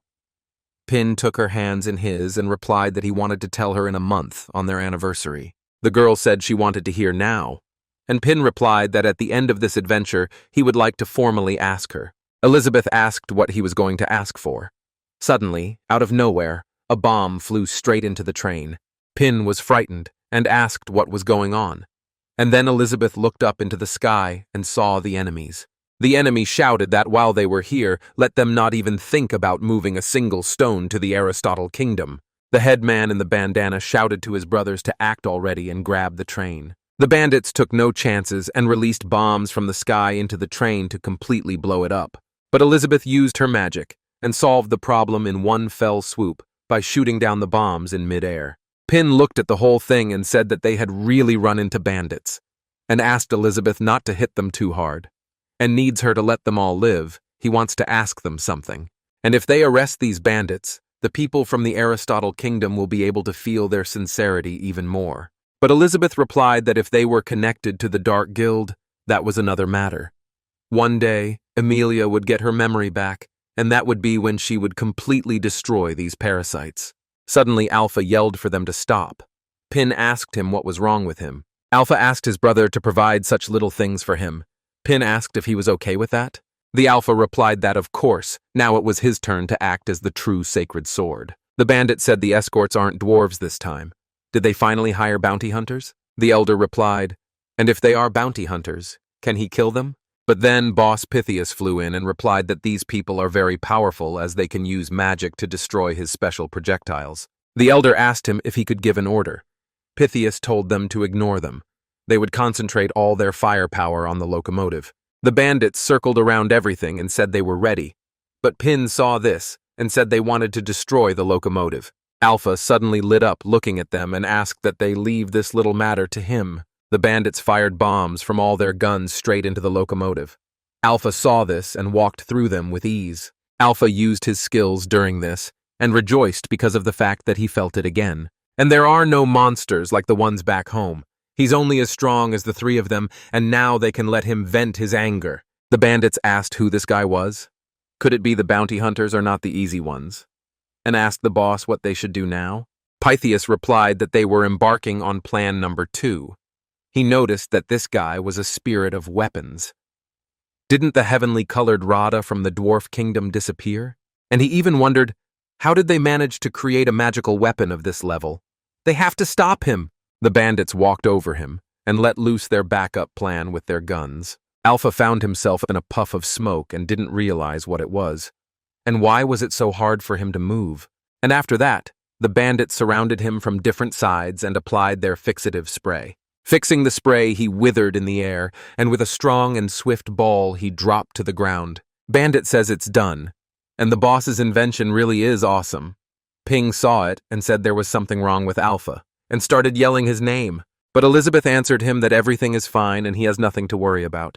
He's usually stupid, though, and let him not forget that he's also a holy sword and can handle a situation like this without any problems. Ping decided to calm down after her words. Elizabeth also told him to forget about him, and he could go on with whatever he wanted to ask her. Pin smiled and replied that he wanted to wait until their anniversary, which would be in a month, to tell her. Elizabeth got angry and told the guy he was pissing her off, but suddenly a beam of light came out of the balloon and flew next to the bandits. Pythias told them all to retreat at once, but it was too late, for their ships exploded with them. Alpha said after his job was done that it was too late and a bit late. And now he too would see who now dared to look down on him. but the bandits had time to jump out and use their parachutes. Pythias was surprised and said that his magic level was not low, but he decided not to let it go and took the grenade launcher out of his hand. And with his attitude, he correctly said that in the face of science, the magic level will not help much. And he fired the entire clip from that weapon. Alpha mirrored everything and replied that if it wasn't for Brother Pin's words about wanting to capture him alive. But suddenly he looked at his sword and saw that the bullets were just sticking. He asked, why the hell did everything stick to him? The bullets just surrounded his body, and Alpha yelled that they were also absorbing his magic power.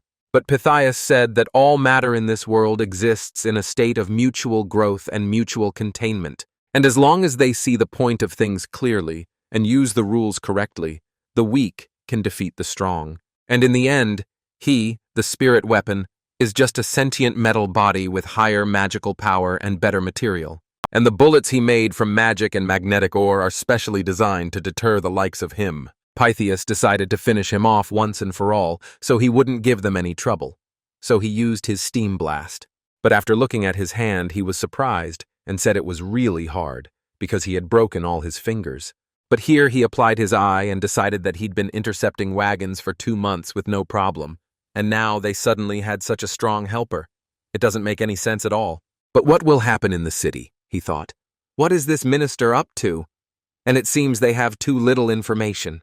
Applying his eye, he looked at the range of impact and saw that no matter what, as long as there was a way to cut off their access to resources, they would definitely stop them. He released his weapon again and, putting the target on the train, pointed his hands and applied the power of a 100% air cannon. But the power of this weapon was so great that it exploded right in his hand. But Pythias was surprised and asked, spatial magic? Looking back, he saw her and Elizabeth said it was time to have some fun. And let him tell now, what was his connection to the Dark Guild? Elizabeth only raised her finger to the sky after that, as suddenly Pythias's feet just turned a few times. Pin saw this and shouted to her that they hadn't sorted out the internal problems yet. Hadn't she promised to show mercy? Elizabeth asked with surprise. Internal problems? But he'd figured it out a long time ago, hadn't he? Elizabeth made it appear that Pythias was only a costume, and there was another person underneath. She blew up all their spare ships and slipped them into the pod. Pythias screamed at her to let them out. Pythia was the ringleader of the flying fish gang, and shouted at them that they were mutts of the realm and threatened that she wouldn't let them go even if she died. Pin asked, so it turns out it's just humanoid armor? Was there actually a girl inside? Elizabeth replied that she would leave the questioning to him. Pin said that he does have a lot of questions, but thought, how is this even done? The bandits were at the bottom and were screaming for them to let their boss go, and even if it cost them their lives, they must get their leader back. The bandit pulled out a grenade launcher and said if they wanted to, let them use his life. Without a leader, he would have died a long time ago. The bandit replied to the fat man, whatever he said, he's the leader of the group, so let him listen to him. But suddenly, they all felt pain all over their bodies together after those words, and passed out. Dog then picked up the Alpha with all the bullets and applied the demagnetizing rod. Releasing Alpha, she said he had too little combat experience, and to take his time, he still had a long way to go. Alpha was in boot at this point and saw in front of me that a vulnerability had been discovered, and now the link was being extracted and now needed a logon again. At that moment, chaos was going on in Aristotle's kingdom. Lightning struck the city and destroyed the main building. Number 24 said Aristotle has accepted their dark mechanisms but refuses to obey. But that's not going to happen. Aristotle asked him to understand. It was a gift their dark guild had offered them. He was honored to accept it and study it. And he is also interested in his body possessing thunder magic. But why not give it to him to study? Aristotle just hit a few with his staff and unleashed iron guards at number 2. The guards immediately fired several bombs from their weapons. But number 24 answered them with a roar of thunder. Thunder rumbled through these mechanisms, and it was so strong that all the robots exploded. Number 24 asked Aristotle. He replaced what with a material with high resistance? But at absolute voltage, it is still just a conductor. And with such abilities, he dares to stand up to their guild? He's overestimating himself. But one of the mechanisms was still working and moving slowly. Number 24 turned around and asked him, had he not given up yet? And now he would tear it to pieces no matter how many times he did it. But this time, Iron Guardian number 3 appeared behind him. Aristotle said that all this time he had been exploring the possibility of replacing steam magic with electric magic to operate machinery. But the conversion ratio was too low, and he's an energy body that could endlessly release electric magic and could help him solve this problem. Number 24 replied that he didn't know what he meant. This is his last chance. And does Aristotle want to be killed by him, or will he still submit to the Dark Guild? Aristotle operated the mechanism this time, and after his words applied the steam blast. Number 24 saw that the strength of Aristotle's kingdom wasn't really that great. So why hadn't the head still captured it? And never mind. Today he'll seize the place and present it to the head to cheer him up again. Aristotle continued to attack and didn't stop. Number 24 turned around and asked, "So he chooses to be killed by him?" Aristotle moved into the distance and attacked with his finger rocket, but number 24 dodged them all and said it was too slow. And doesn't he realize the difference in their powers? Aristotle said he was about to approach. Number 24 came very close and used a violent thunderclap and aimed a lightning bolt at the mechanism. Aristotle, while steering, didn't even have time to dodge before the lightning went through him too. Number 24 said that as of today, the Aristotle kingdom officially belonged to the Dark Guild, and believed that the head would definitely be very happy when he found out about it. Aristotle stayed alive and said that fortunately, the results had fully met his expectations. The mechanism turned out to be much smarter than number 24 thought, and during the electric thunder, it gathered energy. Aristotle thanked him for sharing his energy, and suddenly the mechanism caught the numbers 24 and tried to crush them. But number 24 got out and thought, why is that? He had just used maximum power. He should have been blown to bits. And he could clearly see his attacks, but it seemed to him that his body slowed for a moment, and the missiles fired were a distraction. And the real purpose was to deploy this thing to dissipate his electricity. Aristotle said that lightning magic can't have as much power as his, and he was really curious about his true appearance. Aristotle attacked and flying into the sky told him not to think that their Dark Guild was the only one, who was hiding in the shadows. There are more people waiting behind the scenes, and it's unclear who will end up on the losing end. But number 24 turned out to be much smarter and more powerful. Even burying him underground, he survived and used his abilities. Aristotle asked, didn't he tear it to pieces? And why did the amount of energy increase? Number 24 appeared and replied to the old man that he had indeed broken the limiter that the chapter had made for him. After that, number 24 turned into a girl and said that she had changed her mind and didn't want him to join the Dark Guild, and wants the Aristotle kingdom to completely disappear from the continent of bravery. Aristotle saw it and said it was interesting, and so this is the legendary Thunder Spirit. And then, no wonder, but didn't it disappear a few hundred years ago? And it turns out that the Dark Guild had quietly gotten their hands on it.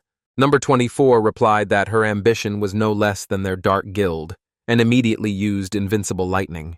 Aristotle didn't even have time to dodge and immediately flew out of his mechanism. Number 24 said that whatever the ambition, it must be matched by the accompanying power, and any obstacle in its master's path it will destroy it once and for all, and not even a blink of an eye. But suddenly a strange creature began to emerge from Aristotle's mind, and showed its true appearance. Aristotle turned into a dark creature and started saying that a purpose that does not die will not fade away, and lightning is really unpredictable magic.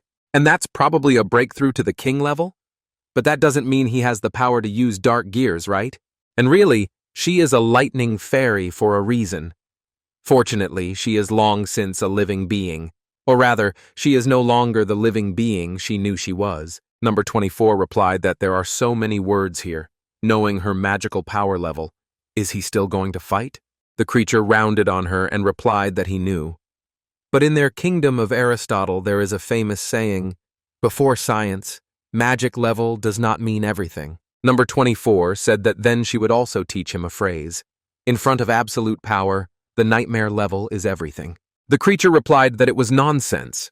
He had already connected her body to the ground, except that she would be able to supply electricity to the entire continent of heroes. Number 24 didn't talk to him further and applied her discharge, but the creature asked her what she looked like. It immediately turned into the same guy. Number 24 saw him and immediately recognized her master. But 400 years ago, Pin was working on a new project, but suddenly he was electrocuted and said it was short and devilish, hit too hard. Lightning walked so fast that she flew out of the house and into another dimension, in the process turning into a girl. At this moment, a mountain pig demon was passing by on this planet just next to her, and had a level of 3-star magic. The pig bit off part of the stone with its teeth and took number 24 with it. But number 24 sensed danger and let out a bolt of lightning. The lightning was so powerful that the pig could not resist and died immediately, and number 24 fell to the ground. But after that, when she opened her eyes, she saw in front of her a very handsome guy who saved her. But Malfoy felt the electricity go through his body too, and said that no matter how hard it was, he absolutely would not give up. After that, Malfoy brought her to his hideout and put her in a capsule, where he kept an eye on her. And it was during this that he called her 24th trial. After that, he performed many more tests, but only she withstood all of them and always remained intact. But Malfoy had told her that he was bound to restore it anyway. After a few trials, number 24 said it was a success, a breakthrough of critical value, and after that, it would be able to generate electric current on its own without relying on external sources. Number 24 thanked her savior for not leaving her in the lurch. Suddenly, she used her lightning bolt on him. Number 24 asked him afterward if he was all right. Malfoy replied that just from her walking up to him, he had already been electrocuted and couldn't move. Number 24 apologized and replied that she apologized and would make it right now. But Malfoy put his arms around her and told her that he didn't need to, and he only wanted her. And if he couldn't overcome even that difficulty, then he would never be a worthy master. Number 24 asked, "What dignity?" Let him let her go. She can't control the electric current in her body. If it continues like this, she might kill him. And what is it about her that he would do anything for? Malfoy asked her if he believed in love at first sight. But number 24 applied her powers even more strongly after that. But the guy still wouldn't let her go. Soon after which, Malfoy used his powers and pulling his limbs out of his back, sucked with them into the dungeon's brain and created number 24 as a robot. Malfoy said that while it would limit her power, at least it would allow her to stabilize and stay by his side. Number 24 agreed to his terms, because she had nowhere else to go anyway. And Malfoy had told her to start. Number 24 obeyed the order, and slowly entered the dark matter, which immediately covered her with its fluids. But number 24 couldn't handle it, and got out of there like a cork. Malfoy got angry afterward and yelled that it was so hard to find infinite magical power. Number 24 apologized and asked her host what she had done wrong. Malfoy said nothing, and simply asked why he had damaged Her Majesty's hair.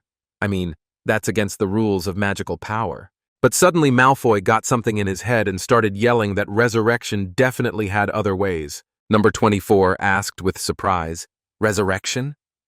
Malfoy hugged her and replied that was right. He would definitely be with her forever.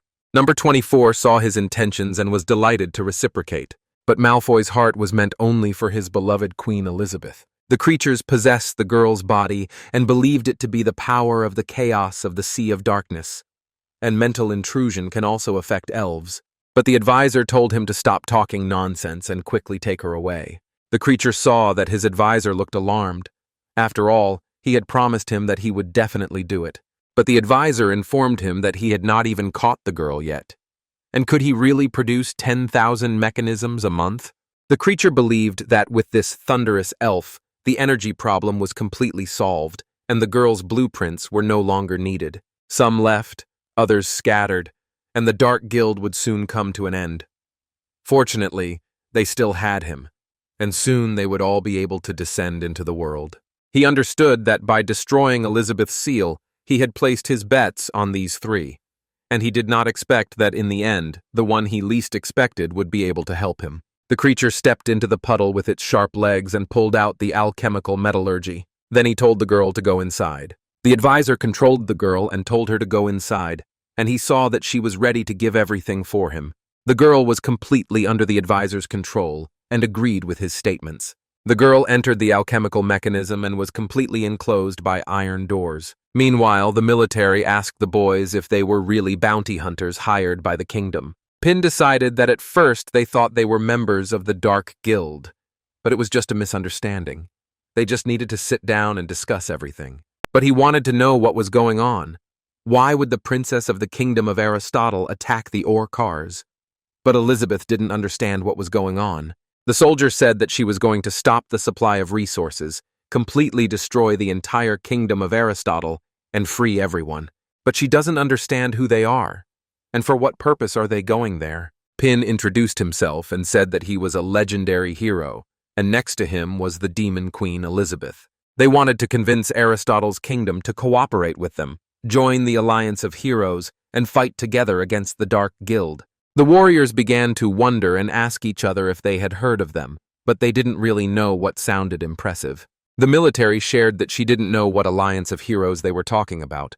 But compared to the Dark Guild, the forces of chaos of the Sea of Darkness were now a much greater threat to them. Pin was surprised and decided to ask Elizabeth if this was the same thing that Gigi had before. Elizabeth didn't really remember.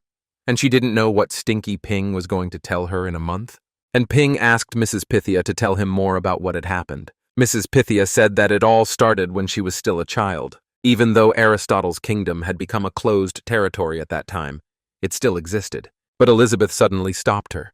Pythia didn't understand and asked what was wrong, and Pin immediately thought that she was going to use it again. Elizabeth did not hide it, and decided that if everything continued like this, it was unclear when they would finish this conversation. She fired a bullet straight at them and used forced memory extraction. Then she hugged Pin and decided that they would watch together.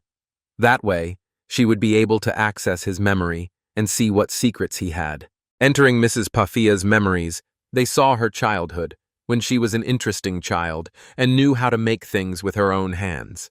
But the mechanism didn't work at first, and little Pythia applied her technique, and the bunny immediately started working. After all this, she took up books and studied everything in the library to the last drop. A few years later, the teacher brought her to school, where she was faced with a huge blackboard and an example she had to solve. But the teacher was shocked and yelled at her not to erase it because it was the result of his research. But then he stopped and couldn't believe that it was really possible to convert energy in this way. Pythia told the teacher that as long as they used this device to separate magical energy, they could lower the overload threshold of each element in independent work. After this conversation, she headed to the basement and was very happy that they had started letting her in there. But when she opened the door, she was shocked by what she saw. The teacher apologized to her and decided to start the test without her. Pressing a huge button, he told her to watch and explained that this was what he called the power of chaos from the Sea of Darkness. It is different from ordinary magic. It is a primal force capable of completely changing the essence of life. The only drawback is that in order for it to manifest briefly in their world, the desire to live is necessary. And now the logical question arises: how to stabilize the power of chaos so that it can be used. He spent 60 years researching it. But unexpectedly, thanks to her invention, this problem was completely solved. Although it is not yet complete, he can already clearly feel the power contained within it. Meanwhile, the teacher opened a door right in his body and handed him a small mechanism. The creature inside it showed that it was 60% pure. He immediately asked her if he had seen it, and if he and Pythia continued to work together to create the power of chaos, they, as humans, would be able to overcome the limits of their current lifespan and even reach the highest stage of evolution. And then Aristotle's kingdom would also become the strongest and unite the entire continent of courage. Pythia agreed with him and suggested continuing the research. After some time, the teacher came to her and clarified that half a month had already passed, but the debugging was still not complete. Pythia said that it was difficult to clean it up to 80%, but it should be possible. She started the mechanism at full power, and the gears immediately began to work. The teacher immediately began to scream in pain and did not understand how she had changed the direction of the force of chaos. But the teacher could not withstand this force and exploded on the spot. But Pythia said that while he was gone, she made them strengthen their desire to help her completely destroy him. After that, she came to the kingdom, and opening the huge doors, saw her parents sitting on the throne. She took their hands but felt a strong chill. But she noticed something out of the corner of her eye.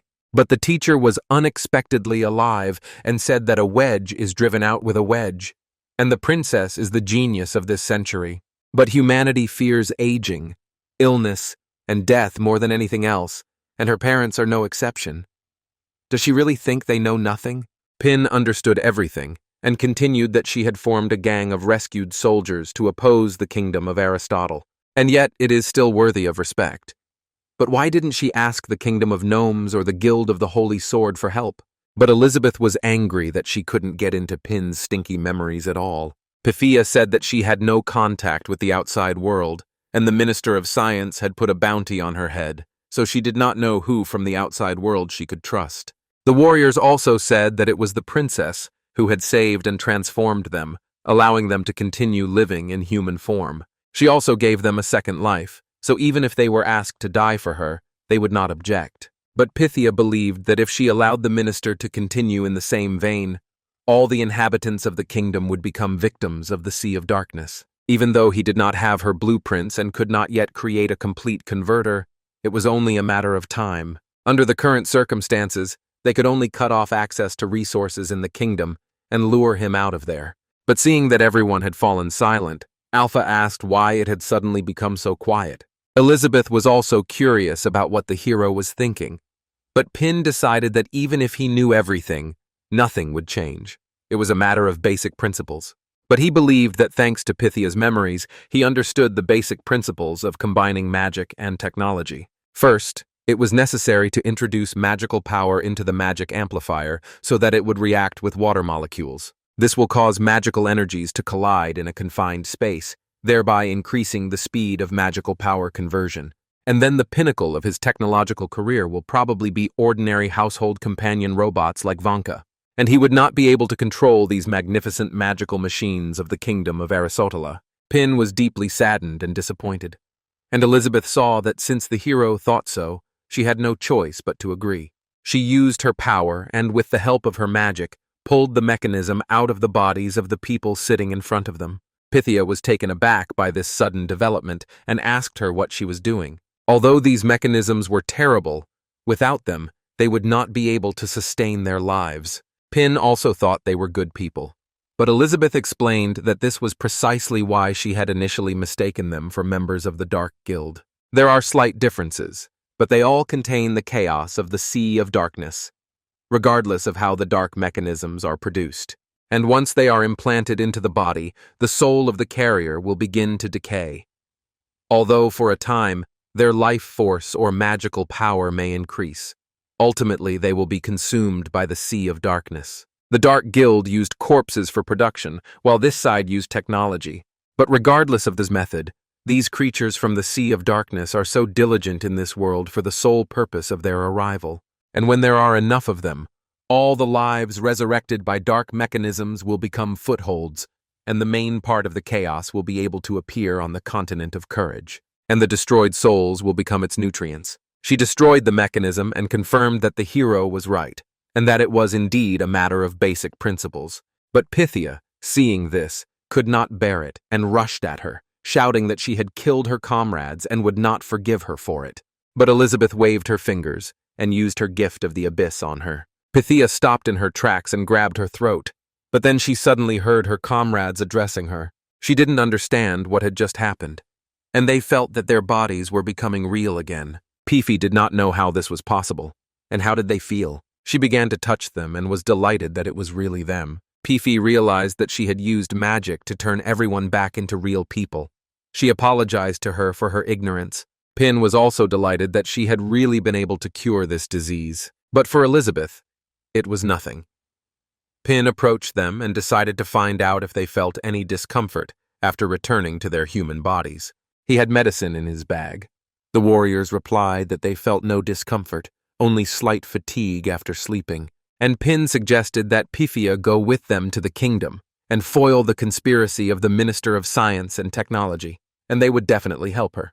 But Elizabeth didn't know why Ping always found it so easy to get along with these mortals. After all, since she began ruling the world, she had become accustomed to looking down on everyone.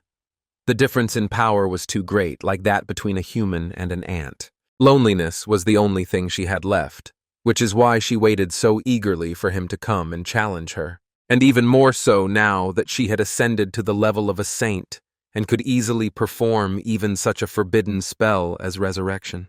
The gap in power had widened even further, so much so that, to her, these mortals increasingly resembled a bunch of walking particles. But was there any point to all this? It was meaningless. She opened her eyes and saw that all creatures were equal to Pin, and given his status, he had to overcome this kind of compassion. They cannot even comprehend the scale of his existence, but he is willing to listen to their problems and even patiently answer their naive questions. But suddenly she began to deny it, and decided that this was not a handout from the strong to the weak. And is it possible that he is actually looking through them into some world that is inaccessible to her? And suddenly she realized that Pin had long since freed himself from the shackles of power, and only now did she truly see this path. Immediately after that, she moved to a new level. In other words, he deliberately diminished the radiance of the Creator in order to be with her, and he turned the true essence of the entire universe into a bouquet just to give it to her. That's him. But she approached them and decided to offer her help. Pin was surprised that she was willing to take the initiative. Elizabeth smiled and showed that she had learned a lot from him. But Pin decided that she was angry because he had decided to help Pythia without asking her permission. Pythia thanked her and didn't know what the two were thinking. She had never heard of the legendary hero and the demon queen, but their power was definitely extraordinary. And Ping decided to ask her if she had any ideas about a plan to expose the conspiracy of the Minister of Science and Technology, and they would try to help in any way they could. And now he needed to find a way out. Otherwise, Elizabeth's mood would be ruined, and it wouldn't be good for anyone. Pythia said that initially, if they had acted on their own, they would have had to stop the flow of resources into the kingdom to lure him out. But since they had joined them, the plan had changed. But this time, they had to take the initiative. First of all, their group could enter the kingdom as escorts for a mineral delivery. And since everyone had regained their human bodies, they could avoid mechanical inspection at the entrance. Once they successfully infiltrate the kingdom, they will obey the rules and remain in their residence. And when night falls, they will begin to act. Now they must be careful not to encounter the patrols. Their target is the underground sewer system on Central Street number 3. She has studied the layout of the kingdom's sewer system. It is connected to the system in the royal city, and she still remembers it well. And now there is no need to worry that they will get lost. 5 kilometers from the royal city is an abandoned cave entrance, but it will be closed, and if they break into it, they will be able to reach the very heart of the kingdom, Aristotle's magical steam engine. This device was invented by their ancestor Aristotle and still works to this day, providing energy to the entire kingdom. Unfortunately, they will have to destroy it and cut off the energy supply to the minister. However, as soon as someone enters, a security device will immediately activate. All passages will be completely blocked, and a crowd of soldiers will arrive within 10 minutes. In other words, they will only have 10 minutes, so at least 4 people will need to stay there to plant the explosives she has developed. This means that they must also be prepared to die. The explosion of the magical steam engine would definitely cause a big commotion and distract the minister's attention. And during that time, she would have to assemble the device to invade the royal city's brain. The entire royal city is a complex machine powered by magical steam. As soon as he introduces the reverse conversion device into the operating system. But the flow of magical steam between some mechanical parts will be disrupted, and a rejection reaction will occur, which in turn will cause a domino effect. As a result, the entire machine will fall apart. And without the magical steam engine, the minister will not be able to create the giant soldier of the royal city. And without him, the minister's plan to rule the world will suffer a complete collapse. But Pythia shouted that they were not afraid to die for the revolution. But since they were here, she could ask him to revive her comrades and save her parents. And she knows that in both science and magic, the law of equivalent exchange applies. So even if she has to give them her life. The warriors began to protest and say that she must survive. The kingdom still needed her. Pythia told them to be quiet. It was her fault, and she had to put an end to it. Elizabeth also suggested that it would be fair to divide her life equally among the others. She had no objection. She decided to find out what the hero thought. Pin became concerned, and Pythia decided to ask him what was bothering him. Wasn't her life alone enough? But Pin made up his mind and replied that she should give up this useless idea. Pythia was very upset and lowered her head. But Pin suggested that there was a better way. The girl did not understand what method he was talking about. Pin explained that initially he thought the same way she did. It all started because of her, and he had to end it too. and that is why he embarked on this adventure. He agreed with Elizabeth that this time he would personally unite everyone to maintain peace throughout the world. But in reality, this would only delay things and lead to even more unnecessary sacrifices. Suddenly, Pin asked Elizabeth to help solve the problems of Aristotle's kingdom. He could no longer wait. After all, he saw that they were willing to sacrifice their lives for peace. And the time had come to put an end to this meaningless promise. Elizabeth immediately agreed, and she would solve the problem completely right now. She thought that when it was all over, this world would belong to the two of them. And of course, the sooner, the better. Meanwhile, the past teacher saw and said that things were going better than he had expected. Using the teacher's knowledge, mechanisms pulled strange pieces of metal out of the incubator. The teacher estimated that about 5,000 dark mechanisms had been manufactured in just one day, and the speed of energy conversion in the Thunder Elves is much higher than in ordinary magic. If he has time, he wants to study it more carefully, and he wouldn't have to wait a whole month. Tomorrow, he would be able to achieve his goal. He would command the giant soldier of the royal city, and together they would raise the continent of courage to the ground, and he used an infinite discharge. The creature considered it an unexpected find, and who would have thought that such a useful girl would be next to Malfoy? And one day, the gates of the Sea of Darkness connecting him to this world will open, and chaos will descend here. And then the legendary hero, the Queen of Demons, and Malfoy will pay dearly for their arrogant attitude towards him, the true Azathoth. But suddenly, the creature felt a shiver run through its body, and realized that Elizabeth had come to him.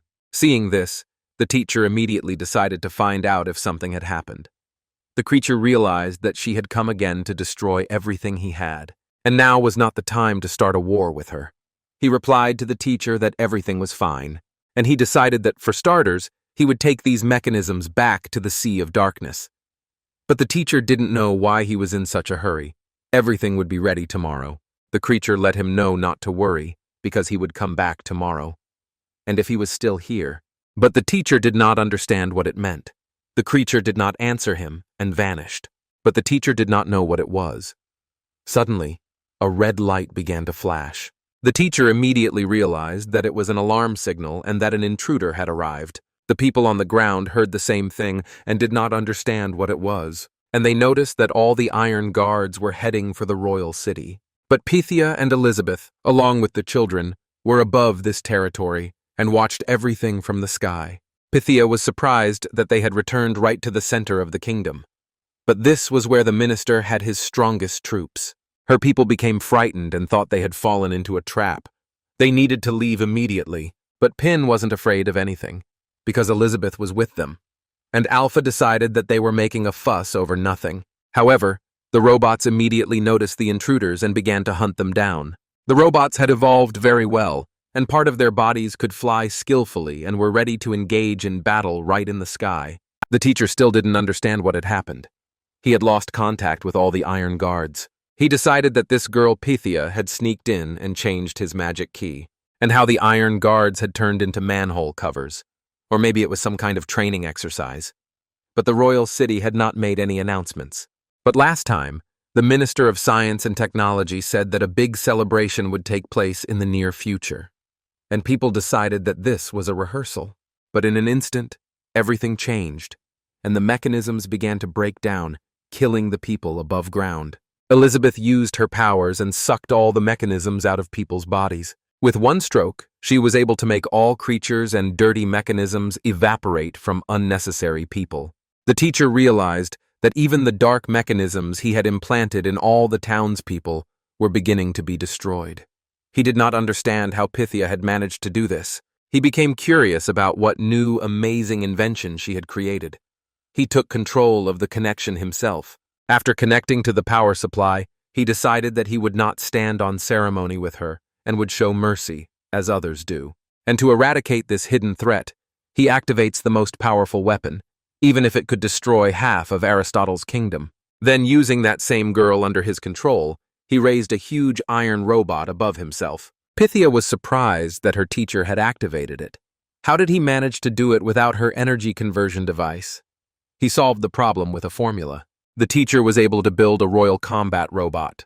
The girl's energy was directed at the robot, The teacher then used his staff to look around and see who had come to visit him. He was surprised that she had found helpers, and that they were from the Holy Sword Guild. But he didn't understand how they managed to instantly get rid of all the dark mechanisms. And could it be that Jisogus was also involved? Pin was also surprised to see the most powerful weapon that combined magic and technology. Elizabeth already knew that Ping had come here to see him, so she deliberately provoked him. And now she was going to take action. But Alpha jumped up and decided that this time they would let him take care of everything. And today he would restore his reputation. Alpha turned into a sword and attacked with its sharp edge. But being so small next to the robot, Alpha was a minor obstacle, and soon he was destroyed. Alpha was mangled and fell straight to the ground at tremendous speed, but Elizabeth felt like she had seen this somewhere before. Pin was very scared for Alpha and worried. The teacher insisted that thanks to the infinite energy of the thunderous elf, his giant soldier had become at least a 4-star demon king, and that was enough to destroy the entire continent of courage. Even if the swordmaster herself came, she would only be able to leave a few scratches. Meanwhile, the teacher raised his hand and decided to destroy them with one blow and send them to hell. A huge iron fist headed straight for the kids, and Pythia and her people were terrified because darkness appeared above them. But Elizabeth and Pin stood side by side, and with a wave of her hand, she destroyed the robot in a second. Her power was so great that the iron robot could not withstand it. The teacher also appeared after the destruction of his robot, and Elizabeth grabbed him and did not let go. She slowly began to scratch his face with her sharp claws, and the teacher screamed in pain. She was merciless and tore the teacher's head off, splitting his body in two. Elizabeth immediately assumed that this was the Minister of Science and Technology, who was causing problems for their kingdom. Pythia looked at it with her own eyes and confirmed her words. The teacher could still speak, and was surprised that she had found such a powerful helper. The boys were also happy that they had caught him. Elizabeth, meanwhile, decided to ask her if she wanted to ask anything. If not, then it was time to end it. But Pythia replied that no, he had nothing to ask this idiot and asked Ms. Elizabeth to kill him. But the teacher began to laugh, saying that she thought she could defeat him, and now he tells her that the power behind him will soon appear here. But Elizabeth was tired of listening to all this and smashed his head into tiny pieces. But the girl who was their captive was also defeated and couldn't move. Pin always assumed that if Elizabeth intervened, all problems would be solved. But Elizabeth replied that the Almighty did not need to prove his superiority. The so-called problem was just an answer to a question that had not yet been found. The girl was still alive and learned that these two were the legendary hero and the demon queen who appeared in the chapter's memories. Elizabeth decided to ask the hero if she was right. Pin agreed with her. And in general, he doesn't understand what she's talking about. But in any case, his girlfriend is right. The girl didn't understand how they ended up here. Hadn't she just fought the Minister of Science and Technology of the Kingdom of Aristotle? Now she didn't understand what was going on. She decided that by killing the legendary hero, she would capture the Demon Queen and deliver her to the leader. He would definitely be overjoyed. The girl immediately sent lightning through her body, which revived her, and she began to attack the queen and the hero. And then Elizabeth realized that this familiar feeling of home was coming from her. But the girl was not ready to give up on this, and, attacking Pina, decided to finish him off. But at the last moment, before touching Pina's body, the girl heard a familiar voice calling her a traitor, and she was ordered to return. But Pina became curious about what familiar feeling she was talking about. Elizabeth replied that it didn't matter, and she wondered how she could not have understood that it was all arranged by Pina. But since this was his way of expressing his love, she would just enjoy it. Pythia looked around and confirmed that it was all over. The whole city had been emptied of vile creatures and people. Elizabeth suggested that her boyfriend return home and let the others deal with the rest. She hugged Pin and asked him to praise her. Pin agreed with her and said that she had done a great job. Pythia saw this and decided that the revenge for which they were risking their lives was nothing more than dust under their feet. And she survived and took revenge. She should be happy. But why does she feel so empty inside? She decided that when an obsessive idea is easily realized, it causes more pain than failure. She remembers that their ancestor Aristotle said that the highest value of life lies in the ability to awaken consciousness and think. But did he ever think that when they truly awaken, They will begin to realize that the epics written by mortals like themselves are not even worthy of mention in the scrolls of the gods, and that is worse than death. Meanwhile, everything annoyed Elizabeth. How could she compete with such perfection? But Pythia decided that now was not the time to give in to despondency. She still had much to do to restore the kingdom and bring it back on track. But suddenly, everything changed, and Pythia and her people were covered in beautiful robes. Then she heard everyone rejoicing at her arrival and calling her queen. She did not understand what had happened. But her father showed her that their little princess had grown up, and it was time to hand over the kingdom to her. But her mother also approached her and did not know why she was crying. Today was the day of her coronation. From now on, she would be the ruler of Aristotle's kingdom. Pythia replied to her parents that everything was fine. It was just that everything had happened so suddenly that she was still a little stunned.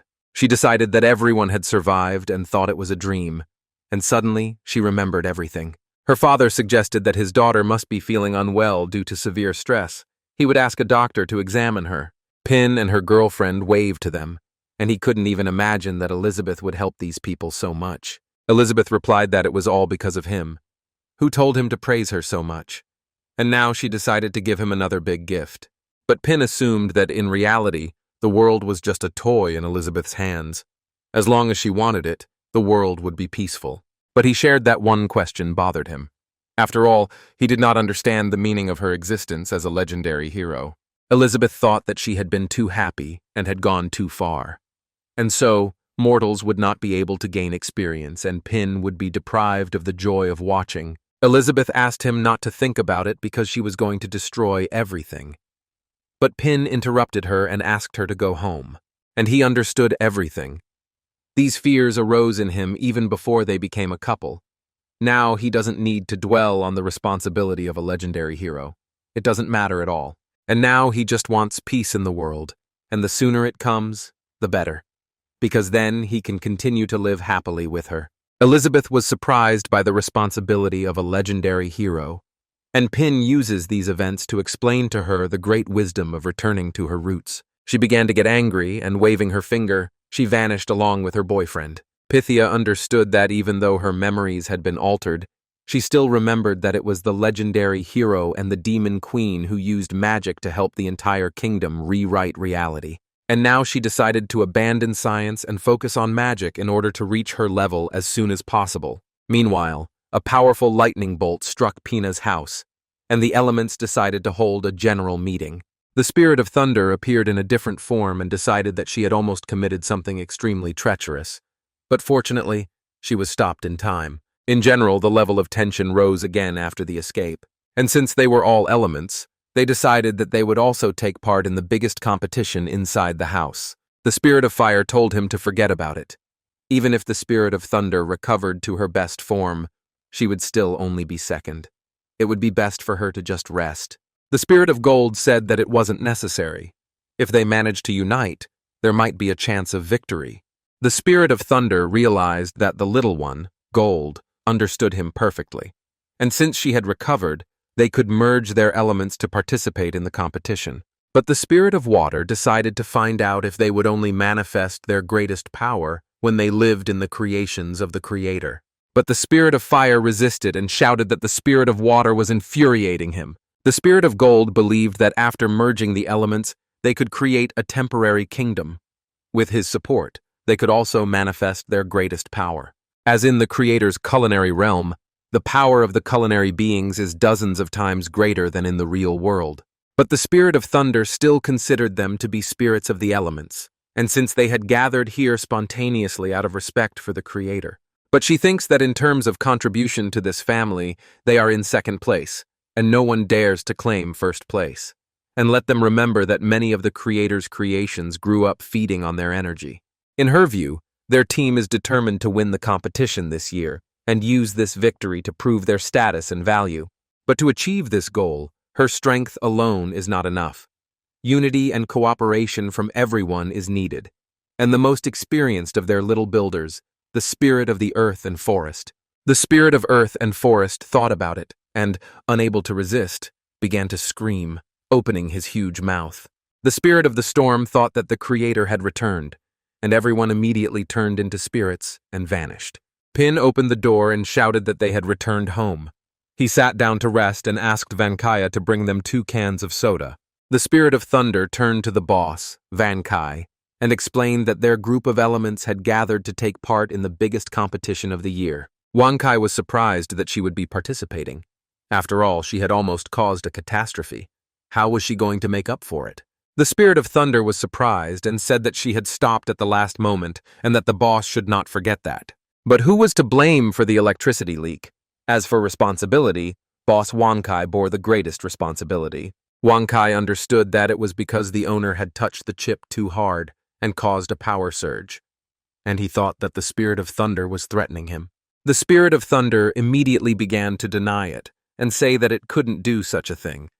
Since everything had been resolved safely, could he allow them to participate? Their group had missed the previous 3 competitions, so they asked Boss Wankai to allow them to participate this time.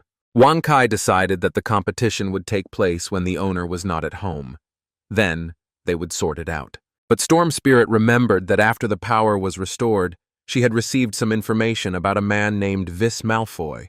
Pin, meanwhile, was delighted because this time he was finally able to see the blacksmithing skills of the gnomes and the technology of the kingdom of Aristotle. But Elizabeth believed that the most important thing was that his goal of achieving mutual restraint between them had been achieved. Vankai immediately approached them and provided the sodas that the host had requested. But Ping believed that mutual restraint was out of the question. He simply hoped that everyone would be able to truly unite and cooperate in order to maintain peace through joint efforts. After all, it was ridiculous to make such demands on others based on one's own strength. Elizabeth confirmed his words, adding that if demands had to be made, then they were worthless. She understood that it was precisely through the carrot and stick approach that wholehearted unity could be achieved to solve the problem once and for all.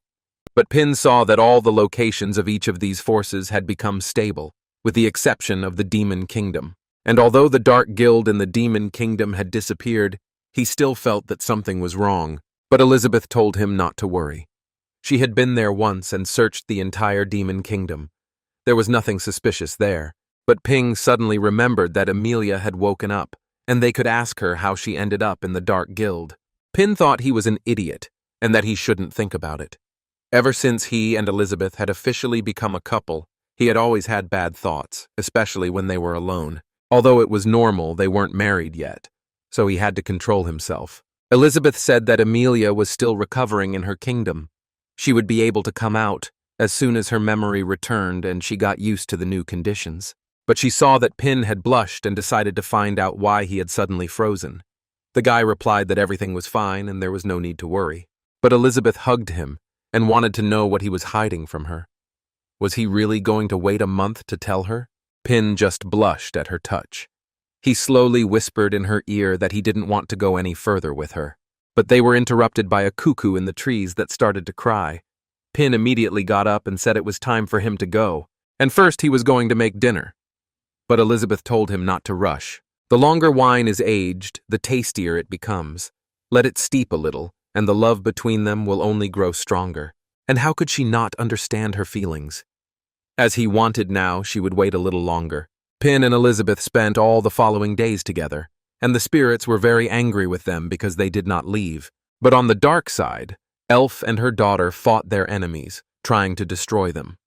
And he saw that this guy's strength should not be underestimated. King Lava Octopus fought against them. He destroyed everything in his path, while Elf and her daughter, along with the group, tried to destroy him. But Luna Sogus approached them with an orange sword and said that they had been asked to come to such a remote place to restore order. She really did not understand the logic behind her aunt's actions. But Anna Sogus believed that after her aunt returned, the first thing she did was announce that she would no longer hold the position of head. Then she forced them to learn several complex dark Taiji techniques. And recently, they were asked to come here to help clean up the area, create a hot spring, and fight something unknown. But Ching said that Master GG said that everything had been arranged by that person, and all they had to do was follow orders. But Anna understood that everything was strange. With power like her aunt's, why would she listen to this man? And the Dark Guild disappeared because they feared her. Luna also believed that her aunt had raised her level to the terrifying 4-star Demon King, and she was afraid that even the legendary hero and the Demon Queen were no match for her aunt. But she saw courage in their eyes. The elf got angry and told her to watch her words, and if she dared to talk about this man again, she shouldn't blame him for teaching her a lesson on behalf of Lady Gigi. Anna was surprised and told the others to look at this girl. She had achieved success and began to talk incessantly. She had not yet received recognition from other forces, but had already begun to boast. But Luna doesn't know how. Being only half-elf, she became the leader of their tribe, but she wants to teach them a lesson, and she's afraid that she has neither the authority nor the power to do so. And they don't even take this person seriously. The elf got angry and attacked them, threatening to destroy them. She used a card cut, but Ching stood in front of the girls and destroyed the attack. Anna asked Ching to get out of the way. He wants to see what she is capable of. But Ching refused, because he promised Mrs. Z that he would protect them. If anything happened to them, it would be on his conscience. If the new leader of the elf tribe wanted to vent his anger, let him do it on him. But Luna did not deny it either, and if she won, he would have to apologize for his words and actions. Otherwise, when he realized who he had offended, it would be too late. King believed that after the apostles attacked him, and he lost to her in the last guild competition, he wanted to fight him again. He would not hold back, and he asked her to do the same. King Kolmar, hearing these words, simply flew into a rage and raised his huge tentacle at the boys. Luna immediately used the flying dragon attack, and Ching used the blue bird attack. Their attacks crossed from different sides and hit the King of Squid right on target. But Anna saw that Elif had indeed improved her skills, so much so that she could fight Ching on equal terms. But Luna understood that Ching had not yet used the real Tai Chi sword, and it seemed that the elves would never be able to compare with the Holy Sword Guild. Elif understood that this was the best flying dragon she could summon, and he was truly worthy of being Master Z's disciple. But Ching also saw that she still had many tricks up her sleeve, and it was not worth letting his guard down. Elif suggested ending these games and starting to fight for real. King did not refuse and agreed with her.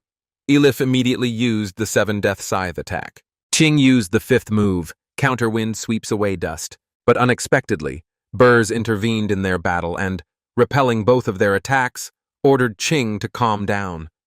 They weren't here to cause trouble, and Elif was too impulsive. She was the leader of the elven tribe and had to consider the circumstances when doing something. King turned to Mr. Beers and did not understand how an ordinary flying card could possess such power. It was no wonder now that he was recognized as the second most powerful person after Lady Z. Elif stood her ground and saw that they were talking nonsense about this man. But she remembered that her father had taught her that, in the event of defeat, the reputation of the elves' flame would be seriously undermined. If she won, the Holy Sword Guild would also lose face. But then Anya showed up and said that this guy had even been publicly insulted once, but he didn't care and helped her out. And as they say, ignorance does not exempt one from responsibility. But she did not think that he would get angry over such a trifle. But Elif believed that she could now call her a heavenly witch. Anya replied that Raphael's magic would help everyone calm down, and they could unite and solve the current problem first. Anya decided to ask them who could clearly explain what else was involved in searching for a hot spring and preparing for the appearance of an unknown creature. Burke replied that, to be honest, they, like Ms. Z, did not really know the true connection between these things. They were simply following this man's instructions. Anna saw this man again, and surely Mr. Burke could tell them who he was. But Luna felt that what she hated most was this feeling. Everyone knew the truth, and they were the only ones who didn't. But Ching told them not to worry. Since it was Mrs. Z's order, they just had to follow it. They still had 10 days left. But they searched almost the entire volcanic area and couldn't find even a drop of water, let alone hot springs. Burrs believed that the so-called search for hot springs was more of a test for them, so of course it wasn't that simple. And if they passed the test, they would gain this man's favor. Apparently, this was the reason why Lady Z had sent them here. As for this man, they had actually already seen him, but that was all she could say about him. But Anya understood that this was strange. According to the documents, there were a large number of hot springs mentioned in the volcanic zone of the Demon Kingdom. So why did they all disappear? Elif replied that the test was never as simple as it seemed at first glance. and perhaps now they were unable to understand the enormous significance hidden within it. Anya got angry and told them to be on their guard. A huge and complex magical force was descending from the sky. But suddenly, Burrs was frightened by his feelings and thought that the evil forces had arrived earlier than planned. Anna and the others fell to the ground and felt such intense pressure that she couldn't even breathe. Bears immediately ordered Elif to prepare all the cards, but Anya also felt that it was approaching. Looking closely at the clouds, a huge iron circle appeared and crashed to the ground. Anna was surprised and did not think that such things really existed in this world. Looking closely, she saw a huge iron machine rising up before them, ready to destroy them. Anya immediately said that he had found them. Ching immediately jumped up from his seat and decided to strike first. Burrs, seeing this, shouted at him not to rush. But Ching had already used the bluebird crosscut technique. At the last moment, Ching stopped and saw a dragon in front of him. He realized that this was the very same dragon strike that, according to legend, could only be used by a swordsman who had killed a dragon. Suddenly, the door opened in front of him, and a voice from inside said that he himself had not left the kingdom of gnomes for a long time. He did not expect that as soon as he stepped into the outside world, his student would attack him. The people standing next to him apologized, saying it was her fault for not teaching him well. Luna approached Chin and decided to find out if he was okay. The guy came down and replied that everything was fine, and he couldn't believe that he had recognized this man. The king of the gnomes decided to find out if this was really the place where the legendary hero had carried out his mission. The girl replied that, apart from her student, the others had also been chosen by him. Pythia was also with them and was shocked, asking who could teach her magic. The girl apologized to Burrs for keeping them waiting. Burrs immediately told them that they were Lady Z and the king of the gnomes. He was glad that they were already there. Pythia couldn't stop talking, and said that with the help of the legendary hero and the demon queen, she had become the new ruler of the kingdom of Aristotle. The king of the gnomes understood that this concerned him too. The legendary hero had helped him solve the problem of manufacturing S-rank weapons in the kingdom of the gnomes. Now these weapons could be mass-produced and supplied. Anna immediately thought of the legendary hero and the demon queen, and believed that this person actually referred to two people. Luna replied that this could not be, but Pythia said that her new machine was inspired by her brother Pin's robot dog, and she is going out into the outside world for the first time and hopes for fruitful cooperation with all of them.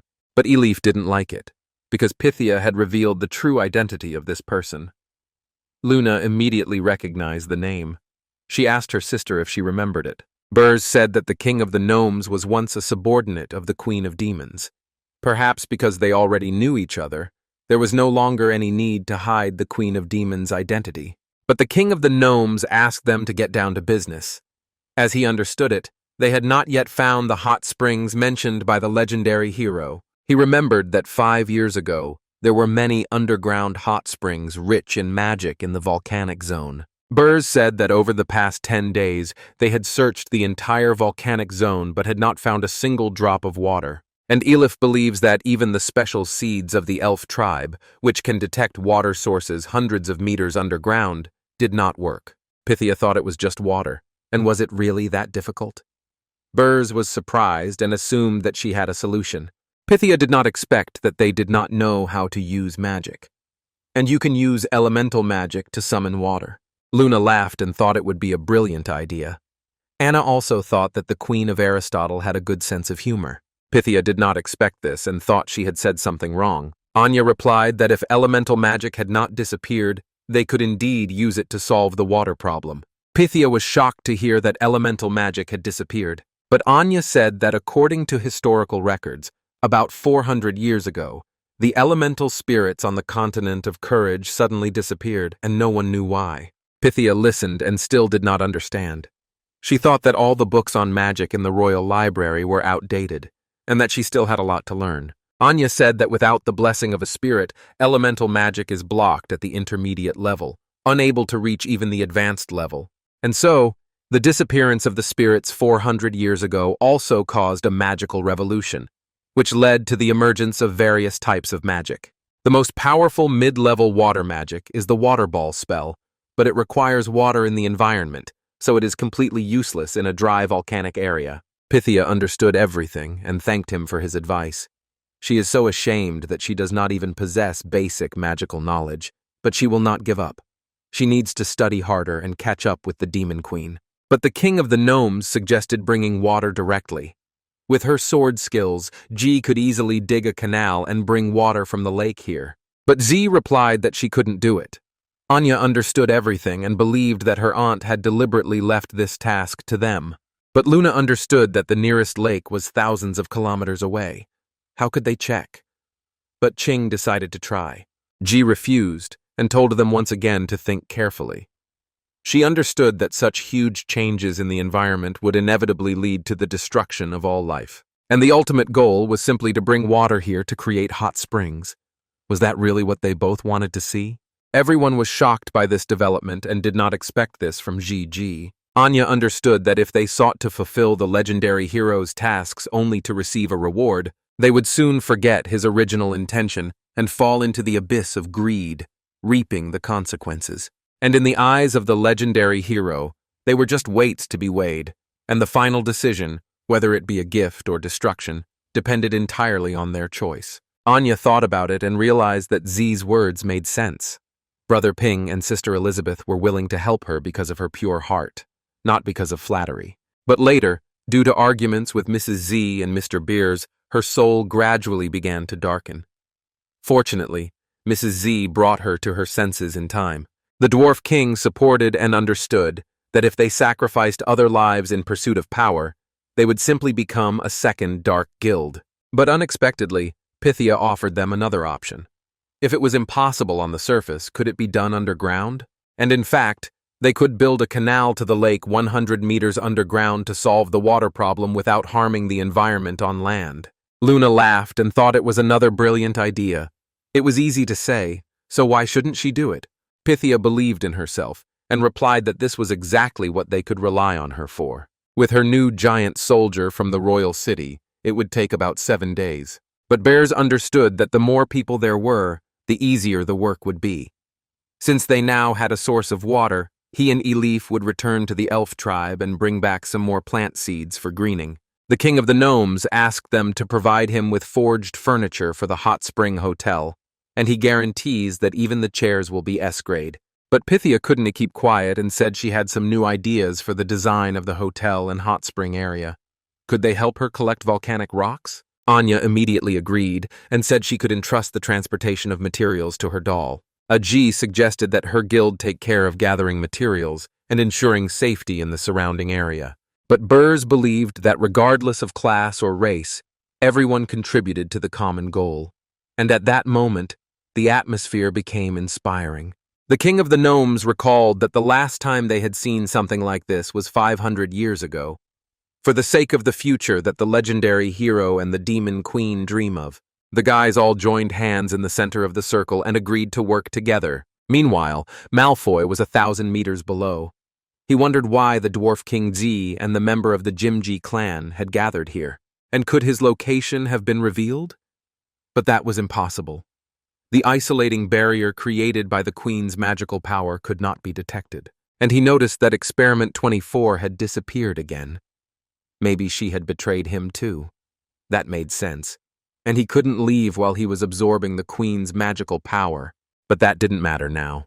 Once he was done, they would be his gift to her. Meanwhile, on the other side of the earth, creatures resembling animals were fighting each other. The ice goat suddenly used a freezing beam, but in response, the sky dragon eel used a deadly spiral and squeezed the ice goat. But a fiery meteor shower rained down on them from the sky, and the enormous amount of fire caused an explosion. An immortal firebird appeared above them. It decided to attack the mammoth leader, but there was still a strange creature next to them. It had human hands. It opened its mouth and with its long tongue grabbed the mammoth leader and dropped it to the ground. The frog asked him to get up and fight again, but someone appeared from the smoke and said that it was not bad. The frog was shocked and did not understand who he was or what he was. But then Wang Kai appeared from the smoke and praised Xiao Qiu for very well implementing the concept of the master catching up on free range. Qua replied that without the need to fight for survival, the monsters had become lazy, grown fat, and their meat had become insufficiently dense. After being informed of this, He immediately organized more intensive training for them so that they would constantly keep their bodies in shape. Wang Kai saw that it was time to pay for protection again. But Kwa told his master that he was exaggerating, and it was not a payment for protection, but rather a tribute of respect that they sincerely offered to the Creator. In the endless steppes of demonic beasts, those who are fortunate enough to receive the Creator's favor are called the chosen children. Incarnated in physical bodies and becoming the Creator's food, they understand that death is not the end. It is a process of transformation and evolution that connects heaven and earth. But after eating this fish, the creatures immediately evolved and became even stronger. And so, over the years, the average level of monsters in the demonic beast steppes rose from the level of a demon spirit to the level of a demon king. And can Mr. Wang Kai tell us what ingredients the Creator needs this month? Wang Kai immediately remembered the fried chicken, and Kwa replied that it was tender and juicy. Then he decided that grilled eel rice would be needed. Kwa liked it and considered it to have a rich flavor. Next came barbecue. Kwa understood that their mamani was thick but not fatty. And next should be goat brisket stew in a pot. And he somehow remembered that the host had said he had never eaten stewed toad. Kwa was shocked when he heard this and immediately felt uncomfortable. In the evening, Elizabeth and her boyfriend were at home. She was making strange noises and telling Pin not to massage her so hard.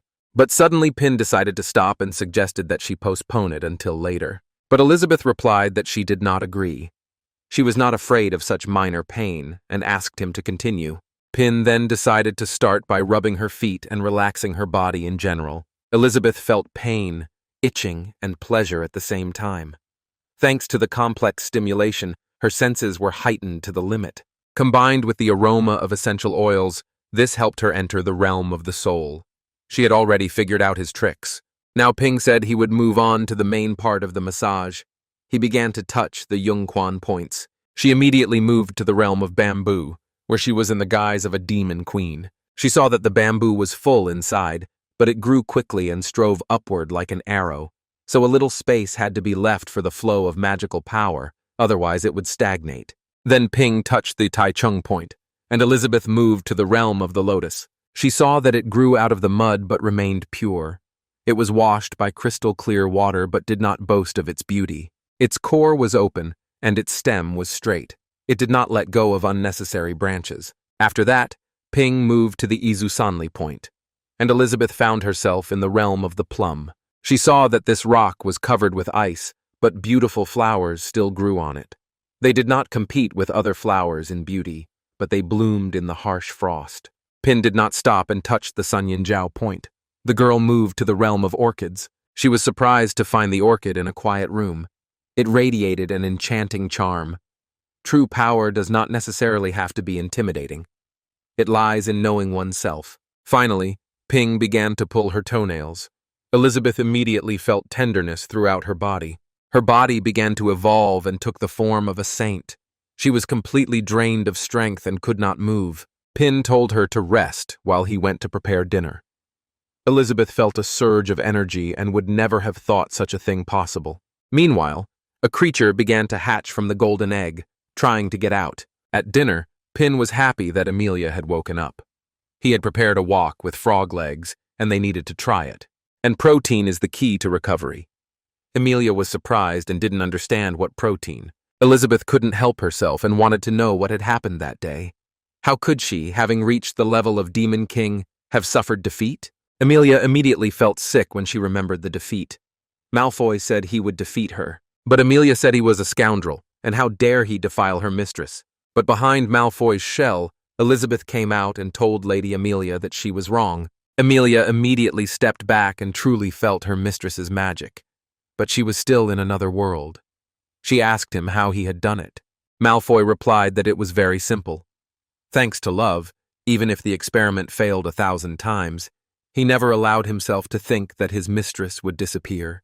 He was firmly convinced that sooner or later she would return to him. It was this love that sustained him and prevented him from giving up. But Amelia didn't believe it and threatened to wipe him out. But Malfoy ordered number 24 to take the others away first. But Amelia started laughing and saw that this bastard was overconfident. Number 24 immediately understood his master's order. but Amelia guessed that he wanted to capture her alive. She made it clear to him that he shouldn't think she couldn't defeat him just because he was hiding behind a fake mistress. And although she had indeed just hesitated, and now she wants to come to her senses because this is a fake, she will now carry out the order of the real mistress. But Malfoy used absolute confinement. Amelia was very surprised and understood that since it was the mistress's magic, she was completely defenseless. She couldn't move, even though the magical techniques were absolutely identical. And how did that damned Malfoy manage to do it? And the problem is that because of their contract, the lady's magic has an effect of absolute suppression. If this continues, it will come to a quick end. Malfoy told her to stop resisting and cooperate, and that way she would suffer less. Amelia used her essence, and if she couldn't attack directly due to the effects of the mistress's magic, then she would simply destroy the place completely. She immediately used her world destruction technique. The girl who had been imprisoned was shocked to see the true power of a demon king. Malfoy, seeing that things were going badly, shouted at his men to leave quickly. Amelia decided to destroy everything and used the Dragon Queen's breath. Amelia entered the place and found Malfoy with the help of a fire dragon and decided to blow it up. At that moment, Malfoy's other servants ran out. They saw with their own eyes how their secret place was blown up to the last stone. Malfoy's maid was shocked by the Demon King's level and his terrifying power, but Amelia survived and, sitting above the wasteland, realized that she had been too presumptuous. She did not expect that Malfoy could actually use his mistress's magic. Fortunately, she had used the Dragon Queen's breath. But suddenly she fell silent, unable to understand why this place still existed. But Malfoy had used an insurmountable barrier in advance, and Lady Amelia's anger was truly terrifying. Even after absorbing 99% of her power, the might of her magical energy was still frightening.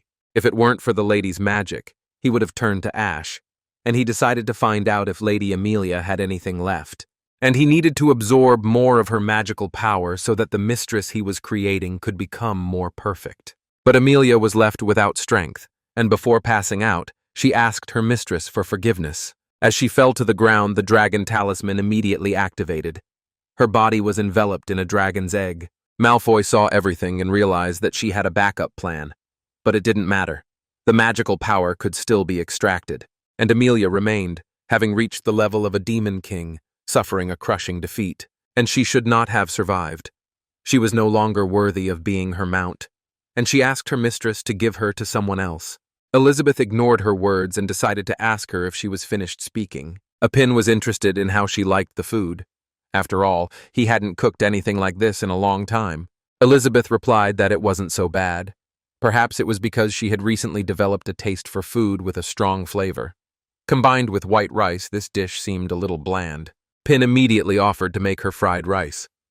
Elizabeth thanked him when she heard this. He thought that she had recently developed a taste for spicy food. Elizabeth replied that she had gotten used to living with him and had adopted his taste preferences. Amelia couldn't calm down and turned to her mistress, but Elizabeth let her know that she had heard her and that she should go to dinner. Feeling the taste of the food, she immediately moved to her kingdom. She did not understand why the mistress had moved her here. She decided that this was her punishment. Amelia's pet's failure had damaged the mistress's reputation. In that case, she asked her mistress to let her get lost forever on this endless road and think about her behavior until she died. She tried to walk this long road, and in the end, she fell to her knees from exhaustion. She was saddened that she would never see her mistress again. She no longer had the right to serve her, but she still missed her. But unexpectedly, at the end of the road, the frog appeared before her and recognized the familiar face in front of her.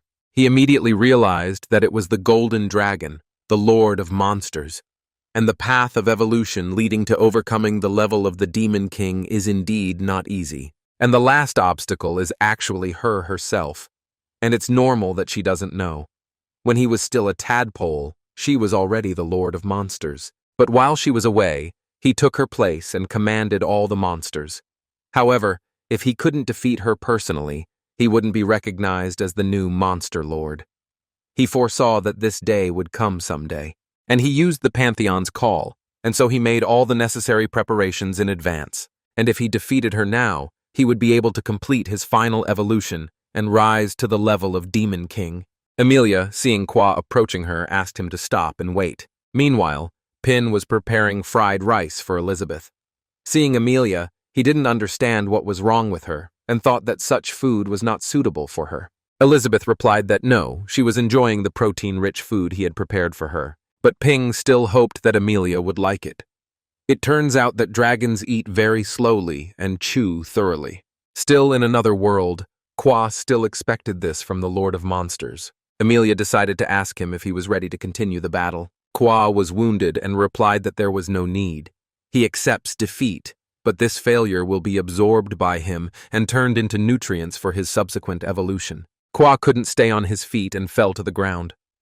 Amelia still understood that she was right, and if she couldn't handle even one failure, then she was even less worthy of serving her mistress.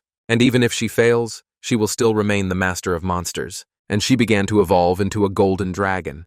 But Ping suggested that she bring some water, but Elizabeth replied that she wouldn't. Amelia needed some time to get used to her food, and when the adaptation process was complete, it would be good for her. She understood that when she was still at the level of a demon king, she could hardly eat dumplings with chili peppers. Although she now had the bonus of her contract, it was still quite difficult for her to transform such a gift. Pin calmed down if it was useful, but he thought that dragons shouldn't be afraid of spicy food because they can breathe fire. Amelia stood still and her level increased, and she reached the maximum level of a demon king. Elizabeth believed that this was what made her worthy of being a pet. If she failed, then she should gather her strength and fight again. Amelia couldn't resist such words and thanked her mistress for her generosity. Elizabeth hugged her and reassured her that everything was fine. Pin saw that she looked much better. And he was right. Protein promotes recovery. Amelia was actually angry with him and didn't want to admit it, but now she understood why the lady had fallen in love with this hero, and his strength was truly incomprehensible. She saw before her how she was asked to eat protein and accept defeat in order to reach the top, and she understood what he meant. Only by tasting failure can one reach a higher level. It was both an encouragement and a threat, but she would no longer hesitate. She would definitely help the lady defeat the legendary hero. Amelia immediately asked the guy if he had anything tasty left there to bring it all to her. Pin replied that it was like when they first met Elizabeth. But Elizabeth didn't think she was that greedy. In the morning, Pin opened his eyes and felt a strange phenomenon under the blanket. He thought for a long time and didn't move from the bed, because he didn't know what it was. But Amelia came out from under the blanket, only she was in the form of a little dragon. She turned into a human and told Pin that now it was Amelia's turn to enjoy her rest with the lady, and it was her duty to take care of the queen at night, which could be entrusted to her. She understood that if the lady hadn't sent her to the contract space yesterday, she would never have given up her place to him. Pin agreed with her because it was time for him to get up. They could rest a little, and he would go make breakfast. Elizabeth got up immediately after he left and realized that Pin was still hesitant to take the next step, and they really had to wait until the end of the month, and she would definitely get it before then. Meanwhile, Amelia was already reaching out to kiss the lady and enjoy the moment. But Pin was a responsible person and made breakfast for everyone. Pin wanted to call everyone to breakfast, but saw that Elizabeth had already come herself. But she was standing over Amelia, and Pin thought she was her riding animal. Meanwhile, Van Kai was in the yard and found it strange that this alpha child had disappeared. After breakfast, Pin went to clean up after everyone. Meanwhile, Amelia realized that her mistress had been living here all this time, but she didn't quite understand what her mistress meant when she said that the level was still rising. For her, she had long been the most powerful being. Elizabeth didn't know how to explain it to her, but she tried anyway and told her how she felt. But Amelia was surprised that there was always a higher mountain. How was it possible that her mistress had mastered the secrets of all magic? But Elizabeth believed that it was precisely by overcoming high mountains that one realized one's insignificance. There are countless things in this world that they cannot understand. As in the case of this series, she had watched it dozens of times and learned a lot from it, but she still couldn't fully understand it. The series was called Journey to the West, and now Amelia understands why she also failed. But that's not all. After receiving a lot of information, Amelia was in shock and couldn't comprehend it all. Elizabeth told her to get used to it gradually. Meanwhile, Pin finished washing the dishes and saw that Amelia had fallen asleep again. He suggested to his girlfriend that they go outside and bask in the sun. They went outside, sat down on the grass, and threw a frisbee for Vankai to catch, since it was made especially for him. Vanka was delighted and jumped up to catch the frisbee, happy that his owner had remembered him. But Vanka couldn't catch the frisbee and got hit on the head. The system immediately sounded an alarm. But after that, Vankai got very angry and used his traps to catch the frisbee, but again he failed. Finally, he decided to use a quantum black hole. Vankai understood that this frisbee, made by his owner, was actually a test of his performance. He would not let it escape, and he would return it to its owner, who would then praise him. And he decided to use his spatial jump. And using his eyes, he saw that intelligent life had been discovered. And now they took advantage of the fact that their owner was busy with a new invention and escaped from another dimension to live here. And it became very interesting, because he had not met a worthy opponent in a long time. He is so excited that his code is about to overflow. Wankai drew his weapon and agreed to fight this mechanism. Wankai didn't mess around and used all his weapons, blowing up everything around him. Pin watched from afar and realized that Vankai was having fun. And when he brought it back, it would be Elizabeth's turn to throw the frisbee. But Elizabeth refused. She decided to ask him if he wanted to do something with her. Something more personal. Pin didn't understand what she meant by personal, but Elizabeth saw that he was surprised and asked what the problem was. She actually thought he was deliberately keeping his distance from her after promising to surprise her at the end of the month. And since they were already a couple, why put it off? As she saw it, Pin was too old-fashioned. The guy apologized and realized that he was indeed a little old-fashioned. His plan was to officially propose to Elizabeth during a trip to the hot springs. He was a believer in pure love, so he thought that all the best things in life could wait. Elizabeth said she couldn't wait any longer. She needed to talk to him right now, unless, of course, he had any objections. Pin confirmed that they were still outside. And if she asked him if he wanted to, then of course. But it never even crossed his mind that he would be doing it outdoors for the first time. Elizabeth was upset and didn't understand what the problem was. There was no one else around. Pin replied that it was not impossible, if she really wanted to do it here. And he understood that for her sake, he had to be brave. Being conservative was too boring. Pin said confidently that he would undress then. And unexpectedly, Elizabeth asked him to tell her about his past. Pin was surprised to hear about the story from the past. But Elizabeth knew it was rude, but she really wanted to know everything about him. She understood that digging into the past of those in higher positions had always been taboo. Pin understood that it was true. In a relationship, it was important to know each other inside and out. They had lived together for so long, but had never talked about the past. But it was just his past, and she really wanted to know. There was nothing to say about his boring life as an office drone. Elizabeth confidently replied that she did. Pin began to tell her that in his world, he was an ordinary person. He grew up in a village with his grandparents. Therefore, he did all kinds of work on the farm. Although it was hard, it was still the happiest time of his life. Then he grew up and went to school, then enrolled in South China Agricultural University. When he had vacations, he would return to the village to help with the farm work. But life became routine, working at home.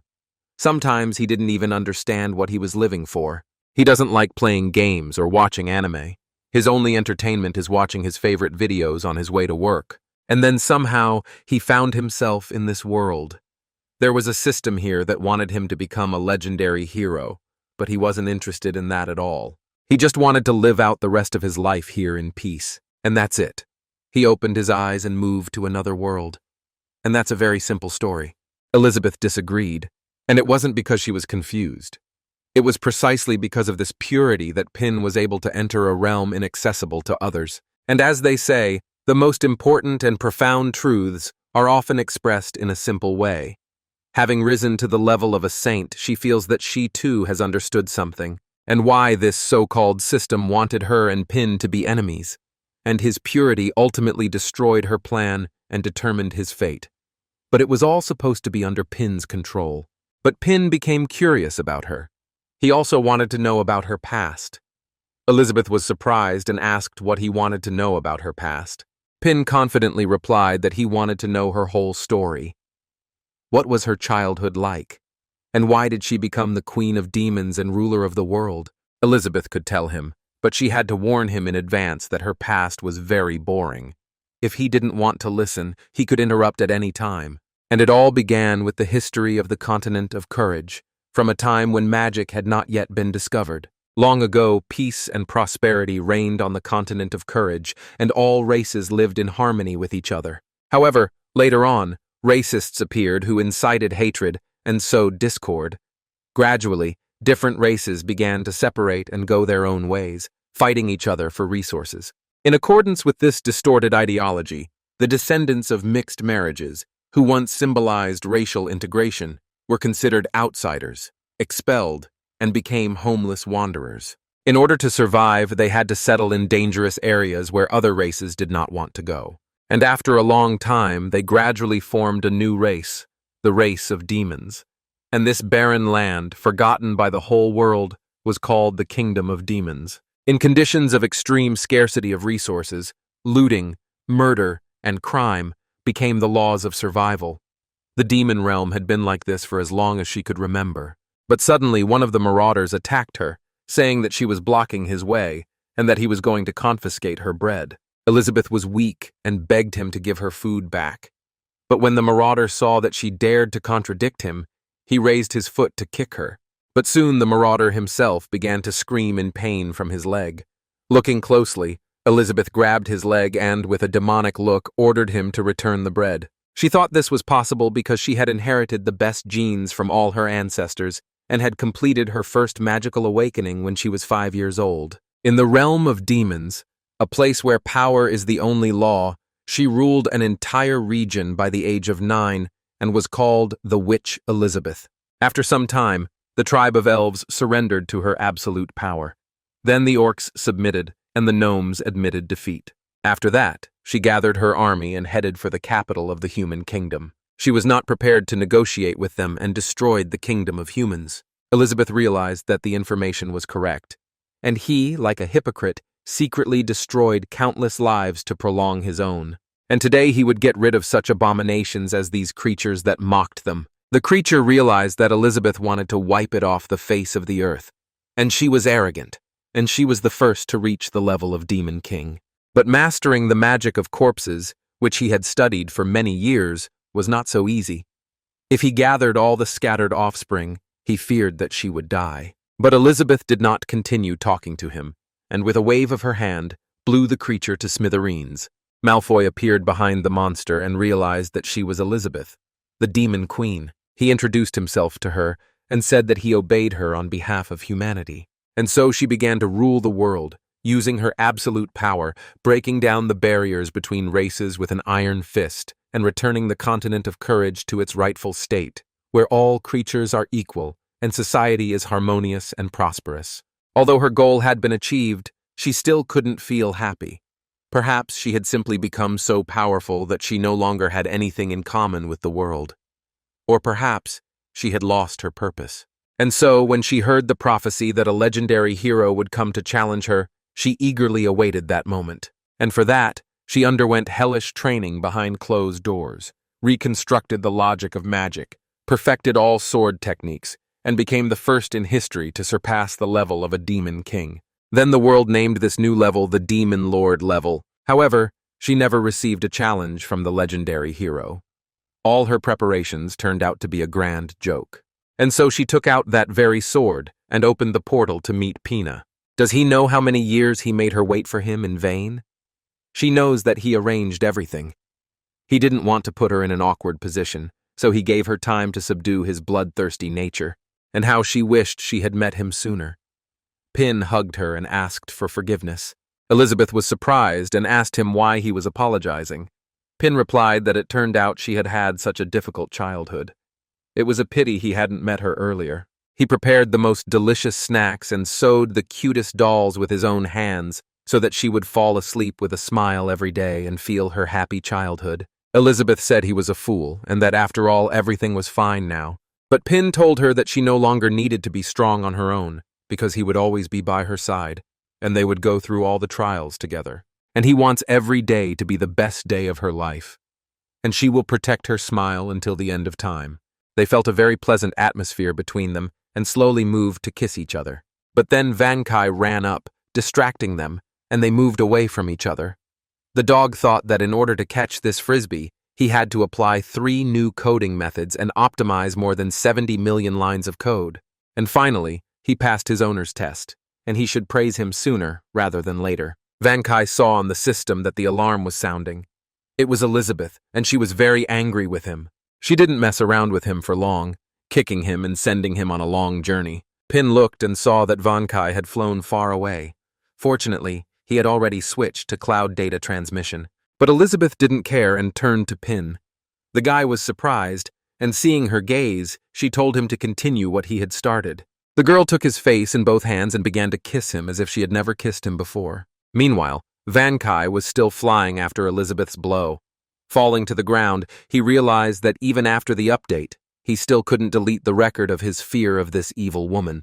But Alpha was nearby at that moment. Seeing the explosion, the stranger asked if this was the strongest general under Pin and Elizabeth's command. Alpha replied that his master was right, and his name was Van Kai. The stranger considered him just a dumb dog, and there was nothing to worry about. But suddenly the stranger received a notification about the final mission. He needed to eliminate Pina and Elizabeth.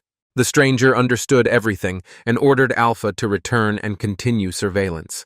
If any problems arose, he was to immediately inform him telepathically. Alpha replied to Mr. Hero that everything would be done. The stranger immediately vanished from the meeting place.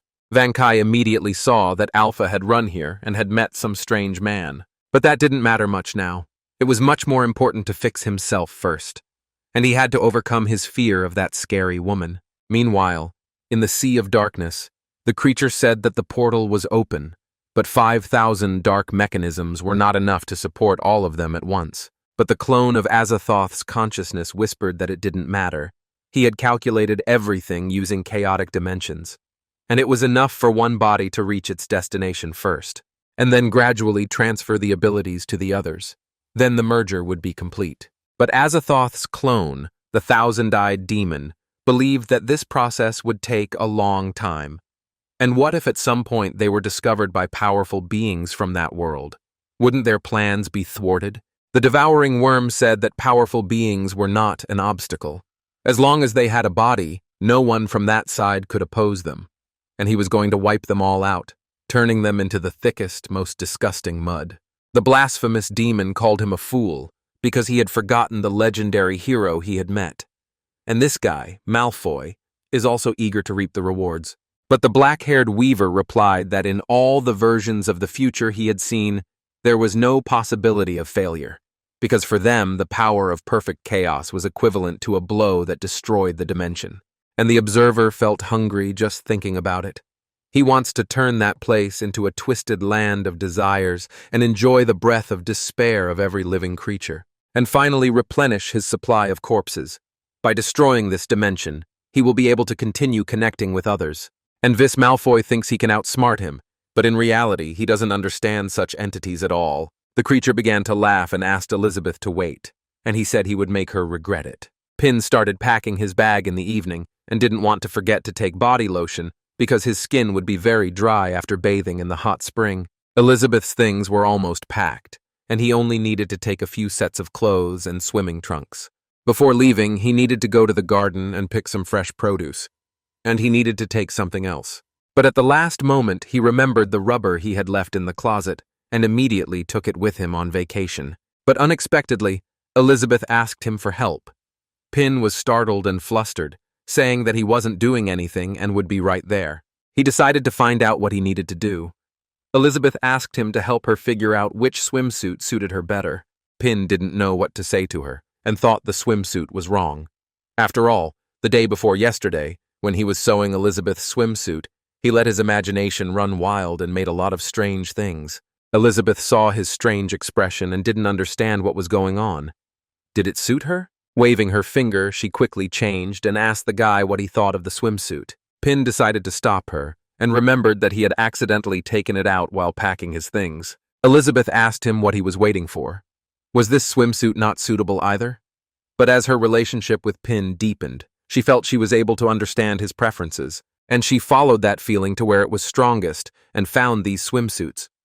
But judging by his reaction, it seems to her that none of them suit her. But waving her finger again to change clothes, she decided not to give up, and she felt that this feeling had become much stronger. But Amelia approached and decided to ask the mistress why people had to wear such tight-fitting clothes when bathing in hot springs. It wasn't comfortable at all. She used to take off all her clothes when she was with the lady. Elizabeth replied that she was right. They shouldn't wear anything to bathe in the hot springs. And in fact, she almost made a mistake.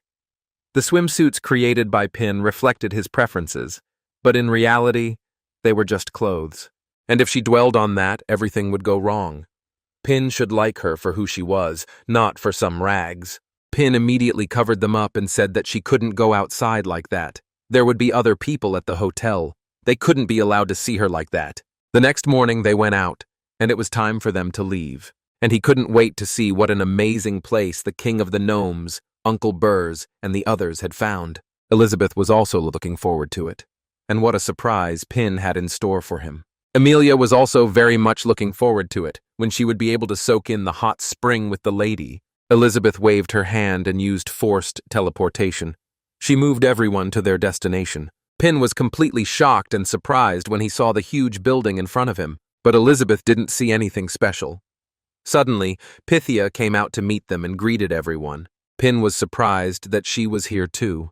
Pythia replied that after the situation in the kingdom had stabilized, she was fortunate enough to receive an invitation from the Holy Sword Guild and to contribute to the construction of a hot spring hotel. Pin thanked her for her hard work. But Pythia didn't think it was hard at all. The entire kingdom of Aristotle could never repay them for their kindness. And how wonderful it was to see her sister Elizabeth again. But when Amelia saw this, she asked her not to look at the lady with such a strange expression. Elizabeth was also tired of talking so much and decided to take them inside. Pythia immediately showed them the entrance to the house and decided to be their guide. On the way, Z came out and greeted them. Ping was surprised to see her and didn't know what they were doing there. Ji replied that they were patrolling the area, mainly responsible for the security of the hot spring hotel's surroundings. Pin immediately thanked them for their hard work. But Anna thought that the legendary hero and queen were supposed to come today.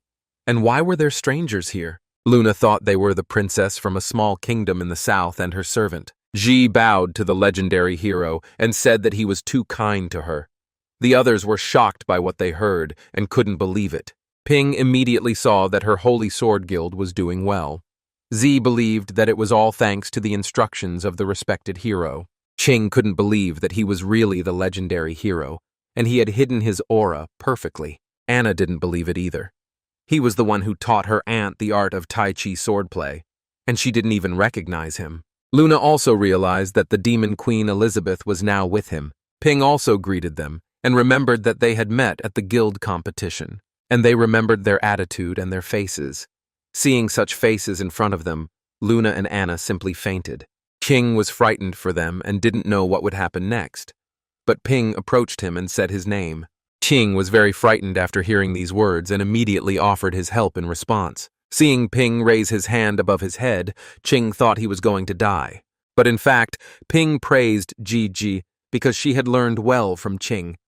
His sword style was simply amazing. Qing was shocked and did not understand what the hero was talking about, and how had Z learned from him. Zhai suggested that the legendary hero wanted her to study the art of swordplay from Qing, but she was the one who taught him.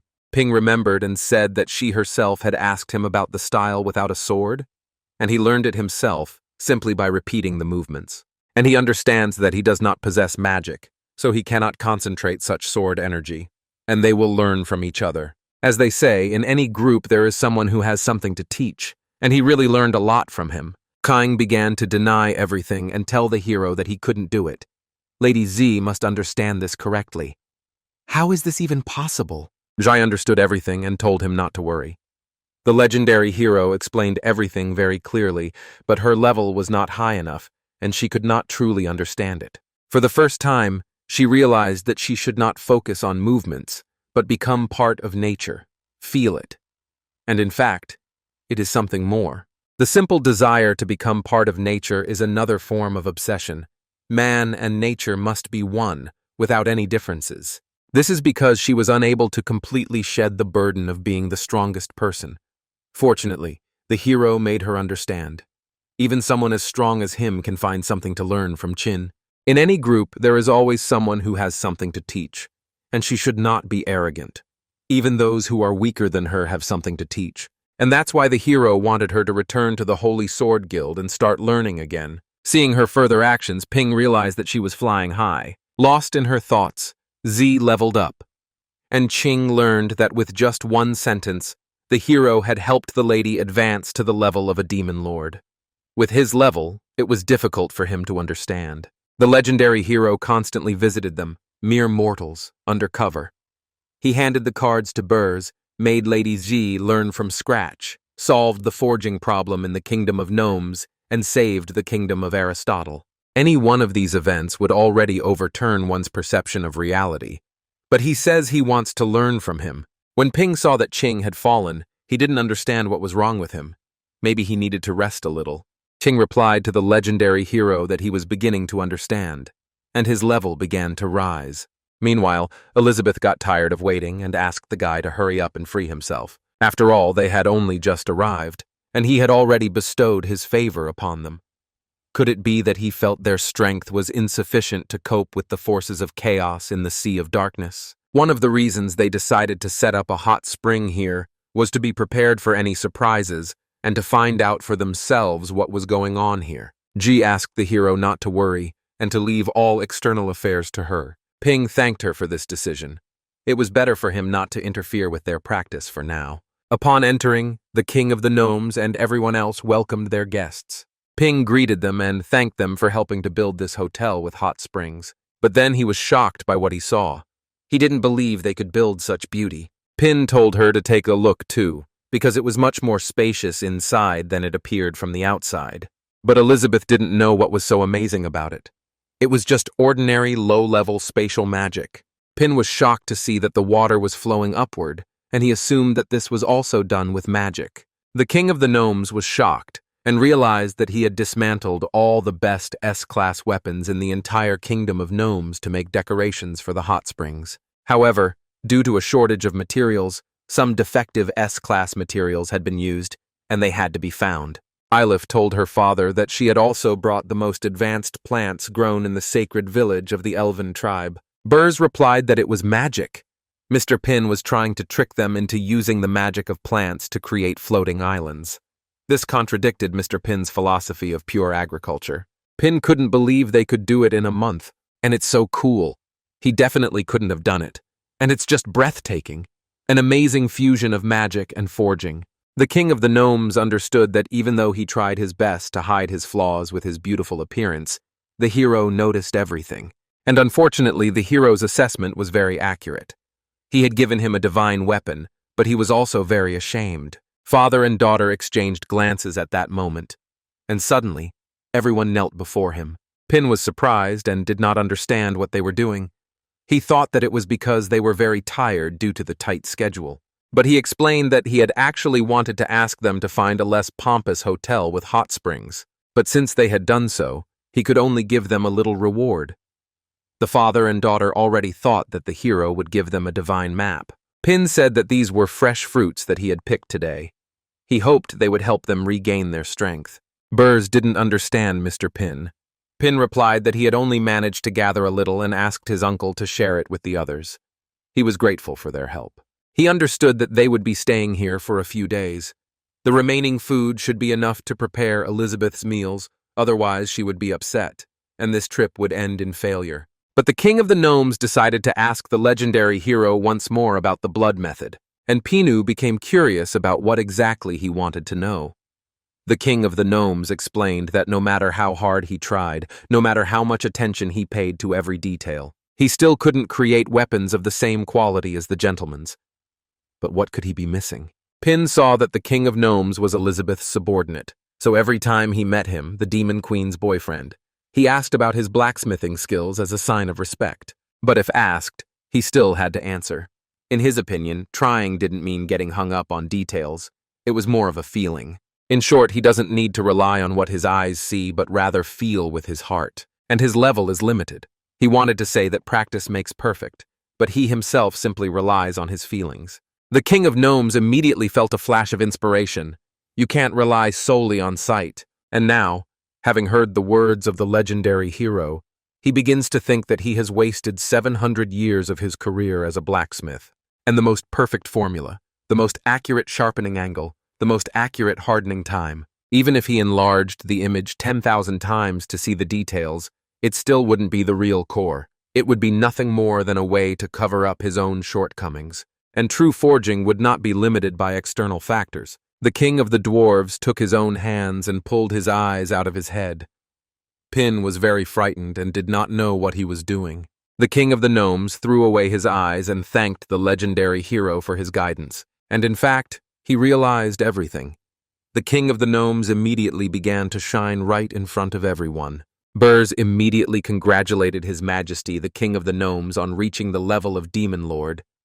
But his eyes, perhaps Elif could do something about them. Elif replied that they could use plants for treatment, and she would arrange everything right away. The king of the gnomes replied that it was not necessary, and that he could now see more clearly than ever, and he could clearly feel every flaw in the forging with his heart. And now Pin understood that these glasses were limiting his power. Of course, their way of thinking is not something that ordinary people like him can easily understand. The king of gnomes replied that the forging device he was so proud of had ultimately become an obstacle to his progress. And he was grateful to the hero, but would like to ask one more question. But Elizabeth was tired of waiting and asked if they were done. It would be better for them to stop talking, and if they were too greedy, they would regret it later. The king of the gnomes fell to his knees and asked the queen of the demons for forgiveness. Pin didn't know what was going on at that moment, but he was sure that Elizabeth was right, and he was grateful to everyone for their kindness. Pythia immediately decided to take them to their rooms, but it was quite a long walk, so they would use transportation. The leaves in front of them were about the same size. Pythia took a pill out of her pocket and threw it directly onto the leaves.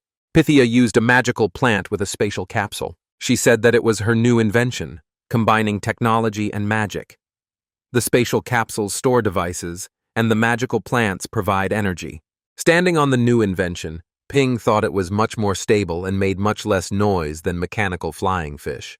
Pin shared that she had learned a lot from the two of them. Her sister Elizabeth enlightened him on matters of magic, and the legendary hero's mechanical dog is still a source of her creative inspiration. And she is the lady's riding animal. Why should she ride on this? But Amelia believed that it was undoubtedly her master's mount.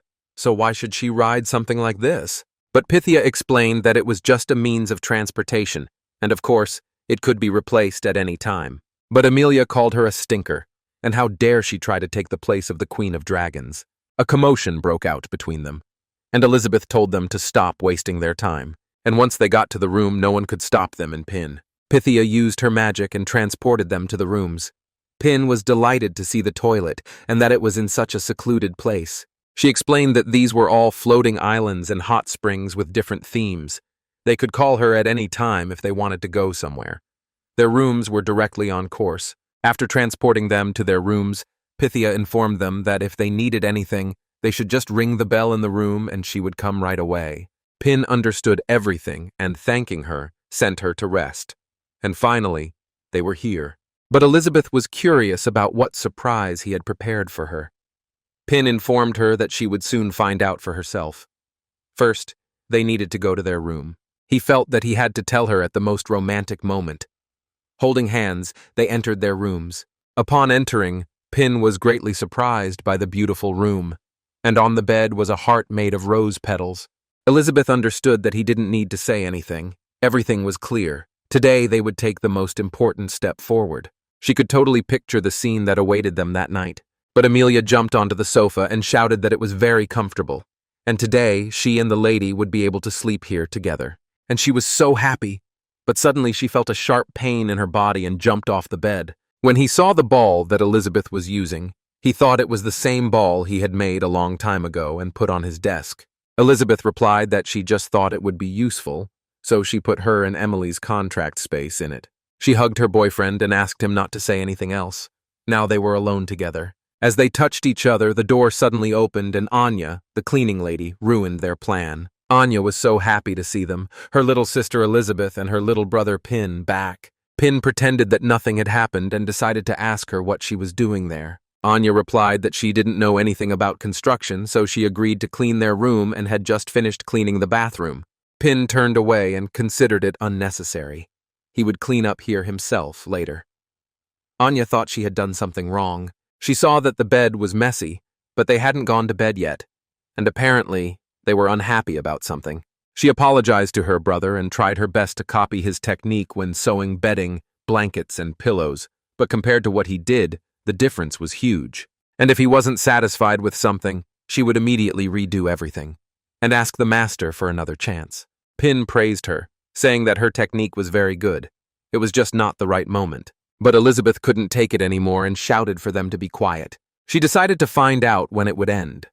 How many times could they repeat the same story?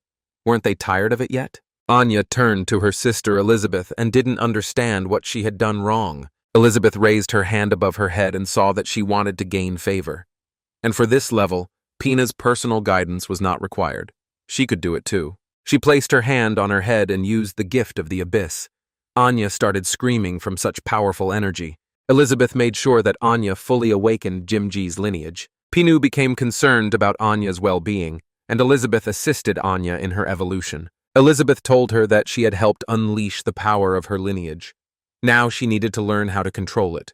Anya tried to talk some more, but Elizabeth used her magic to send her away. She told her to stop talking nonsense. After seeing everyone off, Elizabeth felt free, and now she would turn her attention to Pin. Pin was frightened and asked Elizabeth not to be impulsive. Elizabeth couldn't stop herself and told him the truth, that she had been waiting for this moment for a very long time. Rising above Pin, she said that no one would interfere with them anymore, and enough wasting time. And what a surprise he had prepared for her. Pin blushed and thought that Elizabeth had found out about the proposal, but she asked for the surprise right now. Touching him, Elizabeth was very impulsive and exciting. She slowly began to undress him and immediately started kissing Pin with her lips. But Pin stopped her abruptly and said not now. Elizabeth became curious. Why? Did he really not want this? Pin replied that he wanted it very much, but he didn't want it to happen this way. But he could still see that everything was going according to plan. And he hoped to give Elizabeth the most unforgettable memories, and of course, after he proposed to her. And very soon, for the sake of this sacred moment, they could wait a little longer. The key to success was right in front of them. And for the sake of this sacred moment, why not wait a little longer? But Elizabeth suggested that he didn't like it when she was on top. And then they could switch places. Pin confirmed that he really liked it when she was on top. And that's not what he meant. He took her hands and asked her to listen to him. And he suggested that she imagine that they were baking a cake together. And for it to turn out perfect, there couldn't be even the slightest mistake at any stage of the preparation. First, everything had to be mixed thoroughly. Bake at the right temperature. Then spread the cream evenly. Decorate the cake. And add details that touch the soul. Some people think that there is no difference between eating a ready-made cake or its ingredients separately. Everything will mix together in the stomach anyway. But he believes there is a difference. If you make a mistake at even one stage, what ends up in her stomach will no longer be the perfect cake. She may even think he is old-fashioned and stubborn, but he hopes she will understand his intentions. And this is actually his firm position as a supporter of pure love. Only when the body and mind reach their goals simultaneously can the maximum effect be achieved. Elizabeth realized that Pin was right, and she almost lost her head with desire. He even drew an analogy with a cake. The point is that even ordinary things can shine brightly when they pass through his divine hands. And simply, this time he was going to use her as an ingredient and cook her using the highest laws. And rather, her preparation began from the moment they met. Every step up to this very moment. She imagined that Ping was asking her not to move because there was no room for error, and he wanted to taste her when her flavor was at its most intense. After her imagination, she decided she understood everything. Ping saw that she had agreed to his request. And maybe Elizabeth was the queen of demons, but she was very kind and caring. Elizabeth understood that she needed to listen to Pin's words.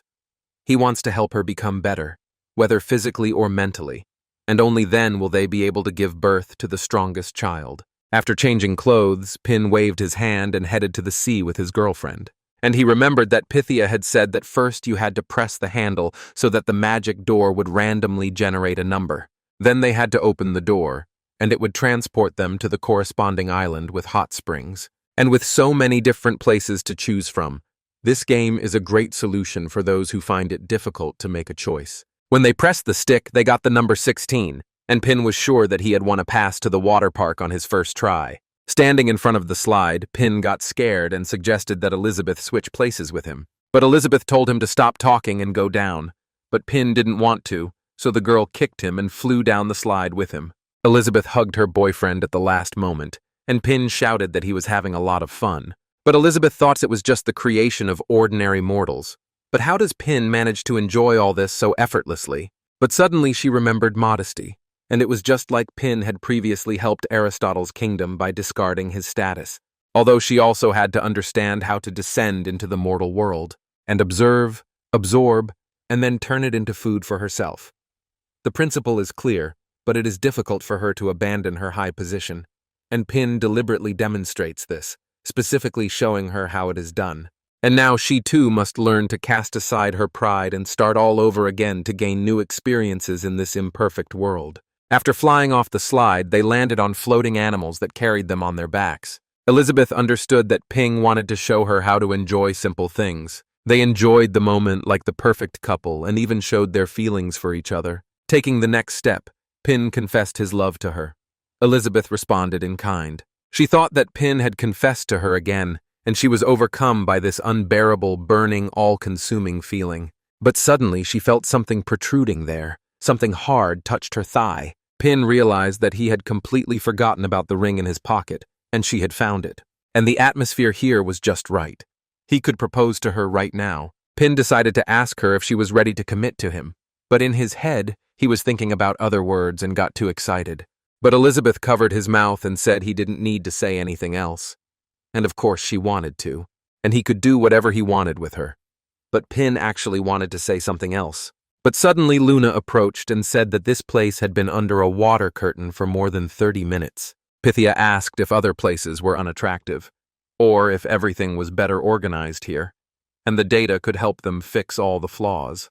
Luna replied that she understood, and it was no surprise that she had become the ruler of Aristotle's kingdom, and a very serious scientific approach. Pin turned to them and said that it was a coincidence, and there was no need to worry so much about the two of them. And the atmosphere was ruined, but Elizabeth was so angry that she told them to stop and that she couldn't take it anymore. She apologized to Pin, and she would never be able to fully understand the world of lower beings like him. And just because she let them get close to her didn't mean these people could get away with doing whatever they wanted. She knew that they were still interfering with her and Pina, and she didn't care whether it was intentional or not. She just wanted them to rot out of her sight. She used all her emotions and showed that she was very angry. The king of the gnomes suddenly felt such enormous power, but Burrs didn't understand what he was talking about. The king of the gnomes replied that 500 years ago, when the queen of demons unleashed the same fury, half of the human kingdom was wiped off the face of the earth. Kying immediately told Mrs. Z that the entire hotel was suddenly enveloped in a terrifying aura, and even space was distorted. Anna also asked her aunt if this was the same evil spirit she had mentioned. Should they go and investigate? She replied that no, they couldn't withstand this magical power. They should wait here, and she would go alone. It was the aura of the demon queen. Meanwhile, Malfoy rejoiced and said that it was definitely the aura of Queen Elizabeth, whom he had been dreaming about day and night, and her overwhelming presence truly brought him to ecstasy. He would never forget the first time he saw them so enraged. It happened when he brought them to his father's underground laboratory in the capital of the human kingdom. And when she learned that half the kingdom's inhabitants had been turned into an army of the dead by corpse magic, the aura she radiated penetrated deep into every cell of his body, leaving an indelible mark. And a feeling he had never experienced before robbed him of his gift of speech, and trying to escape was useless.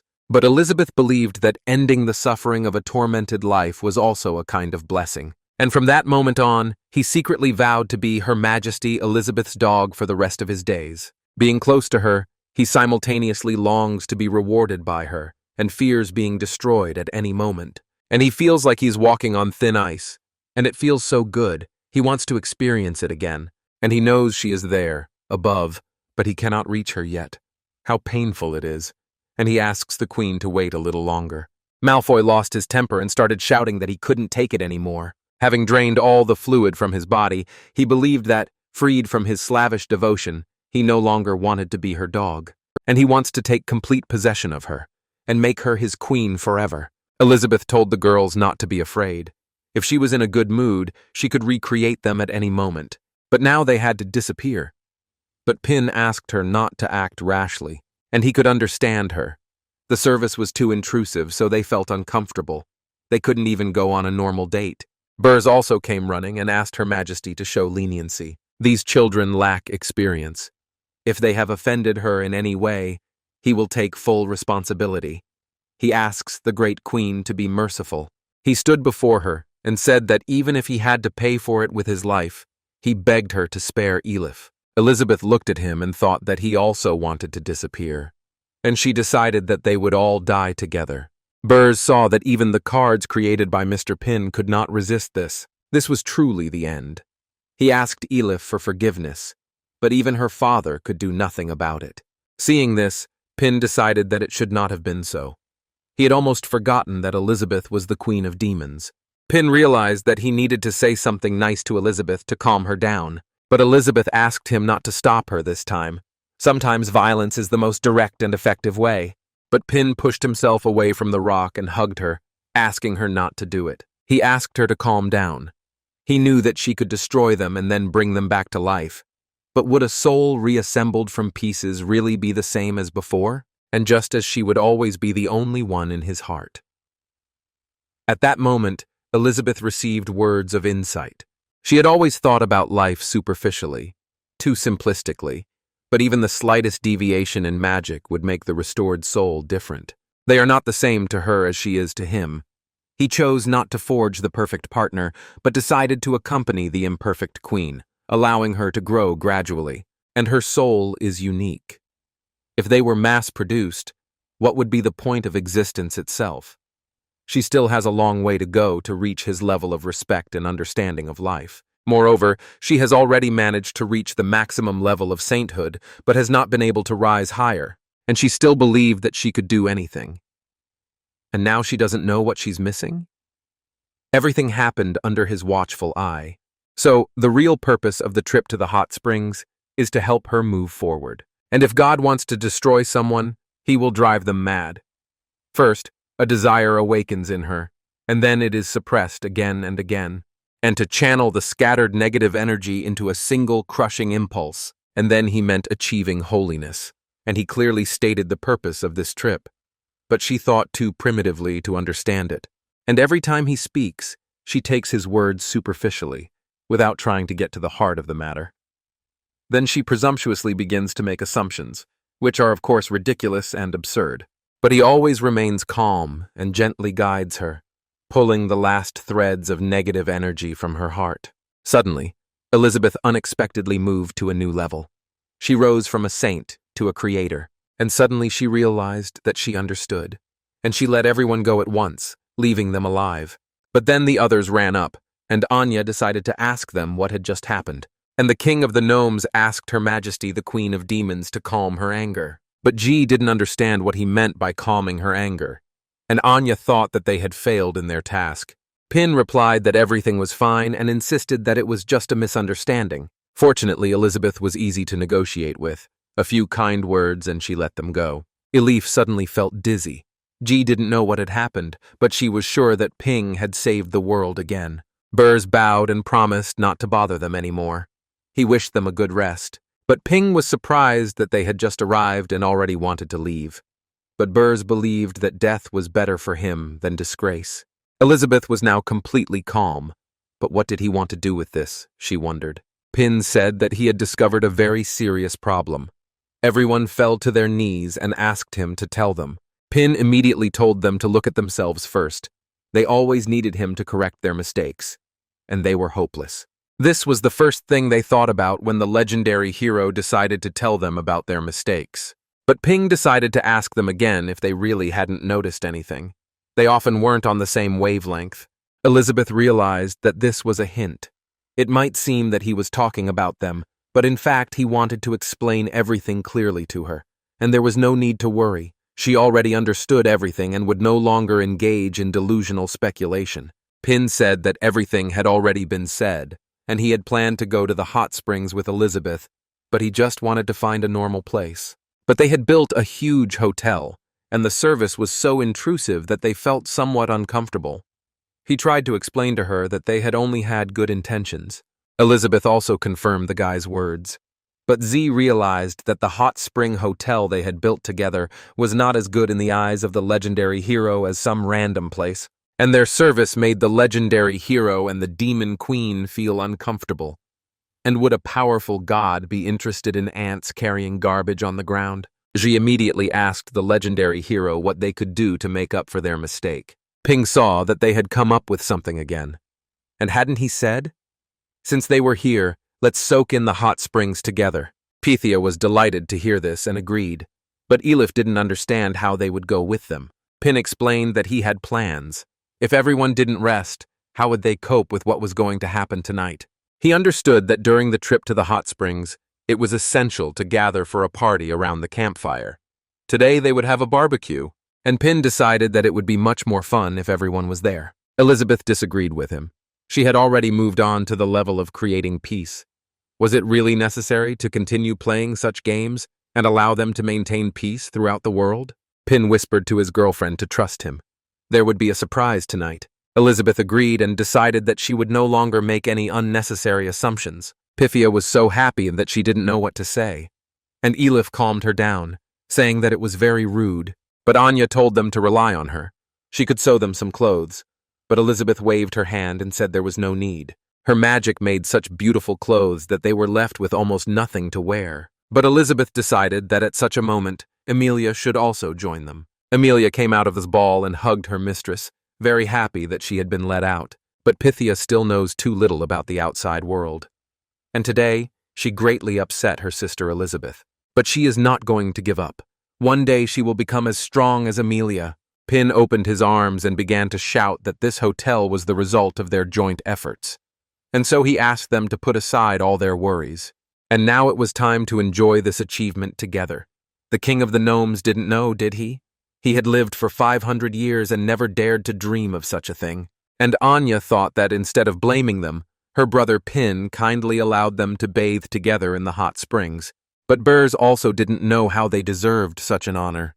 Elif also believed that Mr. Pin's level of thinking was so high that ordinary people could not reach it. And Z believed that this was not a premeditated carrot-and-stick approach, but rather a natural reaction of an adult to a child's mistake. And such indifference, such tenderness, such tolerance. He does not elevate himself above them by lecturing them. Instead, he supports them, these ignorant youngsters. And she simply cannot hold back her tears. And suddenly Anya told Mrs. Z that she understood how she felt. She used to be a street vendor, and her brother Ping leaned over to ask how much her dolls cost. He treats everyone the same. He doesn't think he's a god, he's more like a loving father. Ping saw that they had misunderstood something again. And it's no wonder, because Elizabeth's presence is so overwhelming. Pin decided to ask Elizabeth if she was okay with it too. The girl didn't refuse him and agreed. They all got together and went to the hot springs, and everyone relaxed, as if they had never felt that way before. During the break, Pythia took a water gun and immediately aimed it at Emilia and shot her with a stream of water. She started shooting water at her. Emilia got angry and shot fire back in response. At that moment, Elizabeth asked the girls to spare her, but Pythia and Emilia couldn't agree and argued. But G turned to Anya and said that she felt that her internal chi flow had improved, and she finally managed to take control of her ancestral power. Anya said that her sister Elizabeth had helped her awaken it. Elif became curious about how she looked after awakening. Could she see for herself? Anya agreed and decided that now she could transform at will. All she had to do was concentrate. Anya transformed and said that in this form, her magical and physical strength increased dramatically, and the demon's red eyes become even stronger. But there is one drawback. She temporarily cannot use doll magic. She replied that it was a very powerful ability, and she had also reached the level of a demon lord. A great future awaited her. But Anya doesn't think so. If her sister Elizabeth hadn't helped her, she would never have been able to reach this level. She replied that she felt the same way. If it weren't for the legendary hero who opened the path of Taiji for her, she would probably still be in her small world, and her power would be stuck at the level of a demon king forever. And that's why they can't disappoint the legendary hero and the demon queen. They have to stop the invasion of the forces of evil. Meanwhile, Elif was very jealous of them. Among those who had received such a gift, she was the only one who had not been able to rise to the level of demon lord. But Ji saw this and understood that Elif's energy was in disarray, and something was bothering her. Elif explained that the king and queen cards had disappeared during the incident with the elves' tribe, and she and her father had encountered difficulties in increasing their powers. But her father had long been able to summon these two cards, so that wasn't a problem, and she had never used them. She was afraid that in this battle against evil, she would only get in the way and be of no help. Anya didn't understand what Elif was talking about. The fruit source she had prepared had already helped them a lot. Elif replied that it was all thanks to Mr. Pin. It was his test with the distribution of fruit that inspired her to create this source. Ji asked her not to underestimate herself. Not everyone can pass the test of a legendary hero, and even if she doesn't fight on the front lines, her help in the rear is very important to them. Elif realized that Ms. Z was right. Mr. Pin originally wanted them to work together, not compete with each other. She thanked them for their support and promised Ms. Z that she would pull herself together. While in the heavenly body, Ping said that there was nothing better than undressing and lying in the hot springs without any restrictions. But he didn't know why they were sitting so far away. Let them come closer and he would rub their backs. But the king of the gnomes did not understand how they could dare to do that. Pin heard the same thing again and decided to negotiate with them once more. They wanted equality and to enjoy the hot springs together. He stood in front of everyone and, showing his naked body, ordered them to sit down. But during the process, Ching asked the leaders what he should pay attention to. The king of the gnomes replied that, in fact, they should not worry too much. They could simply follow the instructions of the legendary hero. This preparation surely had some purpose. Pin worked on the foam and saw that it was almost ready. It was time to get to work. Pin slowly began to approach them and told them to enjoy themselves, and they should imagine any energetic electronic music. During this, he saw that they were completely relaxed, and he decided to deliver the decisive blow. After that, Pin began to praise himself for his rather good technique. And he is very confident in his skills, unless it comes to fighting. And finally, he feels strong. Meanwhile, Alpha arrived home and saw that the master and the others were gone. And for him, this is a great opportunity. He used the dark magic of soul replacement. But his spirit told him to keep in mind that there were many unknown creatures inside the house, so they should be careful. Alpha didn't know what unknown creatures they were talking about. He told his spirit to stop making things up.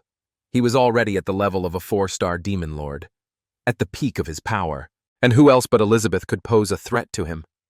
Suddenly, Van Kai ran up to him, but seeing him, he was second only to Elizabeth in power, and he asked Alpha to be careful. Van Kai immediately decided to ask him where he had been for the last few days. He needed to tell him something important, but he couldn't find him anywhere. Alpha was frightened when he heard about something important. Van Kai told him to follow him, because it had already begun. Alpha thought that he hadn't noticed that he was controlling the body of the Holy Sword, and now he would follow him and find out what was going on. Approaching the door, Van Kai asked Alpha what he was waiting for, and told him to open the door immediately. But the spirit possessing Alpha did not understand how this dog could give orders to this legendary hero, and decided to put up with him a little longer. Opening the door, Alpha immediately felt a strong magic. Alpha did not understand what was happening. What kind of space was this? Seeing what was going on in the room, he realized that this was a real war. And he realized that this hero really did have such a large army hidden in his house. All living creatures were fighting to decide who was the strongest in this world. Even the queen chess piece was participating in this battle, and she easily destroyed all the pieces in front of her. Alpha still didn't understand what was going on here. Van Kai replied that this was the annual competition of the strongest, which he had mentioned.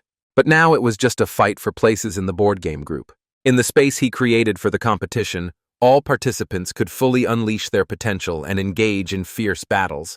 And if a piece was destroyed or thrown outside the territory, it could return undamaged to its original place. And suddenly, the system announced that the winner of this battle was the representative of the board game group. Alpha was surprised that they could fight to such an extent just for a place in the competition. And who would be next? Wang Kai thought Alpha had memory problems. He had been acting strangely lately, and he was too lazy to explain, so he let him see for himself.